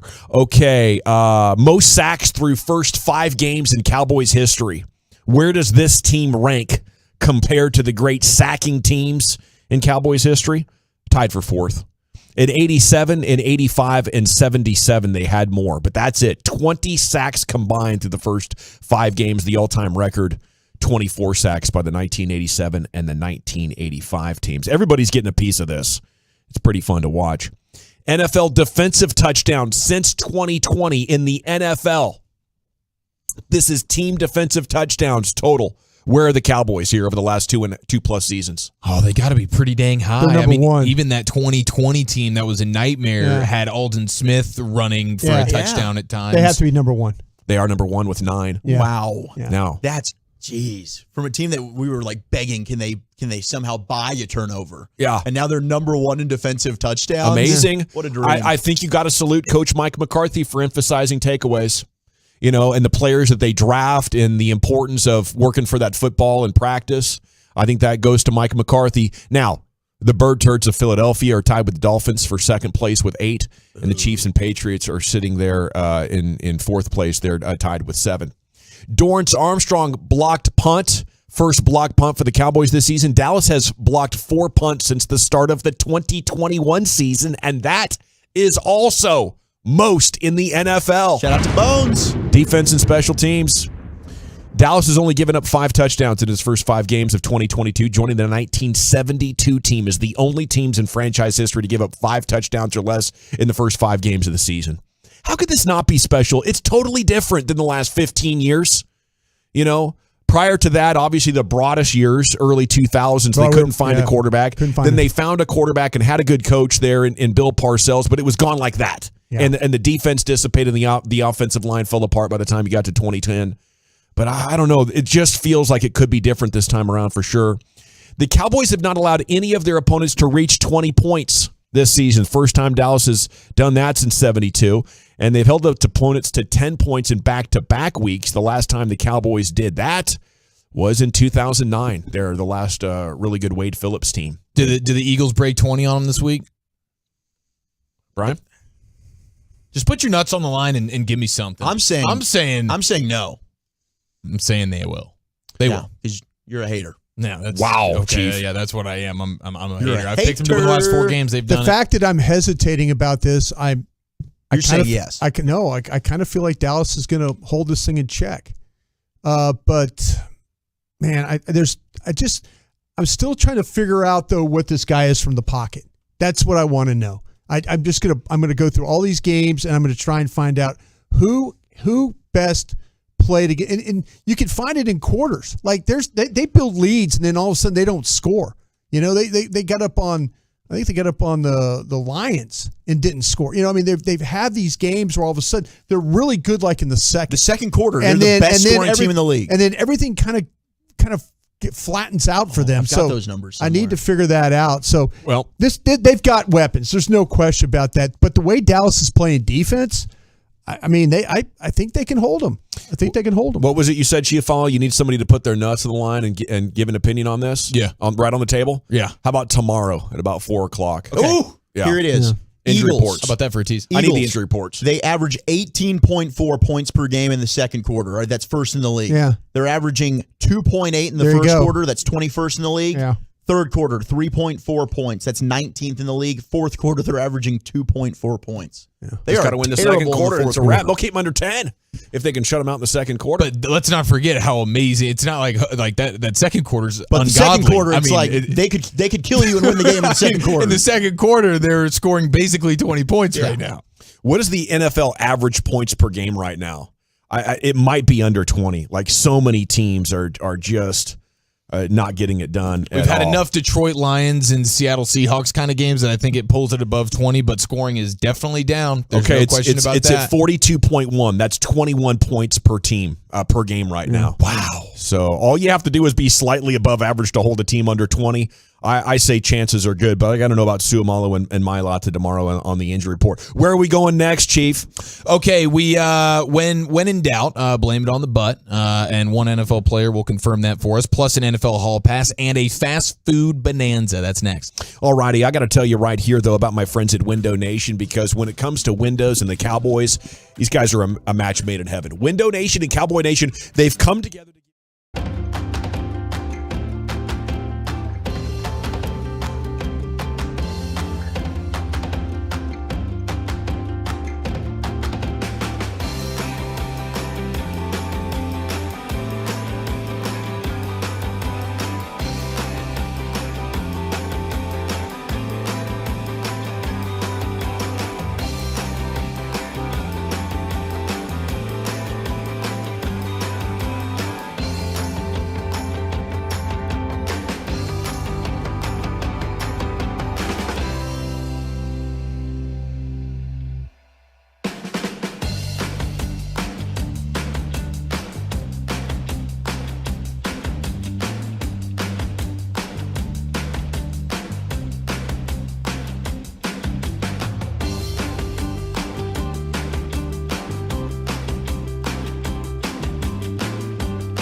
You got to know, when did Mike McCarthy declare this was switching back to a run-first defense? You'll get the answer to that in 15 minutes. Right here, it's time for Eric Chiafalo. All right, right now, Charlie Fry is my favorite name that connotes food, boys, in all-time sports history. You love fries. Charlie Fry. Former Browns and Seahawks quarterback? You nailed it. Yes, sir.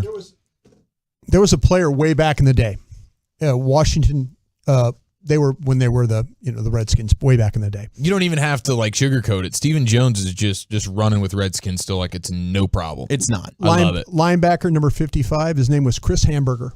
I like that name. Oh, that's fantastic. Is it Han with an N? Hamburger. Okay, so it's actual H-A-M. Chris Hamburger, linebacker from the 70s from the Washington team. That's going to be tough to beat right there. That's going to be really, really with Charlie Fry and then Chris Hamburger.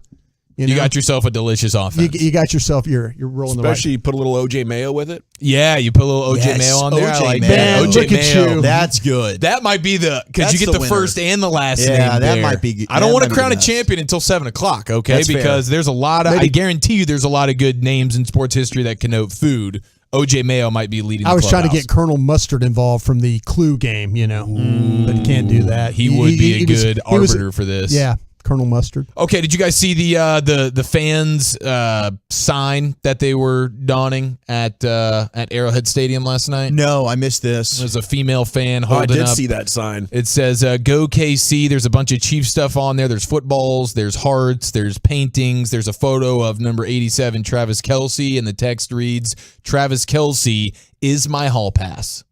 Oh, she just went and shot her shot. Now, I don't know. I don't know how close she was sitting.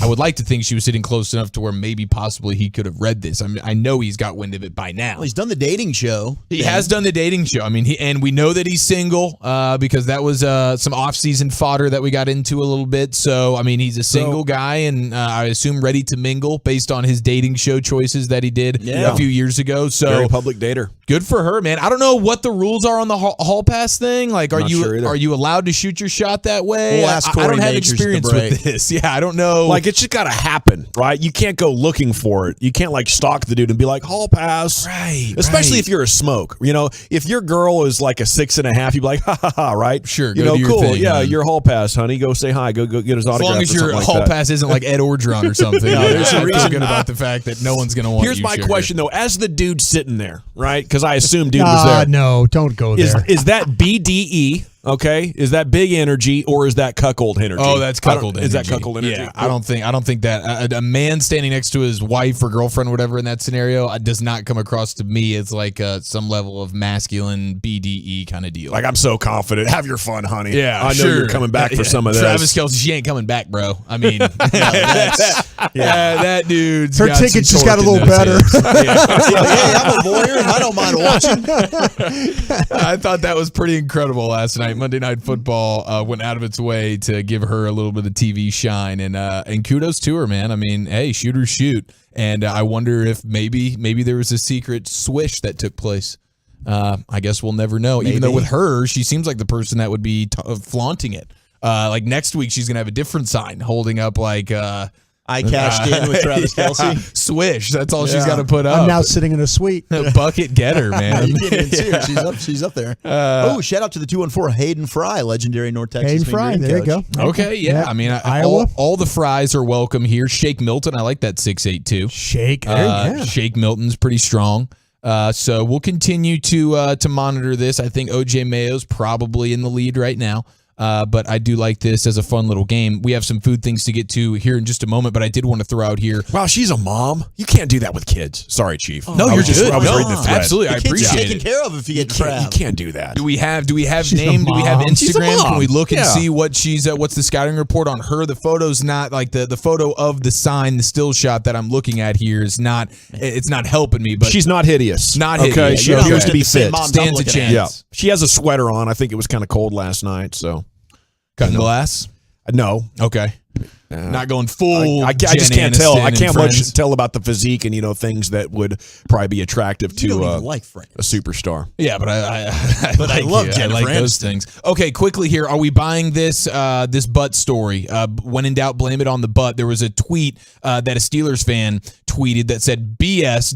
I can't stand Tomlin, Mike Tomlin, and he's a fraud and clown that's been carried by Ben his entire career. However, Cam Hayward was running 30 yards downfield again to make tackles that the linebackers would not make. Shut up, Ryan Clark. So you just have an angry Steelers fan just railing against Mike Tomlin and Ryan Clark and all these different things. Well, Cam Hayward is a defensive end or D lineman for the Steelers, one of the better ones in the league. And all of a sudden, his account retweets that tweet, calling out Mike Tomlin. All these different things. Next thing you know, he has to tweet out, disregard my last retweet. That was a butt tweet or butt retweet. Oh. Dumb Cam. There's no way we're buying this. Blame it on the butt. Blame it on the butt Well, cheeks? okay, I don't know that he was necessarily calling out Mike. I think it was more so Ryan Clark here, right? No, he calls out. He says, I think can't he stand Tomlin. He's a fraud and clown that has been carried by Ben his entire but career. later on in the tweet, the Cam Hayward take that Ryan Clark. Right? Isn't that what you read? Yeah, he shows love to Cam Hayward, and then he also calls out Ryan Clark in the tweet. Called out Ryan Clark. So maybe Cam Hayward was retweeting the Ryan Clark hate. Well, it was also. I mean, you can't that's choose why, there. I mean, Mike Tomlin's why being he called went a ahead fraud and clown. He didn't want to touch the. I don't know. I'm not here for the Tomlin slander. I think Tomlin's a fantastic coach. Well, I'm not here for that conversation. I'm here for, are you buying the alibi of my butt did the retweet? I'm not. I think absolutely no chance. Not at all. I mean, there's maybe a 0.001% chance of something like that happening. I've never had a butt retweet. Let me ask you this: you guys, if you dial from time to time. If you don't close the phone and have to unlock it, you're busy. You're like checking out Twitter or whatever, and someone gets your attention, and you got to talk to them. You just put the phone away. It can hit like a wallet, like a leather wallet. But that's why I say 0.01% chance. You know, I can't totally rule it out. You can throw a like on it, but a tweet takes. That means your butt cheek had to do two things. You have to double click. The retweet is a double click. No way. I can understand a one-click butt cheek tweeting situation. Very specific. Not the double click. No way. Do you have anybody that butt dial calls you all the time? Yeah, you. Me? It's happened before. Is it me? Yeah. Broadus is amazing with the phone calls, Oh, man. wow. Seriously? I'm sorry about that. No, I just let it go. It's not a big deal. I'm used to it. Nate Newton's my guy. Nate Newton always. That makes sense. I could hear Nate Newton like going about his day. Yeah. Hey, Nate, what's up? I'll take 40 pounds of this one, 50 pounds of that one. I hear Broadus in the background talking. Spend money on that. No, don't say that. Okay, Nate loves our show. so Walchuk, I you love have Nate. Broadus being a Man, I perpetual didn't know butt that. dialer I'm of you. sorry. Broadus butt dials from time to time. That's pretty amazing. Yeah, but you're it does accustomed to happen. this because Now, you have a grandpa with dementia, so you handle all He sorts does of that different all the weird, time old, too. senile things. Yeah, he does that all the time. Wow, as well. I'm sorry about that, Wolchuk. It hasn't Don't happened apologize, in quite a while. You're actually having a good streak right now. My grandfather's probably the worst about it. I do love Broadus as a voicemail leaver, though, still. I had a butt dialing problem in Broadus 2000. will leave you a voicemail. He'll tell you the day and time, too. 3:53, it's legendary. October 11th. Hey, Brian Tuesday. Broadus, 5:33 Tuesday. My girlfriend's Old even house saying that. dial. Now my girlfriend's like, you're a butt dialer. That's what, okay. 100%, Sorry about that. yes. All right. Yeah, I don't But need a phone. I When I love had a bad phone, I want to blame it on the bad phone. That maybe that's helped it because since you've gotten the new phone, I don't think it's happened. Yeah, bad phone, I think. I think the majority of phone calls these days are butt dials. Nobody calls on the phone anyway.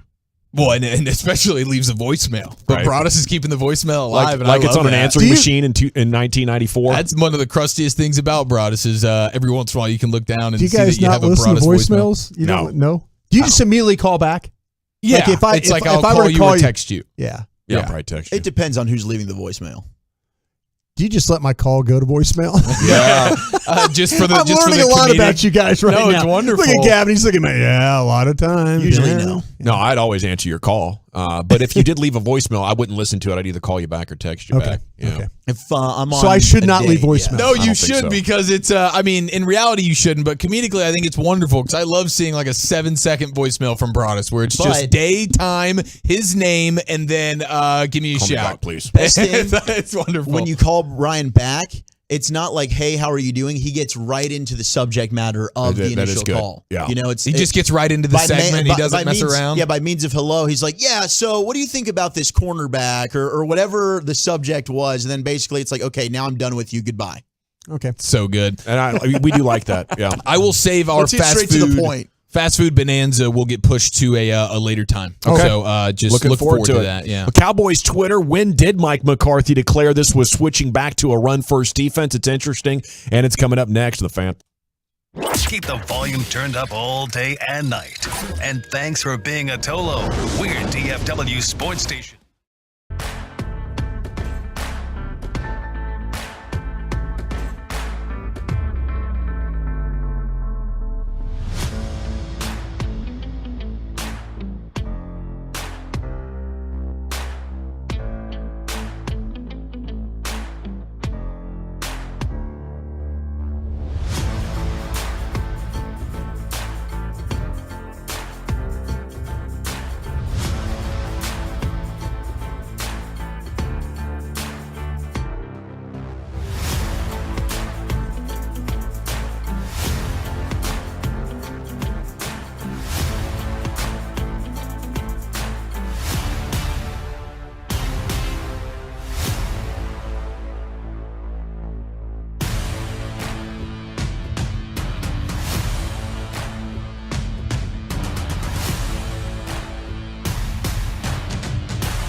Rolling with the G-Bag Nation on 105.3 The Fan. Welcome to the nation. Hey, it's hour number 3 of the G-Bag Nation here. Time for some Cowboys Twitter. Top tweets going viral. Now, the Cowboys have signed a local guy to their practice squad. So stick around. I'll give you the latest personnel moves as they might be trying to cover for a Dalton Schultz injury that might be significant. So we'll get that to you here in just a second. All right.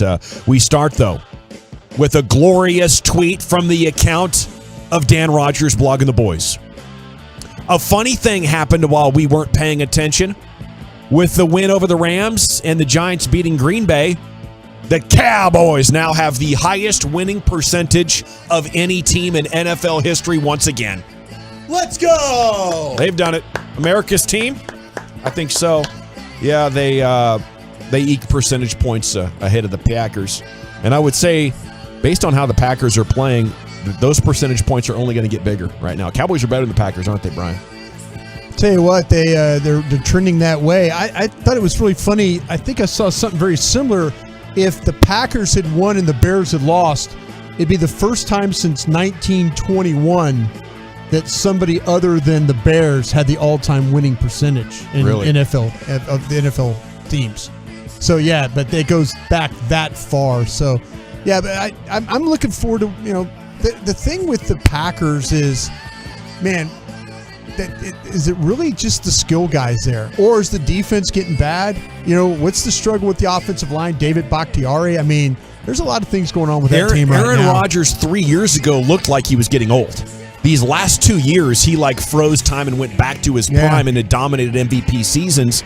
Maybe this is a further deterioration of his skills, or more likely, they just don't have the players for him to pass it to anymore. I think, man, they still, the running game and stuff still, with the backs they have, they can still do that. But yeah, they avoided it. But they don't always hand the ball to the backs. Right. Yeah. That's the thing. Strange. It's so weird. It really is. I think probably the Packers and Devante Adams want to redo on that whole thing right about now. Yeah. Devante Adams definitely does. He was so angry last night. I mean, if you have Aaron Rodgers at basically 40 years old, give Devante Adams whatever he wants to stay. You know, let's blow up the cap, try to win it for the next 2 or 3 years, and then when Rodgers finally retires, then we'll go, hey, you know, now we can get our cap in order.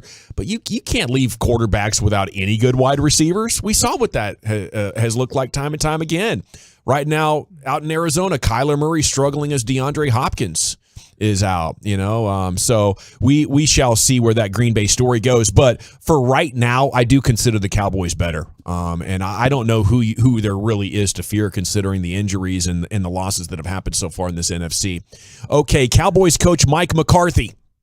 This is from the Twitter account of John Machota. I missed this part yesterday. He said, this is a defensive first operation. It's mandated by the head coach because that's our strength. And we identified that in spring. He said, I think Kellen Moore has done an excellent job adjusting to that. But I missed the part where he said they mandated that in spring. To me, guys, agree or disagree, that clarifies 100%. They're going to pretty much stick with this game plan when Dak returns. I don't think we have to have any concern that they're going to flip-flop the offense back and go to high-risk, high-passing numbers. I think this is their strategy, and maybe it'll be slightly tweaked and adjusted for Dak. I don't think you're going to have many more games where there's a 2-to-1 run-to-pass ratio, but that's what I take that to mean. Like, even with healthy Dak, they want to dictate the game with the running game, guys. And that man hired Mike Nolan. Yeah.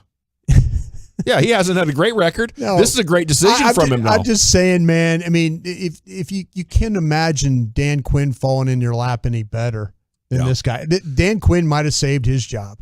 Man, look at that. I'm giving Mike McCarthy just a little bit of credit. And you have to bring up the worst decision that happened 2.5 years ago. But it's funny, all of a sudden the mandate, where was the mandate 2 years ago? You know, where was the mandate when you were hiring coaches? You know? That's the thing. It's funny. It's, you know, he talks. Hey, you better figure out. A lot of your money's tied up in what's going on that offense. Yeah. You bet. I mean, I'm happy that he's gone over and told Kellen Moore, hey, listen, bud. By the way, we got a really good defense on the other side of the building. You might want to dial some things back, or you might want to think about this thing a different way. Oh, I hear you. I'll give him credit for that because I think that's the absolute truth. Yes. But now, I guess you look at the offense and where's the money tied up? It's tied up in the offensive line and the running back, right? And yeah, you've got the money at the quarterback, but it's not so much at the receivers anymore since they got rid of Amari Cooper. You got CD with the first round pick, but he hasn't gotten paid the big money. Yeah. So running the football, then you are maximizing where your money's being spent on your offensive side of the football. So like the 405 is texted in a question, do you think they'll be overly aggressive when Dak comes back? And no, I don't. No. I think that this is what this football team wants to be, and that is balanced. I don't think that's going to change when Dak gets back. They tried it for like 3 years to pass a lot more. Yeah. And they found that it wasn't an efficient way to go about it, especially against good teams. Yeah, I just think, I don't know if Dak, this is going to sound terrible. I wonder if Dak's ego will allow him to be the bus driver. That's why I asked you guys that question. Oh, I don't think that guy's got a big ego. Okay, ego enough to check out of place. Sure. Yeah, all quarterbacks are going to do that. Oh, but that's like a feeling out process. That's what I'm saying, though. Maybe Kellen Moore all along has wanted to run the football. At least this year. No, at least this year. That could be fair. At least really Kellen could be Moore, fair. and then all of a sudden it's, kill. Yeah, you could be onto something. You start hearing that a lot with Dak, and we're pointing everybody out. And we're trying to line up protection in front. I wonder. Hey, I'd love to be a fly on the wall in those meetings. And Mike McCarthy's walking in there and saying, "Kellen, what'd you have on your game plan run pass ratio this week?" Coach, I called 58% runs in this game. Called 60% runs. Yeah. And this guy checked out of that goes to the coach. That goes to the coach. Like if you want to check out of this run, that's fine. We're going to a different run. Yeah. If you're like we're not running on the inside, fine. We're running to the outside. Yeah. But I'll tell you what, Dak's rookie year. And then all the way through, 2017, 2018, he was sticking to what Scott Linehan wanted. It took Amari Cooper coming in to say, hey, we can't just stick with the plays. When we get looks, we got to take a shot. So I think that's in Dak's wheelhouse to just run it. I think the thing about it is, though, when you're a rookie quarterback, it's like Sean Payton told me this about Dak. He goes, man, I'd love to coach this guy. I'd love to coach this guy right now. I'm like, why? He goes, because I got a quarterback that checks out of every play I call. Oh, yeah, Drew Brees was doing that way too much. He goes, I send in a play. That guy changes the play all day. Well, the team finally got great when they went back to running it a lot. You think New Orleans? You think the guy at the Green Bay Packers, he sits there and he calls plays, and Rodgers looks at him like, bro, huh, really? But why? Okay, I'm not calling that. But that would indicate that Sean Tom Brady. That would indicate that Sean thinks that Dak doesn't do that, though, right? His rookie year. Okay, his rookie year. But so Dak also said.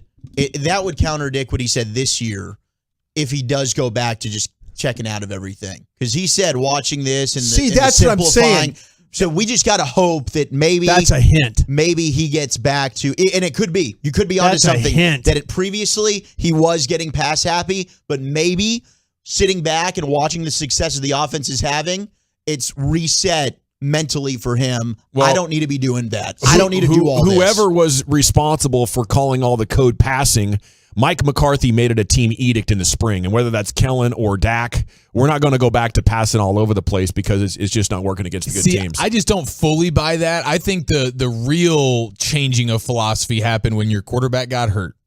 That's when he stopped running and all that. That's when the philosophy really got changed. No, I'm talking about in the Sunday night in Tampa. Oh, okay. Because the offense we saw for 3.5 quarters with Dak at the helm is not the same offense that we've seen since Cooper Rush took over. That's a good point. And I don't even think it's the same defense you've seen. Totally I think it was collectively, even Dan Quinn. We're not going to go as crazy with the blitzes and the man coverage and risk giving up big plays because right now we got to play a defense that is just sound. Let's not screw this thing up with, because last year, for as awesome as they were and as fun as it was and all the turnovers, they gave up a ton of big plays, and you're seeing far less of that now. They gave up 2 big plays in that game last week. They 75-yard shot that should have been a 10-yard gain. Well, Brian, it's not that it's never going to happen. It's just that they're Well, they've given up some big plays here. Boys in Tampa, they give up some big plays. Touchdown a game, though. And in Tampa, they were playing more defensively like they did last year, which is more man coverage and more blitzing. He knows he's got 4 guys, 5 guys, 6 guys that can rush. He doesn't have to blitz. He didn't have to blitz. Yeah, but he had that last year. But I think Chiafalo's initial point it's better that this year, though. It's better this year, but they still had it. They doubled down on the plan when Dak got hurt. 100%. That was the premise of your argument, and I totally agree with that. This is you're not seeing all the play action and the heavy no. You are seeing play action, aren't you? No. Broadus, but what I'm saying is the first game against Tampa, he's claiming that this decision was made in the spring. Yeah. I'm saying it was made Sunday night at AT&T Stadium when Dak got hurt versus the Bucs. That's when everything changed because you've seen it with Dan Quinn. Go look at how much man they played versus Brady. Yeah. That's what they did last year. And I think they gave up big plays. No, that's a great There's point. Julio Jones on Antonio Brown. You see it. And then it's like, okay, you know what? We got to dial everything back. Kellen, I'm talking to you. And Dan Quinn, same to you, bro. We can't just blitz and have all this fun. And yeah, we'll get big plays, but we give up too many plays last year. And now we don't have an offense that we trust to overcome that. Might have been a little to do with the opponent, though. Against Tampa. Yep. Sure. We Small got to take sample that size. a little bit into consideration. Right? But They he didn't run the also ball at all a year ago against that front. I think that's a great point, but he also said that week Kellen's got to be a little bit smarter with the way. So I wouldn't be surprised if a general let's run more, and then that night, week one, it's like, okay, now we really got to go into run more and protect the quarterback so he doesn't make mistakes and we can win like this. And then to even further it, there hasn't been this high of a run-pass ratio until this last week, so maybe it's evolving every week. Whatever the case, I think the Cowboys are heading in the right direction with their offensive brain trust, finally. Yeah. Okay, Cowboys are signing former Houston tight end Seth Green to the practice squad. Person familiar, former Allen High School quarterback, was in today for a workout, and that's because Dalton Schultz might not be healthy enough. Well, and Jake Ferguson's banged up too. They've got two tight end injuries they're dealing with right now. The Cowboys released the long snapper Tucker Addington, one of the greatest and most proper names in all of sporting. Tucker Addington. Today he was from the practice squad. Corresponding move, they announced Matt Overton is now the team's only long snapper. Calvin Watkins, morning news writer. Jerry Jones tells the Fan Dak will work on throwing Wednesday. He's got to spin the ball, Jones said. Strength, swelling, etc., all factors. I love that because Jerry alluded to the base numbers and says there's easy ways to measure this. So they're not going to just trust that the quarterback says it's good or the trainer says it's good. It's like, can you actually throw the ball the exact same? Is it coming off your hand the exact same? Okay, you're ready. And at that point, I think we're going to see him. But I'm not going to rule out bye week. They have like 18 more days until the bye week. And maybe that'll be a perfect time to get everything transitioned. We shall see, though. It is 3 more games. Eagles coach Nick Sirianni on Micah Parsons. He'll be accounted for every single play. That doesn't mean he's not going to make some plays here and there. He's a really outstanding player. I think we all know that. He proved it last year and a half. You've been watching the Eagles a little bit. How do you think his opportunities are going to be in this game, Brian? Yeah, I think that depending on what happens with that injury report, because the Arizona Cardinals got after them pretty well. I mean, they've got some rushers too. Guys like J.J. Watt and stuff like that. It might be a little long in the tooth, but they got after. The thing about it is this quarterback can move around and he could throw on the move. That's the plan is. You've got to be able to stay with your guys because he's going to move and he's going to throw. He made some really good throws on the move, and I thought that was something that was maybe a little bit of a weakness of his. But just watching that Arizona game, I was pretty impressed with the way that Arizona got after that offensive line. Well, right on. I'm just thrilled that he's able to keep going. And Jerry said this morning, he's just going to keep on practicing. He doesn't need any time off. So maybe it's more of a minor groin strain. It sounds painful, but I guess Micah's one of those special type of guys. Okay, gentlemen, I know we're coming up on Zach's top 10 at 420 and all that. We're having some good, robust Cowboys conversation. Appreciate the text, but I do look up at the clock and realize there is definitely time for at least 60 seconds on soccer. That is right. Yes. Kylian Mbappe pushing to leave PSG Paris Saint-Germain in January. His relationship with the club is broken down. The 23-year-old signed a new deal with PSG just 5 months ago. But he feels he's at odds with the club's direction on and off the pitch. He is open to any destination, but would prefer Real Madrid. FC Dallas. That would be something. Hey, we'll take Ricardo Pepi, by the way. Yeah, we'll take him back. If he's not going to be able to score in Europe, we'll take him back. We need the playoff push right here. Yes, well, playoffs Monday night against Minnesota. Yep. $1 million winner-take-all prize will be on the line next summer in a new 7-on-7 soccer tournament to be held in North Carolina. The tournament, known simply as the soccer tournament, is run and invented by the basketball tournament people. Remember the TBT? Yep. That got invented roughly a decade ago. It started a 32-team 5-on-5 basketball tournament, winner take all, for $1 million. and it's gone quite well. So now they're bringing it to soccer.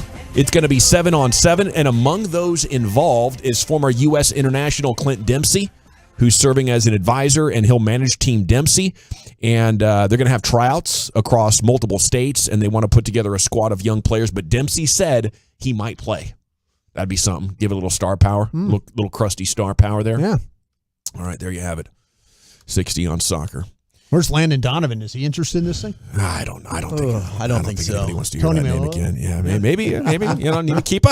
Yeah, need a keeper. Okay, top 10 at 420 coming up next. Wooly Bully, where are we headed? Happy National Sausage Pizza Day. I got the top 10 pizza chains. What's your favorite? Plus, where are the Cowboys in the newest power rankings? We'll talk about that next on The Fan. I love it.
Sunday Night Football. Tailgate with us beginning at 4 p.m. with the Specs kickoff at 7:20 on DFW Sports Station 105.3 The Fan. All right, welcome back, Nation. Time now for Wolchuk's Top 10 at 4:20. We have some breaking news here on 105 through The Fan that he's going to do for you. Segment's brought to you by Soda, that's state-of-the-art, and the Frankels. You think there will be less big company trucks on the road because of gas prices? Think again, and those big trucks have insurance companies to protect them. So get the representation that won't settle for less. It's the Frankels at truckwreck.com. Here he is, Wooly Bully.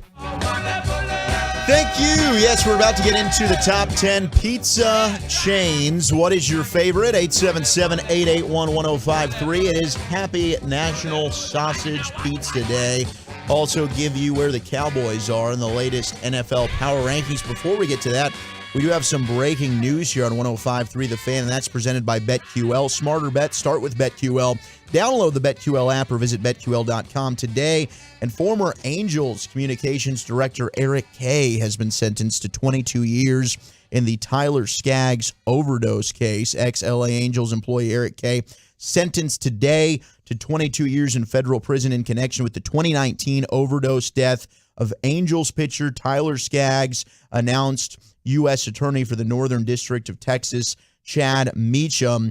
Now, several former Angels players, including Matt Harvey, C.J. Crone, among others, testified at the trial that Eric Kay distributed blue 30-milligram oxycodone pills to them as well. And they further testified that he was the only source of these pills and would conduct transactions in the Angels Stadium. At Tuesday's sentence hearing, prosecutors introduced into evidence jailhouse calls and emails demonstrating the nature of Mr. K's crime and his lack of remorse. Mr. K repeatedly insulted Tyler Skaggs' deceased victim. He said, "I hope people realize what a piece of bleep he is." He told his mother in a recorded jailhouse call, quote, "Well, he's dead, so bleep him," end quote. He also mocked the Skaggs family, calling them dumb and white trash, and suggesting his mother plants negative stories about them in the media. Quote, "All they see are dollar signs," end quote. He said of the Skaggs family, "They may get more money with him dead than he was when he was playing because he sucked." Dang. So he also went on to Ruthless, man. call the jurors that convicted him fat, sloppy, toothless, and unemployed.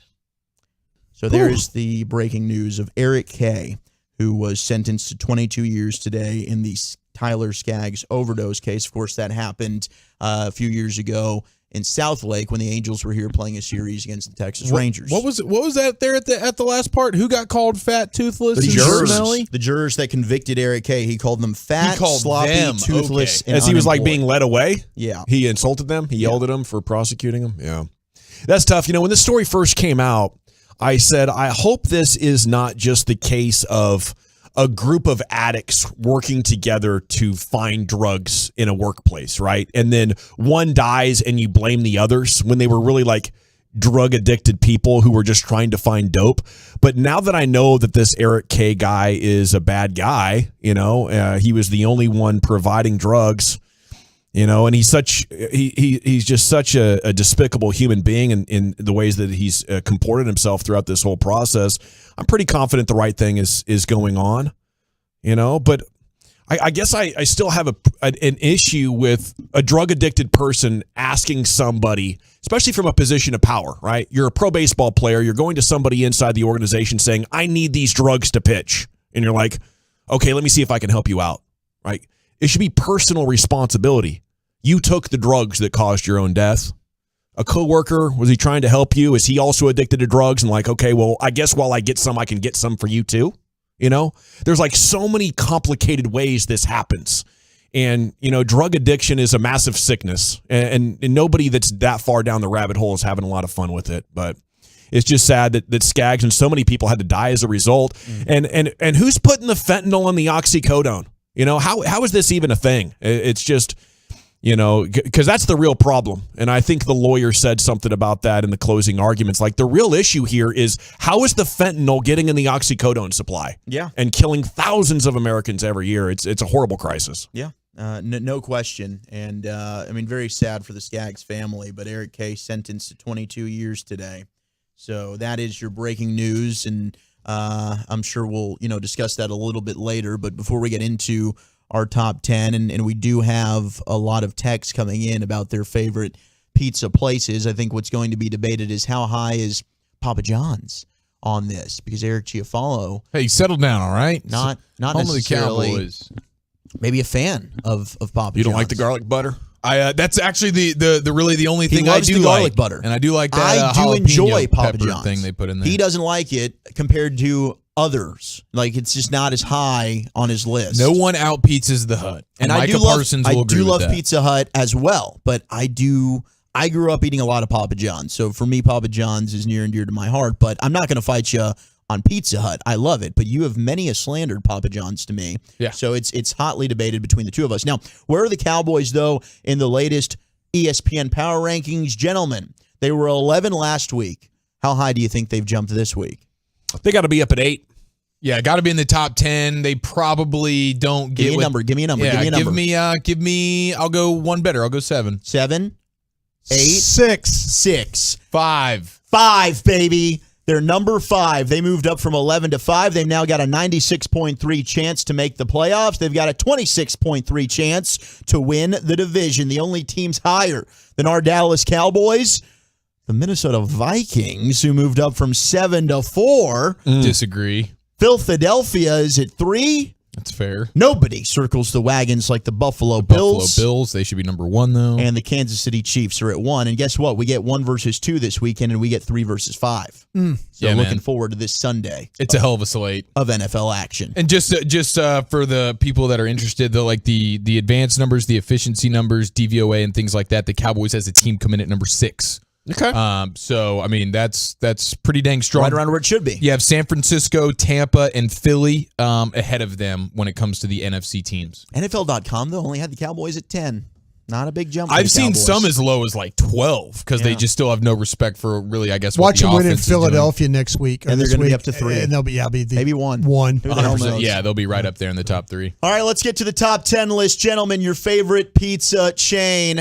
Where is it? I think Zalot's is now a chain. It is. I saw a location up there, I think in Frisco or Plano over the growing, weekend. I was definitely. driving by. If that's a chain, that's got to be Zalot's delicious. That's the top dog chain right there. I always think of immediately Pizza Hut, Domino's, Little the king Caesars. dogs. Those are the king dogs. But in comes a new champion, I would say. Zalot is killer. Now, I did have an issue with them. I was at a basketball game watching Abby play. She had 2 hoops, by the way. Very proud of her. They got their first dub of the season. Nice. But I called them, right? Because I didn't want to be dorking on the phone while Abby's out there, slapping the floor for loose balls. And they're like, yeah, if you'd like to place an order, go online. So does it look better as a dad trying to look like he is at least respecting what it like the sport that his son or daughter is playing in? Is it a better look to be on the phone and watching the game as opposed to like you're talking on the phone as opposed to like texting on the phone? I think so. Just Yeah. like you look like a better dad. Yeah. Who cares more? Okay. Yeah, I have business to take care of, but I need my eyes to watch the game. Salute to that. Yeah, absolutely. I'm always fighting it because when she comes out of the game, I usually pick my phone up and start checking email, So I'm trying to work For on sure. that. I'm trying to, better myself. Yeah, but watch the other kids if too. I'm judging Gavin. parents in the stands, I'm just really judging them on how much they're appreciating their own kid. When their kid's off the side, I don't expect any parent to be locked in. No, that's when we're ordering the pizza. Yeah, exactly. That's all cap. Definitely. We're getting the big sausage You don't want to be the pizza. parent that yells the wrong kid's name. No though. doubt. That's something. We're checking out all the vids. Yell the wrong kid's name. Brian? I've done that before. You've done to that? your kid. Oh, okay. Yeah, So Josie. okay. Yeah, I was- okay. yeah, Josie and Yeah, Jules. she was so sweet on the phone, and I was calling her the wrong name. Yeah, it was But amazing. no, I've It was heard Maya, too. It I've wasn't heard even- parents yell the wrong name of the kid. Yeah, that's Tim. Timmy did that one. That's Tim. No, that was Bob, actually. Yeah, well, you got to stay in your wheelhouse. You only really call out your own kid's name. We're not I'll really. tell you what. I had some really the parents that I used to hang out with. They used to laminate the rosters and hand them out. Oh. Okay. So you before the season started, Wow. you got a laminated card with Good all the kids' organization. names, so you knew when you can yell for the kid. Hey, come on, Billy! You know, Yeah. oh yeah, number 3 is Billy. Yeah. All right. Every parent's got their own spotter going. Yeah. Hey, is that good? And We had some can-do parents in our group. Were you ordering just a pizza for yourself there to munch on during the game, or was this like a post-victory team pizza you were ordering, like team dad kind of vibe? It was or? right up against the Cowboy game, so I was trying to pick up the pizza on the way home. Okay. Smart get play. good food and go. Because Gavin knew he was going to eat a whole chicken on the way home. So he had to get Abby something to eat. Well, I can't believe that they wouldn't let you order it over the phone. I think that's ridiculous. They just had a message saying if you'd like to order, go online. Where are you going for your favorite chain pizza? Man, I do like some Pizza Hut myself. Okay, I do. There's nothing wrong. And I Love used to Pizza work Hut. for that team that did that, the Papa John's thing.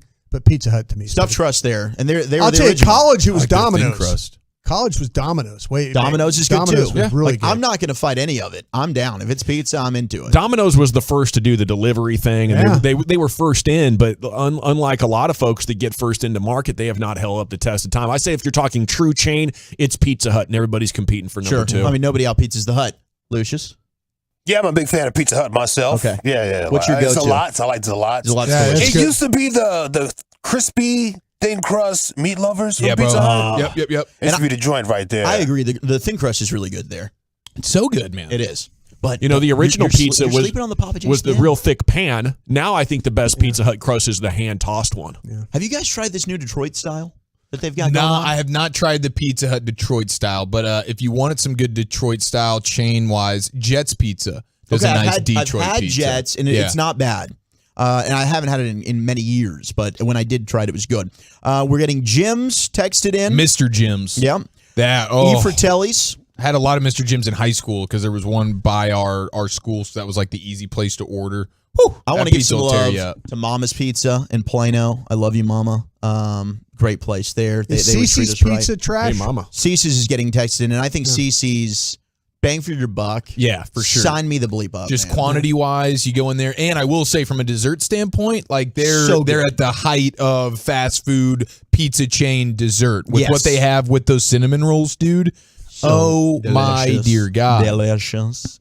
We're getting some texts in for we got Cane Rosso, but I don't think that's necessarily quite a chain yet, is it? I mean, it's chained up. Yeah, it's chained up. There's only like 2 or 3 that I know. California Pizza Kitchen. California Pizza Kitchen. We'll get. Yep. Okay. Godfather's. Pizza Inn. Yeah. Oh, I used to love Pizza Inn back in the day. Pizza Inn's I like getting their some love. pepperoni. They're crispy Domino's. and spicy. So here we go. We got on the number 10 is Jets Pizza. Okay. On the top 10 pizza chains. All right. Number 9, Papa Murphy's. I've never eaten a Papa Murphy's. It's delicious. It's Papa Murphy's that you need you pick Take it and up bake. and then you bake it yourself. Yeah. Okay. What? It's really good. Yeah. Right. Never really understood gourmet. that. I kind of want to pick it up and have it made for me. That's kind of, why are we But doing that? Whatever. Because it's better for $6. Yeah, I mean, it's just I like get that. I mean, Okay. are you it's $6 anti-DiGiorno and and it's stuff like huge. that? Like, Heck you yeah. could literally just have it in the freezer No, and but then right. at If any I'm moment. going to the store to like buy all my stuff, then I'll also get a pizza to Right, make. yeah. But if I'm going to go to a pizza shop, I kind of just want to go and already have the pizza. I agree there. So if this Papa Murphy's is that amazing, then I'd go to it. And evidently it is. If I'm going to go to a frozen pizza, that Red Baron's pizza is pretty good. Red Baron brings bad it. at That's all. good pizza. Yeah. Number 8 is Uno Chicago Grill. And they say they're the originator of the deep dish. Okay. Can't speak on it. Never heard of them. Illuminati's. I don't know. I'll take their word. I think it's in Chicago, yeah. Number 7, Sparrow. Oh yeah. Many food courts. Yep. Oh, in New York, that's pretty popular. Number Really? 6, Pizza. Little Caesars. Yeah. Pan. Dear God. Oh, the Flyers and the Tigers. It's those cheap, two. man. It got me through college. I Yeah. understand And that. the crazy Like, if bread's it's delicious. the best. Look at you just crapping on everyone's pizza. No, I'm not. I was You're showing just love being to honest. Jets. I was Okay. showing That love mall to pizza I was stuff's showing love to trash. Papa I Murphy. think You're showing love to Mamas and you're crushing on Papa Murphy. I'm not crushing on Papa. I've just never had Papa Murphy's. I haven't either. And the only reason I'm crushing on it is because it's pick up and you got to bake it yourself. It's a do-it-yourself kind of thing. It's You're a not different experience, do-it-yourself right? kind of guy. Right. Yeah. And I've just never had it. I not know saying you to it's- be a I'm not saying do-it-yourself it's kinda not- guy. You're right. And I'm not saying it's not good. And Little Caesars might have upped their game a little bit. I wonder. It's been a while. Since they're the official pizza of the NFL. Ooh. But maybe they haven't. I don't know. Okay. But you're right. I always have thought of them as like cheaper, less quality, but hell, I like the cheapness of it. Number 5 is Marco's. Polo. Yeah. No respect. Never had it. I have. Not good. Not for me. Number 4, Mellow Mushroom. Delicious. Yeah, that's like one of those That's a gourmet chain. pizza kind of Okay. deals. It's Yeah. a chain. They've now kind of blown up. But the Okay. first one I ever had was in Austin. Okay. They got one in Denton. They Rockwall. do have one in Denton, Yeah. yes. Yeah. Here's the top 3. And it's going to be what you think. Number 3, we got Papa John's. Okay. I mean, these are the tried and trues. Like, I can't hate on that. Okay. Number 2, Domino's. Pizza Hut. Whoa. Making it great. A lot of volume. Yeah. So Domino's is Number 1 is Domino's. okay. I mean, it's better than Papa John's to me, so I won't push back too hard. We're getting some love. Chuck E. Cheese is getting love here.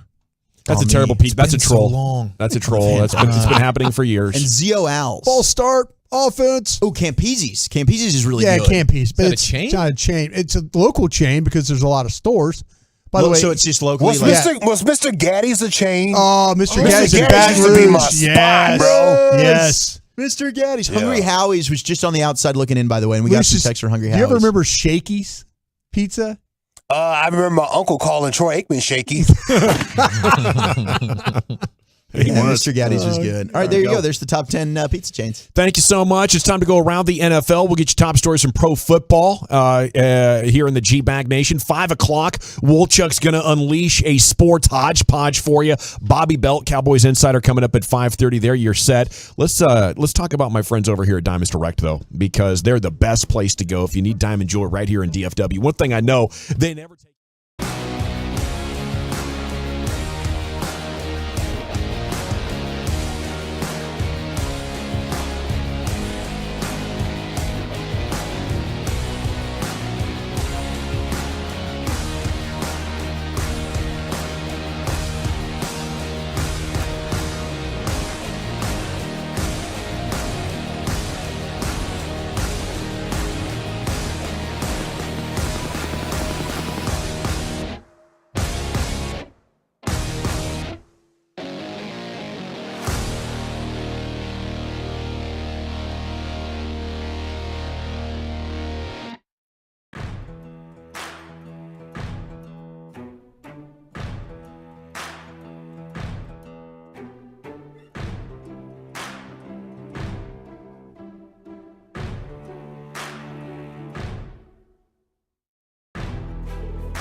Esiason joins the Fan to give you his insights on Sunday's action with his new show, Kickoff, Friday nights at 9 on your home for the Cowboys. 105.3 The Fan.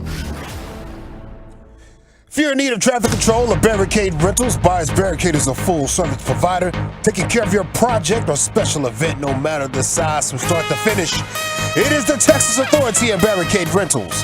BuyersBarricades.com. Alrighty, it is the G-Bag Nation. Time to go around the NFL here on the Fan.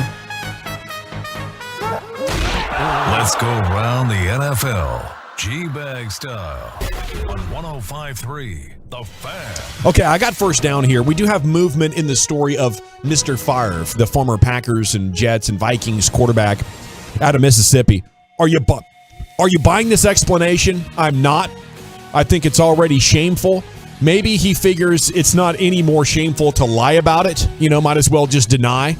But statement released today, Brett says he has no idea the funds were coming from welfare and that it was illegal.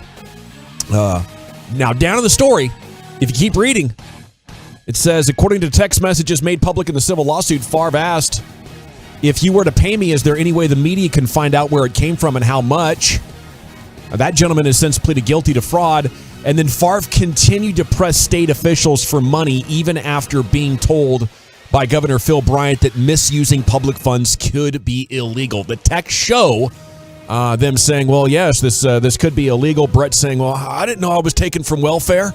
I didn't know the whole time. So I suppose that's he and his lawyer's legal strategy, and now this is going to play out over the course of a couple of years. I just hope they can hold everybody accountable.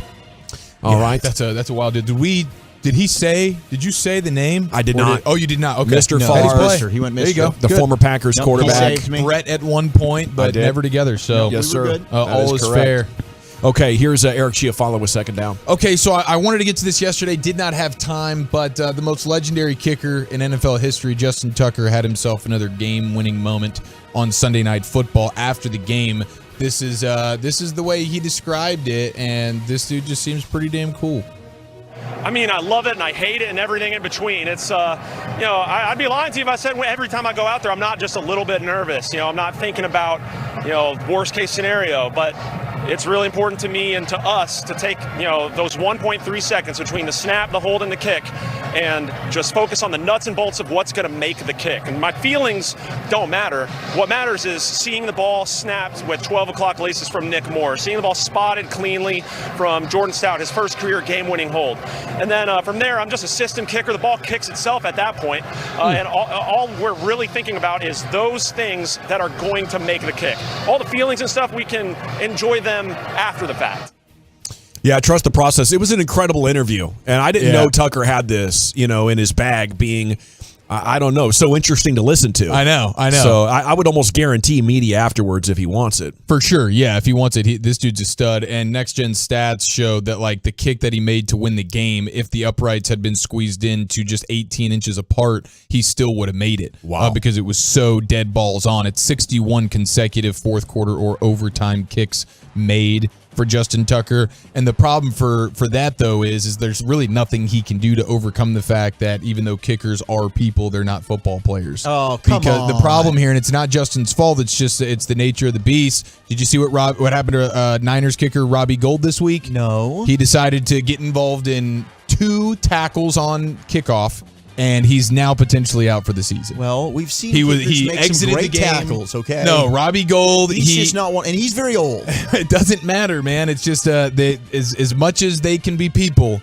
they cannot be considered football players. Even you, Justin They're like Tucker. football specialists or something. Yeah. And with these rules the way they are, I wouldn't be surprised if we have to recategorize quarterbacks into that group as well. You have the football team and then the all-time quarterbacks. Yeah, so they're not football players either. If you can't take a hit, okay, if the rules of the game don't apply to you, you're like an ancillary part of football. Now, you might be super important, but you're not really doing football. Bro, 2 tackle attempts, maybe out for the season, Robbie Gould. 40? But they had a situation, too. They were way ahead, He's like weren't our they? grandfather. Oh, yeah, they were crushing They them. were crushing Carolina, They were and then you want to crushing get involved Carolina. in tackles? Yeah, well, he kind of had to. Their special teams was getting a little bit leaky, and so he had to get involved. And honestly, you thought he was going to be out for the season after the first one. Yeah. And then he limped back out there because he's like, I can't be one and done here. And then on the second one, he's like, all right, that's enough for me. I'll see y'all in 2023. He gets nothing for the effort there? No, nothing. Okay, we need to move along here to third down. And Brian, I would like to tell you your computer audio is on. Yeah, what the I hell? was wondering who What was are you party doing? fouling. It makes sense that it's Is it me? the guy who still leaves voicemails. Is Yeah. it me? Yes. Oh, you know what? It is me. And been listening to wait a minute. It highlights? says it's off. I'm something sorry. says it's off. It Wow. says it's off. Is it off now? Can you hear it? I cannot hear it anymore. No Okay, longer my hear it, apologies. but for the Ron last Rivera. 12 minutes. Well, Ron Rivera apologized Did he? on my down. Yeah, he apologized for creating a stir. Sure. With his comments of Carson Wentz. Carson Wentz should apologize for creating a stir with his poor play. This is okay. You're Fair. right about that. But this is a real radio show. Don Geronimo. The Ooh. Don Geronimo show. Yeah, Ron Rivera said on the Don Geronimo show that he didn't, he was asked if he talked to Wentz about his comments. He says, I didn't have to. I was fortunate enough that our media relations director contacted him, let him know. So, yeah, this was a moment that, but then Ron said, yeah, but I actually did talk to Carson this morning. In fact, I talked to the whole team. This is one of those moments. I should know better. I created a little bit of a distraction there. I'd say so, though. But he's not wrong. Should he have to apologize? I don't think so. His quarterback kind of lost the game for him the other day. No, but he was honest in a way that most coaches never are. I found it to be outstanding. I thought it was refreshing. But if you're Carson other Wentz, people how do you didn't keep enjoy this. showing up there? He must be such a joke. bleep hole, man, because there's a lot of bad quarterbacks out there Everyone that their hates him. coaches still defend. Even Matt Rhule was talking about Baker Mayfield, hey, these wide receivers, they need to run better routes and things like that. There's always coming to the defense. But Carson Wentz, there must be something about his personality that people find it to be no, I can't stand you and you suck, and so I'm going to make sure you never hear the end of it. And he does. I hear you, man. I think this whole situation is just hilarious from a Cowboys perspective. How could anybody think after last year, Carson Wentz is the answer? I get what Ron's doing, though. You don't want to create a distraction. You don't want to take away confidence in the team. And, generally you don't do that. But if Carson Wentz is your quarterback, he's the biggest punchline in the NFL. There's nothing you can say or do. Right? You just have to figure out who was it that decided to get Carson Wentz and try to get that guy out of the organization. It was him. And I was going to say, clearly you, Ron, were somewhat involved. That's what you apologize Damn it, for then. Ron. Yeah. You apologize to the team. Yeah. I'm sorry, guys. I gave up assets that could help us win to get Carson Wentz. That's the biggest thing. Here's Zach Wolchuk, fourth down. We talked about the Panthers and maybe some trades going down. Well, we got DJ Moore rumors, and we got teams that are potentially interested in DJ Moore. And the top two, according to CBS Sports, the Giants and the Ravens. He's a good player. He's a good player. Get over it. Likely suitors for the Panthers. The other ones that they put that could be excellent fits, the Rams, if they don't end up making a move for OBJ. What about the Packers? Because they clearly need receiver help. And then they threw the Chiefs into the mix. I don't know if that's a move that Andy Reid would like to make, but certainly those would be logical teams that are trying to contend for a playoff spot. Maybe all options to acquire DJ Moore if the Carolina Panthers end up making a trade for their former first-round pick. Did you mention the Ravens? Yeah, the Giants and the Ravens are the top two suitors. Okay, nice. Can the Cowboys benefit from this team if they're doing a fire sale? Derek Brown, I think, is the guy that we'd all love. And if they really just want to say, screw it, we're going all in at pass rush, Brian Burns would be, oh my gosh, try and block us now. Can you go get J.C. Horn on the cheap? The guy that you were thinking about drafting, you end up getting Parsons and Horn out of that thing? Maybe just swap Kelvin Joseph. Make it happen, Steve. Dude, he's a hell of a gunner. He is a gunner. We got to run, Nation. When we come back, it's time for the 5 o'clock Sports Hodgepodge with Wolchuk. What kind of hodgepodging are we doing, buddy? Oh, man, I got so much NFL stuff for you. The Lions are setting records. What the hell's going on with Brian's favorite, Antonio Brown? But then I got some other stuff. We got a Minnesota man breaking a record with pumpkins, and Joe Buck reveals this dirty little secret next. Okay, I got a secret. Miss anything about men?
from the MyFitnessStore.com studios. Let's do this. You're rolling with the G-Bag Nation on 105.3 The Fan. It's hour 4 of the G-Bag Nation. Time now for a sports hodgepodge. Here's Wolchuk. Hell yeah, we got a lot to get to. All right, so let's unpack all the goodness. And Brian, you know where I'm going to start just for you? Where are you going to start? Your favorite. Okay. Antonio Brown. Oh, my guy. Yep, your guy. Still time, right? There's still time. Still if you want to add this dude, who is now at the center of a bizarre scam involving Lil Wayne. Oh, no. And a fake luxury watch. Yes. He sold his Rolex, didn't he? So here is all the misadventures of the wide receiver who is engaged in a string of odd behaviors that includes killing piranhas inside of an aquarium in his home and refusing to pay the person who installed it. He claimed I've done that. I've killed piranhas inside my own home before. Oh, did you? Yeah. How was that? How'd you kill him? With a knife. With a knife. You got him then. You got him with a knife. Yeah. He also claimed a private chef threatened him by putting a fish head in his freezer, which was actually being shaved to make make stock. Yeah. He also tried to get another private chef, as we know, to obtain a fake vaccination card so he could play in the NFL. Yeah, that's just a guy who wants to get on the field. That's a guy who cares about his craft. We're okay with. And then he asked someone on Twitter to do his homework for him after briefly enrolling in college. So here's the latest. He decided to expose himself at a public pool in Dubai, and he allegedly... They told him to buy, too. Stole and then sold a $125,000 piece of jewelry while he was there. And now he's being sued after he is being accused of orchestrating a scam involving Lil Wayne and a fake Richard Mille watch. So according to All Hip Hop, the wide receiver has been painted as Mr. Big Crimes in a lawsuit filed in Florida, where he was named as the defendant after, well, he was accused of scamming the company out of around $500,000. In the filing, the wideout is accused of charging STB owner Ryan Kane $160,000 for a Richard Mille watch that was Millie. Excuse me, Richard Mille watch a beast. That was later determined to be fake. He also not only refused to reimburse the company for around $178,000 and supposedly fraudulent expenses related to recording sessions for his burgeoning hip-hop career, but posted a series of what are described as defamatory statements online after he was asked to fork over the cash. But wait, apparently there's more here, Antonio Brown. Kane and STB also gave AB $150K advance in connection to a planned music video for a song he recorded with Lil Wayne. However, that fell apart after the aspiring rapper demanded a $250K check on behalf of the slightly more established rapper, which Kane initially agreed to send to Brown but voided after realizing there was a very good chance he would not be receiving a return on that particular investment, which seems like it was a good decision. Yesterday afternoon, Brown posted a picture of the check in question, accompanied by some sort of message I'm unable to interpret right now because, well, I can't really see or read what the hell Antonio Brown is writing here, but either way, poor penmanship. He just very poor. He just continues to find himself in trouble, and we'll see what happens. He's still working out. I don't think he's even had the surgery to fix the ankle injury that he got naked for on field in New York. Brian. No. So well, he's problems. he's going hard on social media too. And don't mess with Lil Wayne, all right? Did you see the fake children's book that he tweeted out? No, I missed this one. It was a fake children's book on Sunday that he tweeted out that was like Where's Dad? It was like it was a Tom Brady shot at Tom Brady and his family about like something about divorce, and you could see Tom Brady like waving goodbye to his family as they're all sitting outside on the front porch as Dad is leaving the kids behind, basically. Oh, no. And then there's Antonio Brown in the window of the house. So he's mocking Tom big time right now. And then he also had something to do with the Cardinals that he has not deleted yet either. He tweeted out their logo, but it was like a droopier kind of weird version. Okay. And they're not called the Cardinals. They're called it's the R word, not Redskins, but like an R word that you're not allowed to say. Oh, no. You know, because it's not very nice to say. He calls them the Shmi Schmardnals. And people are crushing him for that too, obviously. The dude's just, I don't know. That is just that needs is, a chance. The Vontez perfect line. There we go. Brian just wants him so Broadus bad. is leaving Antonio Brown voicemails left and right saying, Yeah. we're going to needs a get you. chance. Don't This worry. is one Needs that to feel some love. Yeah, he's feeling some love.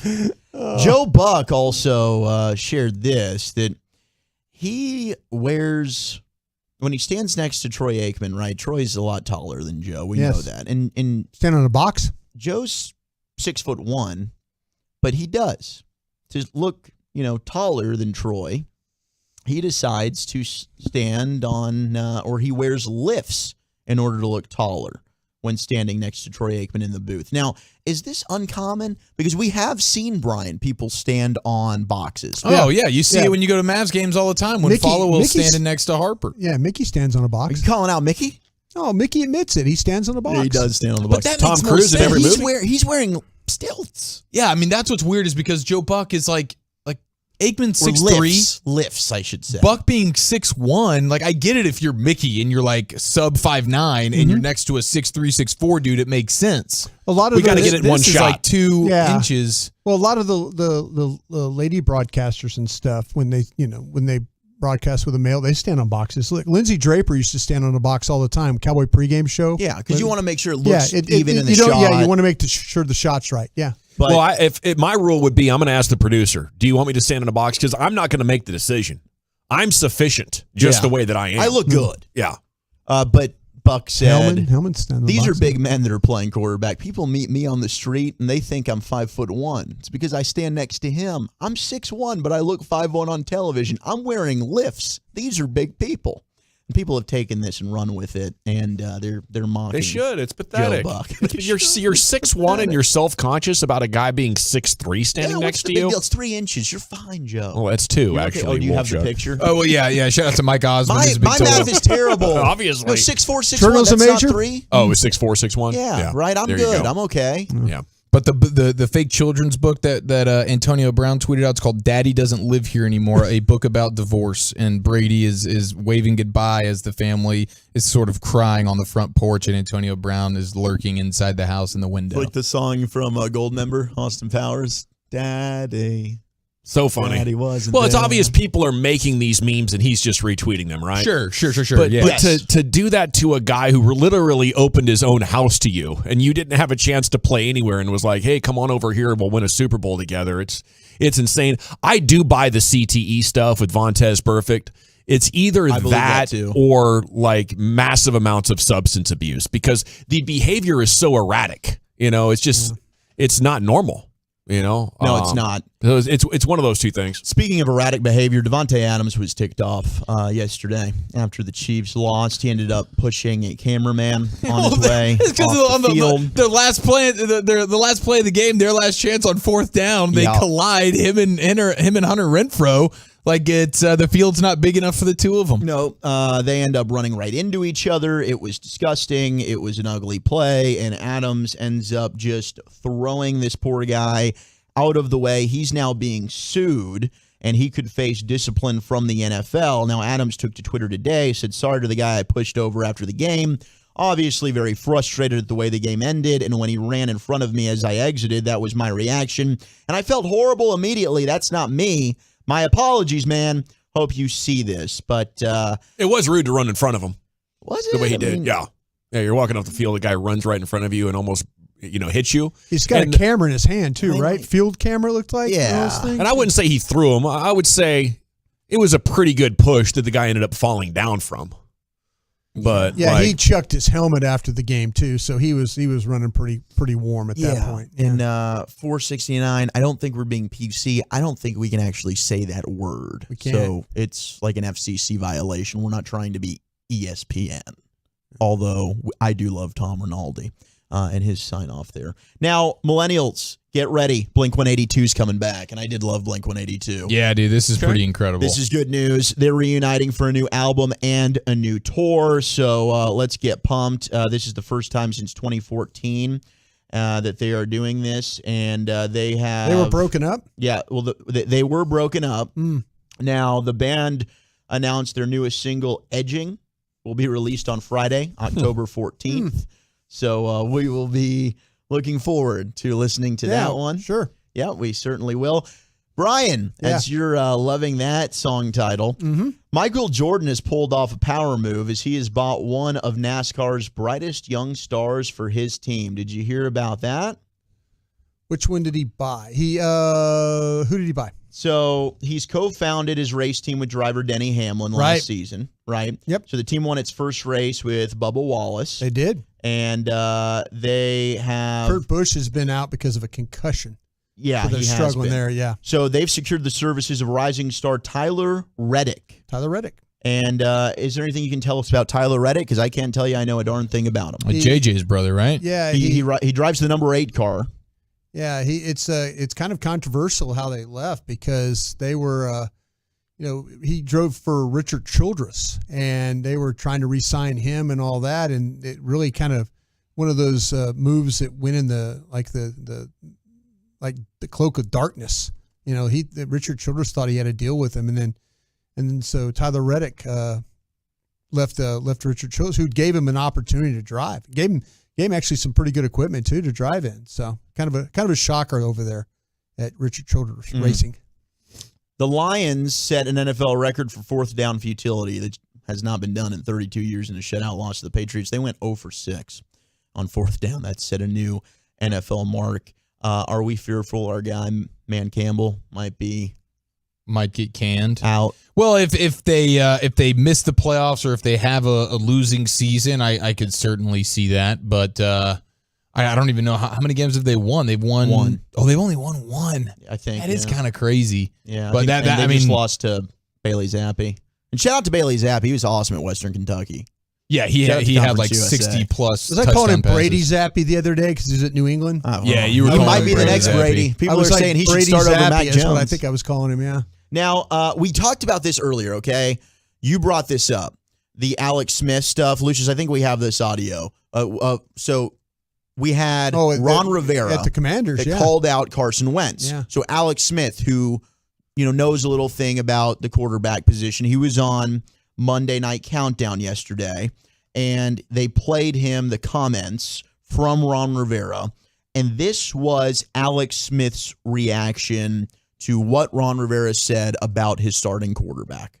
Susie, I'm not gonna lie, I have a really hard time watching that. And when I heard it, I couldn't believe it. I'm not here to defend Carson Wentz. He's had a tumultuous career and ups and downs, but this is a defensive head coach that is absolutely driving the bus over his quarterback. And I just want to read some stats out there for everybody just to realize Carson Wentz is 4th in the NFL in passing.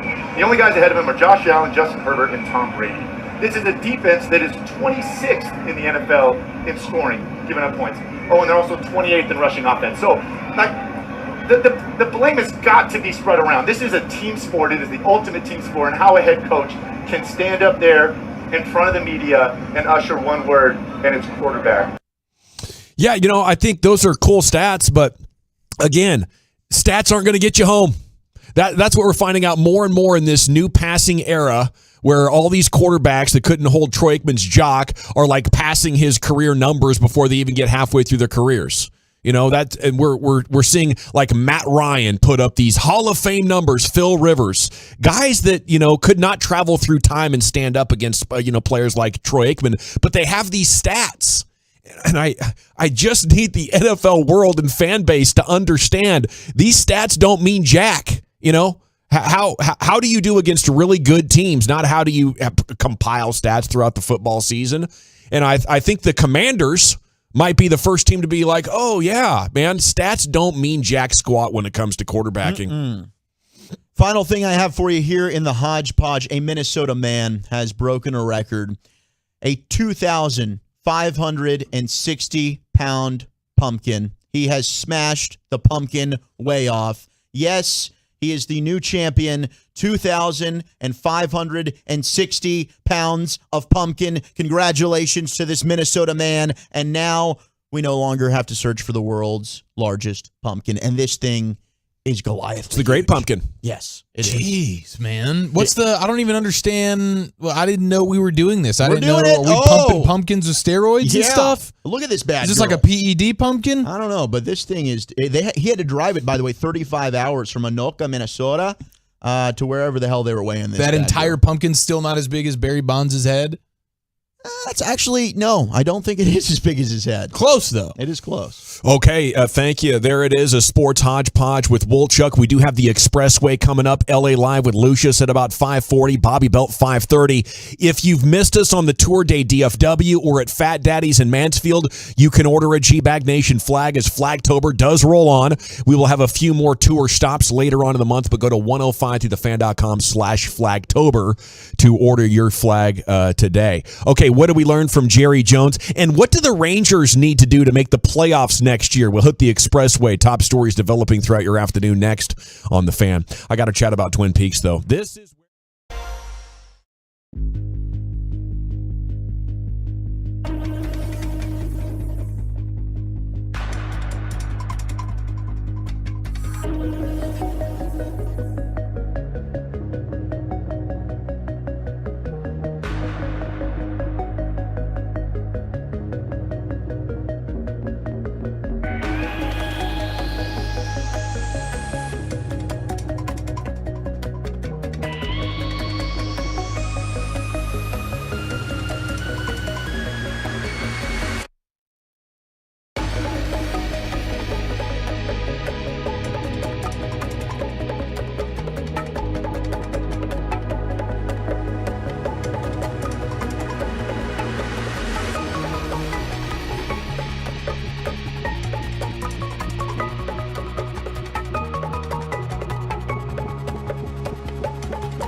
All right, welcome back, G-Bag Nation. Let's hit the expressway. 35 minutes of uninterrupted sports content. Bobby Belt's coming up in 8 minutes.